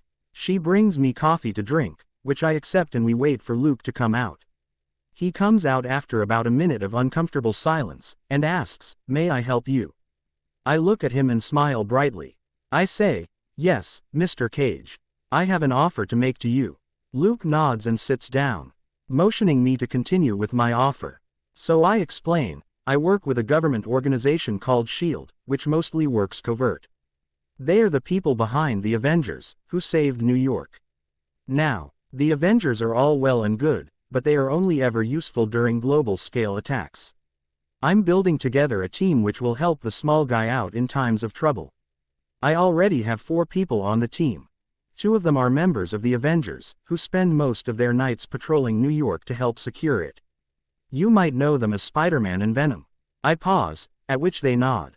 Right. The next person is a woman who was like you, Mr. Cage. She's strong. Stronger than even Captain America is, in fact. And yes, I know you are stronger than normal. I say, with a smile. Luke looks like he's about to attack me to throw me out, so I say, don't worry, Mr. Cage, I have no plans to share your secret with anyone. Not even the other members of my team. Each person is entitled to their secrets. But since I already know one of yours, Mr. Cage, here's one of mine. I'm strong. Stronger than you, in fact. But I don't use my strength much. It was deliberate on my part, using an experimental serum. But I had a reason for it, which I won't be sharing yet. I hope you understand. I smile at him in reassurance and spread my hands non-threateningly. What are your terms? Cage grits out. Even Reva looks a little scared and angry. I widen my eyes and yell out, whoa, whoa, whoa. I'm not here to blackmail you lot. I just want to offer you training and some help in terms of workout equipment. If you tell me to go fuck off, I will gladly get the hell out of here and never disturb you again. Luke calms down a little, and so does Reva, but not enough, so I say, gods, this went so wrong. Listen, guys, take a few days to think. Call me on this number with whatever your decision is and I'll accept it. Just think, please. Luke accepts my card, so I nod and say, thanks for the coffee, Mrs. Cage. Goodbye. That could have gone better. Did I really came out as threatening? I shake my head and just ignore the situation for a while. He'll call, either accepting it or rejecting. I'll know it then. October 19, 2013. About 2 weeks after I made the visit, Luke Cage calls me, asking to meet me. I invite him over to the HQ, since nobody was using it at the time, and wait for him there. He knocks on the door at about 6 p.m. I let him in and first show him around the gym. He looks at all the equipment and just raises his eyebrows. So, Mr. Cage, any questions? I ask once the tour is done. Why me? He simply asks. I smile at Luke and say, why not you? You had some shit done to you, but you rose from it, stronger than ever. And I don't just mean physically. You're a great person, Luke. You just need to become someone better. I pause, and then continue. If you have the capability to do something good, but you don't do it, and something bad happens because of it, then the bad thing has happened because of your inaction. I learned it from my friend's father. He said, with great power comes great responsibility. And I've taken it to heart. So, I selected more people who have great powers and I financially support them, because I can do that. Luke nods and sits down to think for a moment, after which he says, I'll join your group, but I want to keep Rave out of this. I want to protect her from anything that might go after her to harm me. I nod and say, a face mask for you will prevent you being recognized by anyone. Voice modulator will even change your voice up a little. I will design a suit for you and show you the designs. You can make any changes you like. He grimaces and asks, is a suit really necessary? Of course it is. It'll not only protect you from inhaling gases, harmful for you, but it'll also help protect your identity. Plus, we know that you are bulletproof. The villains don't. They'll just assume that the suit is special or something. If someone figures out that you have bulletproof skin, they'll do anything to try and replicate it. I've known a few people who tried to do it with Captain America's strength. I grimace, remembering Norman. Luke nods and asks, when do I start? And we start the same day. He was already a pretty good fighter, but I'll have to work on his reflexes a bit. Testing his strength and speed was interesting. He could lift 30 tons on a bench and about 50 tons in emergencies. He could also run at about 24 miles per hour, which was a lot slower than I expected, but still good enough. The next few months, I spend in NYU, studying, or training with all the 3 defenders. Even Peter joins us a few times, improving himself, because he was slacking off a bit. We even went on a few training missions, catching small-time criminals, and learning how to hold back strength when punching them. November 11, 2013. Finally something interesting happens. Siri informed me that Dr. Jane Foster, her intern Darcy Lewis, had gone to London to meet with Dr. Eric Selvig, who was researching a new set of anomalies, which I knew were the signs of the convergence. So I packed a bag, informed Ever Young that I was going out of town for a while, and took my plane to London. Selvig was missing, or so they assumed, and they had taken turns to watch the gadget Selvig had made to detect the readings. I keep an eye on them for a few days, waiting when finally it happens. Selvig's equipment starts acting up, detecting a signal. Darcy interrupts Jane, who was on a date, and shows her the data Selvig's equipment recorded. I follow them, as they, accompanied by Darcy's intern, Ian Boothby, stop their car at an abandoned warehouse. Right before they are about to enter, I drop down from the jet and land about 10 feet away from them. I look at them, Darcy holding a taser, Jane holding the gadget, and Ian holding his hands up in a punching stance, all pointing towards me. I shake my head and rub my head. First of all, that won't hurt me, I say to Darcy and Jane. I then turn to Ian and say, secondly, dude, is that the best stance you could come up with? Both the girls look at Ian, who's now blushing, and then turn to me. Darcy suddenly exclaims, hey, you're that Venom guy. You helped Thor in New Mexico and New York. Yes, thanks for reminding me, Ms. Lewis, I say sarcastically, and look her over. Damn, she's cute. Hey, stop undressing me with your eyes, weird guy, Darcy exclaims. She then gets a smirk on her face and says, I'm free tonight if you wanna do it for real, though. Darcy, not the time, Jane exclaims, while I cough uncomfortably. Thank God for the mask. Yes, Dr. Foster, I'd like to join you in researching these anomalies if you permit it. Don't want Thor to get angry because he lost his girlfriend, I say and wink at Darcy. Okay, first of all, how'd your mask wink? Secondly, I'm not his girlfriend. And thirdly, yes, you can join us if you wish. Free country and all that crap, Jane says and looks at me expectantly. What? I designed the suit myself, so made the eyes to be as expressive as possible. I don't want people to look and not know that I'm smiling at a joke they said or something. I grumble and start going towards the warehouse. The three scientists start going too, with Jane leading us, Darcy beside me and Ian behind us too. He was glaring at me, I could feel it. But I ignore him. What's he gonna do? We all enter the warehouse and hear a noise that made it sound like we had all entered a haunted place. I am not getting stabbed in the name of science, Darcy whispers, lifts up her hands and shouts out, it's okay. We're Americans. I huff out a laugh and ask her, do you have any idea how many countries would like to kill you just because you are American? She's about to say something when we all hear some kid's voice. Darcy gets more scared and moves closer to me, which I don't actually mind.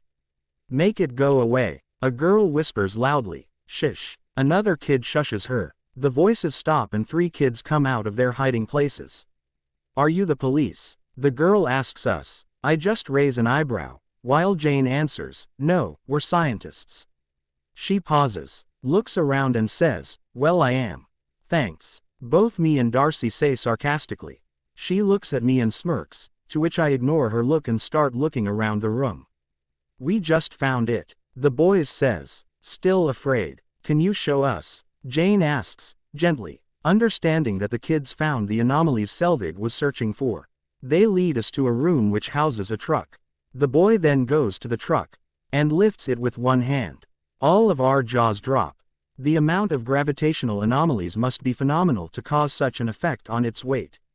I say in excitement, this is fucking amazing. It's not my field, but I know how amazing this is. Jane and Darcy snap their heads at me, one looking in curiosity, while the other in amazement. You understand this? Jane asks, amazed, while Darcy says, so hot and smart, nice. I ignore Darcy and answer Jane, it's not my primary field, but I understand a little bit of general astrophysics. I focus more on electronics.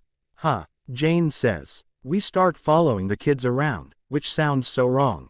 We all stop at a stairwell in the factory, and the little dude drops a bottle down the stairwell. We all see it go down, down, down. When suddenly it disappears. It made a few ripples in the air like it dropped into water, but disappeared. Where did it go? Darcy asks the small girl with them. She just points upwards. We all see up just in time to see the bottle come out of another portal just like the one down below.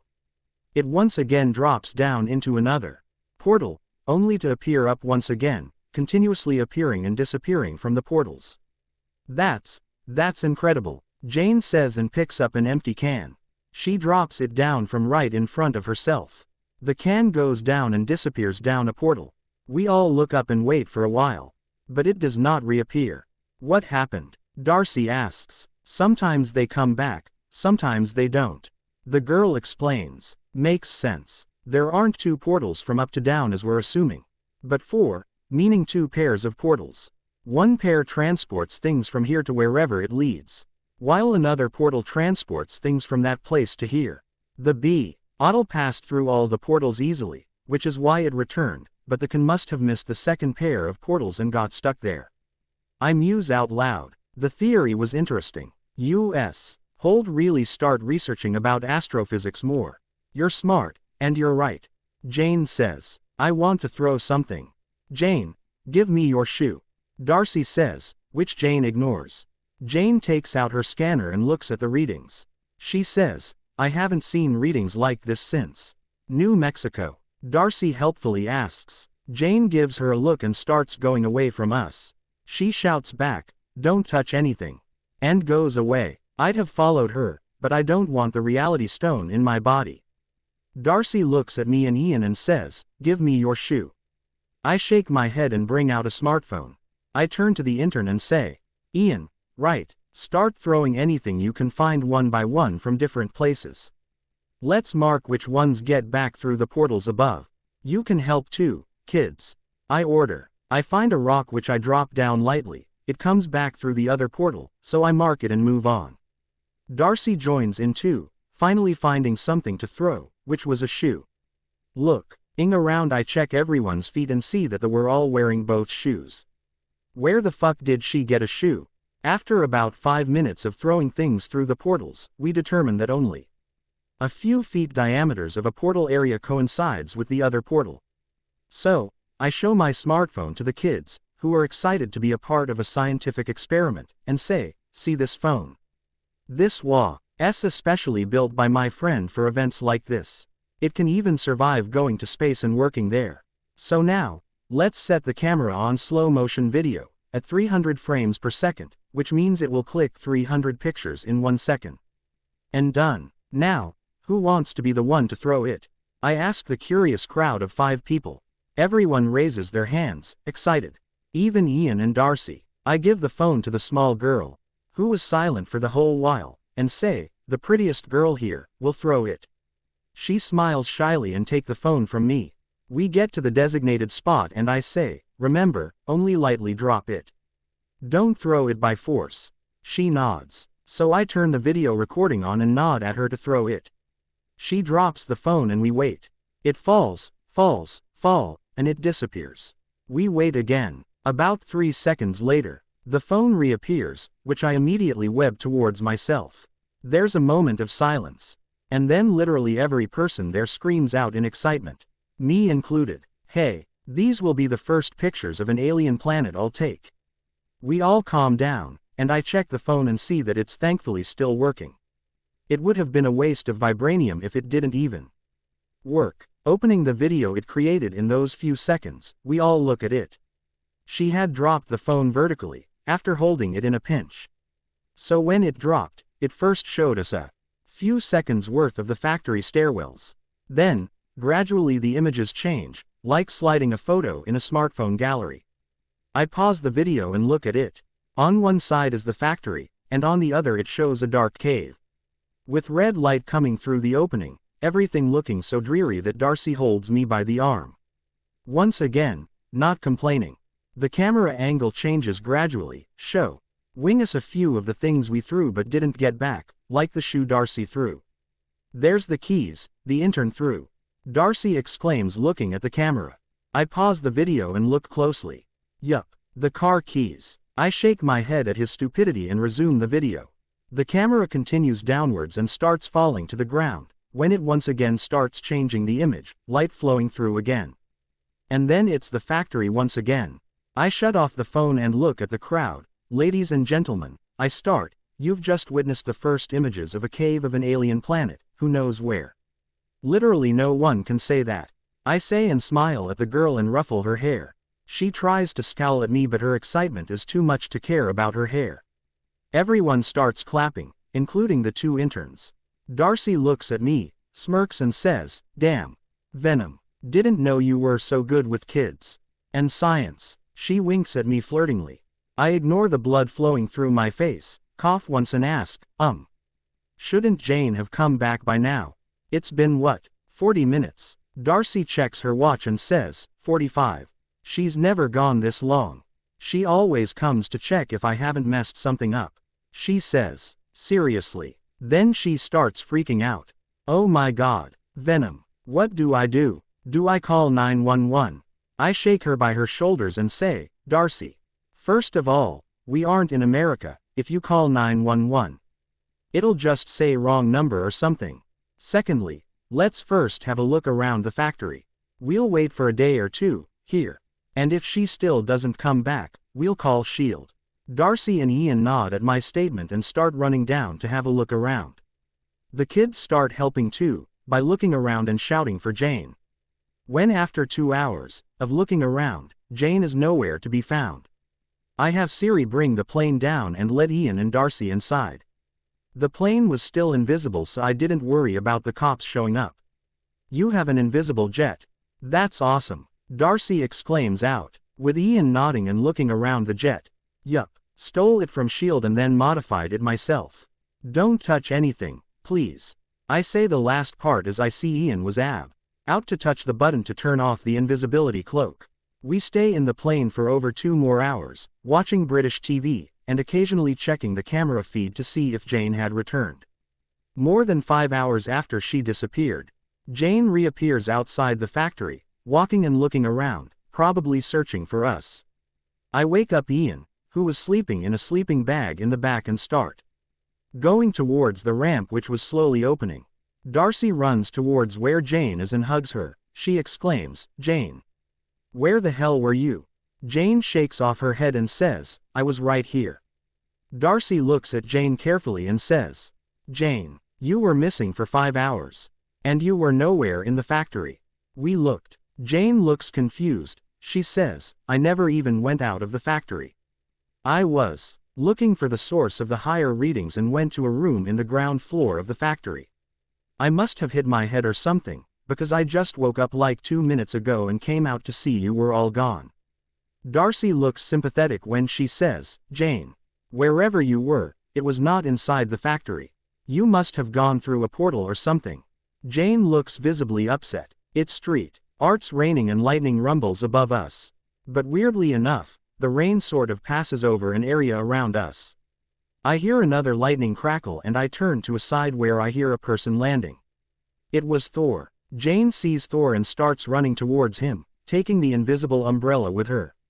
Typical, Darcy says. I shake my head and say, well, you are in London. Seems like Jane's the reason for the invisible umbrella. Darcy wipes her glasses and asks, yeah, what's up with that? Is it like a benefit of dating a god of thunder? I snort and say, doubt it. Thor himself was getting wet in the rain. It's something to do with Jane. Let's join them, shall we?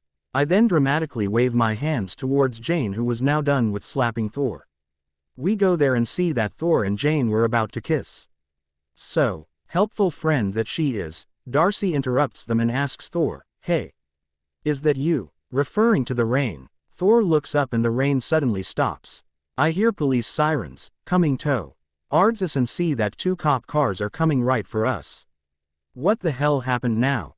Hopefully they aren't here to arrest me for illegally being here. 2 officers get out of each car and 2 of them start approaching us. Jane runs towards them to pacify the cops, when one of them tries to hold her hand.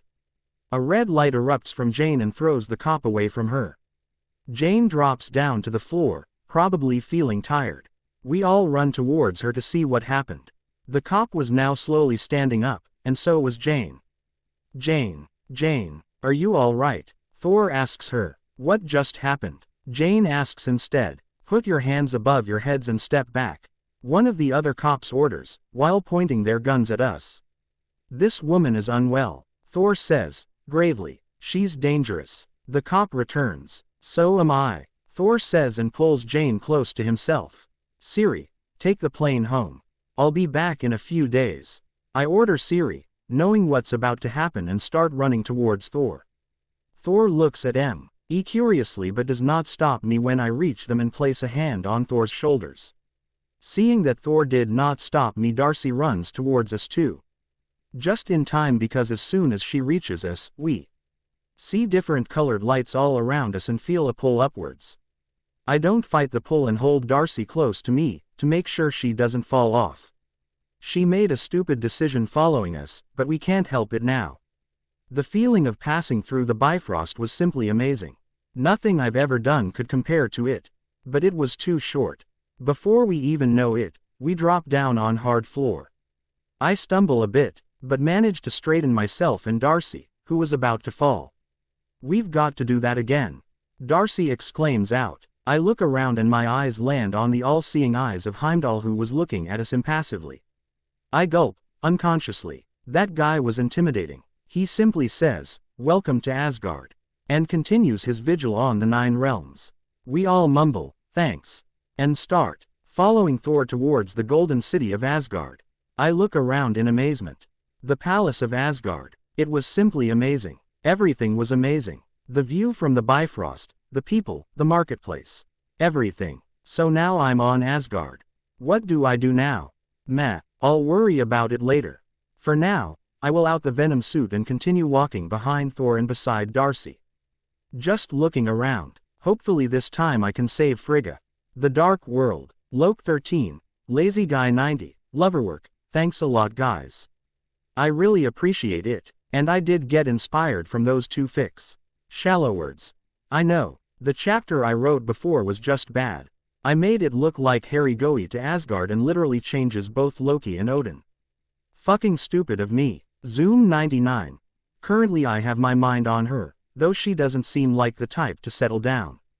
Chapter 22. November 11, 2013. We walk behind Thor for close to half an hour, with a few guards joining us 15 minutes in. We reach the palace and Thor turns to look at us. Seeing me out of my suit, he smiles. He says, "Good to know you trust Jane, friend Harry." Jane and Darcy look around, to search for who Harry was, then follow Thor's eyes towards me. I smirk and cheekily wave at them. "Hey, where'd Venom go?" Darcy asks, while Jane widens her eyes. You. Jane stumbles with her words. "Me," I simply say and smirk. Thor was smiling in amusement, while the guards were stoic. "Who's he?" Darcy asks Thor. Then looking at my clothes, she asks again, "Hey, he's wearing Earth clothes." Thor laughs out loud and Jane groans at her. She says, "Darcy, that's Harry Potter, from Oscorp. Oh hey, have you seen Venom anywhere? He's about this tall, wears everything black, really cute. Always feels intimidating to be in his presence." Darcy asks, rambling. Jane just rubs her forehead at her stupidity. I take pity on her and turn to Darcy. I say, "Oh, I know him all right." And suit up. Darcy widens her eyes and pokes me in my chest and biceps a few times. Huh, did not expect that. I will my suit off and turn to Jane. I say, "Please don't tell anyone that I'm Venom. I have an image to maintain." Jane nods and just shakes her head. She says, "It's too early for this shit." Darcy blinks her eyes rapidly, then smirks at me and says, "Hey, Jane. He's cute. Can I keep him?" I just drop my shoulders and ask Thor, "Can we go now, please?" Thor laughs and slaps his hands on my back, and starts going forward, pulling me with him. Jane and Darcy start following us with the 2 guards following behind them. Within 15 more minutes, we reach the medical bay of the palace. Thankfully, other than the first 2 times she tried to get me to flirt with her, she didn't try again. I stand to the side, with Darcy, while Thor got the healers to check on Jane. They have her lay on a bed, which is a higher form of a medical scanner, and start scanning her. A holographic image pops up above Jane, showing her body and moving along with her. "What's that?" Jane asks, itching to examine the equipment. The healer, Ire, slaps her hand away and says, "Be still." Thor joins us and watches Jane from a distance, as the healers examine her. He looks at the dark red liquid flowing through Jane's veins, which was not blood. "What's that?" "It is not of Midgard," Thor says, furrowing his brows. "We do not know, but she will not survive the surge of energy within her." Ire says and turns away from Jane. That's a quantum field generator, isn't it? Jane asks, excited. Ire looks at Jane disapprovingly and says, it's a soul forge. Jane raises her eyebrow and asks, does a soul forge transfer molecular energy from one place to another? Ire raises her eyebrow, impressed, and answers, yes. Jane turns to us and mouths, quantum field generator. I shake my head at her. While Thor and Darcy smile softly, I turn to Lady Ire and ask, theoretically, if we could get it out of her, but have nothing to store it in, will I be able to store it within myself? Or will the surge kill me too? Ire thinks for a moment and gestures me to lay on the other soul forge. She scans me, sees my image, scowls at me, and asks, did you know you have a Clintar inside your body? I nod and say, if you mean the symbiote that lives inside me then, yes, he's been with me for close to 2 years now. It is why I asked if I'll be able to handle the strain of that thing. Ire Street. You dies the result of the scan for a few seconds and says, I cannot say for sure. Even Thor would have some trouble handling the strain. He will manage it, but it will hurt him. You are strong for a mortal, but not as strong as Thor is. It depends on how much strain the Clintar can take. It can go either way. I nod and get off the soul forge. Odin takes that moment to enter the room, looks around in disapproval and says, are my words mere noises that you completely ignore them? Thor looks chastised, but answers, she's ill, father. Odin looks at Jane, who's still on the soul forge and says, she's mortal. Illness is their defining trait. Thor argues, I brought her here, because we can help her. Odin frowns at Thor and says, she belongs in Asgard, about as much as a goat belongs on a banquet table. I shuff out a laugh. Because that was a sick burn, but Jane gets scandalized. She gets off the bed and starts approaching Odin. She says, who do you think you are? Oh crap. I quickly go towards Jane and pull her back. Pissing off the king of Asgard is not a good idea. I'm the king of Asgard and the protector of the 9 realms. Odin says, angered. I get in between the two and web Jane's mouth to prevent her from saying anything else. I then turn to Odin and bow and say, Allfather. Just take a look at what's inside Jane, and then make a decision, please. It's not of Earth, that much we could tell. Even Lady Ire does not know what it is. Odin looks at me, looks at Thor who's looking hopefully at him, and then at Jane, who was just angry at both me and Odin. Odin NDST. Oh Lady Ire who gently pulls Jane back towards the soul forge, mouth still webbed up, and shows the scans to Odin. Odin widens his eyes and whispers, that's impossible. He runs a finger close to her skin on her hands. We all see a red light through her skin. It attacked a law enforcement officer on Midgard when he tried to touch her. The officer got thrown backwards and I felt an energy I have never felt before flow from her. Thor explains. It protected her. Ire asks. No, it protected itself. I correct. Odin looks at all of us and says, come with me. The other mortal stays. I and Dar. Sai stay back while Thor and Jane start following Odin. You too Clintar. The girl will stay there. Odin orders, without even turning back. Hey, Darcy whispers indignantly. I shrug at her, tap her shoulders in support, and join with Thor and Jane. There are relics that predate the universe itself. What lies within her appears to be one of them. The 9 realms are not eternal. They had a dawn as they will have a dusk. Odin shows us an ancient book, and continues, but before that dawn the dark forces, the dark elves, reigned absolute and unchallenged. Thor opens the book and reads an excerpt from it, born of eternal night. The dark elves come to steal away your light. They were the story's mother used to tell us about. Odin nods and says, their leader, Malekith made a weapon out of that darkness. It was called the ether. While the other relics often appeared as stones, the ether is fluid and ever-changing. It changes matter into dark matter and seeks out to host bodies, drawing strength from their life force. Malekith sought to use the ether's power to return the universe to one of darkness. But after eternities of bloodshed, my father bore, finally triumphed, Usheri. In the peace that lasted thousands of years. We all think on that bit of news for a bit. Then Jane asks, what happened to them? He killed them all, Odin said, in a voice that said, don't question it. But of course, Thor doesn't listen. Are you certain, father? The ether was said to have been destroyed, Yet here it is. The Dark Elves are all dead. Odin says, in finality. Does it say, how to get this ether out of me? Jane asks, a little afraid. Odin snaps the book shut and says, no it does not. And starts walking away. We all watch him going away. After standing in the library, for a minute, Thor leads us back to the healing chambers, where Darcy sat, annoying the hell out of the healers. Jane, you're back. Darcy yells and hugs Jane. Jane hugs her back tightly, letting the situation sink in and says, I was gone for 10 minutes, Darcy. Darcy looks at her in disbelief and says, and I missed you for those 10 minutes. She then looks at me, looks me up and down and says, I missed looking at him too. I just avert my eyes. Damn women, always making me uncomfortable. First Nat, then Jessica and now her.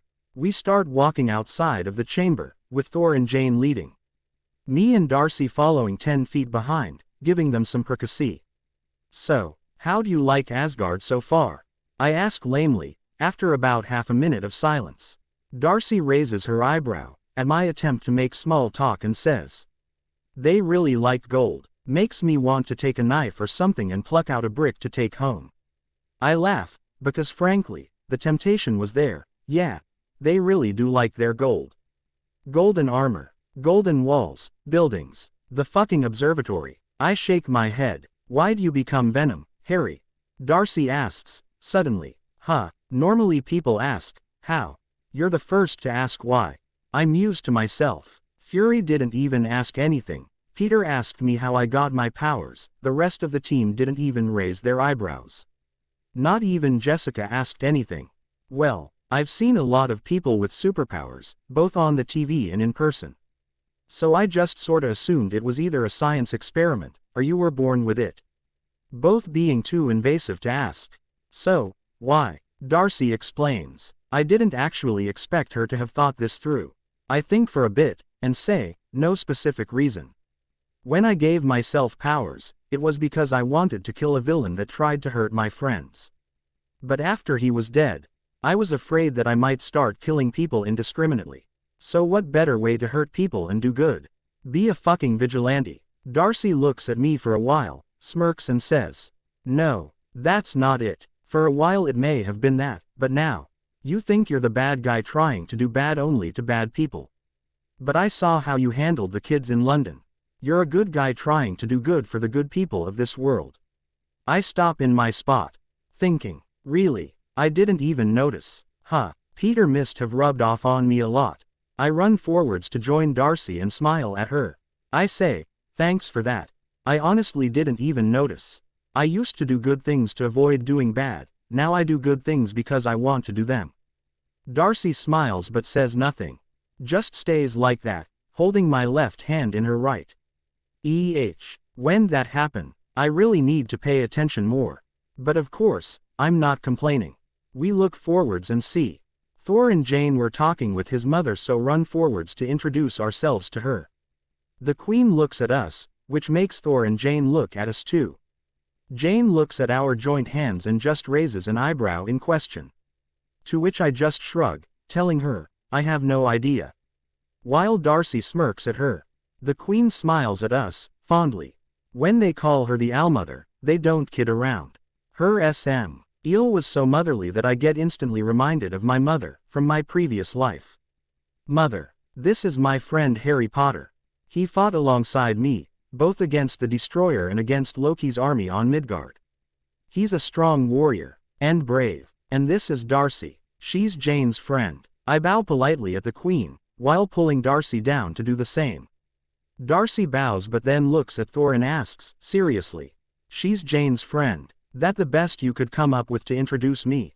I and Jane just laugh and shake our heads at her attitude, while Thor backs up a step. He thinks for a few seconds and says, Darcy managed to knock me unconscious with her mighty Midgardian weapon when I was dropped down to Midgard 2 years ago. She also helps Jane with her science. She calls Mjolnir, Mew Mew. Thor finishes lamely. We all look at Thor, Frigga smiling fondly at Thor's flustered state, and huff out a laugh. That's better, Darcy says and nods. She then turns to Frigga and offers her hand to shake. Hi, I'm Darcy Lewis. Your future daughter-in-law's intern and best friend. Jane sputters, fumbling with words while Thor just looks alarmed, and I laugh loudly at the both of them. Frigga smiles at her and shakes her hand. She says, "Welcome to Asgard, Darcy Lewis. And you too, Harry Potter." My spidey sense goes off a little, so I turn to the right. Suddenly alarms start going off from the direction I was looking at. "The prisons," Frigga whispers. Thor changes his face to a stoic one and says, "Loki." Frigga looks at Thor and says, "Go, I'll look after her." Thor hesitates a little, so I say, "I'll stay with them." "Big guy, you go handle that," saying that I suit up and bring my berserker's staff out. Thor nods and uses his hammer to fly off towards the prisons, while Frigga leads us towards her rooms. She looks at me, studying me, for a minute and then says, "You did a stupid thing taking the staff. But you handled the strain very well. I can see why Thor trusts you." I nod in thanks and say, "The staff did try to make me go berserk. But I had prepared for it extensively, and only bonded to the staff during a lunar eclipse. The effects were lessened during that time." Frigga raises her eyebrows, and says, "Impressive. Not many berserkers had that idea. The ones who did have them though survived the most. Including my husband." I almost fall on my face at that. "Odin used a berserker's staff." Frigga smiles fondly and says, "Oh yes. He used one when he was about as young as Thor is now. He even went on a rampage when the strain got too much for him, destroying everything in his path. So his father Bor stepped in to stop him and had the staff melted down to be made into the spear which he now holds. To remind him of his failure in controlling his rage. It is also why Odin is so hard on Thor and Loki. They remind him of himself." "Huh, you learn something new every day." Speak of the devil, Odin comes our way, giving orders to the guards behind him. He looks at me, Jane and Darcy. In disapproval and ignoring us, turns to Frigga. "Odin." Frigga greets him. "Frigga," Odin returns. He says, "It's a skirmish, nothing to fear." He glances at us mortals, and turns to the guards and shouts, "Go." Frigga smiles softly at her husband and says, "You've never been a good liar." Sif takes that moment to walk past us and I wave at her. Still in Venom suit, she recognizes me and smiles a little. Darcy and Jane glare at her, which I smile at. The situation was funny all right. They each thought Sif was after someone they liked. Odin looks at us, turns to Frigga and says, "Take them to your chambers. I'll come for you when it's safe." He then turns to me and says, "Thor trusts you with his life and of his mortal's life. Prove to me that he isn't wrong." I nod resolutely at him. None of us saying a thing about the berserker's staff in my hand. Thor probably already told him about it. "You take care," Frigga tells Odin, softly caressing his cheek. Odin smiles at her and muses. "Despite all I have survived, my queen still worries over me." Frigga shakes her head and says, "It is because I have worried that you've survived." Odin smiles and starts walking towards where the noise was coming from. Frigga smiles at his back and takes a sword from one of the guards. She has an alarmed look on her face, with a tear flowing from her eye. She looks at us and orders, "Listen to me now. I need you to do everything I ask, no question. Harry, take Jane and Darcy through that door. Stay hidden until Heimdall or Odin comes for you. I'll keep an illusion of Jane with me to throw them off." Jane and Darcy nod immediately, but understanding what she's planning I shake my head and say, "No. Thor and Odin both trust me to guard both you and Jane, and Darcy is a given. Not just Jane. The girls must go through the door while I'll stay here with you. I'm about as strong as Thor is without his hammer. So it'll be a good help." Frigga tries to argue, but seeing my determined face, she nods. We send Jane and Darcy to the next room, with me giving Darcy one of my staves, wrapping it in the web, as a last line of defense, telling her to touch the staff only if necessary. I then go back to Frigga's room and ask, "Is he really that strong?" "The one you saw." I didn't remember the movie much and only knew that Frigga was supposed to die today. "If that dark elf is as strong as she fears." "Yes." "How did you know?" Frigga asks, smiling and crying a little. I shrug and say, "The way you got a blank look on your face reminded me of Heimdall. And the tears sort of gave it away." Frigga nods and doesn't say anything. I think for a bit. If he's even a little stronger than Thor's base strength, I'll die immediately. Venom. Bring it out. It's time. I whisper to myself, resigned. I did not want to do this yet. It was supposed to be the final enhancement to be used against Thanos, when he gets here. Venom obediently brings out a glass vial, filled with a blood-red serum. The Extremis, which Banner had modified and perfected within 1 hour. I'd already done the compatibility tests, so I know that it would not kill me. But what about Venom? As soon as I think this, Venom gets off my body, leaving the vibranium armor on me. I look at him questioningly and he says, I'd rather not die by burning because of your foolishness. Do it, then we'll see if I can join into us again. Or I'll just bond with the girl inside that room. I nod at Venom's words, solemnly. I turn to Frigga, who looks at us in curiosity, but does not interfere. I say, please don't touch me during the procedure. I'll be in pain, but if you touch me, you'll burn yourself. And without waiting for her to acknowledge it, I inject the vial into myself. Pain, heat, it's the only thing I feel for what it certainly feels like hours. Everything hurt, like my body was destroyed and built again, from scratch. I feel my bones breaking, my tendons being torn apart, my brain rearranging itself, everything all at once.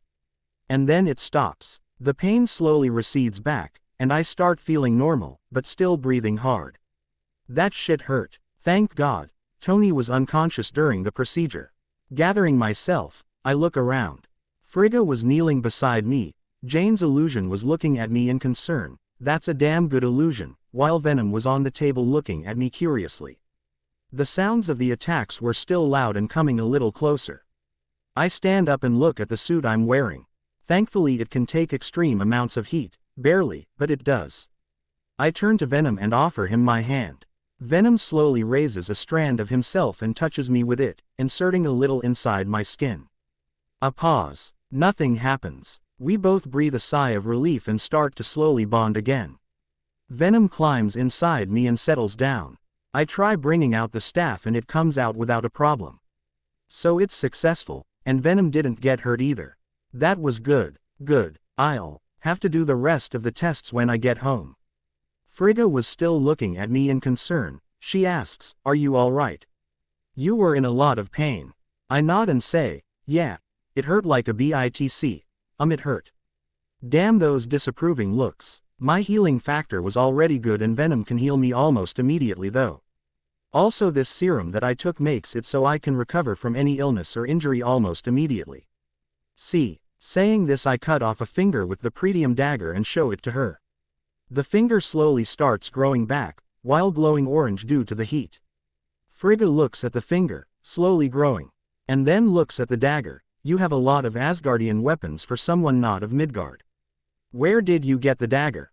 I think and say, when we fought the destroyer on Midgard.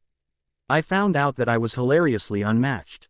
So after Thor broke it, I took a few pieces of the metal left behind, and searched for more of the metal that was on Midgard. Because I suspect, someone must have left something in the past. I found the staff in 3 pieces there and this dagger in a cave, which was closed off from everywhere. I pause and then say, there was a corpse of an Asgardian soldier who had killed himself with a steel sword, and he had this dagger in a box, dug under the soil. I gave the soldier a burial, because I had accessed the cave only because of Venom, and couldn't bring his skeleton out. And brought the dagger with me. Frigga nods, and is about to say something when we simultaneously turn to the door. I immediately go on my guard, suiting up in my vibranium Venom suit. Holding my staff in my hand, what I assume to be a dark elf enters the room, opening it with a slam. Jane the illusion walks back to the wall, while Frigga and I stand in between the elf and Jane. Frigga holds her sword in front of her and orders, stand down, creature. You may still survive this. The dark elf sneers at her, ignoring me and says, I've survived worse, woman. Who are you? Frigga asks him. I am Malekith, and I will have what is mine. He starts walking closer and Frigga interrupts him, attacking with her sword. She manages to hit him in the face, the sword glowing from her power. Malekith takes out his own sword and tries to attack her. Frigga uses her sword and parries him away, while at the same time, relieving him of the sword. They fight for only a few seconds. But Frigga completely overpowers Malekith and holds the sword to his neck, immobilizing him. I see a bigger elf slowly walk in the room and towards her, so I jump in and kick him away. The big elf stumbles backwards and looks at me, probably astonished that I managed to do that much. He walks towards me and starts attacking. He was bigger and way stronger than me. But he's also slow. I duck under his punches and hit him on his chest. His chest was stronger than even Abomination was. It was hard. I hit him with the staff on his head, which knocks him back, only a few steps. Seeing that I had it handled, barely, Frigga turns to Malekith and stabs him in the stomach with her sword. He stumbles and drops down, feeling dizzy due to blood loss. My spidey sense tingles, warning me of an attack. I turn towards the big elf and see him running towards me. He picks me up by my legs and throws me towards the open door.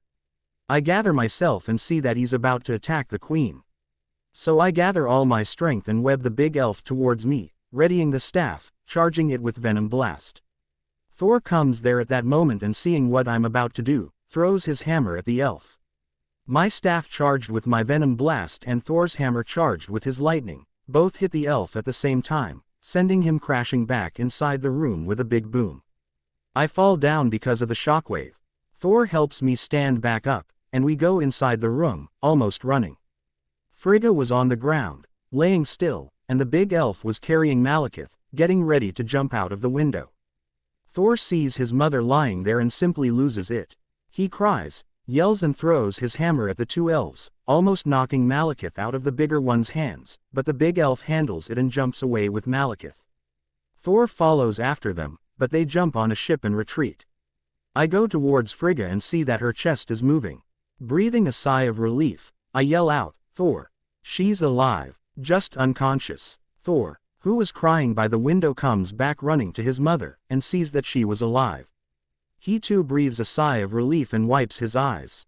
Odin comes inside the room, wielding Gungnir, and points it inside. Seeing us beside his wife's fallen body, he almost breaks down. But Thor smiles at him in reassurance and says, "She's alive, only unconscious." Odin nods and looks towards me, and orders, "What happened?" I nod and say, "The queen asked me, Darcy and Jane to hide in a room. She wanted to confront whoever comes in, alone. I refused and sent the girls to the room, giving them a berserker's staff as protection. A dark elf calling himself Malekith entered the room and tried to go towards the illusion of Jane that the queen had made. They fought with swords and the queen won. I could not have interfered for fear of hurting her. I mentioned the last part at his glare. Then another creature entered the room, this one bigger, stronger and uglier. He started going towards the queen, so I interfered and fought him. The queen, seeing I had the big elf handled, stabbed Malekith in his stomach and threw him aside. I managed to pull the big elf outside, towards where he had thrown me. And me and Thor attacked him together. The elf got thrown back inside. Next we know, the queen was unconscious and the big elf was escaping with Malekith. I explain. I see Jane and Darcy had entered the room, and were listening to the story, both horrified. Thor nods, solemnly, saying, I thought she was dead, so I ran after them. But they managed to escape in a ship." Odin nods, then picks Frigga up and carries her to the healers. Thankfully she only had a concussion, after being hit and thrown aside by what I now know to be a cursed elf. Odin then has Jane guarded at all times, almost like a prisoner. He was going to mount a defense on Asgard itself and wait for the Dark Elves to come back. Thor was trying to argue him against it. You overestimate the power of those creatures. Odin sneers out at Thor, right in front of me and Darcy. Darcy was not leaving my side, after she heard what had almost happened to Frigga. No, I value our people's lives. I'll take Jane to the Dark World and draw the enemy away from Asgard. When Malekith pulls the ether from Jane, it will be exposed, vulnerable, and I will destroy it in him. Thor argues. If you fail, you risk the ether falling into the hands of the enemy. Odin simply states. They argue for a while and Thor tries to get Odin to agree to take the fight to the Dark World, but Odin stubbornly disagrees.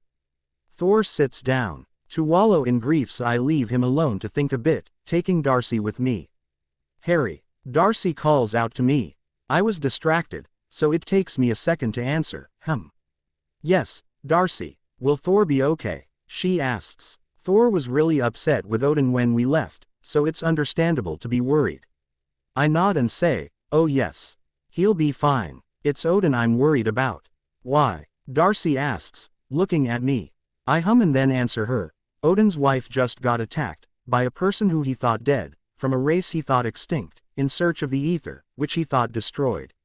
All since about 5,000 years, when the last convergence happened. Darcy nods in understanding and says, so, like his whole life was lived under a lie. Or so he thinks. I think I understand his fear. But don't you think he's overconfident in his forces? I nod at her, smiling at her inquisitiveness and say, obviously. You rule a kingdom for 5,000 years and you start thinking no one can defeat you. I smirk at her, then continue, he's making the biggest mistake a ruler can do. He's thinking of the good of the realm, but not the good for the people. We go silent for a while. Just walking, while holding hands. No longer uncomfortable. Darcy suddenly asks, Harry, will we be okay? Now worried, a lot. All signs of her playfulness and flirting gone. I stop and gently press her hand. I turn her to look towards me and say, if we keep Jane on Asgard and wait for them to attack us. Probably not. We might win, but the destruction will be too much for us to handle. Thousands will die, and that's just the innocent lives. Even more soldiers will die to keep the rest safe. I pause for a second, to let it sink in. Darcy has tears in her eyes, and she asks, and if we take her somewhere else? Like this dark world that Thor was talking about. I think about it for a minute, playing scenarios in my mind and say, less lives will be lost on our side, no civilians. Thor says we can destroy the ether, but I don't think something like this can be destroyed, or else Odin's father would have destroyed it, instead of hiding it away. I pause and then say, if we focus on killing Malekith and the Cursed, we can defeat them in this dark world itself. But we aren't even allowed to go there, unfortunately. So no use thinking about it now. Darcy cries at that, all hope lost. I hug her, to reassure her. Even if I'm also the one that needs reassuring. I hadn't written much about this movie. Other than Convergence, Frigga's death, the fight on Dark World and the fight on Earth. It was frustrating, not knowing stuff. I hear Darcy control her breathing and slowly separate her from myself. She wipes the tears out of her eyes, and looks up at me. I smile at her in reassurance. Suddenly I feel her warm lips on mine, meeting in a soft kiss. I get shocked for about a second, and don't react to it. So Darcy pulls back, wipes her lips and says, sorry about that. I was emotion. Al and I didn't want to die without doing it, and I shut her up by pulling her close to me and kissing her, straight on her lips. She gets out of her shock and presses herself against me. I hold her tightly on her hips and deepen the kiss. After about 2 minutes, we slowly move our lips apart, but keep our foreheads touching. I've wanted to do that, since I saw you in the factory. I tell her and smirk. Both of us were breathing hard. Our faces red. She smiles at me, which I return. We slowly close in the distance between our lips, one more time, when suddenly. Ahem. A voice behind me interrupts, making us jump apart. I bring out a premium katana and point it towards the voice. I see Lady Sif and Jane, both smirking at us. Jane was looking very smug, while Sif just looks mischievous. I reabsorb the sword back into myself and ignore Sif's curious look at that. How are you out? Weren't you kept a prisoner? Darcy asks, still blushing. Jane, still smirking, just waves her hand towards Sif and says, she just broke me out. Didn't even tell me where we're going. Sif just shakes her head, gestures towards where we came from and says, walk and talk. We don't have much time, and stay silent. She starts going forwards and we all follow her. Sif explains, Thor has a plan. I interrupt, it's a stupid plan. Sif glares at me for interrupting her and says, Thor has a plan, a stupid plan. But a plan nonetheless. We're going to be taking Jane to the Dark World, where we'll destroy Malekith and the Ether. We're meeting the rest a few minutes walk away. Darcy raises her hand and says, no offense. But that sounds like more of an aim than a plan. Sif glares at her too, so she says, right. Shutting up now. I press her hand in support, making her smile and say, the point is valid.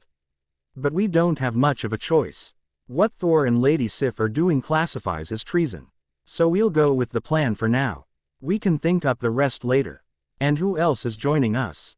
I ask the last part to Sif.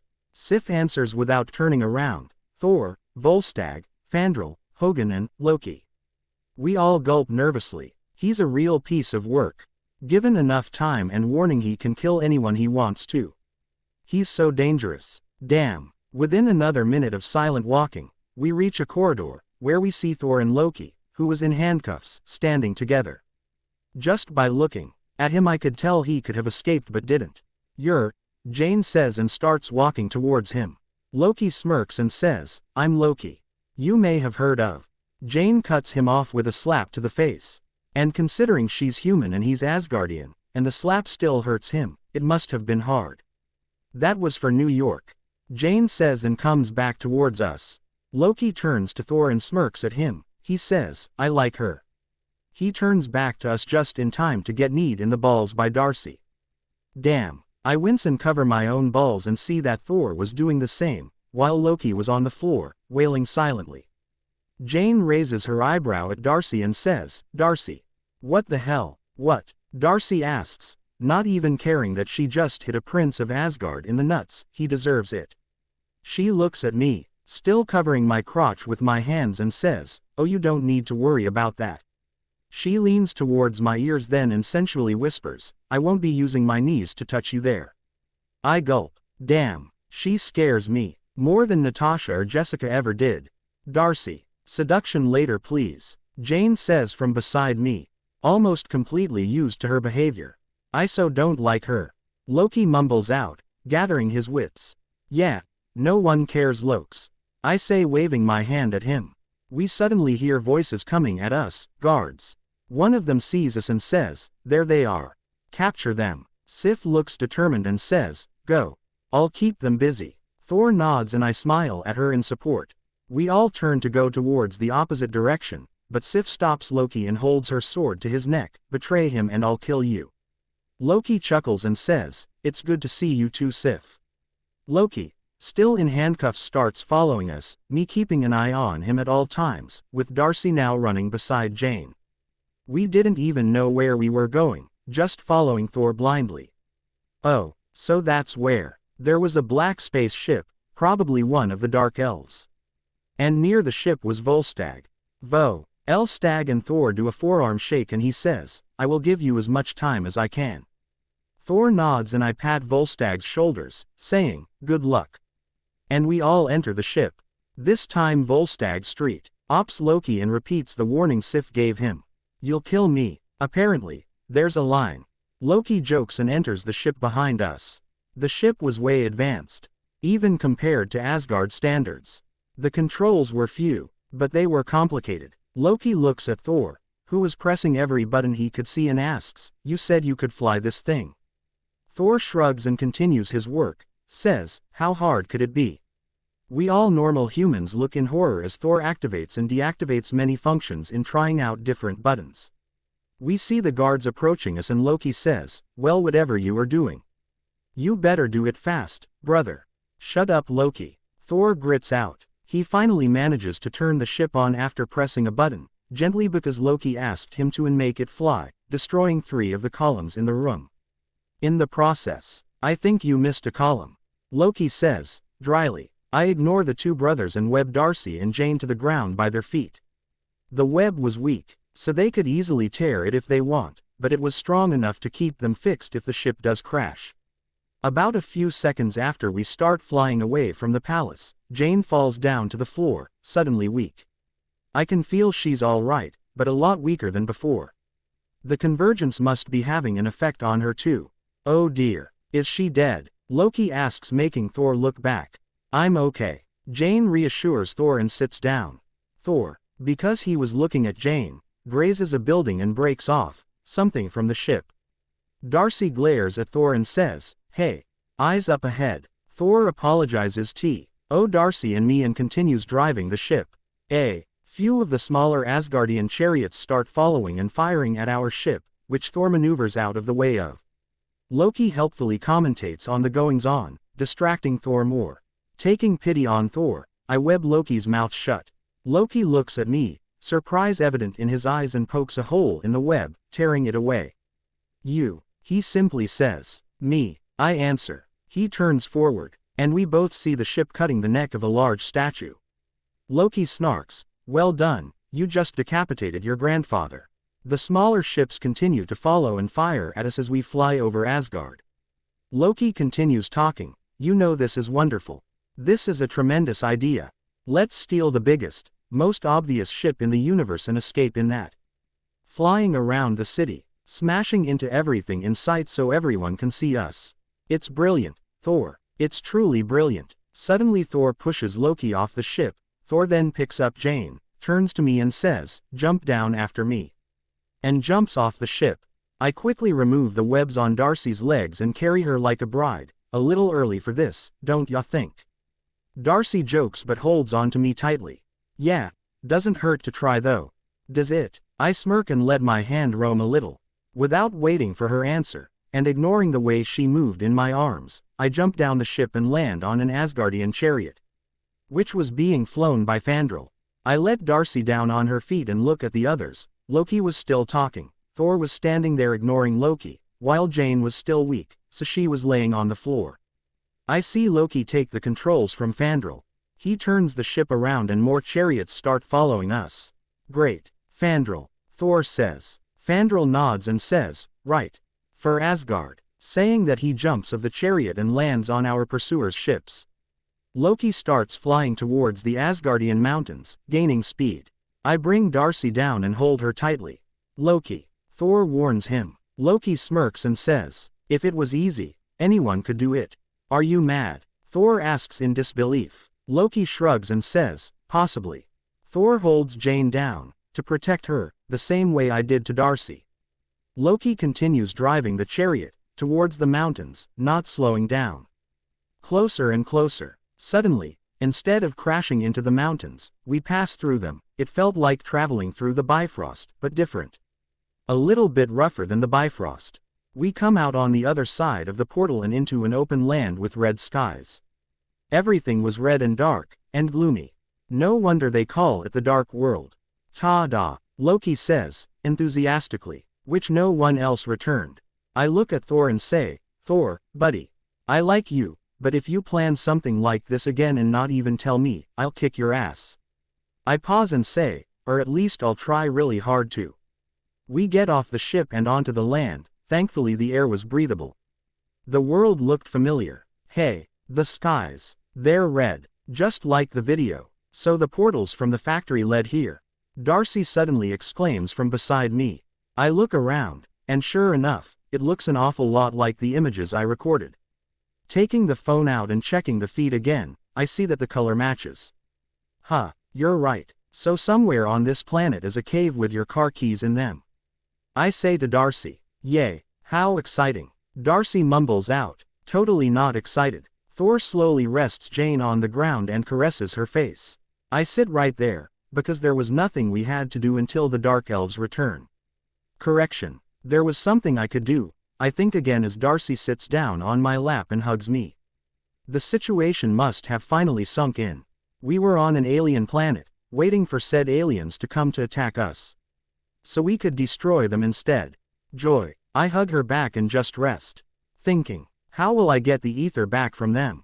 I don't want the reality stone to end up in the collector's hands and later get stolen by Thanos. What to do? What to do? Let's just get through this first, I think, and just decide to take a nap. Thor will keep an eye on both Loki and the skies. I haven't slept a bit since yesterday. 1 down 5 to go. She didn't fall in love with him, or anything, and neither did he. They just kissed and are now trying out the relationship. I didn't even say that this was the final pairing. Sashi Sammy. Read the chapter. Vaders. I'm still planning it, TBH. But Harry still has the Hulk's serums with him, like he could become Absorbing Man or something, or even take the Erskine formula. Which he hasn't taken yet. But I don't think he'll do it alone. He's still human, no matter how strong he gets. He might use any Infinity Stones he collects for extra boost too.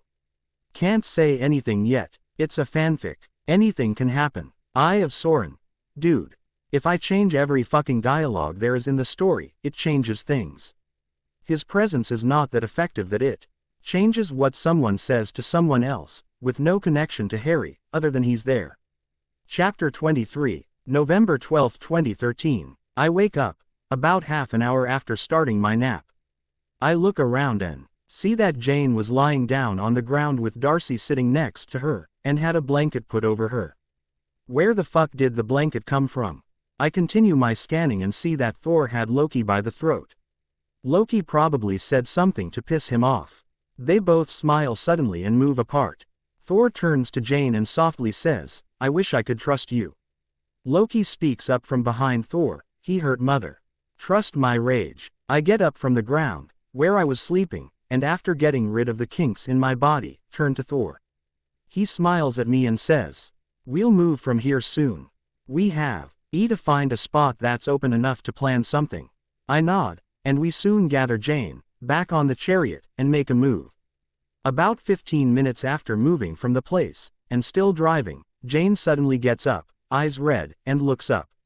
We all realize that it was not Jane, but somehow the ether that was controlling her body. Thor calls her out to gain her attention, "Jane." Jane simply replies, "Malekith."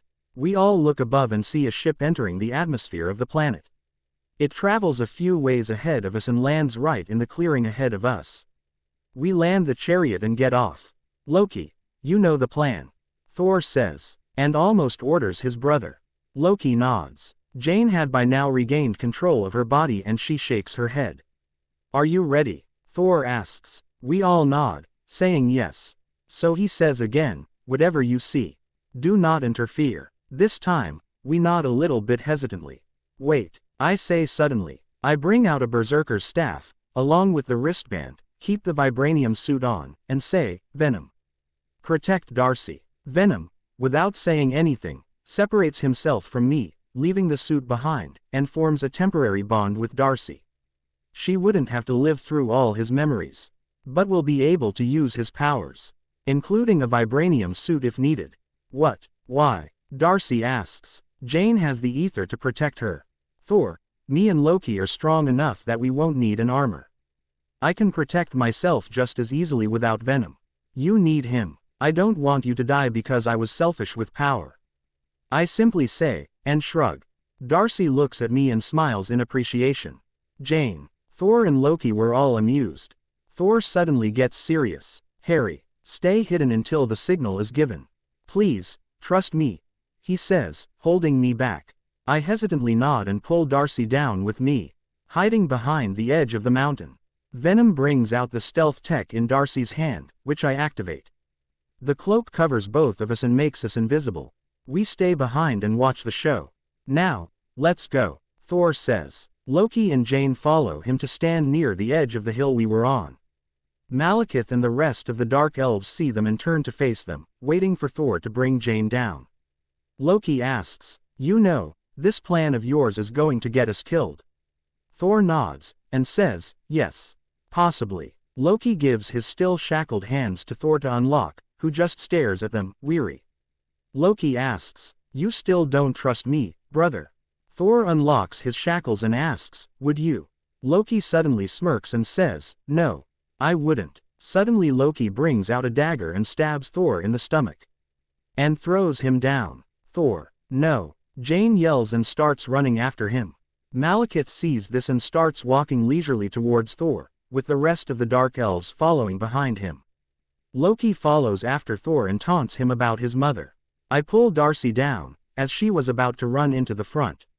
"Let me go, Harry. Thor's in danger," Darcy furiously whispers. I don't let go and say, "Darcy, Thor told us not to interfere no matter what we see. He meant it by this. Those two idiot brothers must have cooked up this plan. If he wanted to betray Thor, Loki would have mentioned us by now." Darcy struggles for a minute but then nods, accepting it. We look ahead and see Thor attempting to call his hammer to him and getting his hand cut off by Loki. Darcy winces next to me and starts crying softly. So I whisper, "Illusion, Darcy. Just an illusion, probably." Loki picks Jane by her hair, says something to Malekith and throws her down towards his feet. Malek. Ith consults his cursed and continues forward. He stops near Thor, taunts him some and then turns to Jane. Be ready, I whisper to Darcy. Darcy just nods, too emotional to say anything. So I say, Venom, stay out if the fight. But if you do come to fight, be focused on the smaller soldiers. Don't go anywhere near the big one or Malekith. Darcy nods, telling me that Venom got the message. Maleki.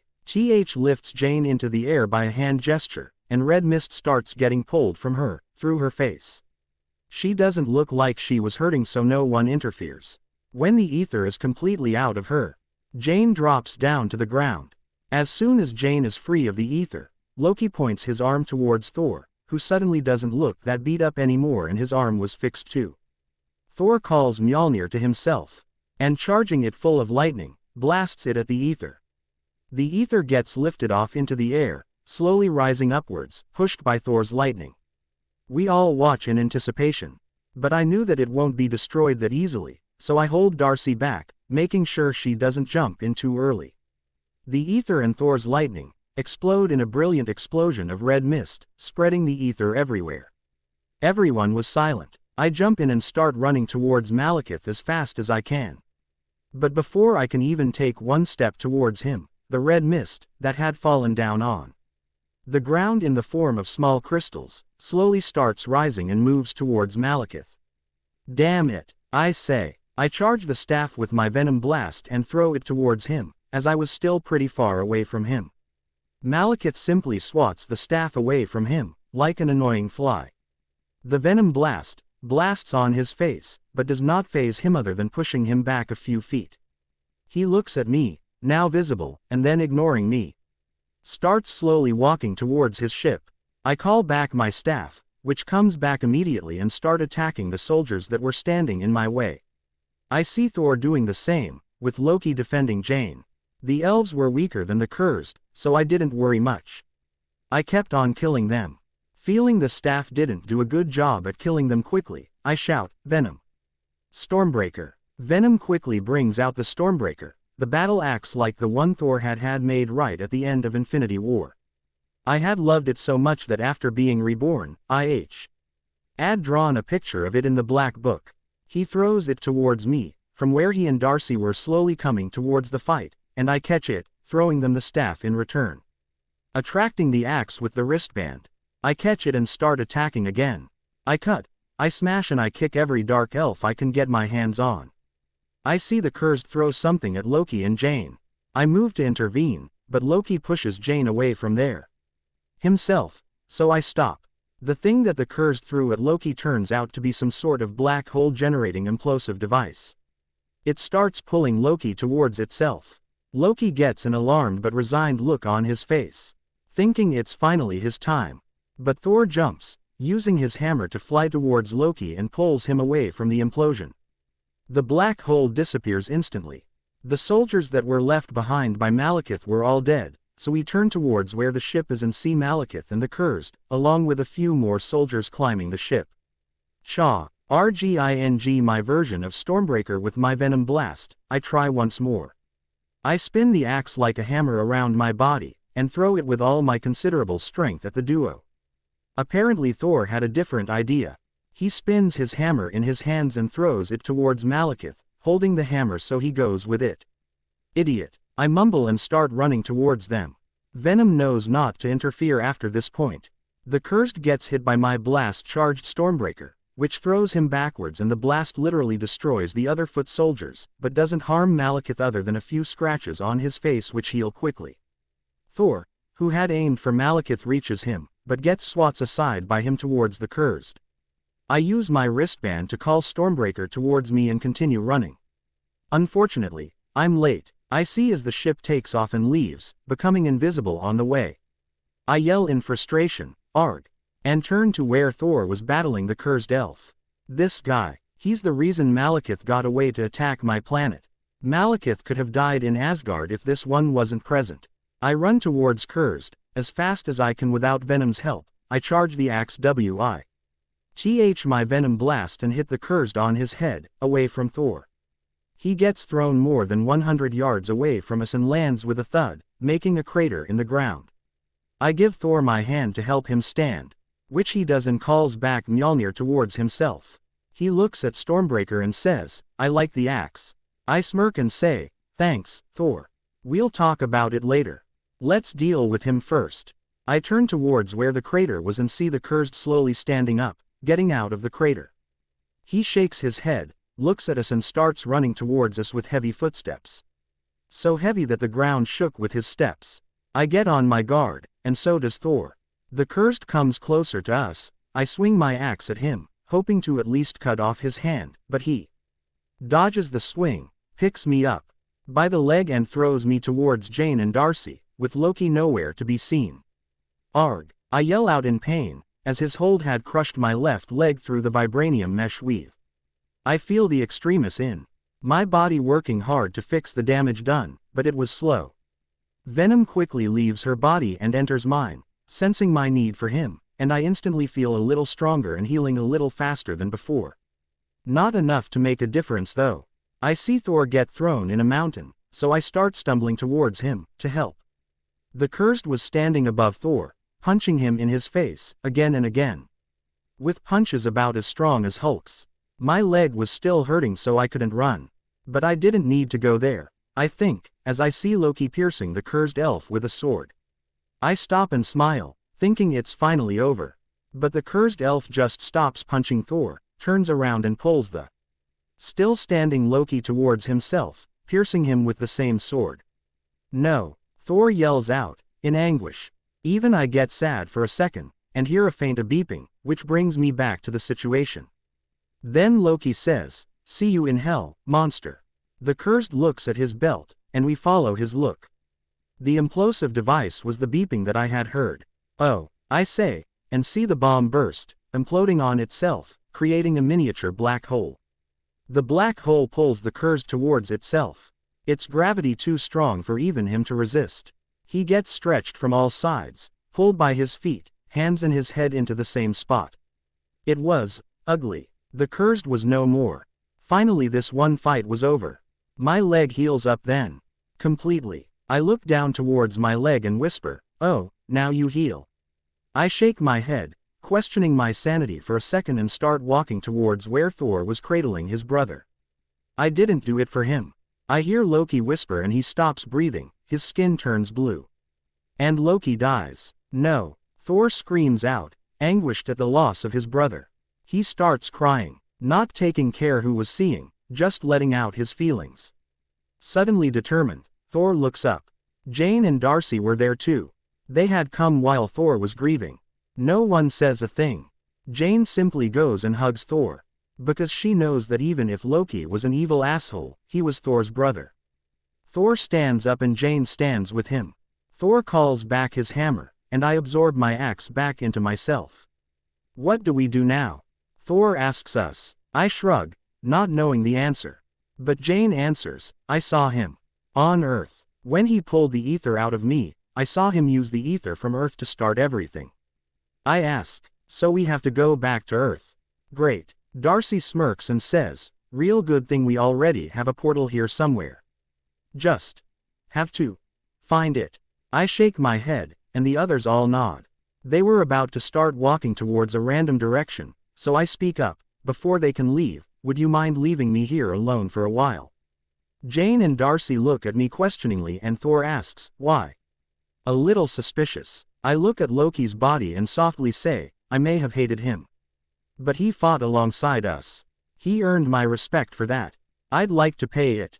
I then turn towards Thor and say, "You have my word, I won't harm his body." Thor nods and starts walking again with Jane following right beside him. Darcy looks at me in concern, but I just nod at her to ask her to go. Darcy nods and starts walking towards Thor and Jane, who were now just randomly checking caves in the mountain we were on. I sit down on the ground near Loki's body, holding his hand, bowing my head in respect. About 5 minutes later I snap my head towards him and say, "Okay, they're far enough. Drop the illusion, Loki." Loki's body doesn't move, not even a little for close to a full minute. I just raise my eyebrow and look at him, Then the illusion drops and he's still there, laying on the ground, with the sword injury still on his guts, slowly but surely healing up, little by little. How do you know? Loki asks, not moving even a little, probably fearing that someone will come back. You forgot your heartbeat, dumbass, I say and shake my head at him. He raises an eyebrow at me, so I explain. You can fool sight, smell and even hearing. But you can't fool the touch. I felt your heartbeat. Plus my spider-like senses knew it was an illusion the moment you turned blue. I'm impressed. Not many people can recognize my illusions. So why didn't you tell Thor that I'm alive? He asks me. Still calm. I think for a moment, really think, and say, you will be a Betty. Our king for Asgard's people than Odin was. You might be a drama queen, but people will stay happy under your rule. I know you plan on somehow overthrowing Odin and taking his place on the throne. But I have a favor to ask of you in return for not warning Thor that you're alive and planning treason. Loki smirks, impressed and says, go on. Ask. In about a year's time, start moving Asgardians and the treasures on some other planet. Preferably uninhabited, starting with the civilians. And keep it out of other planets' notice. Asgard will be destroyed after Odin's death. And saving as much civilians as possible is important. I say, grimly, not lying. I'd rather have him save as much Asgardian civilians as possible, while the treasures are simply too important to lose. The Orb of Agamotto, Tesseract, the Eternal Flames. Well, the last two will be destroyed either way, but this way at least the orb and the other treasures will be safe. What happens after Odin's death? Loki asks, now serious. Ragnarok. I simply say. Loki gulps. He thinks on it for a minute and then says, fine. I will grant this favor. I will find a habitable planet and start colonizing it, while keeping the rest of the planets neglectful. He then pauses a bit and asks, you won't tell me how you know all this, will you? I snort and shake my head, only if my life depended on it, which it currently does not. I turn to the direction the others went in and say, I'd love to sit and chat some more, but I have a universe to save from a megalomaniac with a fucking infinity stone. So goodbye. Happy Death Day, Lokes. I say and turn to walk away. But his voice stops me. You have somehow seen these events happen already, haven't you? Or you've lived this life before, but not the same way. No, you only know a few things. Like I was still alive and planning to overthrow Odin, probably even my attack on Asgard and the Destroyer's attack on Midgard. As you were present both the times. He pauses. I turn Tawa, RDS him and raise my eyebrow in challenge. He's good to figure out this much in just one conversation. God of lies and trickery indeed. You've changed things so they better suit you. You stayed with Frigga even after she ordered you to leave. She was supposed to die, wasn't she? Well, thank you for saving her life. But not much was changed probably. For you to know I faked my death here, my attack on Midgard was always doomed to fail. The way you figured out that I was hiding from someone, means you know who that is too. So does he. Does he destroy Asgard? Loki rambles to himself, and is almost in tears at the possibility that his mother could have died as well as the possibility that Thanos could attack Asgard. And win. I shake my head and softly whisper, he didn't. You did. Loki looks alarmed and betrayed. He asks, me? Why me? Why would I destroy Asgard, the one thing I've wanted ever since I was born? But he knows I'm not lying. The god of lies can tell that much. So I answer honestly, to save it. You'll know it when it happens, Loki. Don't question the future or you will endanger it. I'm already towing the line in telling you this much. And I start walking away from him, leaving him to reapply the illusion and think. Did I do the tight thing? Letting him figure it out. Would he change anything? Probably. He'll save a lot of lives by moving then off-world. I'd even manage to keep the space stone out of Thanos' hands. I track Thor, Jane and Darcy to a cave at the top of the mountain, just sitting there, so I ask, what happened? Darcy jumps up and yells, Harry, and runs forward to hug me. I hug her back, wearily and look at Jane questioningly. Jane just shrugs, having no idea for such excitement, while Thor was still upset. Darcy separates from me and softly asks, did you have a nice talk? I almost widen my eyes, but control myself, understanding late that she's talking about talking to the dead, like a eulogy. So I nod at her and ask, "Did you find the portal?" Darcy nods at me and gestures towards the inside of the cave. I see on the floor, and sure enough, there were a few of the things we threw from the factory, including the shoe. Jane shows the car keys she had found. Thor sniffles and says, "We have to go fast. We still need to find out where the convergence will happen." I nod and we follow Thor through the portal. We come out of the portal. With a voice that sounded almost like I was going through a layer of water, on the other side of the portal was the factory, on Earth. I say, with as much emotion I can muster, "I missed you, Earth." We walk towards Ian's car, which was still parked near the factory, and all get in. Darcy rides shotgun, while Thor and me ride in the back. On the way, I call Peter. He picks up the phone. "Hey, Harry. You back?" I laugh and say, something like that. "Listen, go to my house and tell Siri to bring you to my location. Take the jet, and be quick about it." Peter sighs and asks, "What now? You always bring problems with you, Harry." I snort and say, "Just get here. Aliens will be attacking soon, but we don't know where." "All right, fine, I'll tell her," Peter says and cuts the call. Jane stops the car in front of what I know is Selvig's house. We enter the house without knocking and see that Selvig was roaming the room in his underpants, while Ian was helping him with something. "Jane, where the hell were you?" Selvig asks, as soon as we were inside. "Eric, where were you? We were looking for you," Jane asks in return. We all watch and hear the conversation, silently, wanting to hear both sides. "I was unwell. Your intern, Ian, he called the cops reporting you and Darcy missing after going inside a rainbow light. Agent Hill found him, and then she found me and Ian. Al helping me with studying the convergence." Selvig explains with a big smile. He then looks at her and Darcy's attire and says, "You've been to Asgard." He suddenly approaches them and hugs Jane, not giving her a chance to escape. Eric, where's your pants?" Jane asks, a little uncomfortable. Eric looks down at himself, while Ian says, he says it helps him think. Jane then goes into work mode and starts demanding the readings and all the work Eric had done on the anomalies. Eric complies and gives her everything he had, smiling. Jane gets to work with Darcy and Ian helping her. Thor and Eric were talking, and I was alone. So I take the time to nap for a bit. The lack of sleep is really catching up to me, so I fall asleep almost as soon as I drop down on the sofa. I wake up about an hour later catching a hand that was about to touch me. I open my eyes to see that it was Ian. I raise an eyebrow at him, with my suit, which is very intimidating, asking him, "What?" Sir. We have to go to Greenwich Village. Your friend Spider-Man's here, with Thor, and they're going to Greenwich to stop this elf." Ian fumbles with his words and explains. I nod and wake up, not feeling tired, thanks to Venom. And join Thor and Peter, who were talking. "Hey, when do you get here?" I ask Peter while opening the fridge to find something to eat. "There's only vegetables." "Who the fuck keeps only vegetables in the fridge? Where's the fruits?" "Oh, there they are." I pick an orange and start peeling it. "About 15 minutes ago. You were sleeping, and you rarely sleep. So I didn't wake you."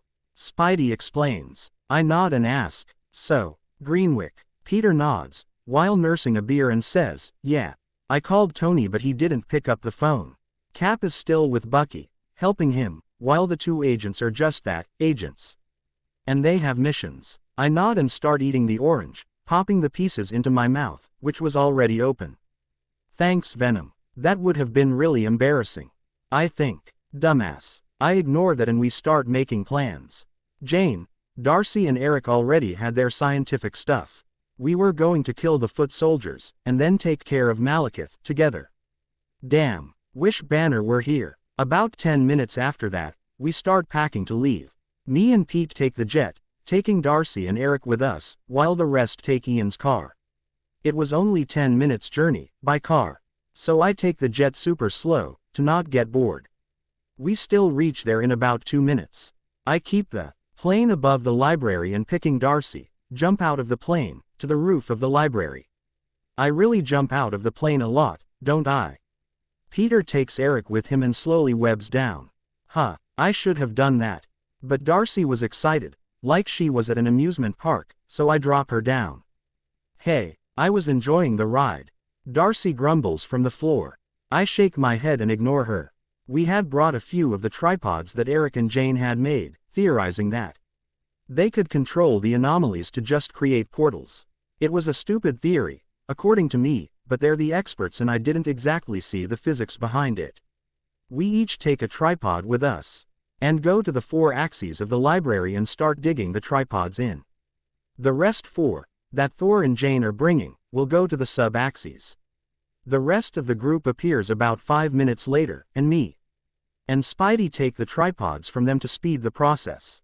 We were inserting the last tripod, when a giant spaceship, belonging to the Dark Elves, appears out of nowhere, right on the library grounds, submerged into the Thames River. It moves forwards, digging through the earth and stops in the middle. The people studying in the library are now running in every direction, trying to find shelter. Me and Spidey just swing and drop right in front of the ship, and Thor lands beside us. Malekith and his Dark Elves get out of the ship, and just stand there. I ignore the taunting and count the number of soldiers. There were about 50 of the Dark Elves there, not counting Malekith and only 1 ship. There was a portal opening on our left, into the sky, big enough to easily bring an armada through. I say, Spidey, let's kill all those foot soldiers first. Then we'll take the big guy together. Thor, can you hold him off? Thor opens his mouth to say something, but Malekith takes that opportunity to fire the power of the ether at us. I quickly bring a shield made of pretium in front of me to defend myself. Thor spins his hammer while Peter jumps away. Thor was hurt a little, but he could handle it. So I jump in the fray and start attacking the Dark Elves, while taking out my twin swords. This was a time for quick, not for impressive. I start attacking a group who were firing their weapons at the crowd. I kick the ground hard enough that a few pieces of the ground crack and start coming up. I stick my sword into one of the pieces and throw the piece at the firing Dark Elves. Right. Gained their attention. Now kill. I mumble to myself. I dodge a blast from their weapons and start running forward, dodging their blasts at the same time. Within a few seconds, I'm right in front of them. I cut one's head off. Turn to the next and slice his hands off and then cut his head off. I was right in the middle of the group now. So I charge my sword with Venom Blast, jump high up into the air, and throw the charged sword into the ground. The Venom Blast from the sword destroys the ground they were standing on and kills every Dar Elf there. That's 7 down. I see Spidey taking on a grow up spectacularly, so I turn to the next group. There were 2 groups who were both targeting separate civilians. So I say, Siri, take care of those 8 guys. I'll kill the other group. Siri brings the jet, still invisible, over the ground and starts firing the guns at the Dark Elves. Fortunately, the guns were high caliber and still pierced their bodies. Within a few seconds, the group that Siri targeted were dead. So I say, Siri, take out any Dark Elf that you can, without getting seen, and don't get too close to the ground. I turn around and start going towards the other group. Within a minute, that group was dead too. I take a look around. A few civilians had lost their lives, along with a few cops. The library building was almost destroyed.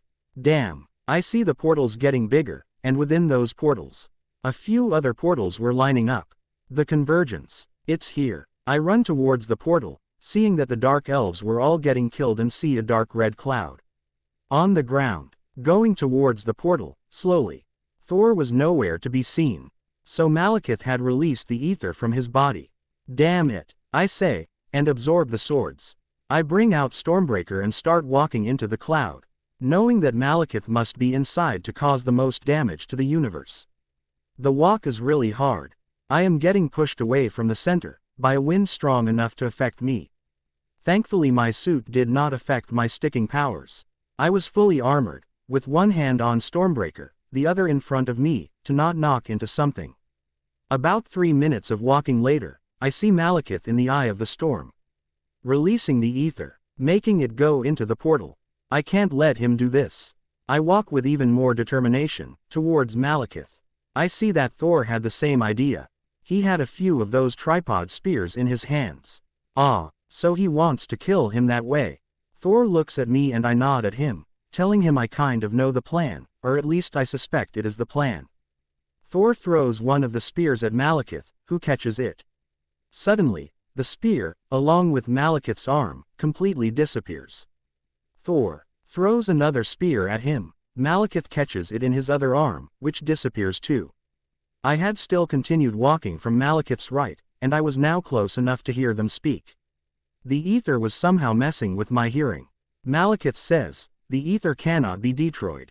Thor says, "No, but you can." Thor had one more spear in his arms. Taking it in his left hand, while calling for his hammer with his right, Thor starts running towards Malekith, knowing it's my chance to help. I charge Stormbreaker with Venom Blast and start running too. Thor and me reach Malekith at about the same time, Thor reaching about a second before me. Thor first pierces Malekith with the last tripod spear, and then we both hit our charged weapons on him. He hits Malekith's chest with his hammer, while I hit his face with the sharp side of my axe, piercing it deep. I'm not taking any fucking chances. Both our attacks along with my Venom Blast caused Malekith to get thrown into his ship, and disappear immediately, along with a small part of the ship, thanks to the spear. Thor was blasted back because of my Venom Blast, but I was still in the center of the ether cloud. Damn it, what to do about this? Think. Venom, can you absorb the ether? I ask, fishing out ideas. I can absorb it, yes. But I don't know if it will kill me or not. Venom says. Got it, Venom. Loki's Spectre. Make a replica of the Spectre with Pretium, make the head of the Spectre with Vibranium. And start pulling the ether into the Spectre. We know the scepter can contain one Infinity Stone, let's just try it with this one then. I shout to myself. It was an idea, not a great idea, but an idea nonetheless. Venom grumbles, but loosens a strand from us and starts moving it towards the ether cloud. I start walking closer to the cloud walls, to speed up the process. As soon as I get near the wall, Venom starts up the absorption. It was euphoric, being so close to infinite power. The power to literally change reality to your wishes. But I was not alone. I had Venom to anchor me. And Venom had me to anchor him. We grit our teeth, and clench our fists. Venom and me had to be one to get through this. We make up the scepter, almost similar to the one that houses the Mind Stone. And keep pouring the ether into it. The strain was painful, very, very painful, but we tolerate it, we conquer it. Soon the cloud starts receding and flowing into the scepter, through us. Thank God, we had Extremis. Or we would have died. The ether starts corrupting us. It shows us how to use it to bring the whole universe to darkness. How to make the whole universe ours. But we don't listen, we watch and we learn. But we don't fall into the trap. We have each other as anchors. Soon, after what felt like years, the whole of ether is into the head of the scepter, compressed to a black-red liquid, which kept trying to escape the small vibranium orb. We store the scepter within our pocket space and start slowly walking towards Thor. Taking 2 steps forward, we fall down on our face, on the hard, rocky, uneven ground. Venom, you alright, buddy? I whisper. That fucking hurt, you dumbass. I can't even move. Venom screams out, inside my head. Inside voice, Venom, I whisper. My whole body hurt, my head too. Damn. Alright, Venom, I'm sleeping. If you wake up before me, don't give the ether to anyone. I whisper. And then I go to sleep, right there. I wake up, slowly. And for the first time since Venom bonded with me, a bit groggily. I use all my senses to find out where we are. We're in the jet, dumbass. Venom says. I open my eyes, and sure enough, we're in the jet. Sleeping on the bed that I had kept, for long travels. Siri, I call out. I want to know what happened later. Yes, sir, Siri asks. Harry, Peter yells out at the same time. He was on the pilot's seat. And comes running towards me. Inside voice, Pete. Inside voice. My head still hurts. I whisper. Damn, how much more of this will I have to tolerate? Peter nods and softly says, other than that, are you okay? I check my body and say, think so. What happened? After I went to sleep. I wince at that. Thankfully I was still wearing my vibranium suit when I fell, so the rocks didn't hurt me. Peter scrunches his face and says, Well, Thor was knocked out too, he woke up in about 2 minutes. I and your jet had killed all the other dark elves, with the scientists helping too. We won, Harry, we won. I smile. We did, didn't we? We defended our planet against more advanced aliens, successfully, without much damage to us, relatively. Twice. Humans are awesome. I asked then, what happened to Thor? Is he still here? Peter shakes his head and says, Thor went back to Asgard. He said he has some work left there. Said something about treason. I don't know. I gulp. Treason. Thor, Sif and the Warriors 3 had committed treason against Asgard. Thankfully Loki was on the throne by now, probably. So he must have already taken care of the issue. Wait a minute. I know he somehow puts Odin on Midgard. But now that Frigga is alive, what happens to her? Something to think about, I guess. I shake my head and stand up. Looking around, I see that we're still hovering over the library in Greenwich. Why are we still in Greenwich? I ask Peter. Peter looks uncomfortable and he says, that girl, Darcy. She persuaded me to stop here. She asked us to stop by Selvig's house when you wake up. I blink. The hell, how long was I out anyway? I ask, still thinking what she could want. Darcy didn't seem like the type to become too serious in a relationship. Was it a mask, or something? Only about 6 hours. I brought you here almost as soon as you got unconscious. And went back to help the people. Peter says, finishing the last part gravely. The people, I'll grieve about them later, when I'm in my house. Right now, let's see what the scientists want then, shall we?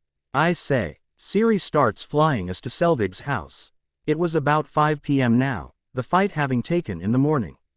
We reach Selvig's house in about a minute, and drop down from the plane. Me and Peter, still in our superhero clothes, approach the door and knock on it. Selvig answers the door, this time wearing his pants, and yells out, Venom, you're all right, and then hugs me for an uncomfortably long time. I return his hug and keep patting his back. Darcy and Jane come out to the door of the house, probably hearing Selvig's yell. Darcy whispers, you're all right, while Jane just nods, smiling at me. I can see that the smile does not reach her eyes. Peter closes the door and gets inside the house, so I will the suit away. I nod at Jane, separate myself from Selvig and approach Darcy. I hug her tightly, which she returns. We might not be in a relationship or something, but we did sort of had a moment on Asgard. It still meant something. You okay? I ask, still hugging her. Darcy nods in my chest, separates herself from me and says, yeah, I'm all right. You dumb fucking moron. I was safe with and an Eric while you were doing God knows what inside that cloud. Are you okay? I nod and say, other than a headache, yeah. I sit down on the table and ask what happened. Eric starts telling the story, after which Darcy and Jane join in. Turns out every dark elf was dead, thankfully. The ship in which we threw Malekith into was about to fall into me and Thor, but Selvig came in and sent the ship through a portal he created. Probably to the dark world. Peter brought me to the jet. Darcy threatened him to stay. Hill visited to start cleaning up the mess. But Thor left to Asgard almost as soon as he woke up. Probably to surrender after his treason. They then all came to Selvig's house, and Ian went home, a little excited after the events. None of us got terribly hurt, which was good. They might need therapy for all they saw us do, but they'll manage. I was sitting on the table, drinking the coffee Jane gave me, when a voice disturbs my musing. Harry. Can we, talk? Darcy asks, fidgeting from the door. I nod, finish the coffee and stand up to follow her. This will be an uncomfortable talk. We go to a bedroom, which looked like a guest room. Darcy locks the door and turns to me. I sit on the bed and wait for her to speak. I want to go out on a date with you. Darcy blurts out. I nod and say, I understand, we were all emotional, and had a mom. Wait, what? Darcy takes a deep breath and repeats. I want to go out on a date. With you. I blink. I blink again, and then ask, are you sure? I thought she was trying to say what we did was a great big mistake or something. Darcy nods, now a little confident, and says, yes, you know, what we did. Right before Jane and that badass lady interrupted us. I want to try that again, but this time properly. Not only because we thought we were all going to die. So, I think about it. I nod and say, I certainly don't find you unattractive. She gives me a look, so I backtrack and say, I find you really attractive, as I said back on Asgard. I find you cute. I like the way you talk, the way you're not afraid to say something if it doesn't agree with you.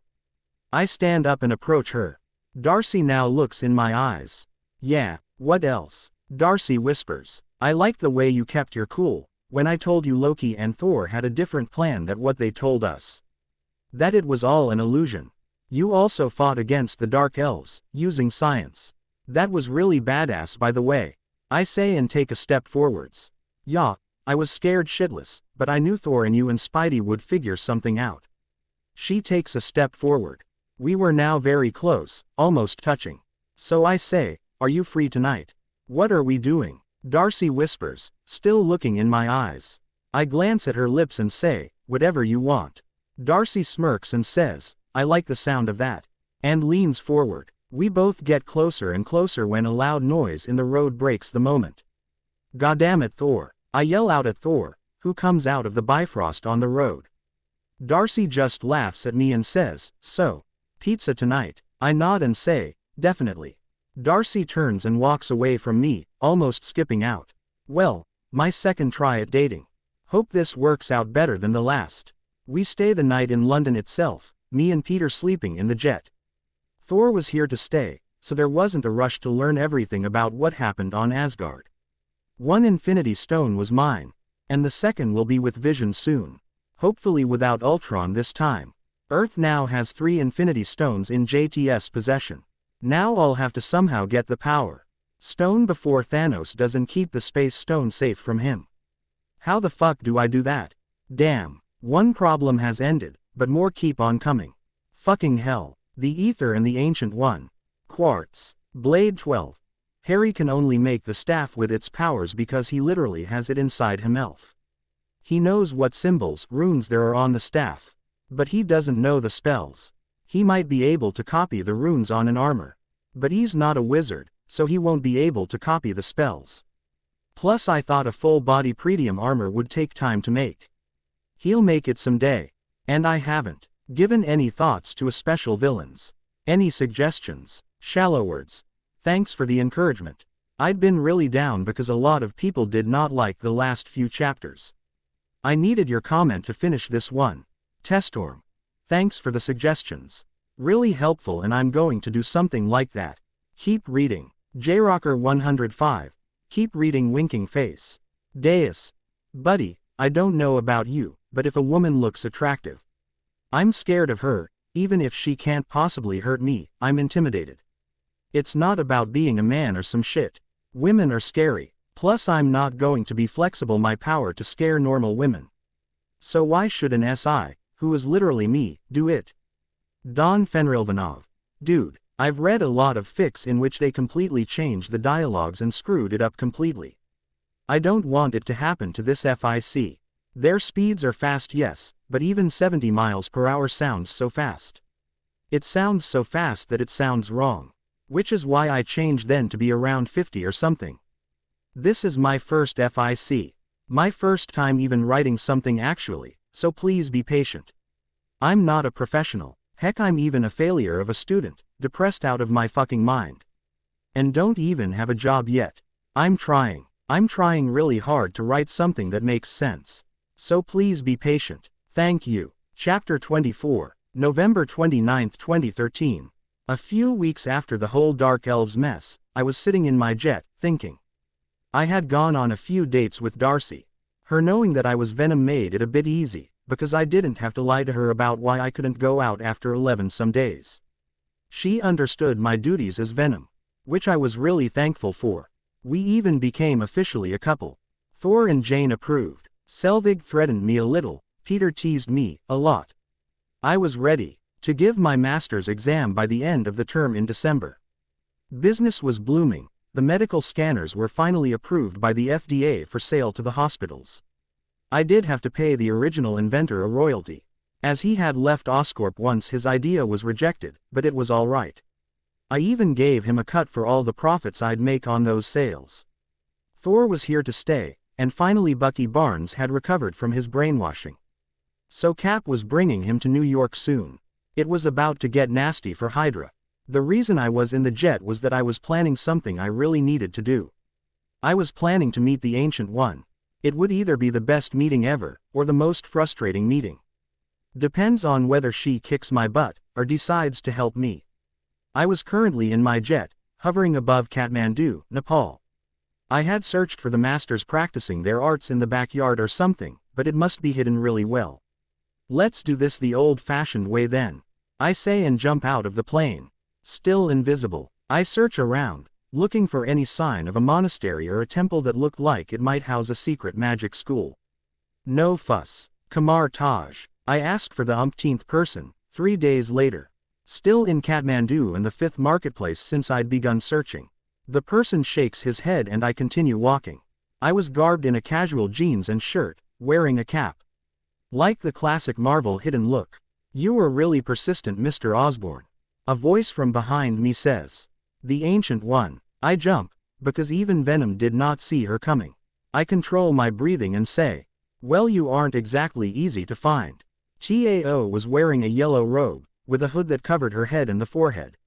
She raises her eyebrow at me and says, that is for a reason, Mr. Osborn. If anyone could find it, there would have been a surplus of sorcerers in this world. I frown and ask, wouldn't that be good? More sorcerers means better defenders against any of the threats. Dao nods and says, yes. But it also means more chances of sorcerers trying to take over the world. Can't argue with that. I ask, so, can we talk? A little private. Dao raises her eyebrow at me and says, very well. Come. And she creates a portal with her fingers. The portal was amazing. It was a stable hole in space-time. The science required for this to actually work. It was sim-ply on a scale I was not yet equipped to handle. I follow her silently, too excited to say anything. The portal leads us to a room with a small Chinese tea table, Dao taking one seat and offering me the other. I nod and sit. She gives me tea to drink, which I take. I instantly get a smile on my face after smelling it. It was the traditional Indian chai.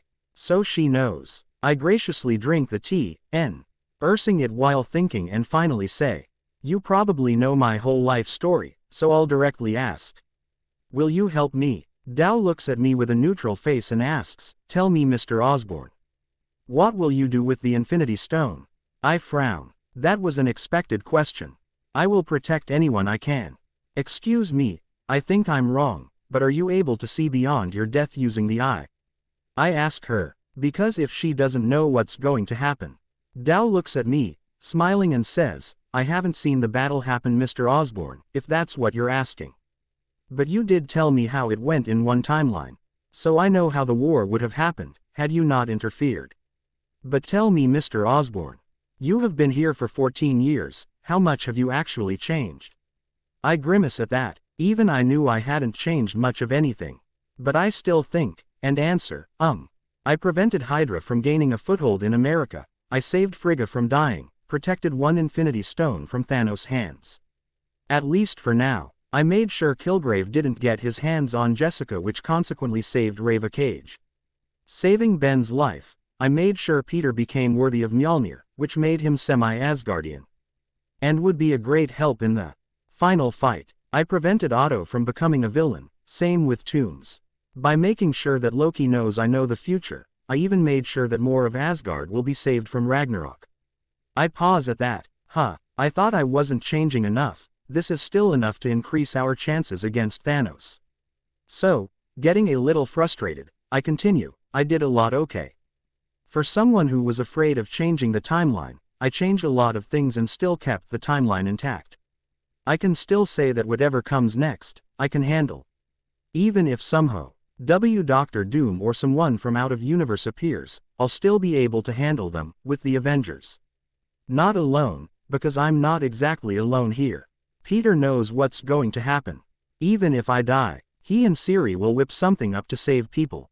So don't ask me what I have actually changed, because I have done a lot for this world. The Ancient One looks me in the eyes, and I don't back down, looking her right back. She finally nods and says, good. I blink, losing my fury and eloquently say, She smiles at me and says, I wanted to know if you've even realized that you have anged a lot of things with very little consequences. There will be some major consequences, I won't tell you what, she adds as I open my mouth. I quickly snap it shut, and she continues, you have been getting stronger, little by little. So that you may fare better in the final battle. And it has been working. You are now somewhere close to Thor in terms of strength, yes. Possibly even stronger. I nod, dumbly. I never even realized that I was now about equal to Hulk in strength. Huh, now you just need to work on finesse. You told me Thanos beat the Hulk down like a small kid. It was understandable. Hulk is a small child. Only about 10 years old in fact, and he doesn't even know how to fight smartly. You do. So you have already improved things by a lot. Just keep training and you will succeed, Harry. She finishes. I think upon it. I could definitely fight Hulk on an even ground before Extremis. So theoretically, if I and Hulk fought now, I might defeat him. Only if I do it quickly. The angrier he becomes, the stronger he is, and all that. I turn to Dow and say, thank you for this. So will you do it?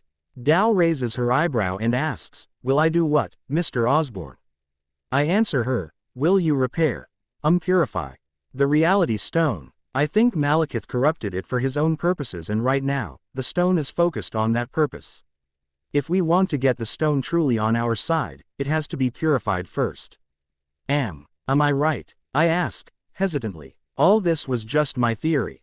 I didn't actually know if the reality stone was corrupted, but it did act like it. How else would only Malekith be able to control it? Dow looks at me and says, I will. The time stone will be able to reverse the damage done to the reality stone. I get happy, thankful that my theory was correct, but her next words stop me short. But it would require a huge amount of power. Power which only 2 items in this entire universe could produce. The Power Stone or the Tesseract. She says, a little grimly. What about the Mind Stone? Couldn't it help being an Infinity Stone too? I ask hesitantly. Dow shakes her head and says, the Mind Stone does not have enough power for it. Well, fuck. I groan in frustration. There's no way I'll be able to take the Power Stone from Morag and keep it back in time for Peter Quill to pick it up. So I'll have to ask Loki for a favor. Which will be really tough. Fuck. You did this on purpose, didn't you? Paused to get my hopes up and then dropped the bomb. Loki will never agree to it. I say bitingly. Not purposefully, but your reaction was worth watching.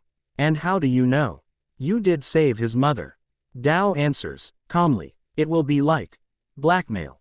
Fuck. I think on it. I could try to convince him to lend it to me, but I'll have to give him something equally important in return. Would my serums even work on Asgardians' Jotuns? I don't think so. So Vibranium. How long would you need it for? I finally ask Dow. Dow closes her eyes for a few seconds and says, a month. The purification process would need the Tesseract for close to 25 days, but to be on the safe side, 1 month. I nod. Fucking hell. This is madness. I get determined, and say, I'll bring you the Tesseract. Keep everything you need ready. And start walking out of the room. Wait a minute, Mr. Osborn. No one knows you are here, and I'd rather my students don't ask me uncomfortable questions. Dow says and opens up a portal to my left. I walk through the portal and into my jet. The portal starts closing behind me, but I don't pay any attention. Siri, start hacking, full power. Into S.H.I.E.L.D. and search for Project Pegasus in 1980s. There should be designs for a light-speed engine and the name of Dr. Lawson somewhere. Find them and also find anything they have on harnessing the Tesseract's energy.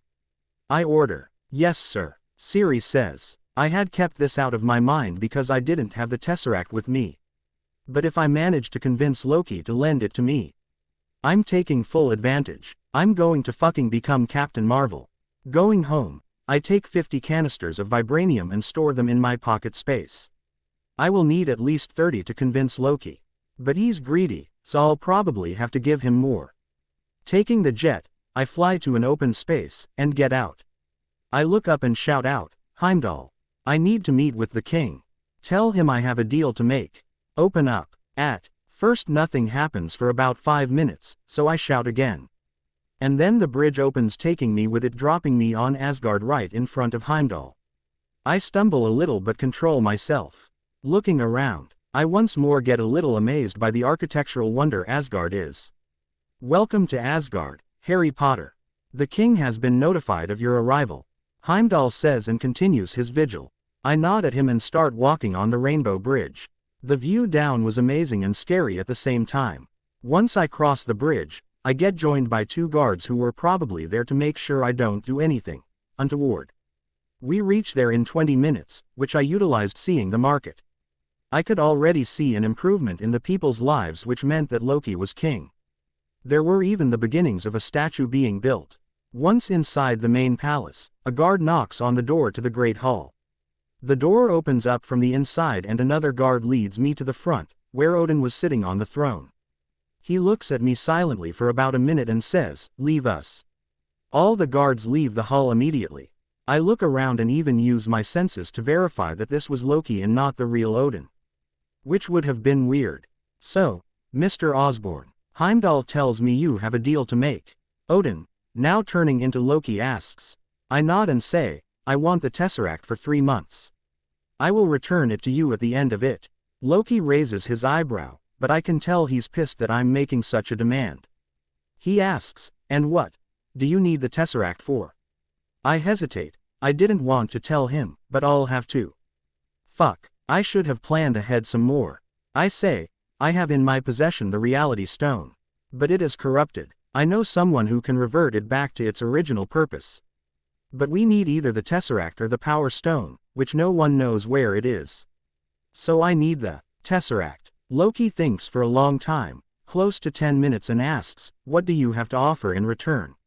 I bring out a canister of Vibranium and say, this metal can only be found in one place on the planet.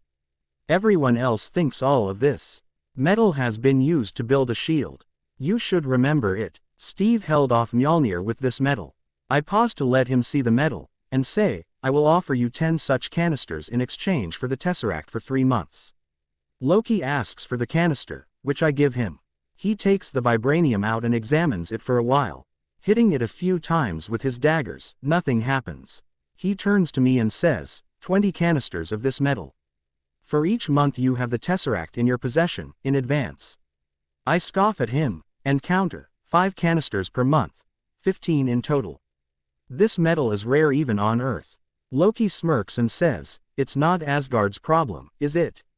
But you did save Mother. 15 canisters per month and you'll have the Tesseract.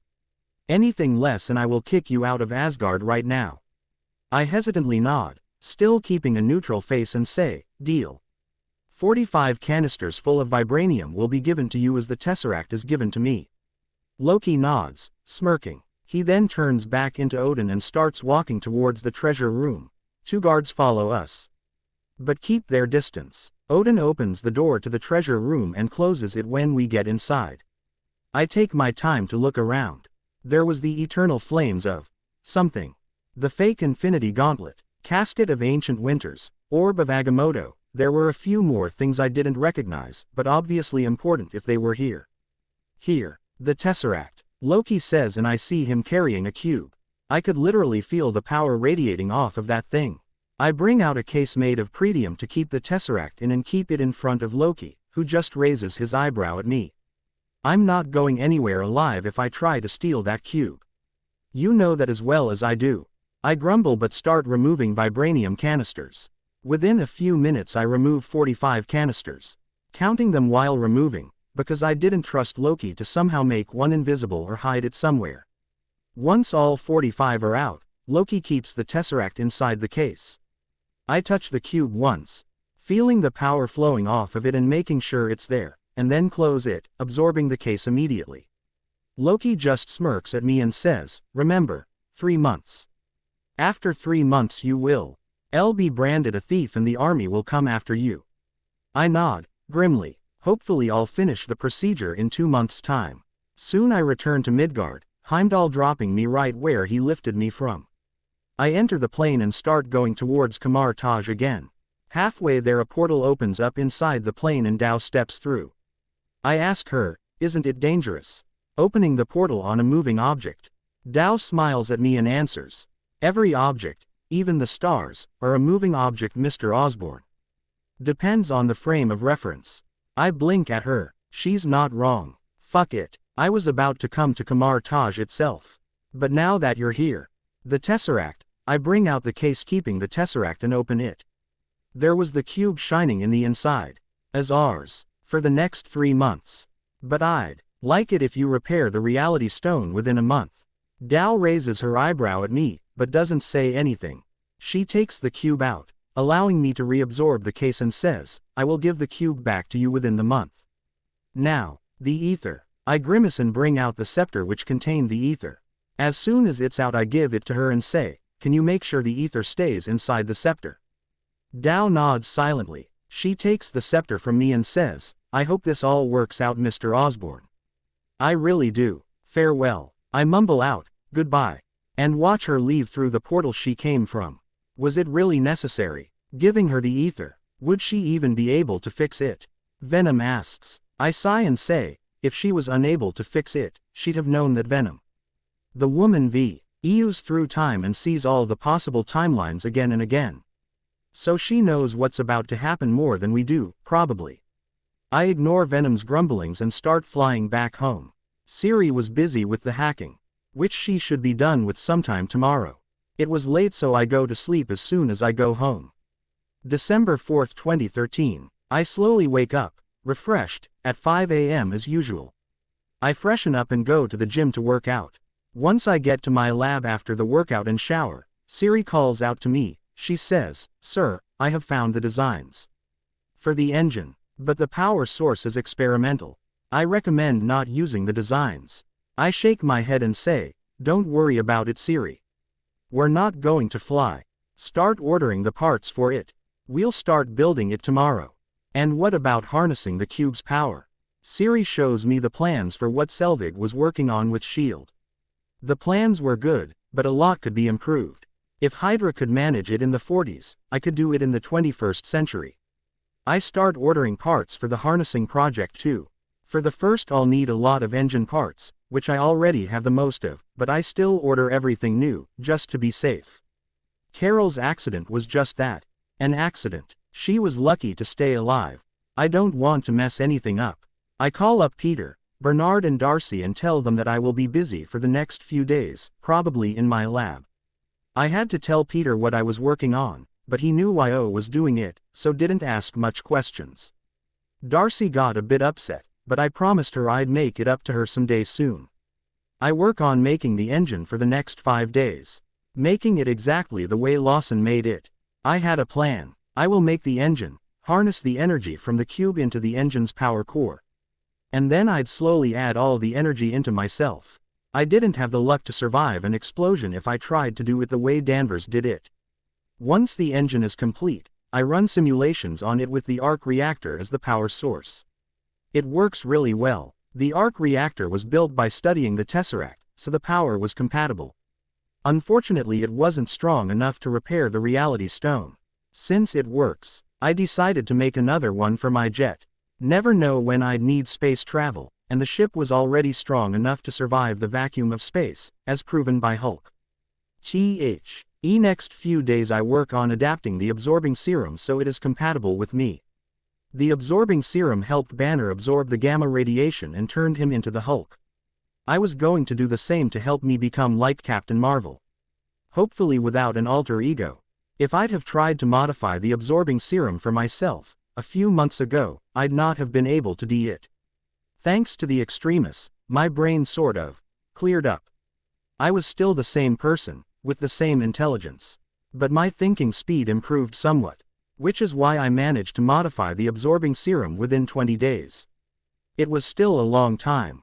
But it was all right. Now that my work was done, and Tao was still to contact me, I decided to make it up to Darcy. We had still spoken on calls, and she had even come to visit me a few times to take my mind off of the stress. But now it was time I make it up to her. I had already called her to make sure she was ready for the date. I ring her doorbell, dressed in my casual clothes.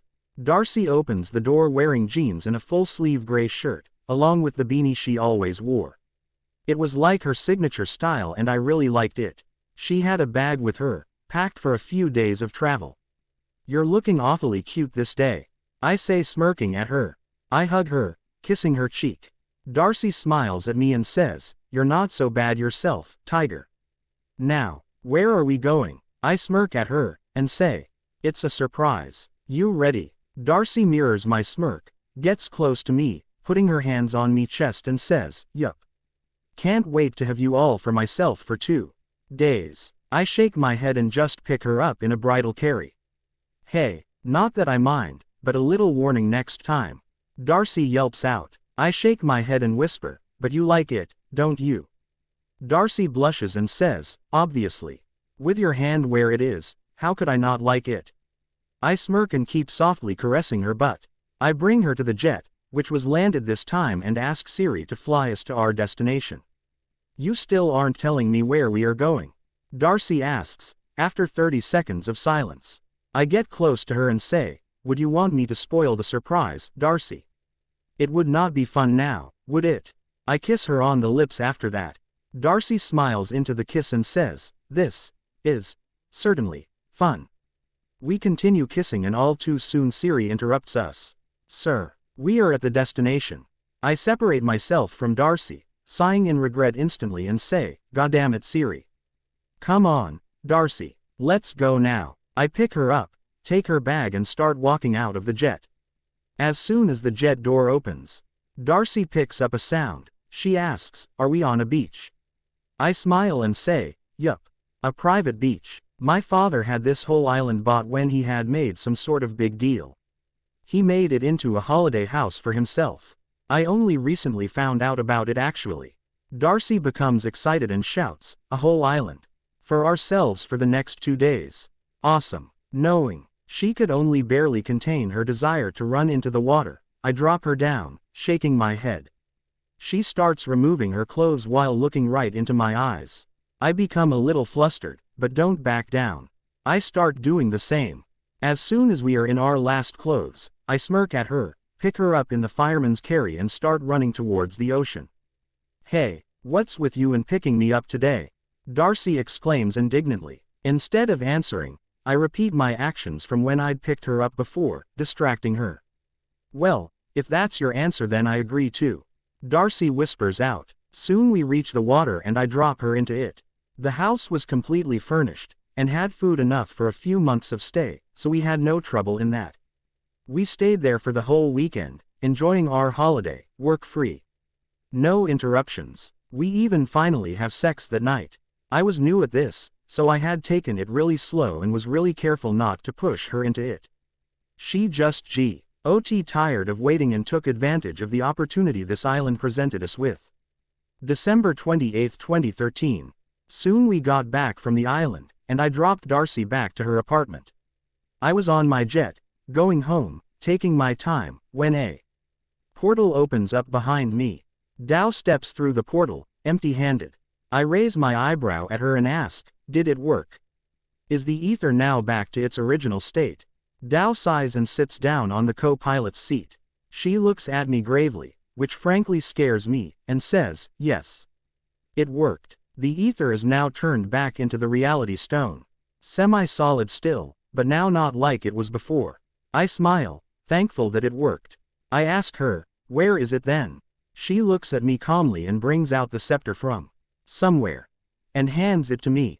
I take the scepter in my hand, and look at the vibranium orb on its head. There was a red light which flowed through the vibranium which wasn't there before.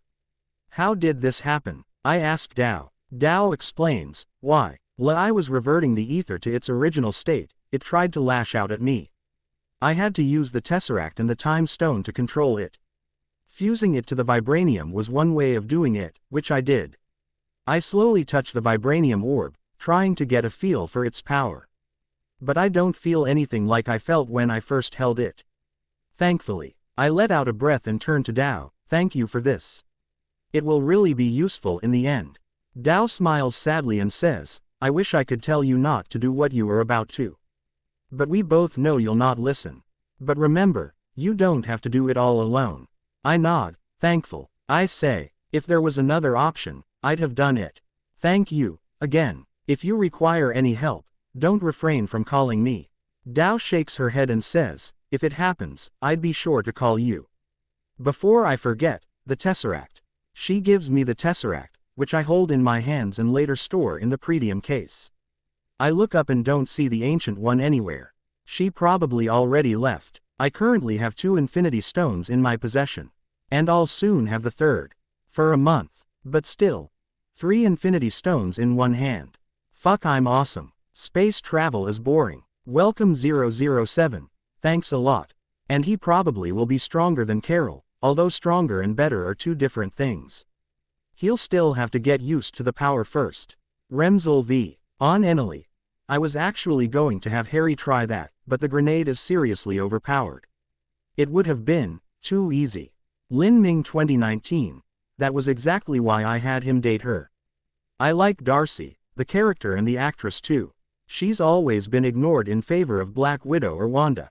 I love Wanda, there's no question there. But I wanted Harry to date Darcy. Don't know if this will stick, she might die. She might break it up because Harry tries to get too serious or something. Anything can happen. Tay Strom. That was my plan. This will be the last enhancement. Although Harry won't be using the Reality Stone as a primary weapon. Star Blazer 240. That Gila is evil and Harry Potter is the goody 2-shoes. He won't fall for Gila, ever. If it was when Gila was young, and just starting to learn how to fight. That would have been amazing. Saunas 22. I read it in the MCU wiki that Odin has the Orb of Agamotto stored in his vault. I checked, and we can see 2 orbs there, one of which could be the orb. It has not been shown in Doctor Strange movie. There will be a few chapters if interlude in the middle. I have been neglecting Harry's private life, his business, and literally everything other than superhero business. Chapter 25, December 29, 2013. As soon as I reach home, I try and use the Reality Stone. I use the scepter and command it to change my body, only a little bit, to better handle the power of Infinity Stones. No idea if it works, but I did see the orb flash a bit red, so it probably did. I store the 2 Infinity Stones in my lab, separately. And go to sleep. It was already late enough as it is. The next morning, I enter the lab and gather the light speed engine as well as the harnessing units. I put them both in my pocket space along with the Reality Stone. I keep the Tesseract outside. Siri, keep a subroutine active on the jet, at all times. Divert 30% power to it. The rest should be enough to protect the lab. I order Siri. Yes, sir. Though I must warn you. You are about to do something stupid and dangerous. Are you sure you want to do it? Siri asks, following her self-inducted protocols. She was learning, but she was learning to be a nagging little sister. I shake my head and answer. Do I want to? No, but I need to. This will make sure I'm ready for anything Siri. Morag should still be underwater, so it's highly probable that no one will attempt to steal the Power Stone, yet. I can get it, and then return it back in a month's time. Yes, boss, Siri says. I shake my head, gather everything I'll need, and get on the jet. It was already ready for a flight, so I simply turn it on and remove the Tesseract out if it's case. I really hope you don't send me to Vormir. I whisper and close my eyes. I think really hard about the planet Morag and sort of will the cube to make a portal to the atmosphere of the planet, all the while whispering Morag. Hearing a whoosh sound, I open my eyes and look ahead. There was a bluish-black portal in the air, right in front of the jet. Holy fucking shit, it fucking worked, I exclaim. Yes, it worked. Now cross that thing before it closes. Venom shouts at me. I don't answer and simply fly the jet into the portal. I come out to the other side and see that I was a few miles above the ocean. Siri, start scanning the area for high-energy readings similar to the cube or the ether. I order and slowly start going in a random direction. Siri starts scanning the oceanic planet. The whole planet was drowned by some disaster which I didn't know about. I only know that the water level decreases only once every few hundred years or something. It takes 3 hours of just floating around, but Siri finally finds it. Sir, found it. It's 3 clicks north of here and about 1 click below. Siri exclaims. I jump up and order, take us there, Siri. Siri starts piloting the plane towards the temple, over the water, and I start checking on all that I'll need for this. There was the harnessing tool that I was going ing to use to harness Power Stone's energy. 4 orbs with a diameter of 6 inches, made of vibranium which were going to store that energy. They were based on the power source Dr. Lawson had designed, and made using the methods Wakanda used in their devices. And a vibranium, Pretium gauntlet which will let me get the orb out of the force field. I was going to fill 2 orbs of Power Stone energy, and 2 of Space Stone energy. I had plans. Soon we reach over the spot where the temple is. I jump out of the jet after being covered by Venom. Thankfully he could easily breathe underwater, or I'd have had to bring an oxygen tank. It takes me and Venom 15 minutes of swimming to reach the temple. It was really deep underwater. As soon as I enter through the door of the temple, I get assaulted by the power of the stone. Any inexperienced person would have just ignored it. But I had already been in the presence of 2 stones. I knew that I would not be able to handle it, as I am. I bring out the gauntlet, directly covering my hand, and slowly test the field surrounding the orb containing the Power Stone. It stops my hand for a second, but then it starts bending, letting my hand pass through. It hurt, both me and Venom, a lot. But we simply grit our teeth and swallow the pain. It takes us 5 minutes to simply get to the orb and hold it in my hand, and 5 more minutes to bring it back. As soon as the orb was out of the field, it shut down and turned back into a normal pillar. That was not so bad. Huh, Venom? I ask, while breathing hard. Fuck you. That shit hurt more than that time we absorbed the ether. Venom breathes out. Well, probably not, seeing as that was a fucking Infinity Stone. But anyways, fuck it. Let's set it up and leave. I say and start setting everything up. As going to leave the stone as well as the equipment here itself. I already had the signal scramblers ready to prevent anyone from detecting it. I bring out the harnessing tool as well as a vibranium orb from inside the pocket space. I set them both down, webbing the equipment up with a permanent web to prevent it from going somewhere due to the water flow. Now, to open the orb. Venom, would you like the honor? I ask. Venom grumbles in annoyance and says, like you could do it if I said no. Good point, asshole. Venom loosens a strand of himself and fuses it to the orb. Within a minute, he unlocks the orb from the inside. Huh, that was quick. I use the Pretium gauntlet still in my hand to pick the stone from its containment and just as quickly drop it in the harnessing tool. The harnessing tool quickly starts absorbing the power from the Power Stone and transferring it to the vibranium power orb. Perfect. That's done. Let's go, I say after making sure that the equipment was working fine. The orb will fill in about 15 days each, which was enough time for me to do the same with the Tesseract. But I'll have to check up on the equipment again and again. I'll also need to be back to change the orbs as I needed 2 such orbs filled with the energy. I was going to stay on the jet for the month anyway. The Tesseract was going to be too busy to be used as transportation. Swimming above, and returning to the jet, I set up the harnessing tool for the Tesseract and just go to sleep. This was really exhausting. January 25, 2014. 16 days. That's how long it took for the Tesseract to fully charge one of the space orbs, as I'd smartly named them. The 2 power orbs were filled within 26 days, being the Power Stone it had a higher power output. Once I saw that it was taking so long to fill the space orbs, I decided not to fill the second one yet and wait till I get home. When the 1 space orb was filled, I store it inside the pocket space. I used the remaining days that the Tesseract was free to visit Earth for a few times, to meet with Peter, Bernard and Darcy. They all shouted at me for disappearing for so long, but they already knew I was going to be out of touch. For about a month so they calmed down after a while. I had to kiss Darcy senseless to shut her up, but we both enjoyed that part. On the 20th day, I did get some visitors on the planet. My jet was invisible and using the best signal scramblers that I'd developed, so they didn't notice me, thankfully. They took a trip around the planet and flew away. They were probably here to see if the planet was dried up yet or not.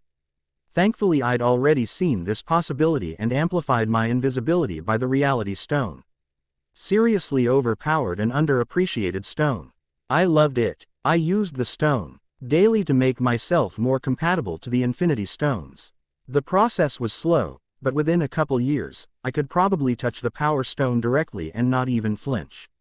Once the power orbs were full, I used the Pretium gauntlet again and first stored the power stone back in its orb and had Venom close it. Next I kept the orb back in its place over the metallic pillar. As soon as the orb was back on the pillar, the containment field started back up, so it was using THR power of the power stone itself for this field. I store everything back into my pocket space, keeping the power orbs inside Pretium cases. Check for any signs of my being there, and finding none, I get back on the jet. Finally this shit was over. Or at least, step 1 was. I immediately used the Tesseract and returned the jet to my basement. Siri, I'm home. Sync up and see everything we did over this past month. I say as soon as I enter the lab. Yes sir. Mr. Stark called yesterday. He left a message. Shall I play it?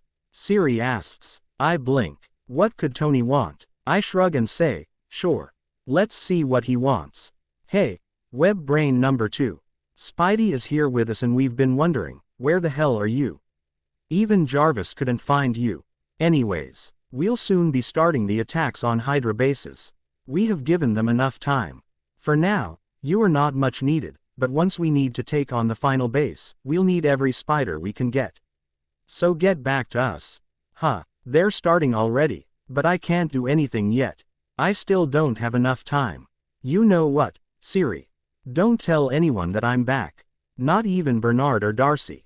I'll explain to them later. I want to sleep and rest, for the next 7 hours. And then I'm back in space. I say, I really missed fresh food. I only had canned food and ramen there, which while tasty, is not exactly nutritious. Siri sighs and says, yes sir. I nod and go to sleep. Oh my sweet bed, I missed you, weirdo. Venom whispers, shut up. I snap, half-heartedly. I didn't even care anymore. I just sleep. January 26, 2014. The next day, I wake up, as usual at 5, work out a little, pack a bit of food, enough for a few days and keep it in the pocket space. I already had the 3 orbs in the pocket space. So I add about 20 canisters of Vibranium and take out the Tesseract. This one deal will be difficult to make. I don't even know if they'll even talk to me. I use the Tesseract and say in a clear and commanding voice, Nidavellir. A portal opens in front of me. Taking a deep breath, I walk through it. I come in P. What the fuck? I say as soon as I see that the whole place was empty. Venom could only feel one life form, and it was like really faint. I quickly start running towards the life form. On the way, I see a few giant dwarves of Nidavellir lying dead on the ground. Damn, the body hasn't even started decomposition yet. What the fuck is Asgard doing? Their allies get attacked and they don't respond. Ah, Loki fired Heimdall or something, right? Fuck, I should have seen this coming and warned them or something. I start running faster, hoping that the last dwarf is alright. If each and every one of such a great race like the dwarves dies out. Fucking Thanos. Within a few minutes, I reach the spot where the last dwarf was lying, out cold. His hands were fused to some metal, leaving him helpless. He can't even do his only job anymore. That's worse than death. I slap the guy a few times. When that doesn't work, I slap him a bit harder. He wakes up and seeing me, slaps me aside like a bug. Fuck, I really should have seen it coming. Stop, stop, I'm not here to fight. I shout at him. The guy stops and growls at me. That's what Thanos said, right before he murdered everyone. He punches with his metallic fist, which I dodge and kick on the back of his knee. Dropping him on his knees. I step back a few steps and say, I was here to make a deal with you. I just found you like this and decided to wake you up. Trust me, I needed the dwarves' help to kill Thanos. Why would I attack you?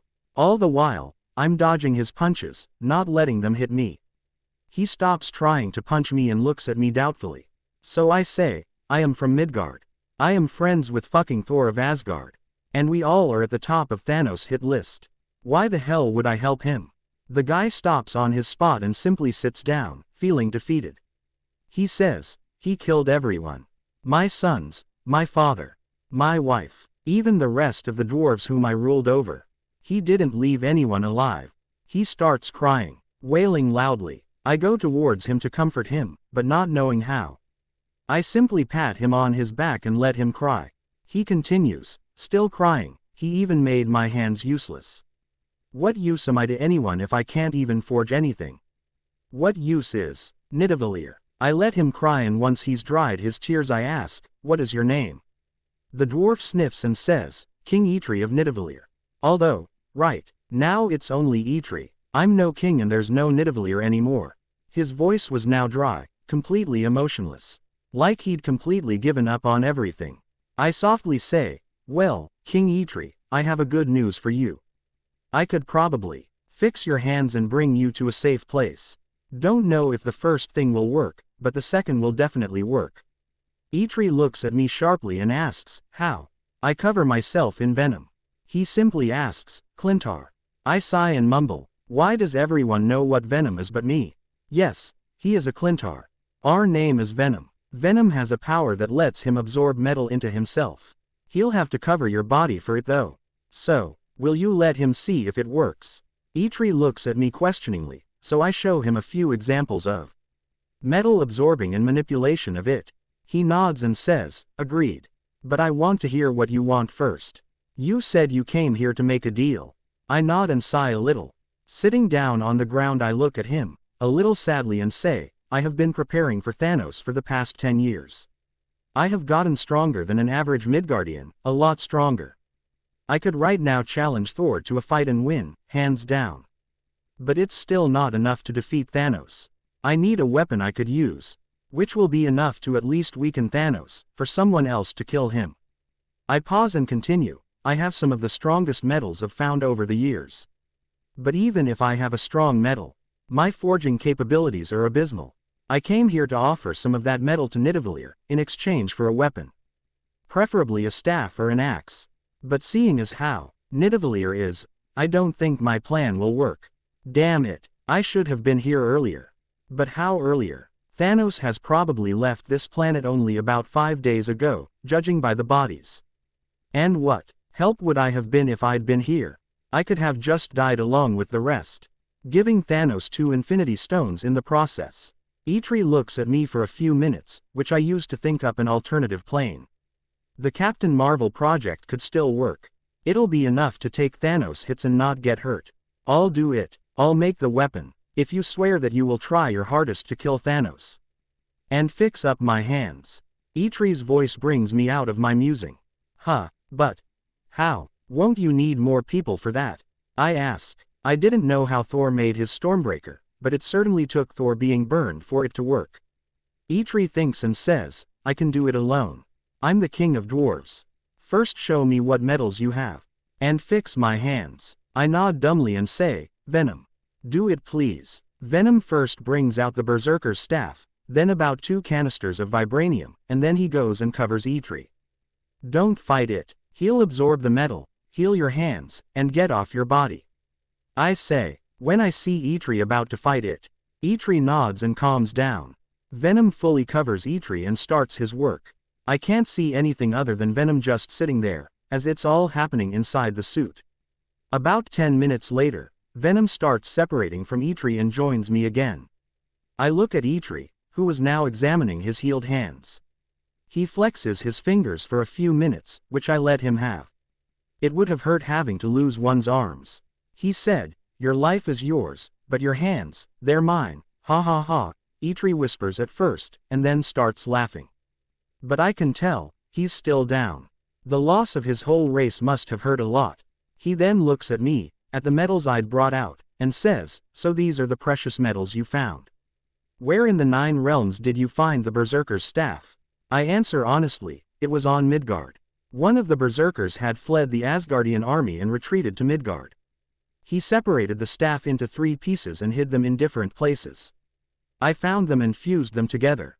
Did it on a lunar eclipse too, to make it hurt less. It worked. I can no longer be seduced by the staff's rage. Eitri looks at me speculatively, thinking, and says, you are something else, aren't you? Bring out the Uru you have too. I bring out the Uru that Venom absorbed in the form of a brick, because it was the easiest, and give it to him. I say, I wanted to use the staff and some of this metal, Vibranium, in making the weapon. This vibranium is the strongest metal found on Midgard. No matter how strong you are, a blunt weapon will never harm it. It absorbs all the force acting on it.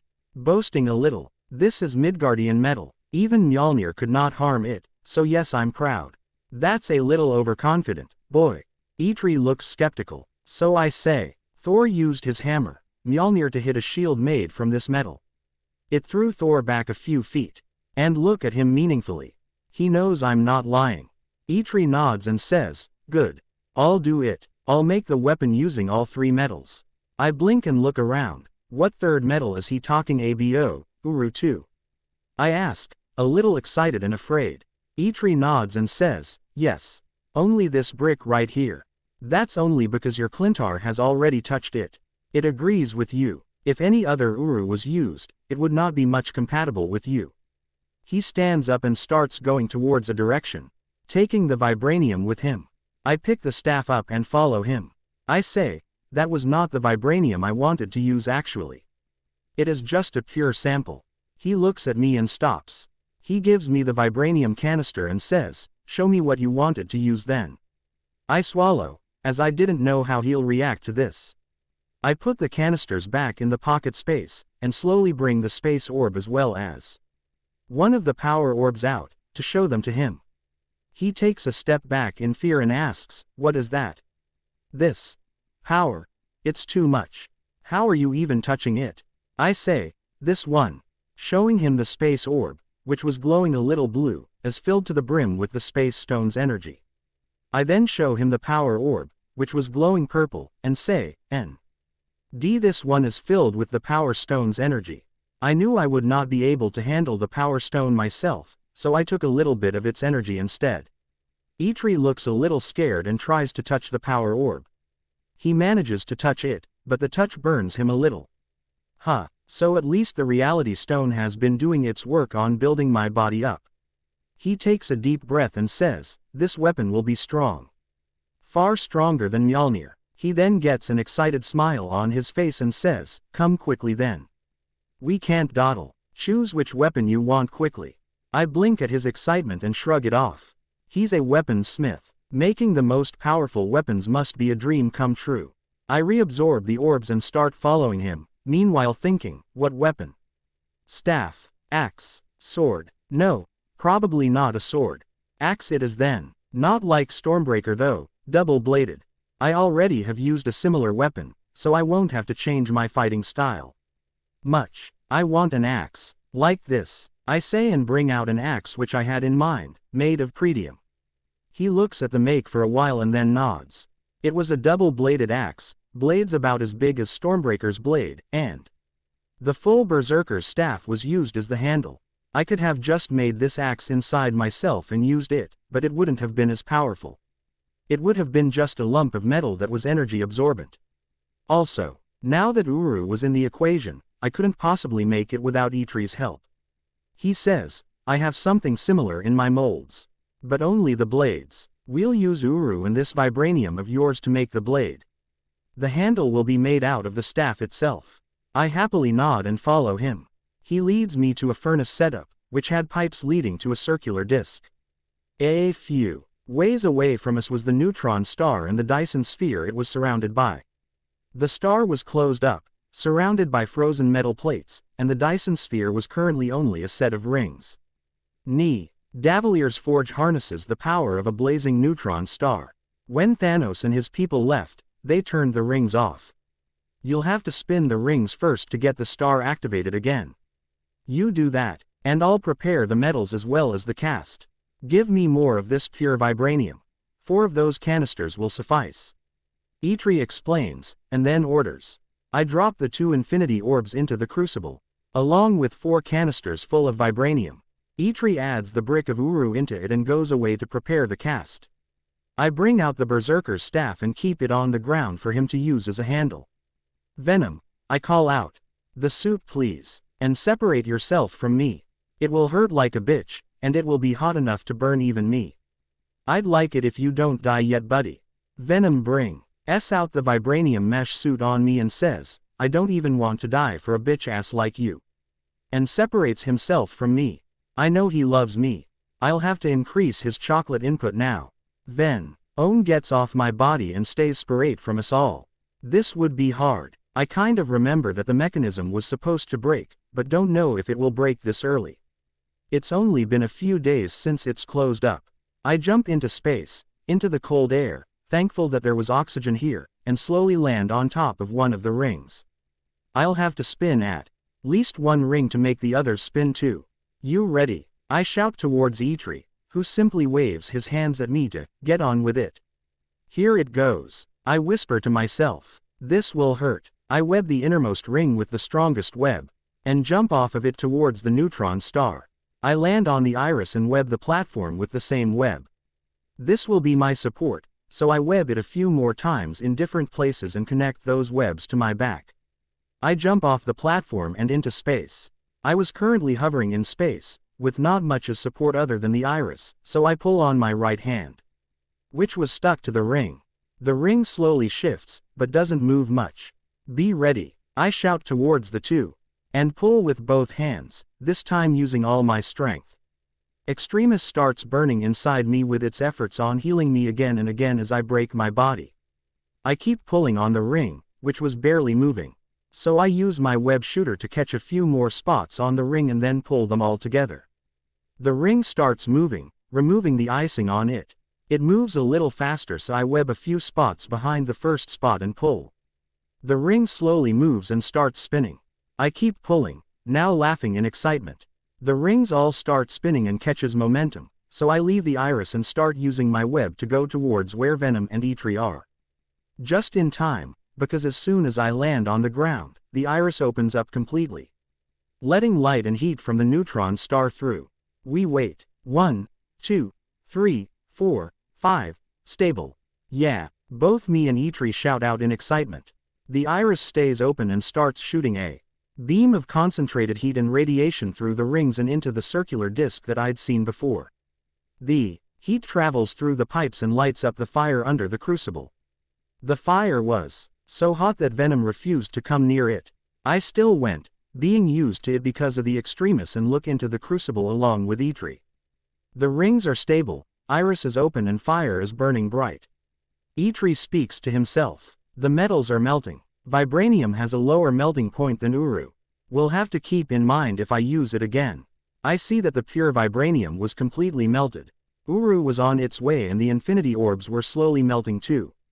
It takes 10 whole minutes for the two orbs to melt completely and fuse to the rest of the melted metal. Eitri uses some sort of stirring rod, probably made out of Uru, and mixes the metals properly. The purple and blue of the power and space stone energies were mixing too, making it seem to be a lighter shade of violet. The staff. Quickly, Eitri orders. I immediately pick up the staff from where I'd left it and give it to Eitri. He takes it from me, blinking his eyes for a second to get used to it, dips it into the melted alloy twice. He shakes it to get the extra alloy off and inserts the staff into the cast, preparing the handle for the pole axe, from one side to the other. The blades will be made around the staff, probably. He then added another addition to the setup, a cast for a small pointed spear at the top of the staff. I shrug. It is something he thinks I'll need. He's the professional here. When everything is melted and properly mixed, Eitri pushes me aside and spins a gear, which slowly tilts the crucible to a side. He was still in work mode and mumbling to himself. He drops the melted alloy into the cast until it is full. I smile and join with Venom again. The axe was almost done with. Eitri then picks the cast with prongs and goes away, shouting, "Wait." Here, I obediently wait for him to come. Kane, owing that it will be a private thing for him. Secret techniques and all. The iris starts to close, not being in use anymore, and no one was there to keep it open. I meanwhile bring the 15 canisters of Vibranium to give to Eitri as payment. I still had a lot of this stuff at home. About 150 canisters full, which was more than enough for Ciri's body, which would require about 60 canisters for it. ACH canister contained about 1 liter of Vibranium. 60 liters will be enough for a female body. Probably a little bit more, but having extra is alright. I even have the power source ready, the crystals from Chidori weapons. And even one of the space orbs, which I'll use in making Ciri even stronger. Heavy footsteps bring me out of my thinking, and I see Eitri return, carrying what I can tell is the most beautiful thing I've ever known. The pole axe was beautiful. The staff was silver gray in color, which was the full berserker's staff, 6 feet in height. The blades of the axe were sleek black in color, with lines of violet running through them, indicating the power of the Power Stone and the Space Stone. The edges of the blade had been sharpened by Eitri and looked silver too. Here it is, Jarnbjorn, Eitri says and presents the pole axe to me. I noticed that Eitri was not touching the axe directly, instead using thick gloves. I ask him, Jarnbjorn, Iron Bear, wasn't Jarnbjorn supposed to be Thor's axe before he wielded Mjolnir? I don't even think it was double-bladed. Yes, this cast was made by me, to be Thor's axe. Thor, however, elected to use the hammer, Mjolnir. The energies of the 2 Infinity Stones is infused to the stones, and if you don't burn yourself out, you may even learn to use them. Eitri explains. Huh, that's wonderful. Are you sure Asgard won't mind? I ask, wearily. This was supposed to be Thor's weapon. Eitri laughs at me and says, I decide who to make weapons for, boy. Thor and the Asgardians have turned their backs on me, already. Let them stew. I laugh nervously at that. Looking at the axe, still in Eitri's hands, I ask, may I? Eitri nods and moves his hands forward a bit. Venom gets out of my body, not willing to risk it. I slowly move my right hand towards the handle of the axe and touch it with my forefinger. Pause. Nothing happens, so I hold the handle in my palms and lift it up. The axe lights up like the 4th of July, violet light. S running through the handle as well as the head. AAARRGHHH. I scream out in pain. It hurt. God damn, it hurt so much. But I don't bow down. I lift the axe, still screaming into the air and hold it with both hands now. I was burning from the inside, the extremis fixing me up, again and again, each time making me better. Thankfully the reality stone had already made my body tougher than before, so I get used to the pain quickly. I quickly swing the axe into the air, in the direction of empty space. A beam of violet light gets shot out from Jarnbjorn and into the vacuum of space. I see it high, TA space rock and destroy it completely. The pain recedes, the lights on Jarnbjorn start dimming, little by little. And I stop burning. That wasn't so bad, was it? I ask Eitri, breathing hard. That was the most pathetic weapon selection I've ever seen in 3,000 years. Eitri bluntly says. Then he smiles and says, but this weapon also has the energies of 2 Infinity Stones flowing through it, and you are a Midgardian. So it was understandable. It was amusing to watch though. And the last part where you destroyed that meteor was amazing to watch. I sigh at that and just sit down. That shit was tiring. Venom looks at me and asks, is it safe to join again? I just shake my head and say, sure.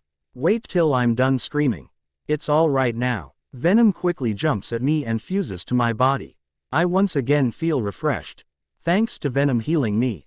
I look up at Eitri and say, thank you for this. Is this much Vibranium enough as a payment? I had brought out 15 of those canisters. Though if he asked for more, I'd readily give them to him. Eitri looks at the neutron star and then around the place. Everything was still silent. He says, about a week ago, 300 dwarves stayed on Nidavellir. Now I am alone. What will I even do with all this metal? I look at Eitri sadly. The man's whole race has gone extinct. He ought to be really hurting.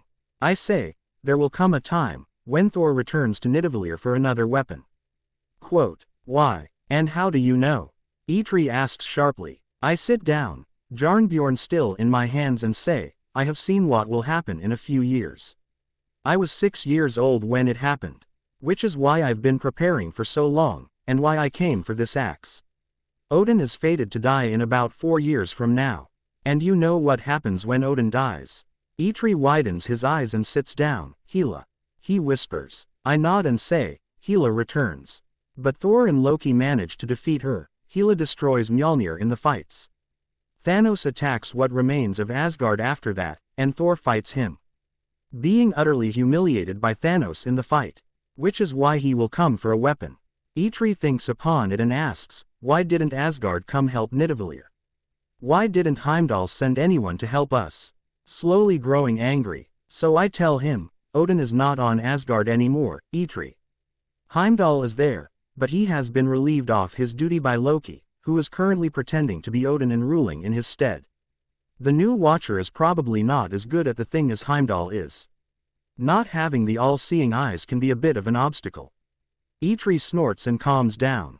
He asks, can you take me to Asgard? I shake my head and reject the idea. Asgard is in danger of being destroyed. I drop you there and you'll be killed in 4 short years, Eitri, by Thanos, hands at that. You're safer on Nidavellir. Eitri laughs sadly and says, even my last option is not viable. I'll keep the metal, if you don't mind. As you say, Thor will return someday. I'd rather use this metal along with Uru to make the weapon stronger. Although, promise me one thing, Midgardian. I nod, asking him to continue. Promise me that Thanos will die. Avenge my fellow dwarves in my name, and I'll bless Jarnbjorn like I blessed Mjolnir. Making it return to you if you throw it, he says. I widen my eyes. I didn't know Eitri made the hammer that way. I always thought it was something Odin did. Although it makes sense. Stormbreaker came to Thor as soon as it was made. I say, I give you my word, King Eitri. Thanos will die, and I'll have a hand in his death. I might not make the killing shot, but I'll be there when he dies. Eitri nods and pats my back. He wipes his eyes a little and says, go now, boy. I'd like to grieve in peace. Jarnbjorn was already blessed. I huff out a laugh at his sneakiness. That was absolutely Slytherin of him, making me make that promise. Though if he hadn't offered to bless it, I'd have still made the promise to him. I wanted to see Thanos die. And anyone who follows him will follow the fate. I say, it was good to meet you, King Eitri of Nidavellir. You have my thanks for allowing me to witness the making of such a weapon. I smile at him and absorb Jarnbjorn into the pocket space. Eitri smiles and asks, tell me the name of the only Midgardian to be allowed a weapon of Nidavellir. Your name will forever be remembered in our writings. I bow my head, answering, my given name is Harry Potter, of Midgard. I go by Venom whenever I'm wearing a mask on my face. Saying this, I show him my real face as well as the Venom face. He earned it, and I don't mind if he writes it down. Farewell, Harry Potter, Venom of Midgard. Now get out of Nidavellir. How did you come here anyway? Eitri asks, curiously. I smirk at him and instead of answering, take the tesseract out of the pocket space. Looking at his shocked face, I wave at him cheekily and make a portal behind me, falling through it before he can say anything. A Nidavellir weapon, fused with the energy of 2 infinity stones. If this along with my next experiment on myself doesn't work, nothing will. Interlude -2, guest. Well yeah, I've been sitting home after my college got over in July. I used to just handle my father's shop, so I had a lot of free time on my hand. Mazak's Manacry. The weapon I referred to when imagining it was shown in comics. Tony Stark goes to Asgard and makes weapons for Avengers. Out of Uru to defeat Red Skull's daughter or something. This pole axe was wielded by Captain Marvel in the comics. No idea about the sensibility of the weapon. Sorry for that if it's wrong. Blackdrake. Nice idea. I'll have to find a way to get him in. Ron Chi. Harry is not an evil person. Sure, he's let some bad things happen. But it's more like, I don't want to screw up the timeline or that guy's an asshole anyway. Then this will be more advantageous to me. Plus it's a work of fanfic. Fleventine. Probably, yeah. I'm having so much fun making Harry super powerful. But still, it's Thanos. He has 1,000 fucking years behind him. He's planned for this for half that time, or more. Like how Cap Mar was stronger than him in Endgame but he still managed to beat her away with the Power Stone. These last 2 power-ups won't be seen until the last baddies come. Thanos and whomever Marvel decides to introduce next. For the one who asked if Harry will give the serums to anyone. He will probably give the Oz 2 to Bernard. Darcy. No idea. If the relationship works out well enough, definitely. If not, maybe. Gwen Stacy will be coming into the superhero business soon, as Spider-Woman. Harry doesn't trust Fury, so probably not him. Fury will just try and replicate the serum, making an army of super soldiers. As for Electro, that villain is really bad. Even in movies he was badly portrayed. I don't think I'll ever bring him in. The other guys, Like Scorpion, Hammerhead, Prowler, Shocker, they'll come soon. In place of Spider-Man Homecoming, I was going to take into the multiverse. Which will happen in 2015, to keep up with MCU. And to all the people who wished me well, thank you. I started writing because I was depressed and wanted a way to zone out. I used to read and play games before, but writing helps a lot. I won't always be able to write the chapters with the same quality, there will be mistakes. So please understand. Once again, thank you. Chapter 26, January 28, 2014. Darcy. I call out one night. A couple days after I'd returned from Nidavellir. We were both sleeping on my bed, Darcy cuddling me on me left. Yeah, Darcy asks, looking up from my chest. I kiss her forehead, pulling her closer to me, and ask, you don't hate me, do you?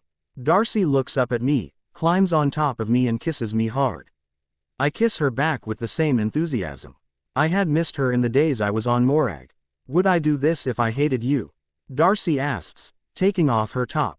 I smile lecherously at her and say, can't exactly argue with that. I pull her down and kiss her again, this time, putting all my feelings in that one kiss. I liked her, a lot, not love yet, but maybe I was slowly going there. But, seriously, I really do keep neglecting you. And I'm sorry for that. I was not around at that time, and had no way to get back. I did miss you every day, I say, pulling her into me and hugging her. Darcy hugs me back and mumbles, I missed you too, Dumbo. Where were you anyway? I look at her, smirk and say, would you believe me if I say, on another planet? Darcy immediately jumps up and looks at me, excited and a little bit angry. She asks, and you didn't take me there, because? I gulp a little, and say, well, I knew it was dangerous.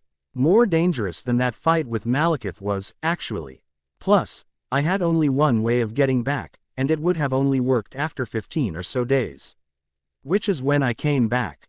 Darcy narrows her eyes at me and asks, so you didn't bring me, because it would have been dangerous, and I would have been stuck with you for 2 weeks. I nod hesitantly, having no idea where she's going with it. She continues, for a genius, you're a dumbass, you know that. Venom snorts from inside me, which was creepy of him. I ignore him and say, I know. Venom keeps reminding me of that. You would have come. Darcy smacks me on my chest and says, of course, you idiot. I'd have loved to come to another planet. A 15-day holiday with my boyfriend on another planet. I'd have loved it. I grimace. Damn. Didn't think about it that way. I smile at her and say, well, we can always go someday later. Once the Hydra chapter is over, I'll be free for a while. Plus, your exams are coming up too. She smirks at me, pecks me on the lips and hugs me again. She says, don't forget about your exams, Harry. They'll be at the same time. Now, if you can select which planet we can go to. Select a green planet, preferably without any humanoid life on it. Don't want anyone creeping on us having sex. I laugh at that and hug her back. She was amazing. I thought I'd have to beg for her forgiveness for a week or two. I'll keep that in mind, Darcy. Good night, I say and kiss her on her head. Good night, you big juicy dumbass. Darcy kisses me on my lips and closes her eyes to sleep. I had started up the harnessing tool into absorbing the energy from the Tesseract, as soon as I'd gotten back on Earth. This, along with the power orb I had filled on Morag, would power my next and final transformation, making me possibly more powerful than Captain Marvel. Though she's been Captain Marvel for about 20 years, so she's obviously gotten more used to the powers. I'll have to get used to them after my transformation. It was going to take 14 more days to fill this orb, which was enough time for me to contact Helen Cho for her cradle. There's still a few days' time, so no worries. The next day, once Darcy left, I first checked up on the Tesseract. Since the harnessing process was going well, I went on to the absorbing serum. It was time to take it, so that I could get used to it before the procedure. Venom separates from me, as I take of my shirt. The serum won't change me immediately, that much I knew. It would require radiation to activate it. Although I hope I don't get turned into Hulk or something like him. Siri, start scanning me. Don't interfere at any point. Let it go on. Venom, if it looks like I'm losing my mind, take control of my body and bring me back. I speak out loud. Taking a deep breath, I inject myself with the serum. It didn't hurt. I'd have thought it will be painful. I stay on the bed for about half an hour, keeping an eye on the scans. When nothing happened, I got off the bed. Well, that was anticlimactic. My body will take some time to get used to the serum, I think, so no worries. I speak to myself. Then I turn to Siri, and say, "Meanwhile, Siri, I'm going to be making you a body soon. It will be made out of vibranium. But you, little miss, will be the one designing it.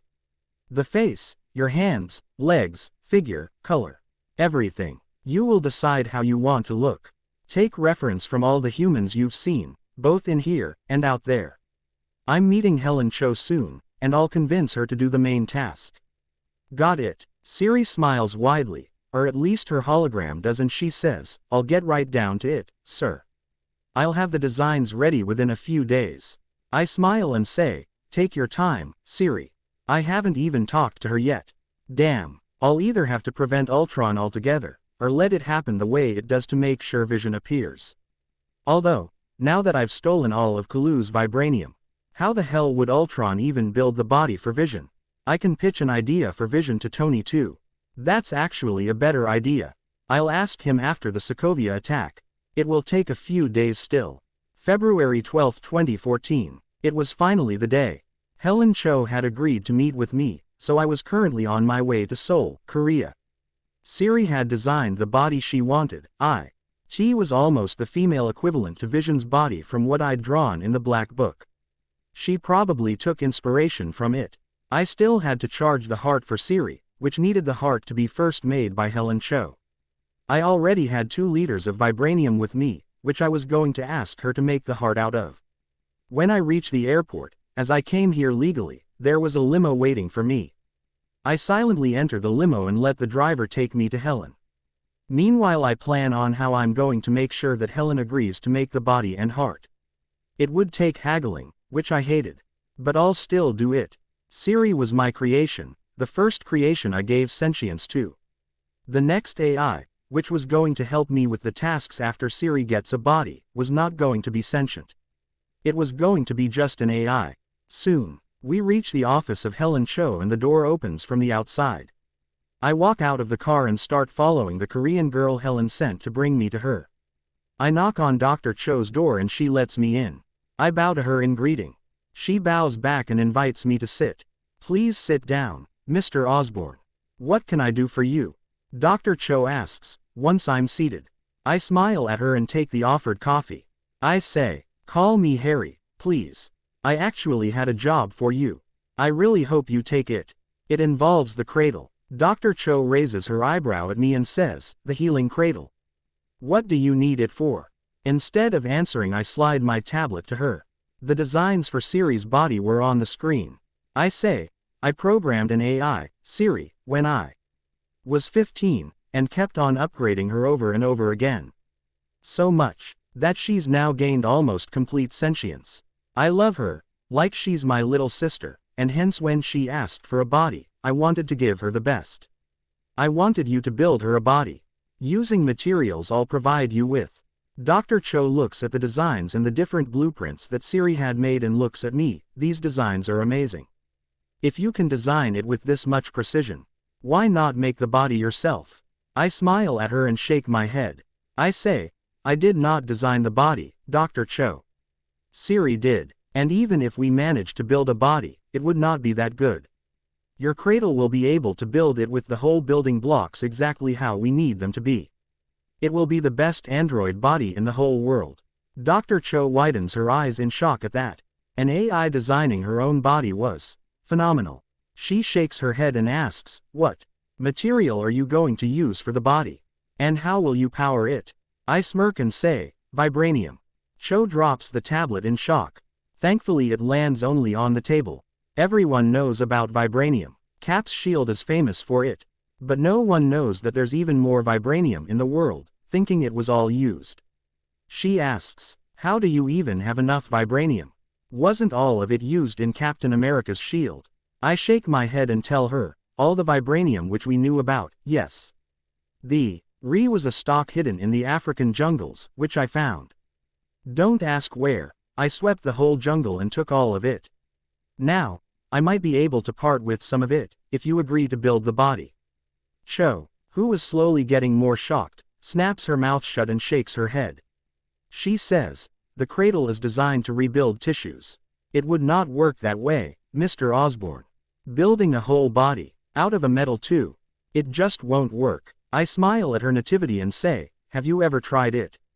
Tell you what, if you think a body is too much to start on, I'll give you some of the vibranium I have, which you can use now. To try and build a heart. Human heart, for Siri's body. If it works, you can do the rest of the body. If it doesn't, well, I'll walk out of here disappointed. Dr. Cho sighs, still looking at the designs once in a while. She says, all right, if it works, I'll bring a cradle to your labs in a few days to start on making the body.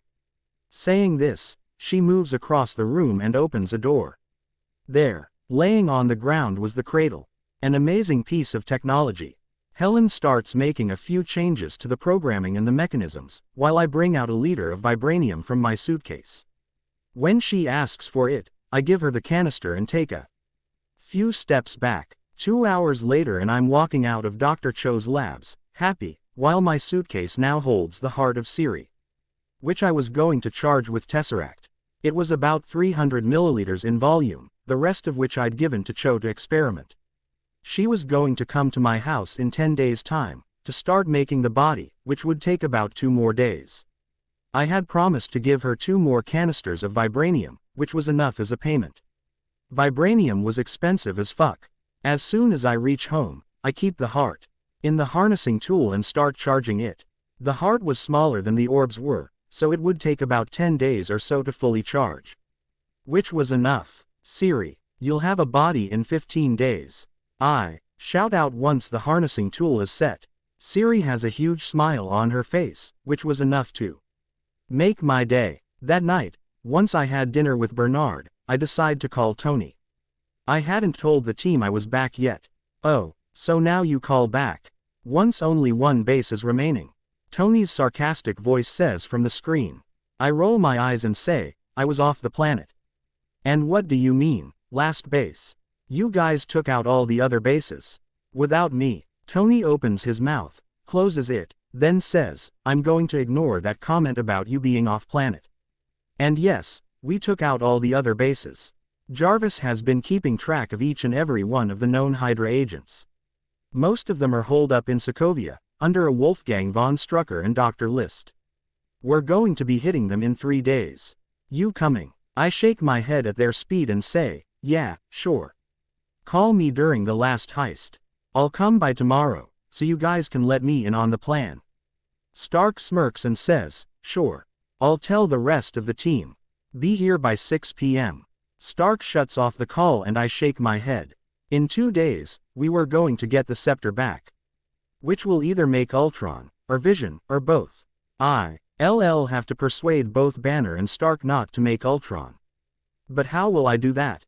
Fuck. This will have been so easy if I didn't have to hide my future knowledge.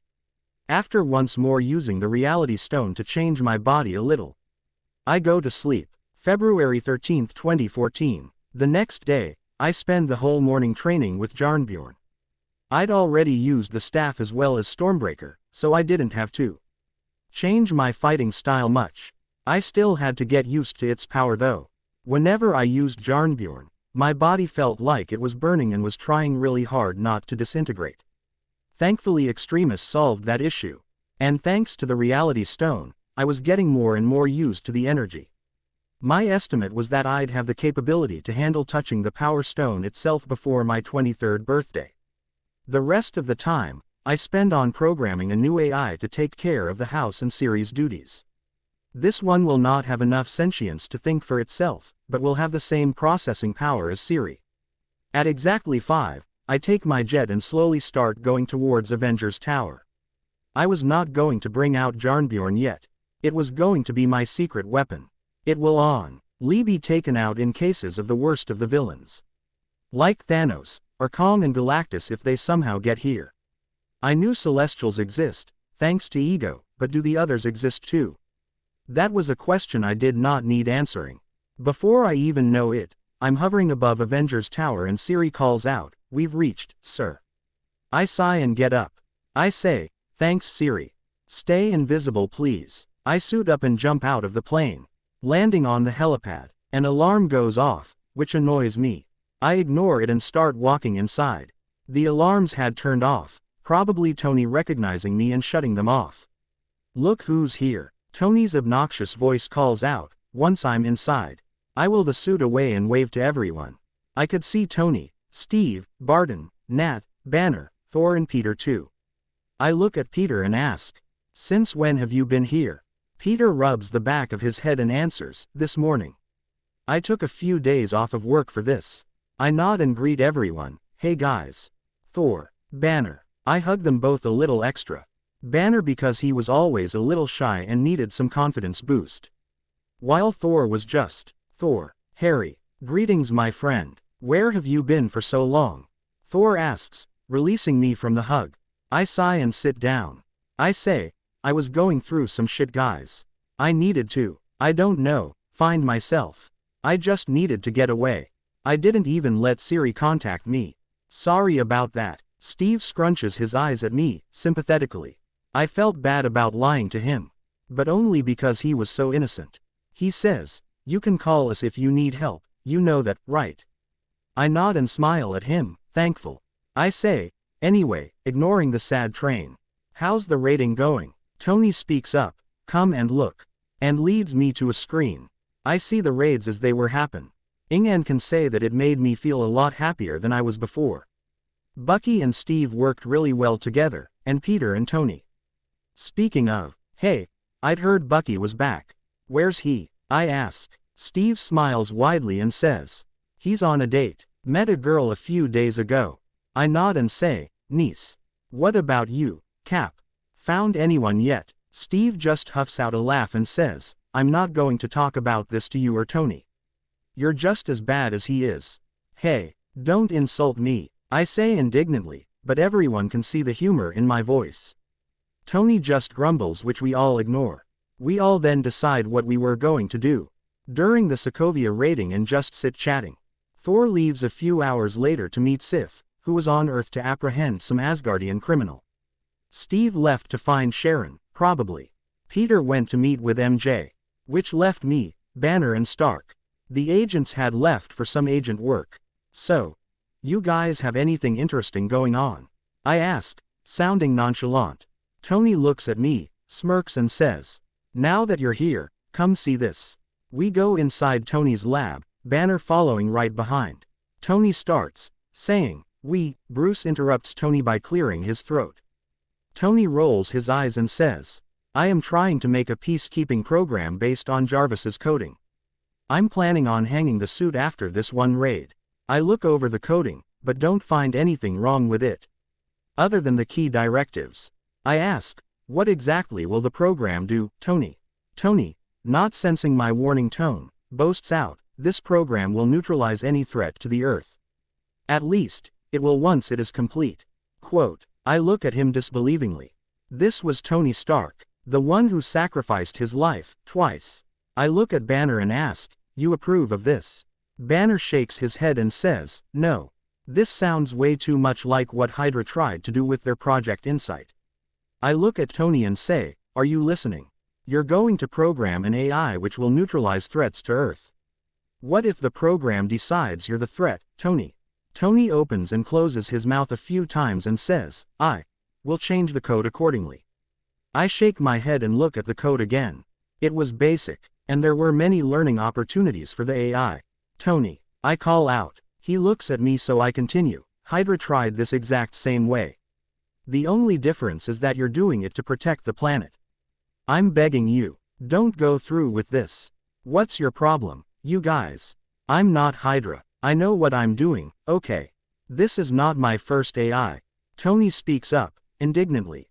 I snort and say, "Your first AI is good, Tony. He learned from watching you. When you set an AI to learn from the internet and determine threats that way, how will it turn out? It'll go fucking Skynet on us, Tony. Think about it, really think." You'll task a sentient AI to destroy threats before they can even be a threat. That's thinking like Hydra, Stark. Tony shakes his head and laughs amusingly. Not at all afraid of this. So I continue. Dude, you're literally going to task an AI with just one instructions. Protect the Earth. Even I, a weapons manufacturer, know that's a bad idea. EAI will immediately target humans and kill them off. Starting with the Avengers. Bruce, talk to him, man. I shake my head and go out of the room. Hopefully Bruce will get through to Tony. I know if Tony says he'll still go through with it, Bruce will help him. He's just that good of a friend. But still, I hope Bruce refuses. Knowing that I've still got some time, I decide to go to the warehouse HQ of the Defenders. Jessica had been active for about a month now, with Matt helping in once in a while. But Matt mostly concentrated in Hell's Kitchen and only came out of it if necessary. Luke Cage was still not ready to play hero. Or so he said, but he did promise to help if the time comes. I check in on Oracle for an hour, talking with Jessica a little. Then I train with her, in which she gets her ass handed to her. Matt comes in at about 10 p.m. While he was helping me train my spidey sense more, by fighting blindfolded, I ask him, so, Daredevil, want to be enhanced yet? Daredevil sighs, and says, frankly, I want to. Who doesn't want to be stronger? But there's no need. I only fight non-powered thugs and crime bosses. Anything they throw at me, I can handle. Becoming powerful would just paint a larger target on my head. I nod, knowing that he can feel the nod. I say, I understand. It's your choice, but the offer's still on the table if you need it. Daredevil nods appreciatively and we continue fighting. This type of training was really good. He was already an expert in fighting, and so was I. But for him, fighting someone much stronger than him was really helpful. Similarly, for me, someone with superior senses was the best partner to train with. At 12, I leave the warehouse to go on my patrol. I missed swinging in NYC. The wind, the buildings, everything was so calming. I was swinging through Manhattan when I see something I really should have expected to see someday. Bloody ninjas. Hand is already in New York. This was not the time yet to fight them and gain their attention. So after confirming that yes, they were ninjas, and yes, I wasn't high on something, I go back home. Siri, start hacking Rand Enterprises, and search for a Frank Castle. Tell me as soon as he's back from wherever he's stationed. I order as soon as I'm inside my house. I'd written down that Rand Enterprises was supposed to be the HQ of Hand in NY. Although, right now, only a few of them must be here. I'll have to kill all 5 of them and most of their ninja armies. That reminds me, Siri, also keep an eye on Wilson Fisk. He's back in New York and I want to know what he does. I don't want him gaining a foothold in my city from where he can influence things. I'll probably have Peter or Matt working on Fisk. He's one of the smaller fishes, and does not necessarily require my involvement. Instructions done with. I check on the Vibranium heart, and finding it going on nicely, I go to sleep. Haven't got one yet, but fingers crossed. Hiatus announcement. And, if anyone wants to adopt my stories or the basic idea of the story, you are free to do so. No need to ask for permission. Just remember to send me a link to your story so I can read them. I'm sorry for not writing the next chapters. My writer personality has blocked me so I'm unable to even think up a few lines. Rewrite. Okay, so, I reread my stories, all 2 of them, and I noticed that both are the clichés of clichés. Harry Potter is a wank of a self-insert along with, nothing ever goes wrong, storyline. I had copied most of my power-ups from either, a 12-step program to omnipotence by Bakugan, without his permission. Which is just wrong of me. I apologize for that. I noticed that I'm not as good of a story writer as I thought I was. Which is why, I'm rewriting both the stories, reimagined. The plot might change a bit, or a lot. My SIOC might change. I'm thinking of throwing away the character and replacing him with someone else. Most probably Peter, but I don't know yet. For those of you read the story for the power-ups or those who genuinely liked it, I'm sorry. Harry was going to become a bloody god at the rate I was going. He didn't lose one fight. Rewrite uploaded. The rewrite. of my story, Harry Potter, Black Spider, has been uploaded. It's now called just Harry Potter. I might change the name later, once his super name is fixed. There are a few changes you'll notice.